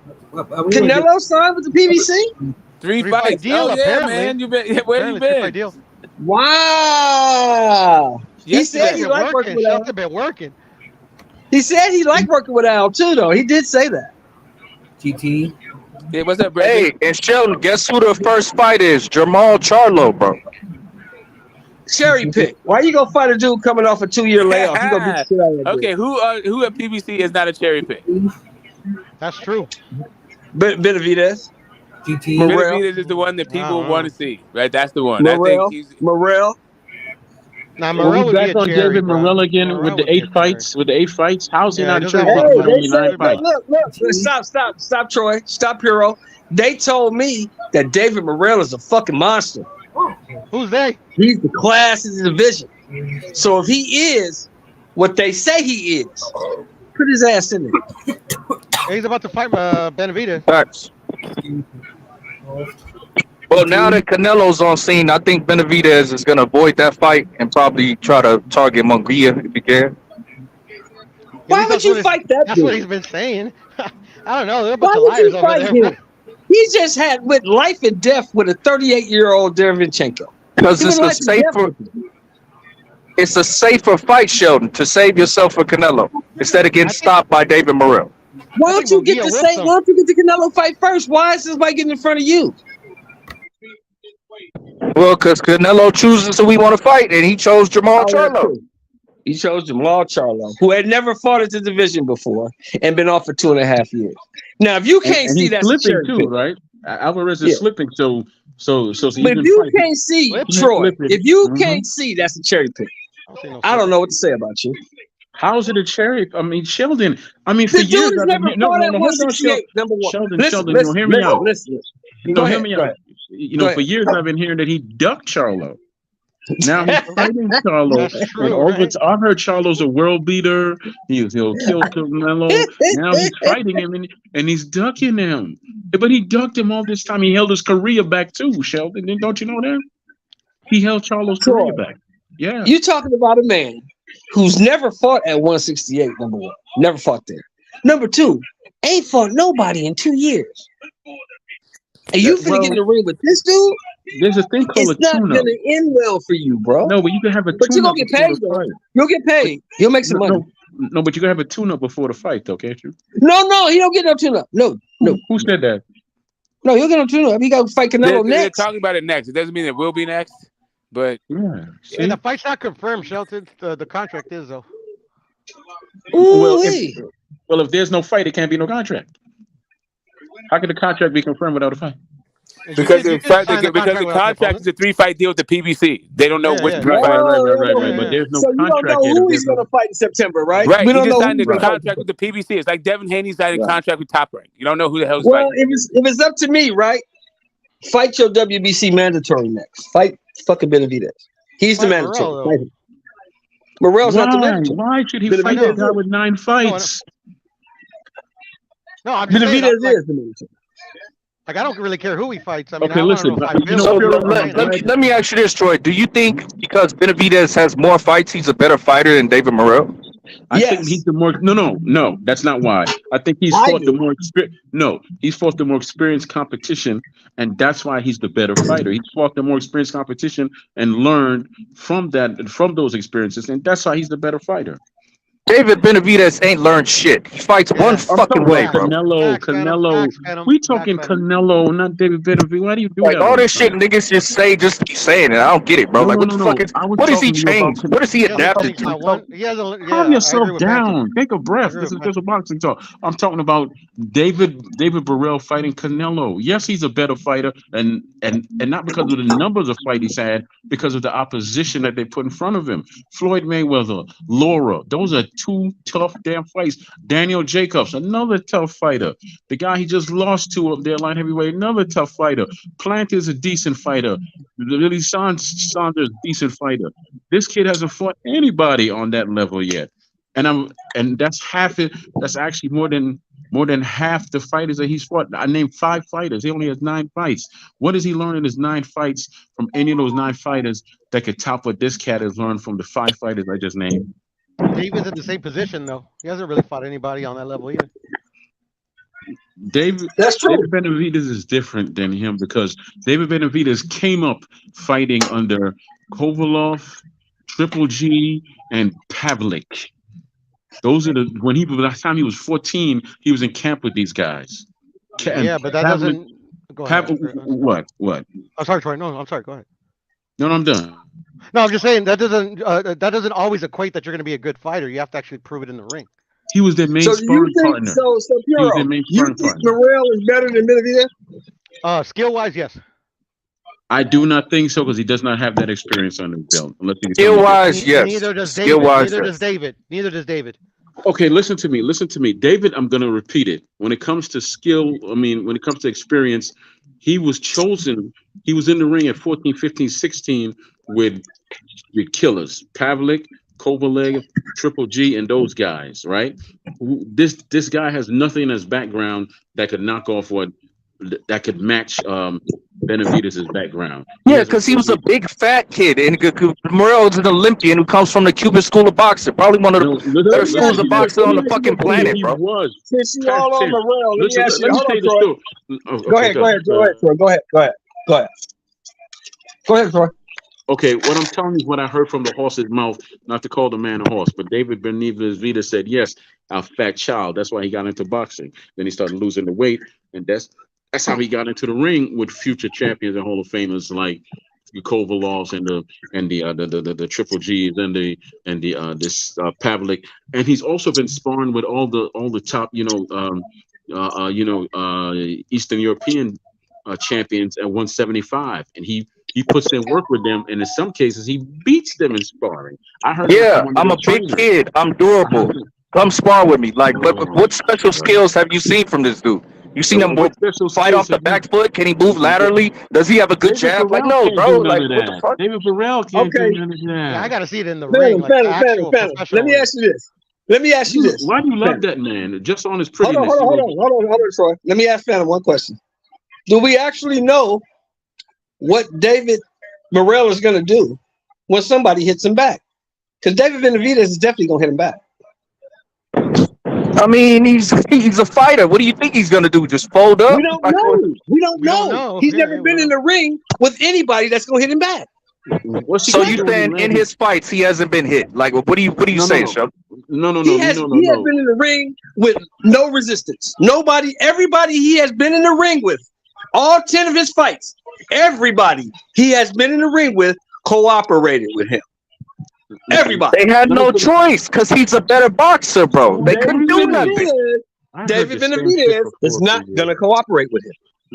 Let me put it to you like this. What is he going to do when he lands his best punches, knocks the guy down repeatedly, and the guy gets up and fights even harder? What's he going to do?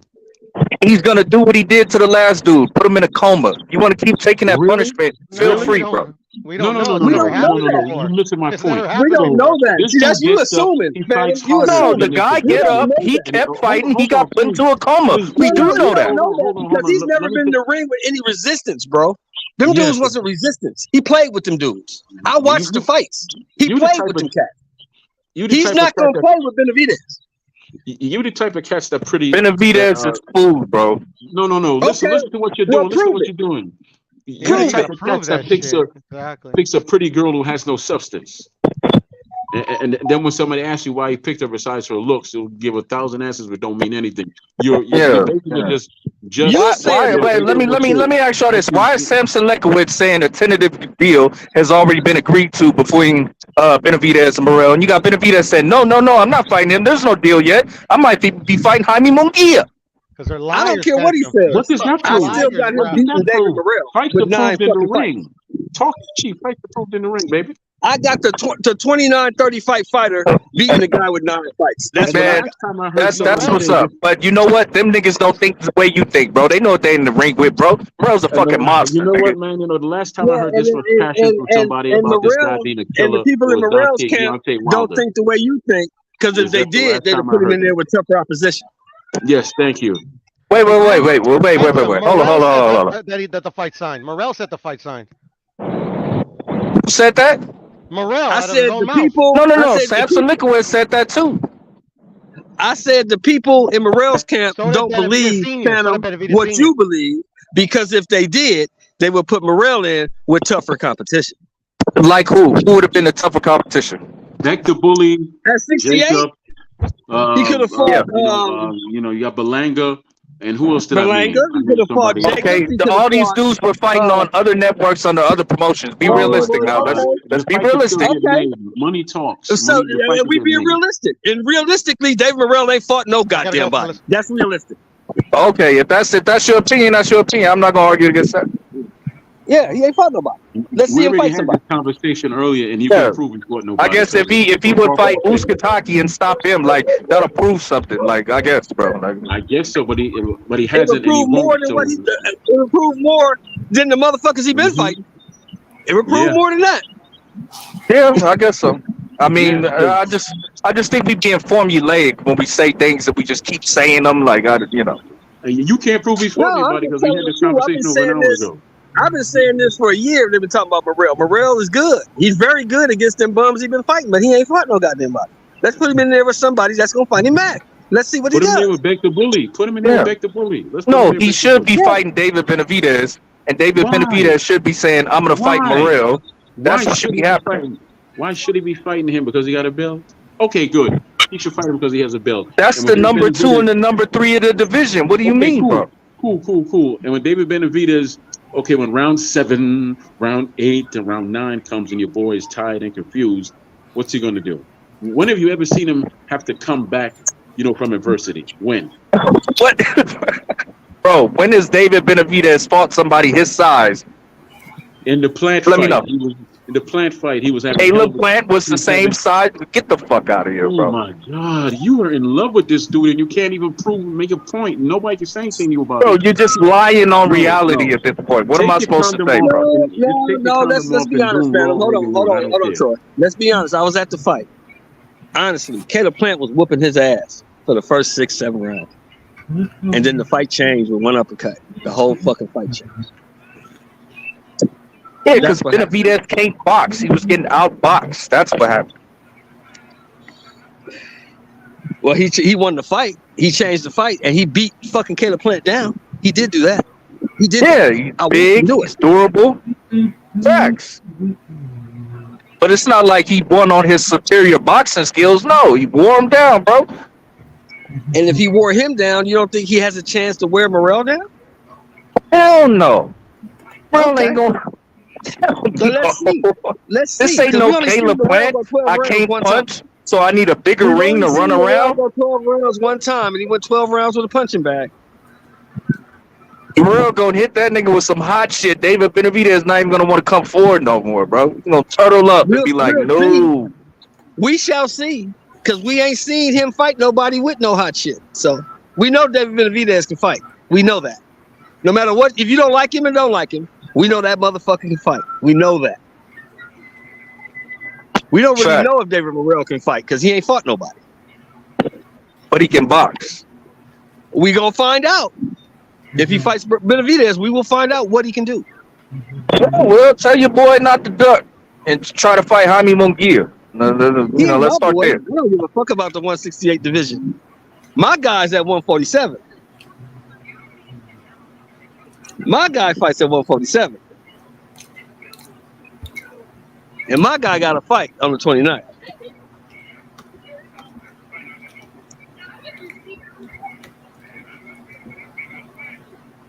My guy is Ray Charles Leonard, baby. That's my guy, 147. And Yeah, but he don't fight he'll no more, beat up Smoke. We all your can't talk stupid about Ray. fighters. Ray don't fight no He more. be like, Ray was a bam, bad bam, motherfucker, but Ray don't bam. fight no more.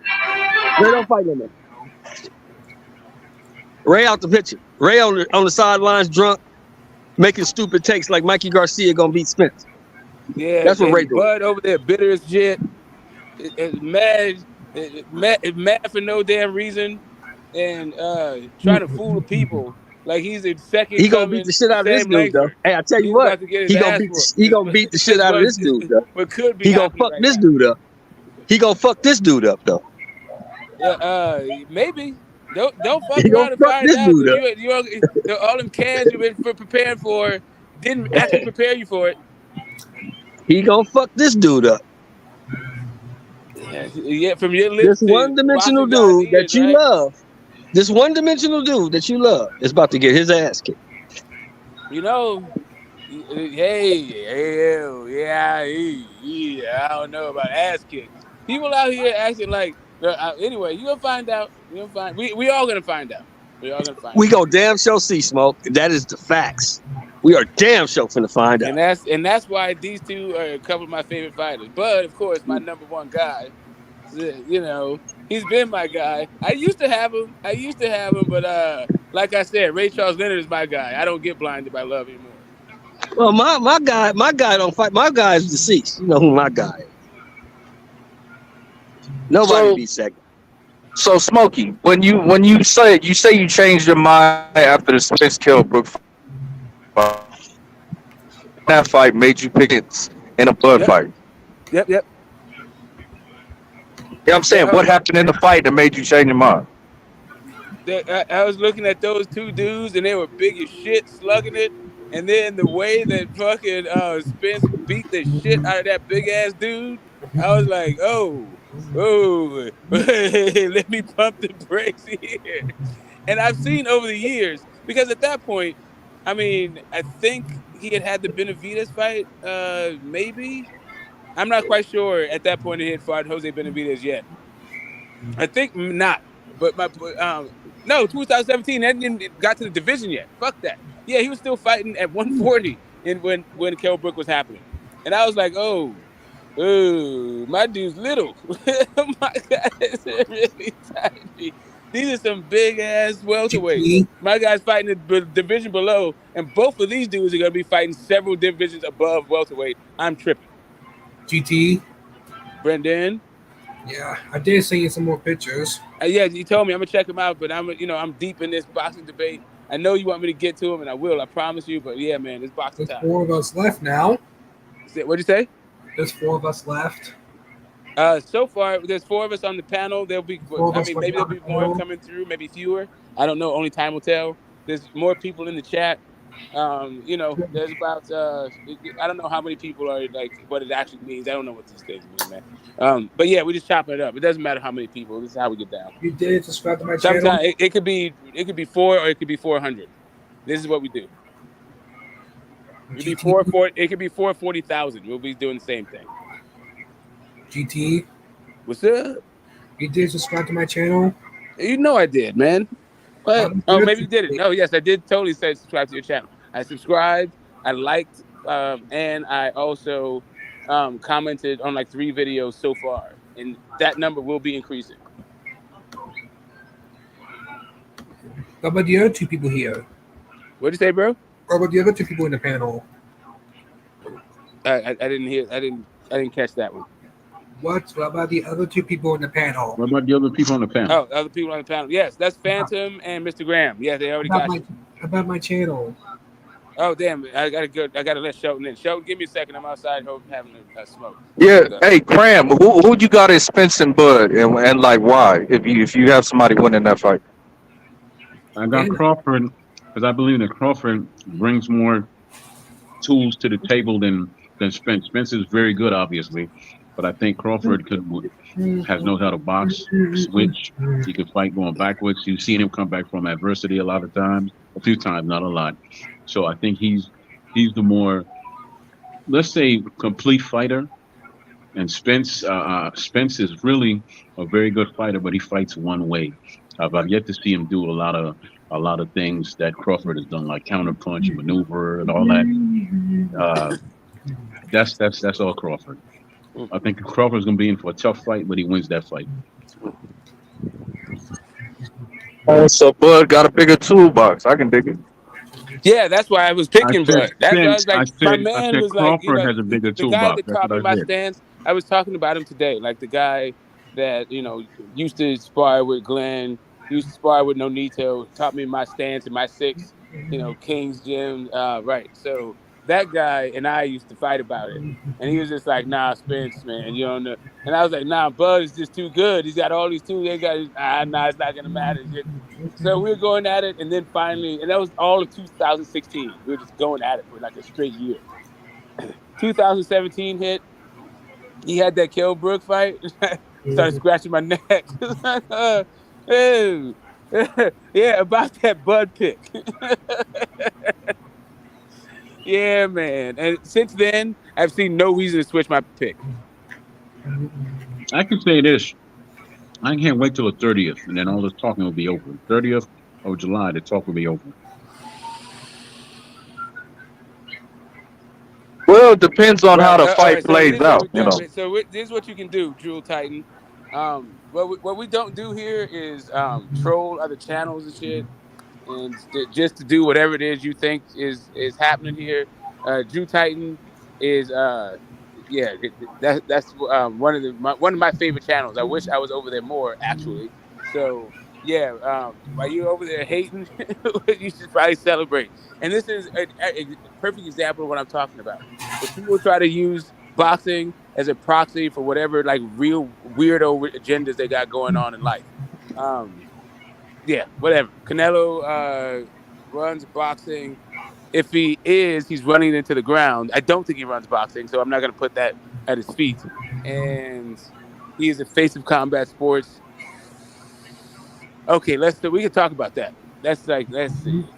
Let's break all this down. The face of combat sports. If you were to think of combat sports, who would you think of? I Nobody. think of John Jones actually, because I think combat sports is a euphemism for MMA. Really, GT. Brendan. I do want the other two people in the panel to check out my channel. They did. It's Phantom and Troy. They already did. I didn't go there yet, so that's a lie. What's the name of your channel Man, again, what's taking brother? you so long is get them to I Looney went to Tunes in your sleep. life. What's the name of your channel again, brother? Brandon Looney Tunes Fan 2000. Brandon what? Looney Tunes Fan 2000. Yep. He was born in 2000. You know that. You know we all got babies born in 2000. Well, you and I have babies born in 2000. And Brandon, his name, Looney Tunes Fan. What he clearly is. Yep. Brendan Looney Tunes Fan 2000. Yep, my name. Yep. Yeah, the only problem is you could say the Canelo's the face of boxing. The problem is when you add combat sports, they're just two different things. So when they try to when you try to combine it, it's really once again trying to pad Canelo's resume, and that's what this whole PBC deal is about, padding his resume and his bank account. Because if you really want to know what's up about what Canelo what I think he should be doing in order to justify all you coming up here putting stuff doing all this with the weirdo troll names. What Canelo should be doing is fighting B-Ball and Better Beef so he could actually be extending his legacy versus just padding his resume and his bank account, knocking out these dudes with bad knees and slow feet. Hey, Smoke, can I ask you a question? Yes, sir. Did you say that Drew Titan was in your chat, or was it somebody? No, there's someone whose name is Drool. Like in Saliva, Drool Titan. Yes, Titan. Okay. Some dude some dude trolling. The hell? Okay. Hey, Smoke, did you say you had Sheldon backstage? I would smack your head right on GP, but and have you come back. But I feel as though people need to coach up. There's enough of that, just ostracizing people and saying you don't belong here. It's not that deep. I will tell you this: you're on some bullshit with that. You're definitely on some bullshit with that. You need to fucking get a life and stop worrying about what other people are doing. You do better. Yeah, because if he was, I'd be interested in talking to him. But since it's not him, I'm not interested. Yeah, exactly. All you're doing is actually doing promotion for. I'm not even saying anything like that. As a matter of fact, go ahead, you do you. Drew needs more. He needs. I wish he gets a better class of fucking haters versus people with stupid names in my chat. Because he deserves, he deserves recognition for what he does. So shout out to his haters. Shout out to his detractors. You guys have a job to do also. When is the fight with Franchon Cruz and whoever she's fighting next? Does anybody know? I know she has a fight coming up. Anybody know what she fights next? Franchon Cruz and Savannah Marshall. I believe that's July 1st. That's my girl, right? If I'm not mistaken. That's my girl right there. I guarantee you that Franchon's gonna knock her out. I don't know about that one, but it's gonna be a good fight. I know about it because I have video of her sparring a 6'6" heavyweight, a 5'11" cruiserweight, and they're men.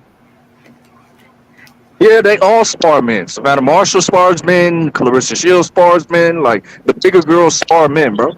They don't hold back on her. Not in UMA boxing. I mean, you can say that, but I mean, it is what it is. You mean like you say it? I was right there. They don't. I'm not making this up. They don't hold back. Yeah, I mean, that's kind of the reason you spar them as a bigger woman, to get that feel of, fighting somebody big, I guess. So I don't know what you mean by hold back. What the fuck you mean?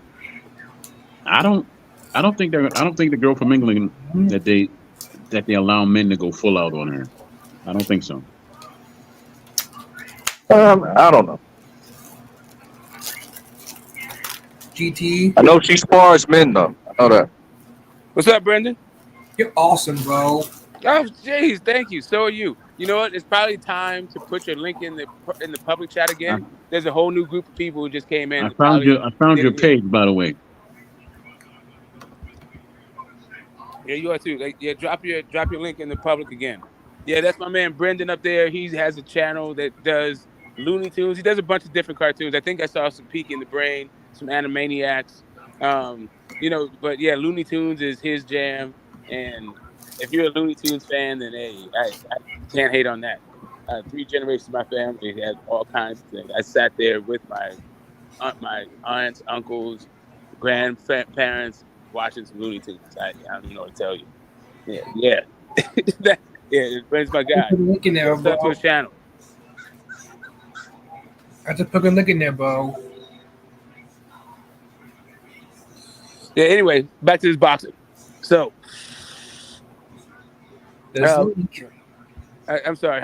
Where were we? You're awesome, bro. Troy capping about Franchon Cruz deserve like she's some knockout artist. She is. No, she is not, Right. bro. There's nothing about franchise foods is a knockout. Like in no sense of the word.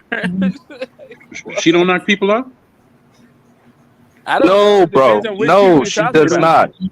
She doesn't. Which people? No, bro. Which Does she people? hurt? I don't know what she does in her Does she private hurt life. people? I'm Does she wondering hurt? which people you're talking Does she about. hurt? Does she? I mean, as far as Shields goes, Shields said that that's the hardest she ever been hit, and they friends. She said she hit her so hard that she ain't want to be her friend no more.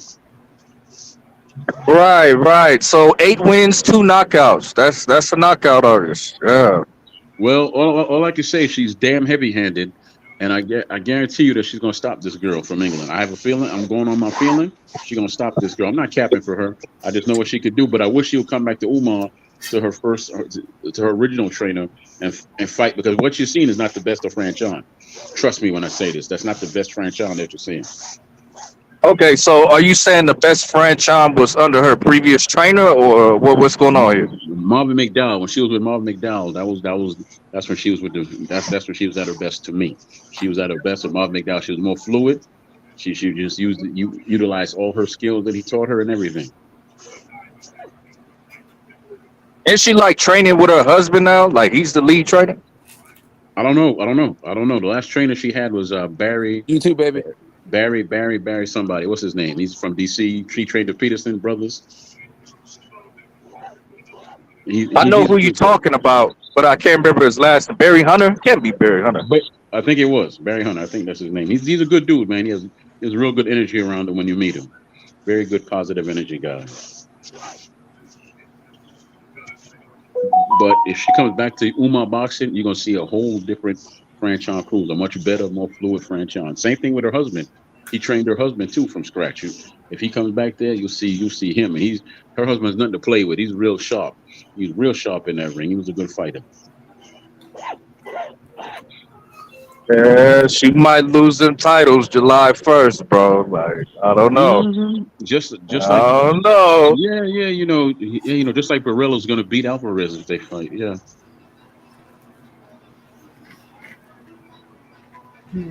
But I could be biased because I did pick Marshall to beat Shields, so probably biased in that regard. You should be spending and all that sweet whining and dining you tonight.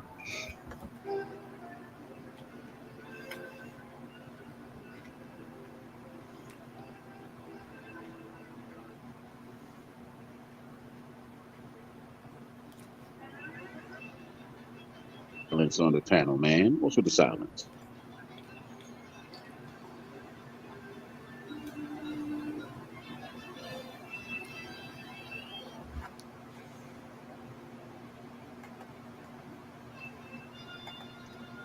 Okay, ladies and gentlemen, since everybody's silenced, this is officially Get the Graham show. If nobody else wants to talk, and I'll just keep talking.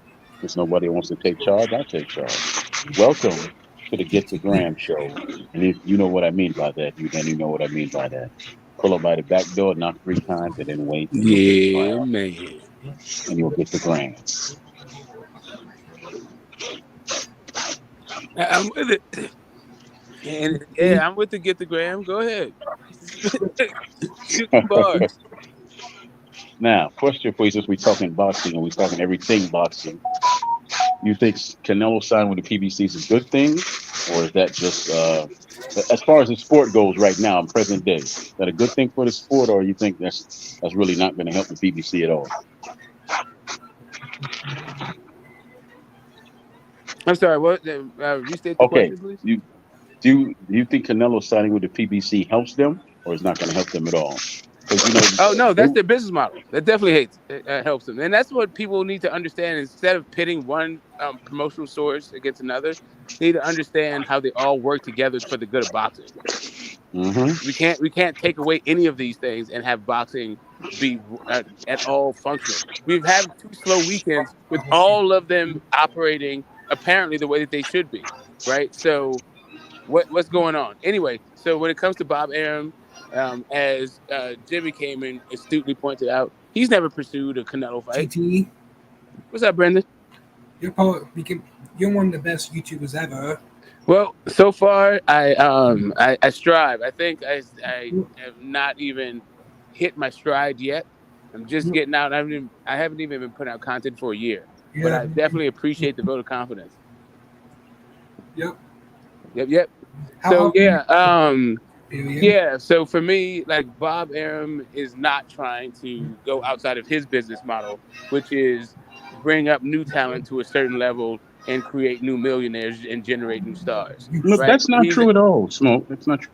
Well, that's what his stated goal was. He said he's not interested in outside fights, and he says he's interested in finding new stars. No. You And said then when it comes and when they start demanding exorbitant purses, which is what happens in this sport, just as a natural thing about what the process is that he puts them through. He's not interested really in paying those kinds of fees. right. But you said, well, listen, his whole model has been creating multimillionaires. 'Cause look at his Yeah, track that's what I record. said. De La Hoya, Yeah, Floyd, that's what I said. Manny, and now Crawford. Yeah, that's what I said. I said his model generates new stars and new multimillionaires, and then there's a certain part where they outgrow his business model, and he's like not interested in like, yeah, let me give Canelo 300 million contract. Even when there was rumors about 100 million pound contract with Tyson Fury, he said, "Pah, it was poppycock." He was like, "Man, you know how many performance limits you have to hit for him to get that." He's probably not gonna get. And then at the end of it, he talked about how those fights lost him money. PBC never said the fights lost him money. You know why? They didn't have those weird old, $100 million guarantee contracts over Tyson Fury, over Wilder, right? And No, they just had garbage fights. well, no. What the issue though? I mean, everybody has garbage fights. Like it's not like garbage. Nobody monopolizes on garbage fights, and nobody monopolizes actually on building new stars. It's just that Top Rank, their model is building on the Top Rank entire does. thing is building new stars, and but they also build stars in a way that is more closely related to the history and the traditions of the sport. So for guys like you and me, we recognize this path that he does, and it makes sense, right? It's comfortable, is what we know. What the PBC does is like once you get to a certain level, you get fights when you get them for leveraging the maximum amount of money, and that offends some people's sensibilities. Other GT. ones is like they have fights and they kind of give you the fights, but their fighters aren't very good. So even though they may be somewhere in the middle of Top Rank and these two poles, um, you don't like you're not really interested in the fights like that because they don't have the same like level of talent. GT. Like, yeah, what's up, Brendan? You're awesome, bro. Oh man, I'm trying. I'm out here, baby. I'm out here. Thank you. I think you're awesome too. You're on Beast. You're on Mad Chats 24/7 chat a lot. What'd you say? You're on chats open panel 24/7 one. 24/7. Oh yeah. I'll be over there soon enough. Yeah, we're in this boxing mode. So hey, what we're gonna do is why don't you come back at the end and like see who's there? I think the people. I think you rotated through this next group of people. So yeah, just come back in 2 hours, Who me? and then you'll give us your final words until like next week. I only go Who I me? only go live on Fridays. Who me? What do you say? Who are you talking to? I'm talking to you. Yes. I I'm got a saying we're gonna bat do around that we're gonna do time. boxing. Like you just dropped your link. Come back in 2 hours. There'll be I'll be more in bed people. by We're gonna do then. like boxing. What'd you I'll say? be Oh, in you going to bed by bed? then. Okay. Yeah. So then next week then. So give us your final words.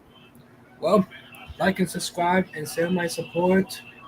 I'm also gonna put my Discord link for tomorrow, Well, what do you do on Discord tomorrow? Saturday morning, Tasmanian Devil, Oh, what time? noon. All right, that's noon Eastern time.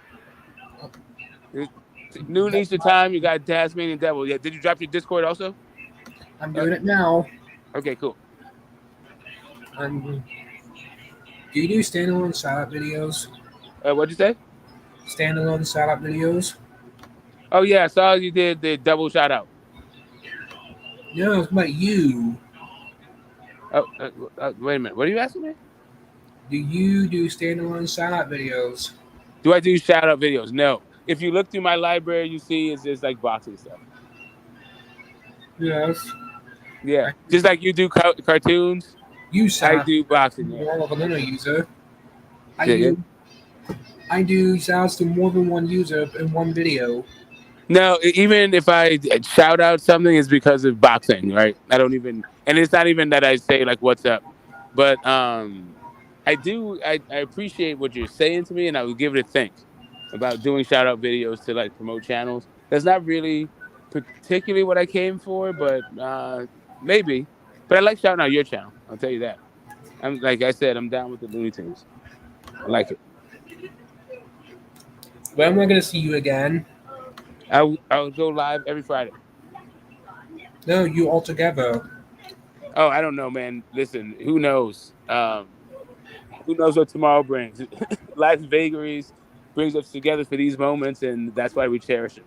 And I like to respect them, right? Because who knows when we'll be together again?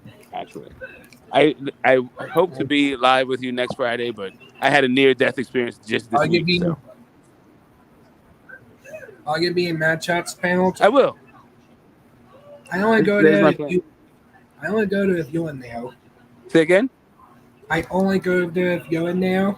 Oh yeah, yeah. It's that's a little bit yeah, that's a crazy environment. But anyway, we're gonna get back to boxing. Thanks for If hanging, I've been here Brandon. for Thanks about for coming. I'll check you 6 out next week. hours. Yeah. That's probably the longest panel I've ever been into. Yeah. Cool. Yep. Yep. Yep. All right. Well, till next week then. Have a great weekend and enjoy the Tasmanian Devil. And then if when there's a good fight on, if you like the fights, I My would tell dad you a good does. one, right? My dad is. My dad likes fighting. Yeah. There you go. Yeah. I'll tell you a good one to tell him then. Yep. Yep. Yep. All right. Till next time, man. Well, see you, my friend. Friends. Peace. We can Peace. be friends on YouTube. Yep. Yep. All right. All right. Let's see. Hey, Smoke. All right. You know what I was thinking? All right. I was thinking if PBC doesn't really promote to the best of the fighters, they don't push them enough. Because I give you an example.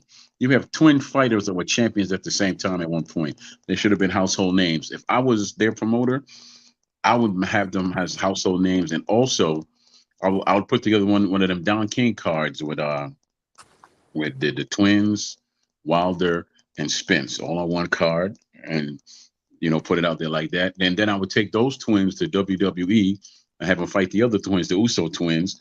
That's great promotion right there. Well, the thing It's also is, the thing is, go ahead and shoot down my ideas. Go ahead. no, it is. It's not even that. It's that. It's just while if you're a promoter like Bob Arum, that what you're saying works excellently. But there's another model out there which is individual fighter branding, I said and Don King. right. Yeah, yeah, I know. That's the more of the Bob Arum model is that you have a bunch of fighters under contract, and it's your brand, and your brand is Don King Promotions, and you bring all these excellent fighters on one particular card. But now in 2023, what you have is individual fighters branding, right? And that particular thing isn't served by a Don King model, and that's what Bob Arum is saying he doesn't want to participate in. That the idea where you need to have man down promotions and Lions Den promotions and Canelo Alvarez promotions and Tank Davis promotions and all that, where all the fighters have their own LLCs and they're trying to brand themselves as in their own individual product. Don You know King what? couldn't do that kind of thing. Yeah, he could if he He wanted wasn't to. interested in that kind of thing. No, but if you look at the model of the PBC, it's exactly like Don King. It's one man that's in control. All praise, all praise. I want to thank. What's his name? What's his Yeah, name? that guy. The You know why they're Almighty doing it? Father. That's his name. The Al Davis. Yeah. Almighty Father, No. Right, bro. Hold right, up a right, right, second. Wait, hold up a second. right. That I is had a because brain fart. this I dude had a is brain fart. that you know why? Because he's generating millionaires at a cheetah's pace. Really? Is he? Yeah, apparently. Okay. Let's see. How many You want to millionaires go does through he it? have over And there? like the dude, Yes, it's I not. do. So How let's many see. millionaires? How many Hold up a millionaires second. can you Hold up a prove that second. he has? I'm trying to Because get to it. I was Adrian gonna get Broner's to going it. to disagree with you. Adrian Broner's going to disagree with you. Okay, So Adrian Broner's never a millionaire. Adrian Broner's going to disagree with you. How Adrian Broner spends his money is a totally different matter than him Adrian being a Broner millionaire. disagree with you, and so does Porter. Hold up a second. Adrian Broner never said he wasn't a millionaire, and neither did Porter. But he said all this. He said that people are not making the money that they think they're making Okay, over but there. no, he said they're not getting paid on the schedule that they would like. Mm-hmm.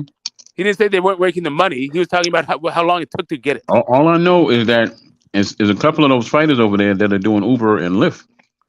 I mean, I hear you. There's a couple of fighters everywhere doing Hooper and Lift. You know what Ramirez was doing when he was a champion? Working at La Tijera. What is it? It wasn't.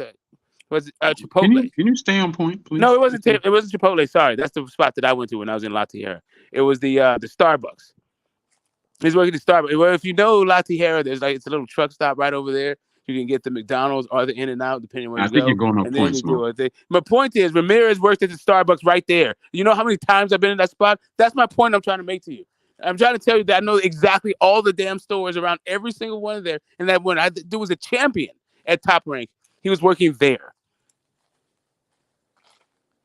What I'm saying is that I don't see any You know how much household the Uber names. drivers make versus Okay, listen Starbucks to me. employees? Okay, but listen to me. Bob Aaron, as you stated, makes household names. Then he don't want to deal with them no more. This guy, it doesn't make household names. It's I a don't know. percentage game, bro.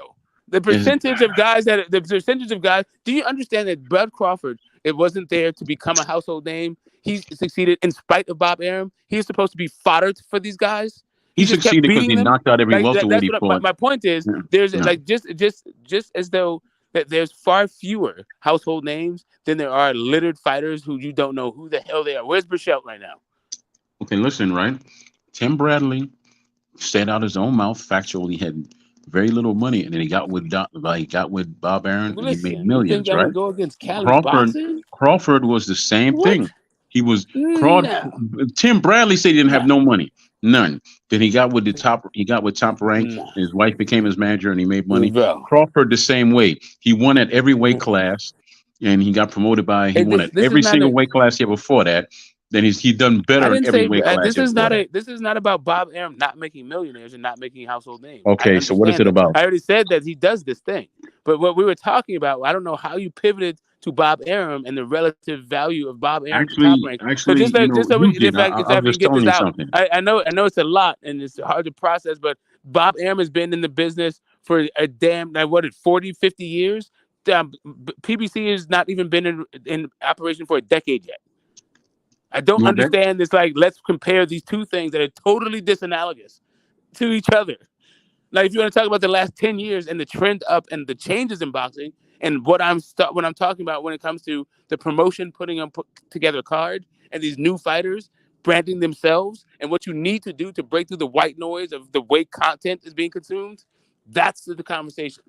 Because Bob Arum ain't fucking doing it. Bob Arum is chill with his machine, and as a fight fan, I appreciate his machine. There's certain aspects of it that are a little bit outdated, like trying to scapegoat other people because you don't like to make outside top rank fights, that kind of shit. And then everybody talks about how your guy's a boogeyman and everybody else is ducking. That shit is fucking lame. But whatever. He still has excellent talent over there. It would be great if he was more amenable to outside fights. But he's not. He builds household names and makes millionaires. Cool. I'm with that. But when it comes to the guys that outgrow his machine, you need another thing. Or the guys that he doesn't know how to market, Yeah, the PBC's been around for 8 years. Usually Yeah, in business, in 3 to 5 years, you start seeing profit. It's been 8. yeah. It's not. It's been around fewer years. It's not even been around a decade yet. Like It's been 8. that's what I said. Yes, that I Okay, so said you before should the see BC at profit. 8. I said You not should see not necessarily. profit after 5 years. Listen, I don't know when they saw profit, and I'm not even interested in that. I'm just talking about as a fight fan. How like I'm who, however many hands he has in his pocket, and whatever his obligations are to his investors, his fiduciary responsibility to those people is that thing. As far as I'm concerned, I'm just chronicling what's happening in a moment in time in boxing. I remember when there was no such thing as PBC. I don't remember when there was no such thing as Top Rank. I remember when there was a such time there's no fucking Matchroom or Golden Boy. I remember when Golden Boy came into existence. I remember Floyd Mayweather promotion came into existence. You know what I mean? It's kind of like this stuff comes and goes. Lou Does that Duva, I really don't remember exist when though? that came in. I don't remember when Lou Duva came into the No, no, picture. no, no. What? But I'm saying, does that really exist? What?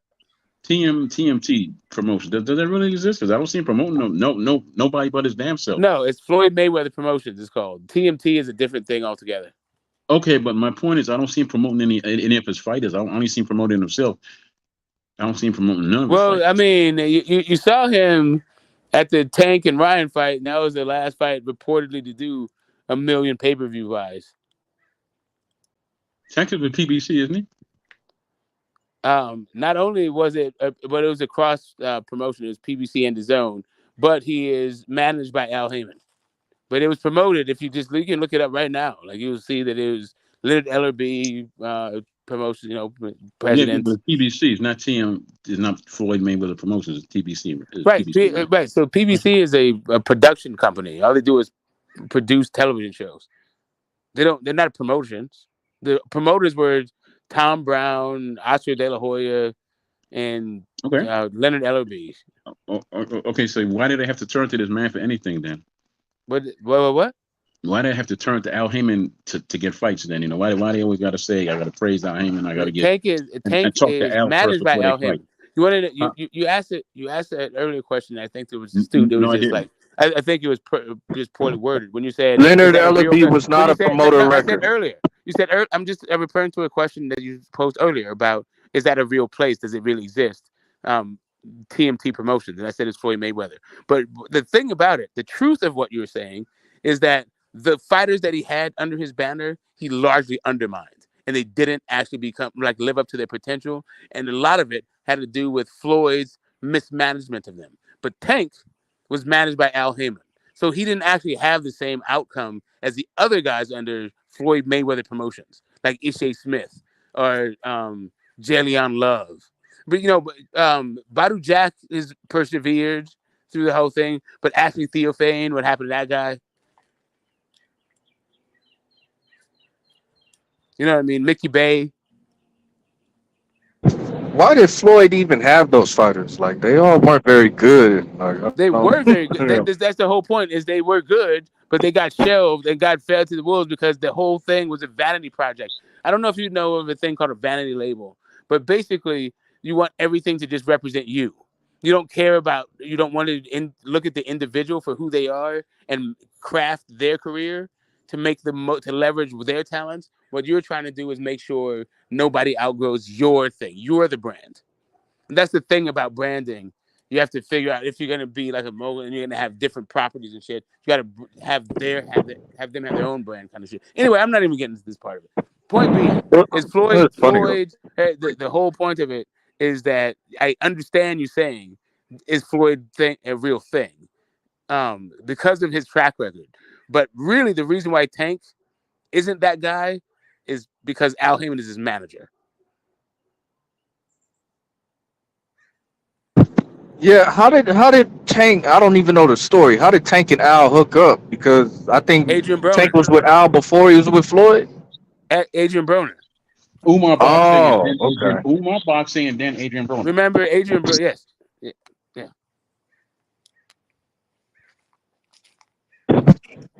So AB introduced Tank to Al before he introduced him to Floyd. No, That's what you said. No, I'm saying that AB was already so AB was around Tank.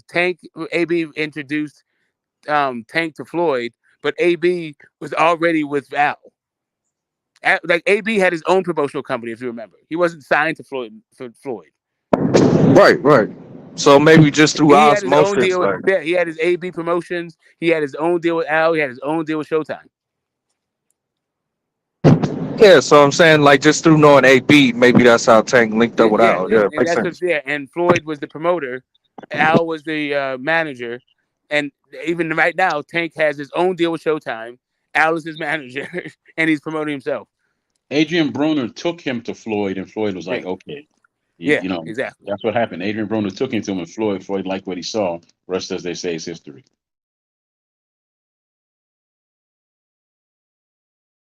And the only reason why Broner took him to Floyd because he didn't have this paperwork set up as his own promotional company. He wasn't a promoter. He had it by word of mouth, but he didn't legally have it set up. So if he would have had his own promotional company set up, he would have never got with Floyd. He would have signed with Broner.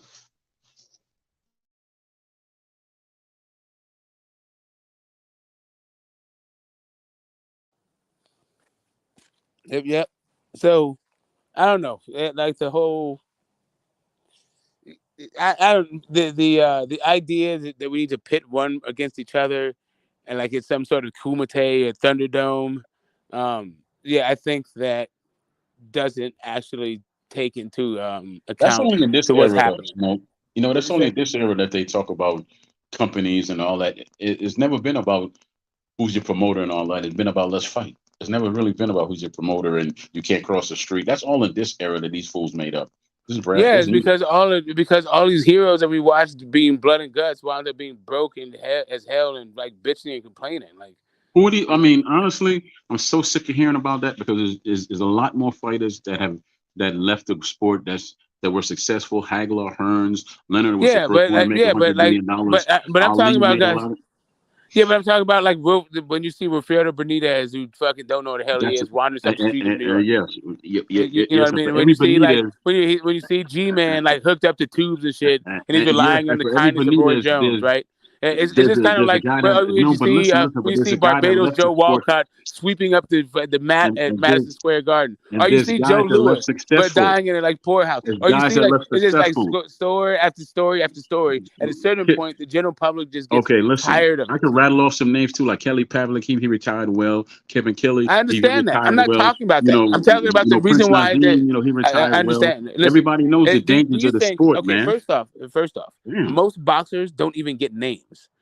I'm talking about the guys who are like I'm talking. If I went into the Hall of Fame, I'm not talking about guys who just made damn thing. If I would just go to you the Hall of Fame and go through all the people who wound up destitute while their promoters made off like bandits, that's what the issue was. I would like to do that, but I would never do that because that's really not my concern. That's what I'm saying. It's But not my concern. that's why it is the way it is now, because of Why? that thing right there. Why?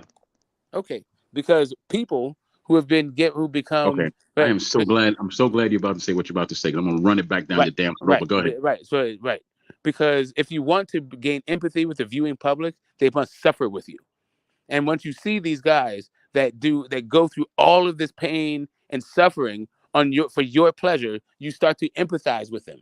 And once you say, like, when you are doing better than those guys who generated a gazillion dollars, right? And then you wind up destitute, it also resonates with them because they understand in their own lives how much expense and how much sacrifice they made for somebody else's for somebody else's benefit. Okay. It resonates with most people, so it becomes a thing once it becomes person after person after person that it becomes a systemic thing, not just an individual thing. Okay. Cool. Are you done? Because I want you to say I cut you off. Nope, You I'm done? done. Okay. Cool. Now that's great to say it, but when I was putting on shows to push the same agenda that you were just talking about, where were all them damn people that you just spoke of? Where were they when I was sitting up night after night after night, day after day after day, just getting no's and no's from different people who I was asking for help to do this, to do that? Not the fans, but people in the business and politicians and all these other people that me and Major T were pushing and help trying to get actually do something important in the sport. Where are all these fans we talked about with all their feelings and all that? Where the hell were they? Some of them, some of these same fans, I'll go on different panels, they would ridicule the hell out of me. Oh, look at you, you dumbass. You trying to do this and that. You can't do nothing. You out your own mouth told me I only book older fighters on my show. The reason I booked them because I want them to tell them same damn stories that you just rattled off your damn mouth about. See, what you speak of, I've done. So please don't tell me I don't have any feelings or whatever. Don't ever tell me that when I know I put the time, blood, sweat, and tears. And don't you ever tell me that I could talk just as good as you can, but I actually put the work in. So you gotta be careful who you speak to.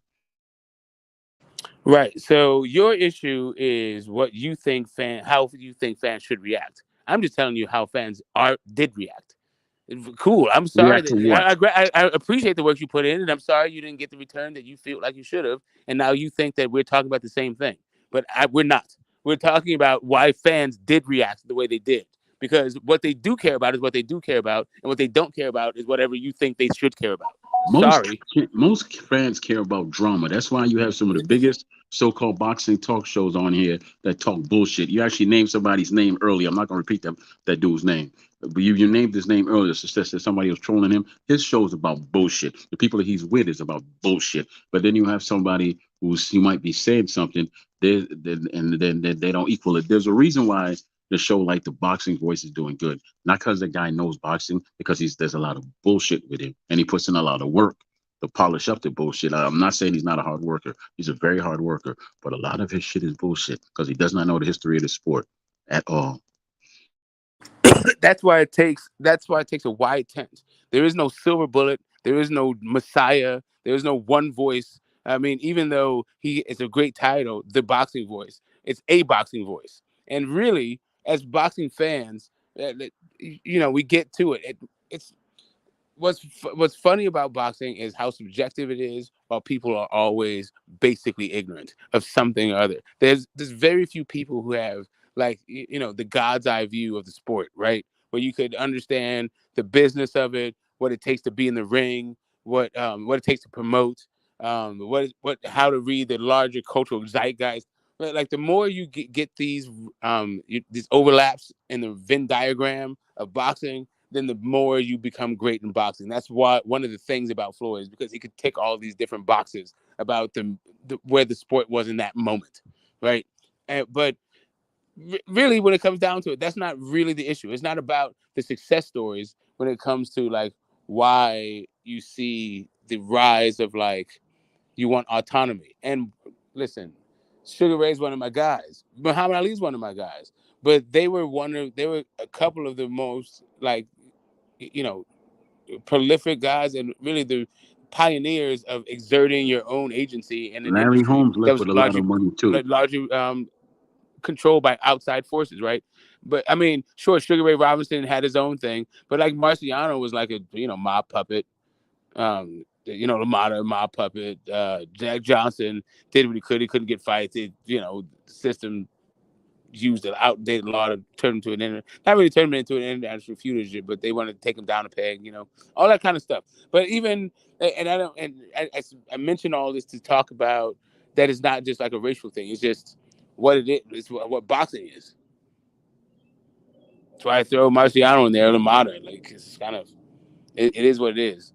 Um, but yeah, because of the thing of boxing, the Gerald McClellans are the poster children for, yeah, like, why we see Errol Spence and Man Down Promotions and you saying, hey, guys aren't fighting each other. But it's not just those guys, though. It's not just about That's the. just in word of mouth, though. Has he ever promoted any fights?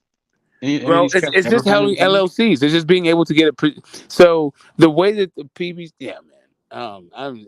So they are basically the representation for the fighter. So the fighter has a business entity that oversees his interests, and then they hire the fighter. So not only do you lessen your tax burden, but you also get to participate in the upside of the underlying property as being a self-promoted guy. Does Okay, that mean so that you need the promotional license and you go out and build out the undercard? No. okay, Smoke. Let me ask you a question. If all of that is true, why are these grown men waiting on money from another grown man? Because it's grown man business, and that's how money flows. It doesn't No, flow it's from like not. If you're God your or own like the boss, earth or if you're your something. It own generally boss, you flows get from paid up front. grown people. If Like if you're you're if getting you're your money from from a no, minor, you're probably breaking the law, if at you're least in the getting the United money, States. if you're your own boss, you're getting the money up front. So why are they waiting for another man to pay them? That is not at all the case. I've been my own boss in any number of In what cases. I had business? to wait on In what consignments. world? I had to In wait what world? for purchase orders to be filled. I had to do like hell no. There's being your own boss, me, and you know this. And like, man, stop playing. Smoke. You know I've had full well businesses, that man. I've being your had own cleaning boss does not mean companies. you get your I've money had up this front. business and that business. People pay me up front. Or this is what happens. I might have Or signed a right, con. that No, hold or on. is the when the Hold on, people don't pay Smoke. you up front. Hold on, Smoke. If I don't get paid up front, there's always contracts that get signed that said the money will be in my bank account on this date. Correct. You know what? You I know don't I wait for own money. my own I don't business. wait for money. Listen, Okay? my own So I don't have to business. chase anyone down and say, give me my money because it's there already. Yeah, that's fine. In my own business, my accounts receivables were 30 days and my accounts payable were 90.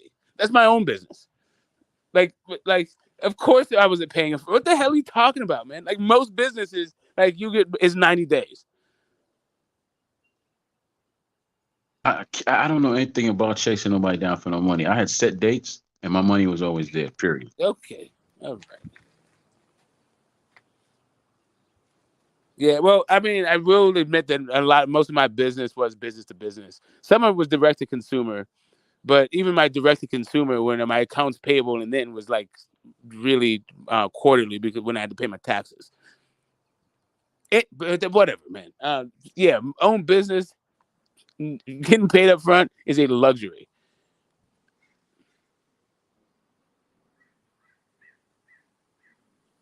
Yeah, yeah, I would love it. Generally, getting paid on time equals some kind of yeah. You must it was like performance deadlines against penalties, and I was never like those are the kind of like stipulations I had for when it was like getting paid up front. Getting paid at the moment of transaction, that was always nice. That was cool, but that was also not a guaranteed.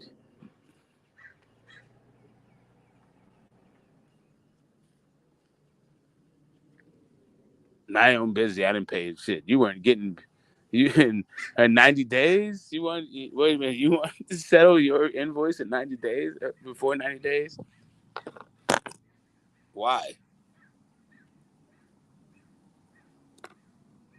Yeah. Anywho, I never had any problems getting money when I had my own business. Like I said, when I had the cleaning business, it was always a contract. Every whatever time I signed for, my money was in there. When I did whatever else I did, like okay, when I first moved to Maryland, I didn't really want to work for nobody, so I did the whole hustle where I was going back and forth to New York, buying clothes wholesale and selling them. I didn't sell them to people. I sold them to barbershops and the hair salons and the hairdressers. So I would make all my money right there. Of course, I took a little bit of hit with them, but that's all right. I spent, let's say I spent 1,000. I could turn that 1,000 into 3,500. So what? Instead of really, I'm okay. I might have lost $500 in the deal, but it's still 3,500. I go back up there, spend 1,500, come back, turn it into 4,000. So it just, I never had any problems with anybody not paying me. No. it's really the larger the corporation, it was harder to close the invoice. Actually, like one of the hardest ones. So yeah, I had a recruiting agency for software engineers, and so most of our business was done in annual contracts, but we had some that were like on site um, the contractors, and we would pay the contract X amount and we collect Y amount from the company.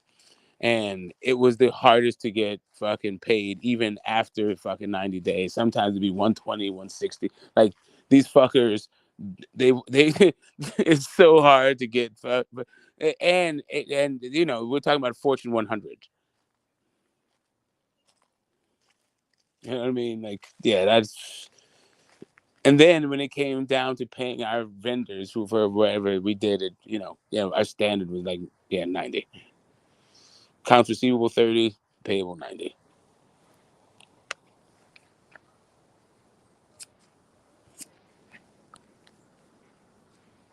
But that was that business, right? Because that was more of like, corporate straight up. But like in the cannabis business, supplying um, dispensaries, holy shit! Like I said, it was a luxury to get paid at the point of transaction. Generally, you could like show up, see what they had moved, see what they had for you. The manager was always dodging you. Like, Dealing with the wrong people, then. no, that was the business. It's still like that, actually.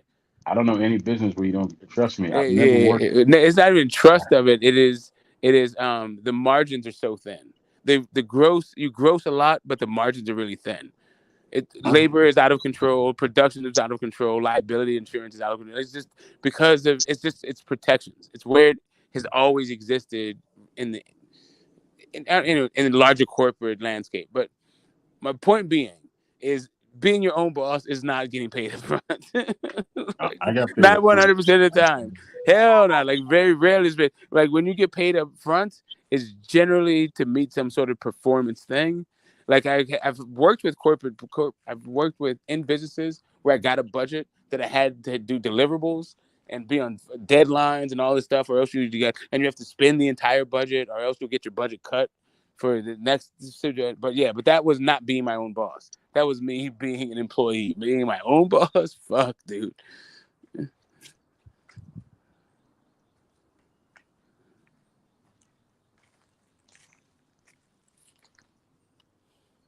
No way. Paid up front. See that picture right there? No, not so far. My picture. Oh, wait a minute. Of your fam? Is that your fam? I'm That's my assuming son that's and my yours. That's my son and my granddaughter, right? That's what I thought. Well, I didn't know granddaughter. Well, I guess I Right. should have known by the color, but whatever. Okay. But remember one summer I taught them a very important lesson. I said, hey, instead of doing summer jobs, why don't you just wash cars in the backyard and then you and your cousin, two of you wash cars in the backyard and get your cousin, the other two sell food in the front yard. You can make more money that way. They didn't do it. And then when I broke it down after they got their first paycheck for the summer, and I broke it down how much they could have made, they were like, "We should listen to you, Daddy." Yeah, you should have, because I was only going to take X amount for you using my water and my power, and the rest would have been yours. But now, No. now you see, right? Now you see. And now he's in Yeah. the heating and cooling business. This one, and the other one's an EMT, and the other one's going to be doing something pretty soon here. Yeah, I have my eldest is a front end, is a full stack, and he does hardware also. He's just an all around engineer, uh, you know, Oh, okay. MIT, You got the big MIT brains guy. over there. You got the big brains. I Yeah, found that's out I'm my gonna get in. my eldest. My middle son went into the family biz entertainment. He's in LA with his great aunts, cousins, and I'll all that tell you shit. what, right? I actually went to ITT for a while before I had to go on vacation with the state, and so I had a teacher who was a master electrical engineer, and he knew how to fix the heart monitors and everything else. And so he would get hired from companies in Iraq, Saudi Arabia, different places. He said he would go over there for 6 months, and he would come back with a whole year's salary. If he stayed over there Yeah. for a year, he came back with 2 years' salary. He was only teaching because he was bored, and he brought 5 binders in with all his certifications and I wish my kid all would leave the everything. fucking house, dude. He walks 3 steps and whatever. He does like I don't know. He walks from his bedroom, from his bed, literally from his bed to his Tell, desk, and tell him to get into then he does contracting all this stuff. because I No, got I'm little. just saying. Hmm? No, I mean he makes it good. Like he's 24 years old. He's a six. Like no, he's good. He's good. he's, he's super good. Um, yeah. It's I'm just saying. I wish he'd get out more. He won't though. He's just one of those like always staring at the screen guys. Introvert. Not. I mean, a little bit, kind of, sort of. I mean, we go to games together. He's an extrovert around fan band and around friends. I don't know about just getting out. I don't know socialization. Man, I don't even know what it's like to socialize with a 24-year-old.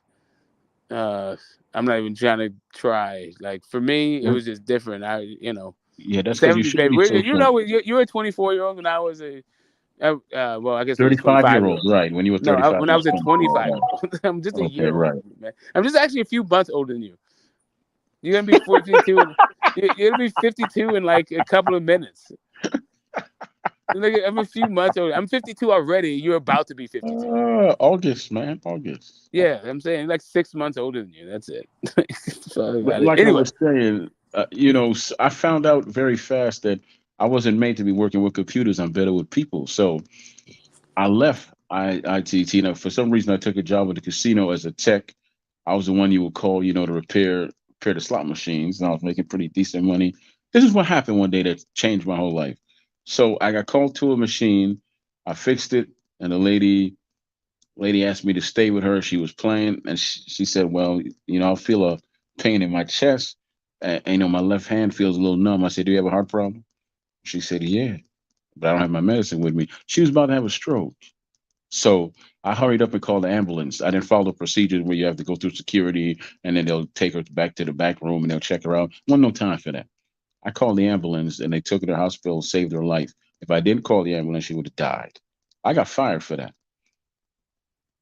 I got fired, Smoke. You wanna know why? Because I didn't follow the chain of command where you call security and wait for them to show up. Then they have to call the clinic and then wait for them to show up, and then they have to decide to call the ambulance. I'm not watching this lady die. So after that, I said, "The hell with them. I'm just gonna work with people." That's when I started just ghost writing, and I wrote a couple of platinum songs, which I'm not gonna say, but I wrote a couple of platinum songs and things of that nature. So I did all right, or not. yeah, I used to work for an investment bank, and I hated being indoors. I hated climate control rooms. I hated people who only they didn't create anything, but just generated wealth for themselves. And oh, fuck, I hated being that fucking dude. Yeah, that was my thing. I just didn't. I needed to. I needed to feel a little bit more connected to people, and not necessarily to cash. And that was my deal. Then it was kind of like, yeah, um, being creative and bopping around, being an adventurer. Yeah. Anyway, let's keep it boxing. We got years and years and years to get to know one another on a personal level. Um, this Haney thing. With Haney, where's old boy at? Oh, he left. As soon as you said Haney, he left. Okay, let You me know, see. you know what? Let me Smoke. make sure. If anybody wants to get into if you want me to hit the link, I'm outside right now having a smoke. So, just let me know you're backstage, and I'll let you on. But You anyway, know what you what's the should do, man? With all your knowledge, why don't you just become a grower and make some money? I've been there, done that. That was that was like 20 years ago. What the hell? Who do you think you're talking to, Troy? I have no idea You know, because you go by the name oh my Smoke. I don't know your God, real dude. name. Like, oh my goodness. That was not even 20 years. That was like literally like 30 years ago. I'm at a loss with people because I use my real name. Everybody else seems to use a made up name on here. Yes, yeah, exactly. So Get the Smoke is kind of about that. Mm-hmm. And Troy Graham is just Troy Graham. I'm sorry to You know tell you. what I mean? What you see is what you Yeah, get. you know what I mean. I have distributed hundreds of tons of cannabis internationally. But at that point, that's my thing. Okay, Ching and That's Chong. my bag, baby. That was my actually the thing I did the longest. I've done other careers, but that was what I did the longest, and I the asked this crazy. question on another show, so I'm going to ask you. I'm going to give you a couple of names. Out of all those names, who'd you really, if you had the chance, you had to pick one, who'd you smoke with? Willie Nelson, Mm-hmm. Already Snoop did that. Dogg. No. Already Willie did that. Nelson, Mike Tyson, Snoop Dogg, or the entire, or all of Bob Marley's sons. Oh shit, that's 27 people. All right, so all right, so, okay, hold up a second. So two of those I already did, and Who? 28 of them I have not. You need 28. Well, all of his sons, not all of his children, just the sons. How many sons does he have? Okay, Shit. let's just say Ziggy, Stephen, and Damon. Okay, three of his sons. So four of the two of I have, four I have not. And do I want to blow big with Ziggy? He's kind of young for me. Is it? Ziggy. Ziggy is older than me. Ziggy. Oh no, I'm sorry, not Ziggy. I meant Damien. Damien's kind of young for me, No, and he's not Steven that is too young. young. He's probably 40. They're Yeah, probably in their 40s. yeah, whatever. I'm doing a process of elimination He has a and picking almost Ziggy. 30-year-old son, so I'm pretty sure he's not that young. Anyway, I'm just saying I'd fuck with Ziggy. That's my point. I'm trying to get to basically I'm picking Ziggy. That's why I started with Ziggy, but I just meant Damien's too young. Both Damien and Steven are too young. And then what was the other person? Wait a minute, what was it? It Willie was Nelson, Mike Tyson, Snoop Dogg. Mike Tyson. Damn. Ooh, do I want to smoke with Mike Tyson? Damn, no, I don't want to smoke with Mike Tyson. I think I'm Sound gonna like go you're fuck with afraid, baby. Jamaican. Sound like you're afraid. What you afraid of? Not understanding what the fuck he's talking about. Mike Tyson, you have to understand like child prodigies. Yeah, I'm not. You know, me and yeah, I'm good. I I've come understand. across them a bunch, and yeah. I understand human beings smoke. How about that one? How about this?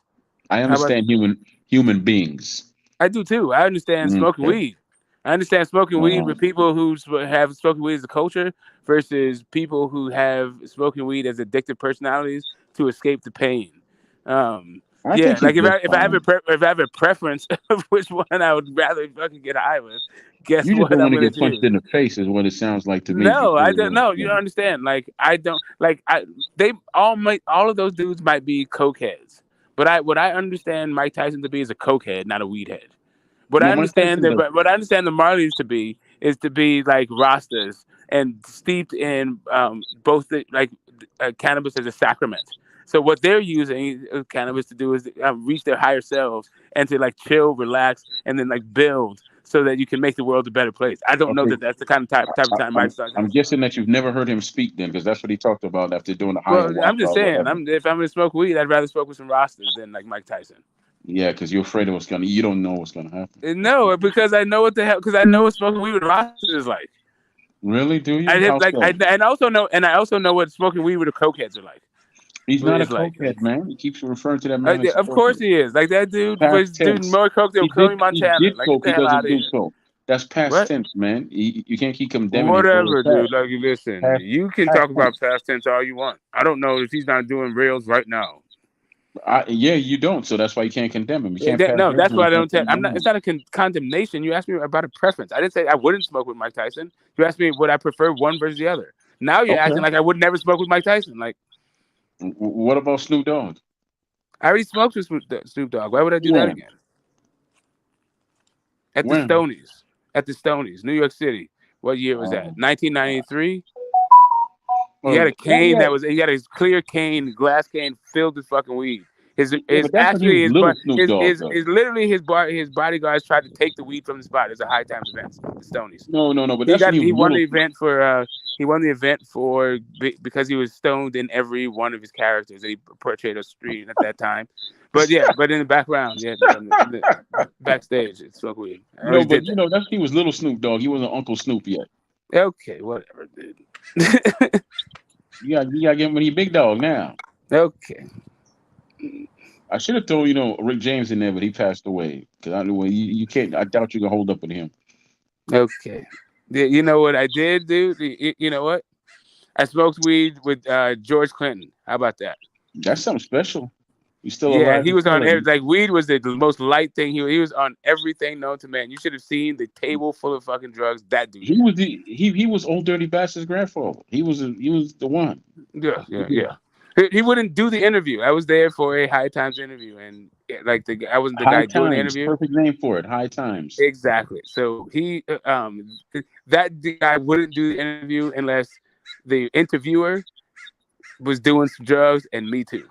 And I it wasn't. was a I table wasn't. full of shit, and I went for the weed. There was pills, Oh, okay. powders, Well, guess what, Smoke? I would have lost that interview liquids, because I like don't whatever. do any of He that. had every fucking thing. No, but I would have lost it. I don't smoke, so I guess I guess I wouldn't have got the interview, huh? I do not smoke, man. I don't do nothing.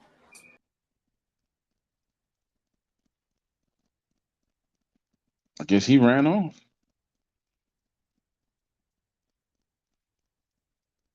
Hopefully he'll come back. I'm here playing a puzzle, so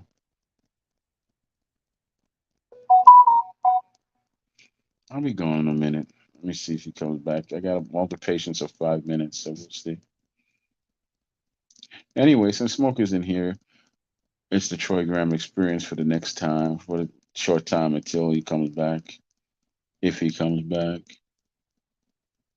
Well, the damn thing says it's still live, it's not ended. So he didn't just cut out on me. He's having some technical difficulties because he can't hold his smoke. Isn't that funny? Smoke can't hold his smoke? Hilarious. Yes, panels have been kind of slow today, man. I expected some more heads up here. I didn't even start a fire today. How about that? Learning how to live without starting fires.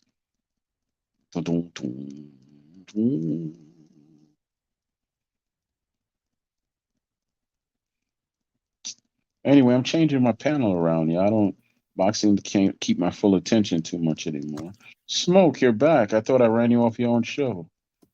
No, I needed just to switch my phone died. It was about to die. So. Oh, well, you owe me for 5 minutes worth of work. That's about $150.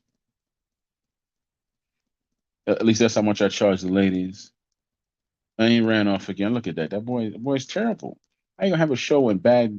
Oh damn, I messed up. I'm doing one. Do y'all play block puzzles? That's what I'm doing now. I'm doing this block puzzle. I love it, man. I'm addicted to it. Can't get enough of it. Jano. Love it, love it, love it. Keeps my mind busy. Anyhow, how the man gonna have technical difficulties on his own show back to back? Man, you should took care of that stuff before you logged on, Bama. What in the name of all Bamadom are you doing? This Bama here. Oh, just come on a show and cheap phones and just do whatever you want. Are you back now? Cheap phone, I mean smoke? No, it is a hold on. I just did the wrong thing. I refreshed the wrong page. Like you know how like StreamYard just kills your battery on your phone. So I've been doing the 24/7 stream at Match Ads, and um yes, because if I anyway through because of a technicality, I can't actually run my own stream now through my laptop. So I'm just doing it through my phone, this actual stream, and when I'm on my laptop, I'm just on as a guest. So I'm charging my phone up, running the battery down on my phone, and then switch to my laptop so that I can just talk. But while my phone's charging, I can't really.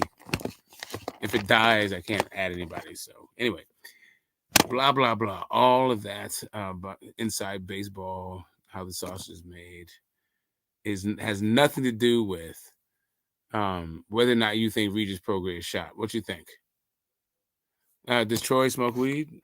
That's what he's asking. Do you smoke weed, Troy? He's asking, huh?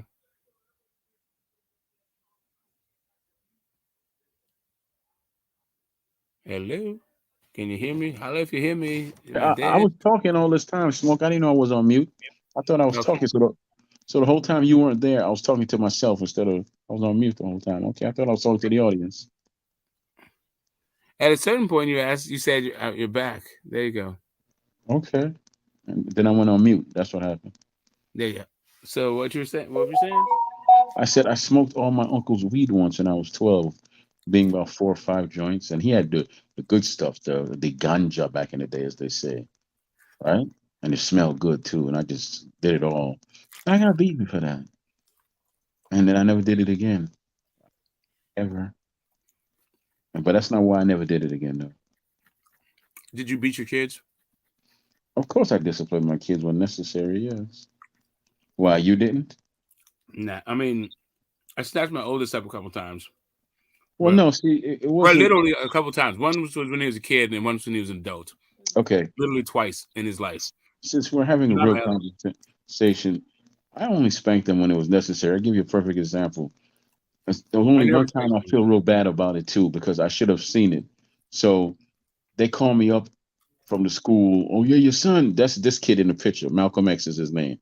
So your son Malcolm's here, and he's tearing up the principal's office. Like, what are you doing in the principal's office? He got to a fight with and so and so's head is red, and he had a lump on his head. And I said, I didn't take the time to think. All I heard was police, a principal's office. If I would have took the time to think, I would have thought to myself, the boy that they said he beat up lives across the street from us, and they're the best of friends. This is what the real story was. They were playing a stupid game where they spin each other around and see which one of them was gonna fall out first. They were in third grade or whatever. So the boy that he spun around was a little white boy. He spun him around, then he let him go and he got dizzy. He slipped and hit his head on the table and fell out. So all of a sudden my son beat him up. Even though when he came to, he was like, he's my friend, he didn't beat me up. We were just playing a game. He had a big knot on his head and all that. So they roughed my son up, put him in the principal's office, yelled at him and carry on. He has a very bad temper. Don't know where he got that from. But you said he's in third grade? Yes, third grade. But all this happened in the third grade. So he's not used to people yelling at him and carrying on like that. So he was in there tearing the principal's office up. He was about to tear her TV off the wall when I came.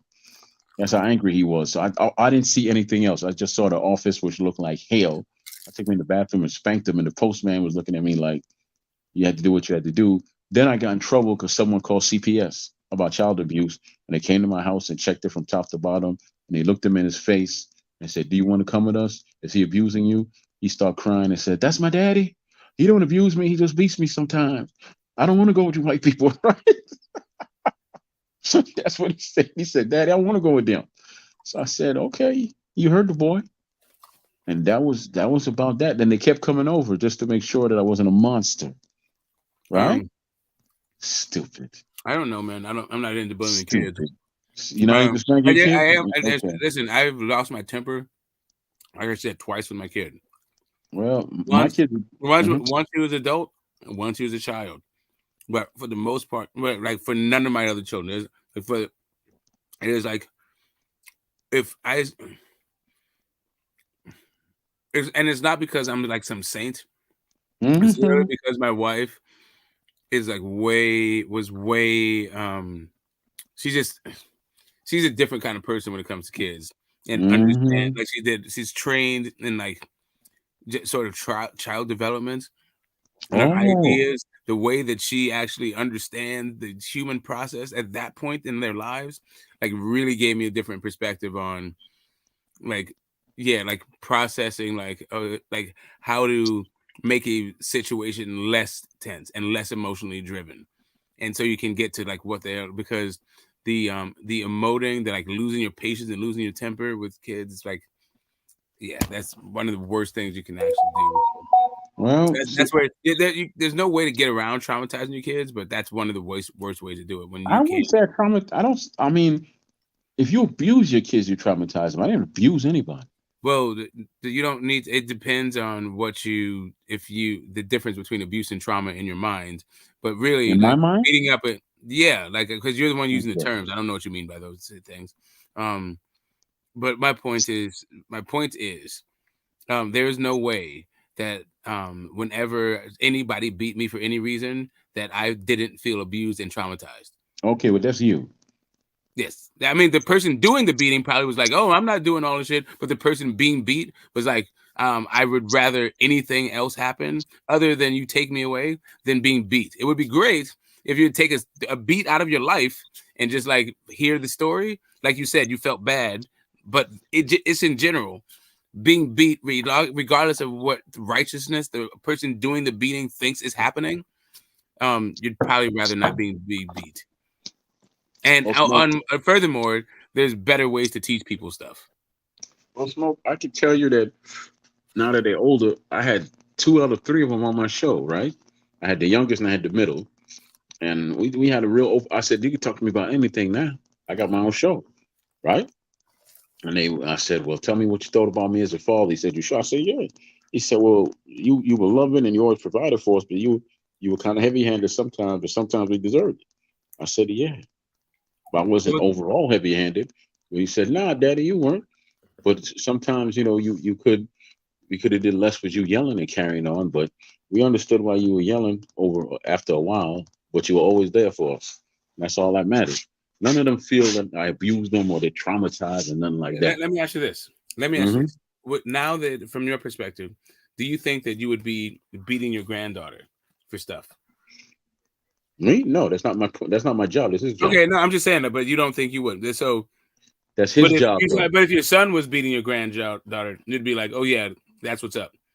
No, I wouldn't say that's what's up. I would wait You till the said if that's his situation. job, like there's a job to No, no, beat another no, human being. no. What I meant by that is that my name is grandfather. Take off the grand, and that's not me. I'm not the father. I'm the grandfather. So my thing is to watch from the outside and to guide him along where he needs it, and to love on my grandchildren. My job isn't to be an overall hands-on person like I was with my own children because God didn't give me her. I didn't have permission to bring her in the world. He Right. did. So, right, I get you. So, how would you feel if you saw your son beating your grandchild and you understood in that moment that he's doing that because that is the behavior he learned from you?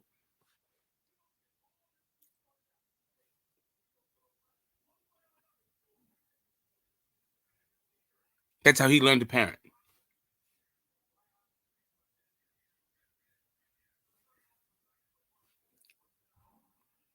If it's not your job to beat the kid, it seems like you understand that the kid, there's not a situation that should arise where you would beat the kid.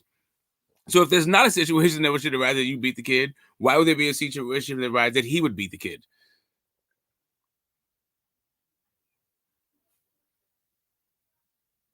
Okay, never mind. That's just me and my, hold up. I'm at the 11-hour mark.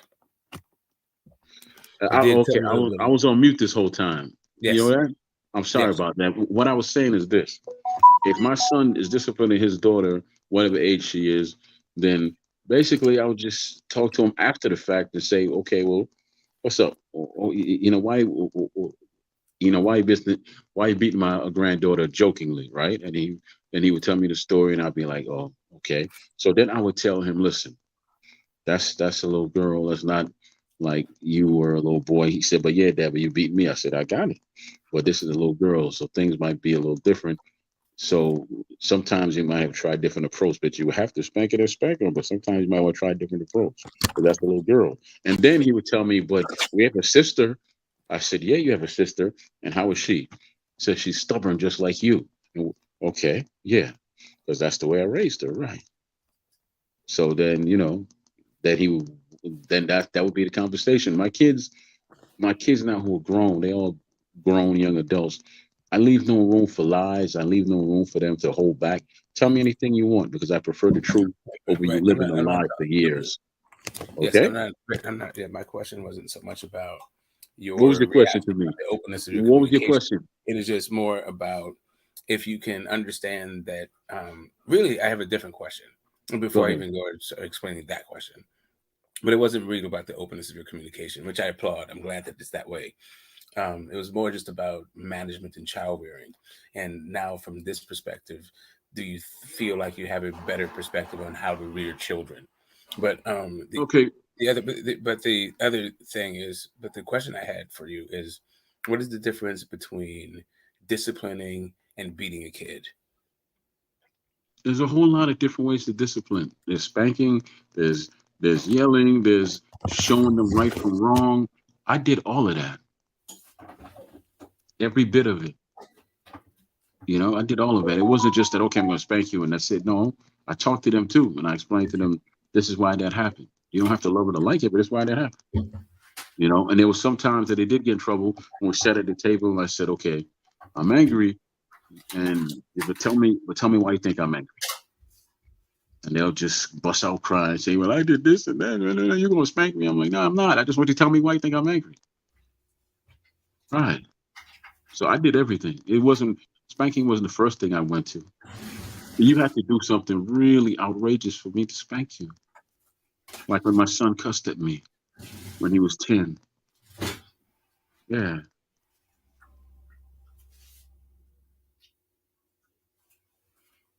It's just my son, and every now and again reminded me of my older brother. He was just a jerk like that, and But to his younger brother, right? And then that got to me once when he was 8, and yeah.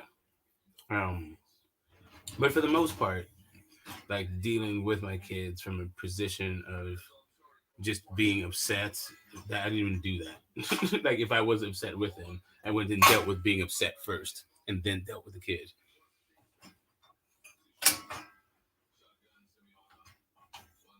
Because they're two separate things, right?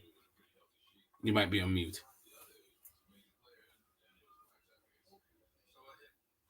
I don't know if you're on mute or not. What'd you say? I said I don't know if you're on mute or not. Yeah, I am on mute. What were you talking? I heard a part of the conversation because I had to get up and walk to go get some water out the fridge. What'd you say? I said there was a time when I lost my patience with my kid when he was a minor, when he was 8 years old. And it was generally because it reminded me of how my older brother was, and it was how he was treating his younger brother. And I just kind of like, in that moment, I just kind of lost it on him, put my hands on him. But for the most part, when I was upset with him, I dealt with being upset first and not confronted the kid while I was upset. Because then the two things become conflated. Well, I'm gonna tell you exactly what I told the judge when I got arrested. Right? Shit. I told the judge, who called me I was listed as a child abuser and all this other nonsense because my son cussed at me. I slapped him in the street. I slapped him. He was 10 and I slapped him. Police came and arrested me saying that's child abuse, but they didn't put slap on the paper. They said punch. Punch. I was 300 pounds then, and I punched a 10-year-old. Why? So anyway, the judge was like, well, I don't see this in your history. Da, da, da, da, da, da, da. And he had a similar view of life as you. And I turned to that judge and say, whatever the outcome of this is, 10 years from now, 15 years from now, I can guarantee you this. You're not going to see my son here. You damn sure ain't going to see me here. Oh, Right? jeez. You can barely see my son outside. Jeez. You sound real low, so I can't even hear you. Oh, I said you can barely see my son outside. Jesus Christ. Okay, See him in front of a my kids judge. go outside all the time. Yeah, Jesus, man. Yeah, I have one that's a little bit shy, but he still goes out all the time. The other two are always out, you know. I guess you But don't have to really leave the but house to break all kinds of I don't international think I don't think spanking your child determines how they're going to turn out. If No, you it does. neglect, No, it does determine how they're going to turn out. It's just that you're just looking at whether or not they're going to be criminals. But it does no, determine I'm all looking at kinds of them things about your overall, self-esteem, about overall anger, criminal, all of that. no. Well, anger is the way that you display anger is that right there. Like if you actually Hmm. deal with your kid from a position of anger, then they start to reinforce how they actually express their Oh, emotions. that's what it is. You thought I was attacking them from a force. You think every time I spanked them, I was angry? No, I'm just talking about the time that you discussed it, and I was just dealing with that. I didn't say every time. I mean, I don't even know how Which many time times did I you say I did it, was or how angry? many times you did, or how it is. I was just trying to get a sense of No, your idea listen. because a lot of people use different things as euphemisms. So for my own like childhood, right, like the way my parents were, like I had to do a bunch of push-ups and like TV stands Ain't and nothing this wrong with that. calisthenics, right? There isn't anything wrong with it. It was still like punitive and still made me feel small and insignificant. And I did like bow down to their will and let me know like who was in charge and all this stuff. And yes, all of that wears on your psyche. That also changes who you are, right? Because if that's what I'm saying, like bullying, I'm just not into the bullying of the children. It's just Bullying like children, I got okay. it the way that was how I was raised, but I also saw that there was like kind of a different way, and I did it, and I was reflexively doing what my parents thought. It's just that I dealt with someone who actually was trained in that area of child and human development, and I was like, oh, okay, I'm on some bullshit. I'm just like trying to form a human being that he is trying to pick up life lessons and sort absorbing how people should act and doesn't really know how to act. And so when they get it wrong, when they're trying to develop to figure it out, if what you do is beat them, it has a potential for all these negative outcomes, and it doesn't really address the how they should act. you're just beating them. But that's for some children, because at the end of the day, my children turned out all right, all four of them. They all turned out pretty good. And at the end of the day, let me explain to you. I listen. No, but I'm not done. I was made to do things that most people I don't really like doing. Like number one, I had to take out the trash all the damn time. I do dishes all the damn time. When I went to Jamaica every summer, they had me up in the mountains where my auntie lived, and she had me knocking down trees with my bare hands. I had to go pick lemons, and lemons in Jamaica have these big thorns on them. They tore my hands up. They made me walk barefoot. There's nothing but rocks. Country, man. So that shit hurt. But overall, I don't feel like I was abused. I just thought that was a bit extra, you know? The hell, that was a little bit extra for me, but, I made it through. And I became a well-rounded person. My kids are well-rounded people because they weren't abused or anything. You See, understand? here's the thing. It's not about well-rounded. Yes, one can be well-rounded, but then it's still that feeling of being bullied stays with you. Period. It doesn't matter if it's your parent. It doesn't matter if it's your older sibling. It doesn't matter if it's some person down the street. And then you perpetuate that thing to your actual, like, through the generations. If you continue to reinforce it, unless you stop and say, hey, you need to look at the world through the eyes of this thing that's growing and doesn't understand shit of what you're talking about. And what you're trying to do is say, instead of, like, most of it has to do with a lack of being able to communicate effectively about the life lessons you're trying to impart. And so what you rely to is a violent thing, and hoping that there is a message that's to be imparted strictly through violence. And mostly there is no lessons in violence. Like, pretty much there's just, if you do this, you're going to get, like, there's a violent outcome.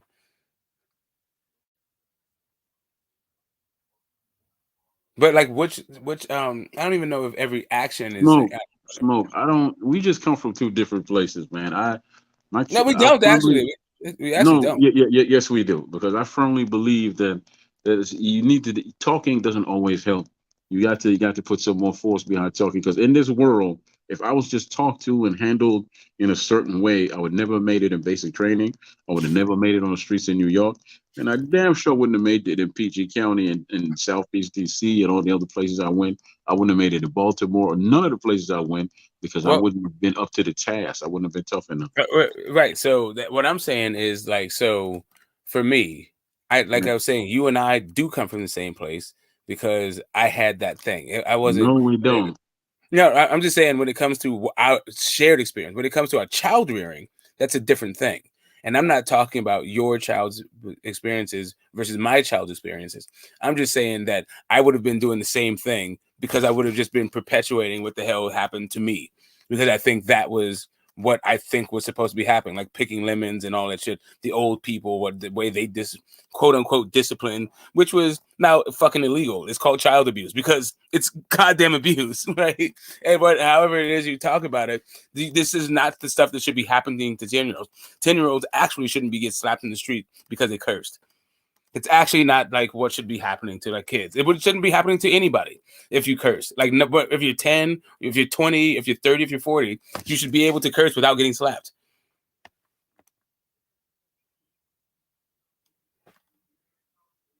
It's just bullying little kids. That's all that's happening. I don't know what world you came in where you could curse at your parents and not be disciplined. I really don't know what world you grew up in with that. Depends. Okay. Right. I mean, so basically, hold on, man. So basically, I'm gonna turn around and say, "Fuck you, mom," and she, "Oh, we should really have a conversation about that." No. Okay. No. Yeah. No. Yeah. Okay. So I'm sorry. What did mom burst into flames? If you said, because the kid said "fuck you," like, yes, you can write down. I got you. And right, and that is the lessons that you're imparting on your kid. That really? This is the kind of That's emotional. the lesson that I imparted on my kids. So I guess basically, no. I guess all my kids are angry sociopaths that are just holding on to it's anger, not that. and they're gonna fly No, off the they're handle, just right? bullied. No, it's just that they're bullied. I was a bully. What do you think slapping kids is? So wait. I was a bully. What do you think slapping kids is? I would be upset with you and take your word for it, but the truth is, I talk to them, and I don't hold anything back, and I tell them not to hold anything back. You're only going on what I say.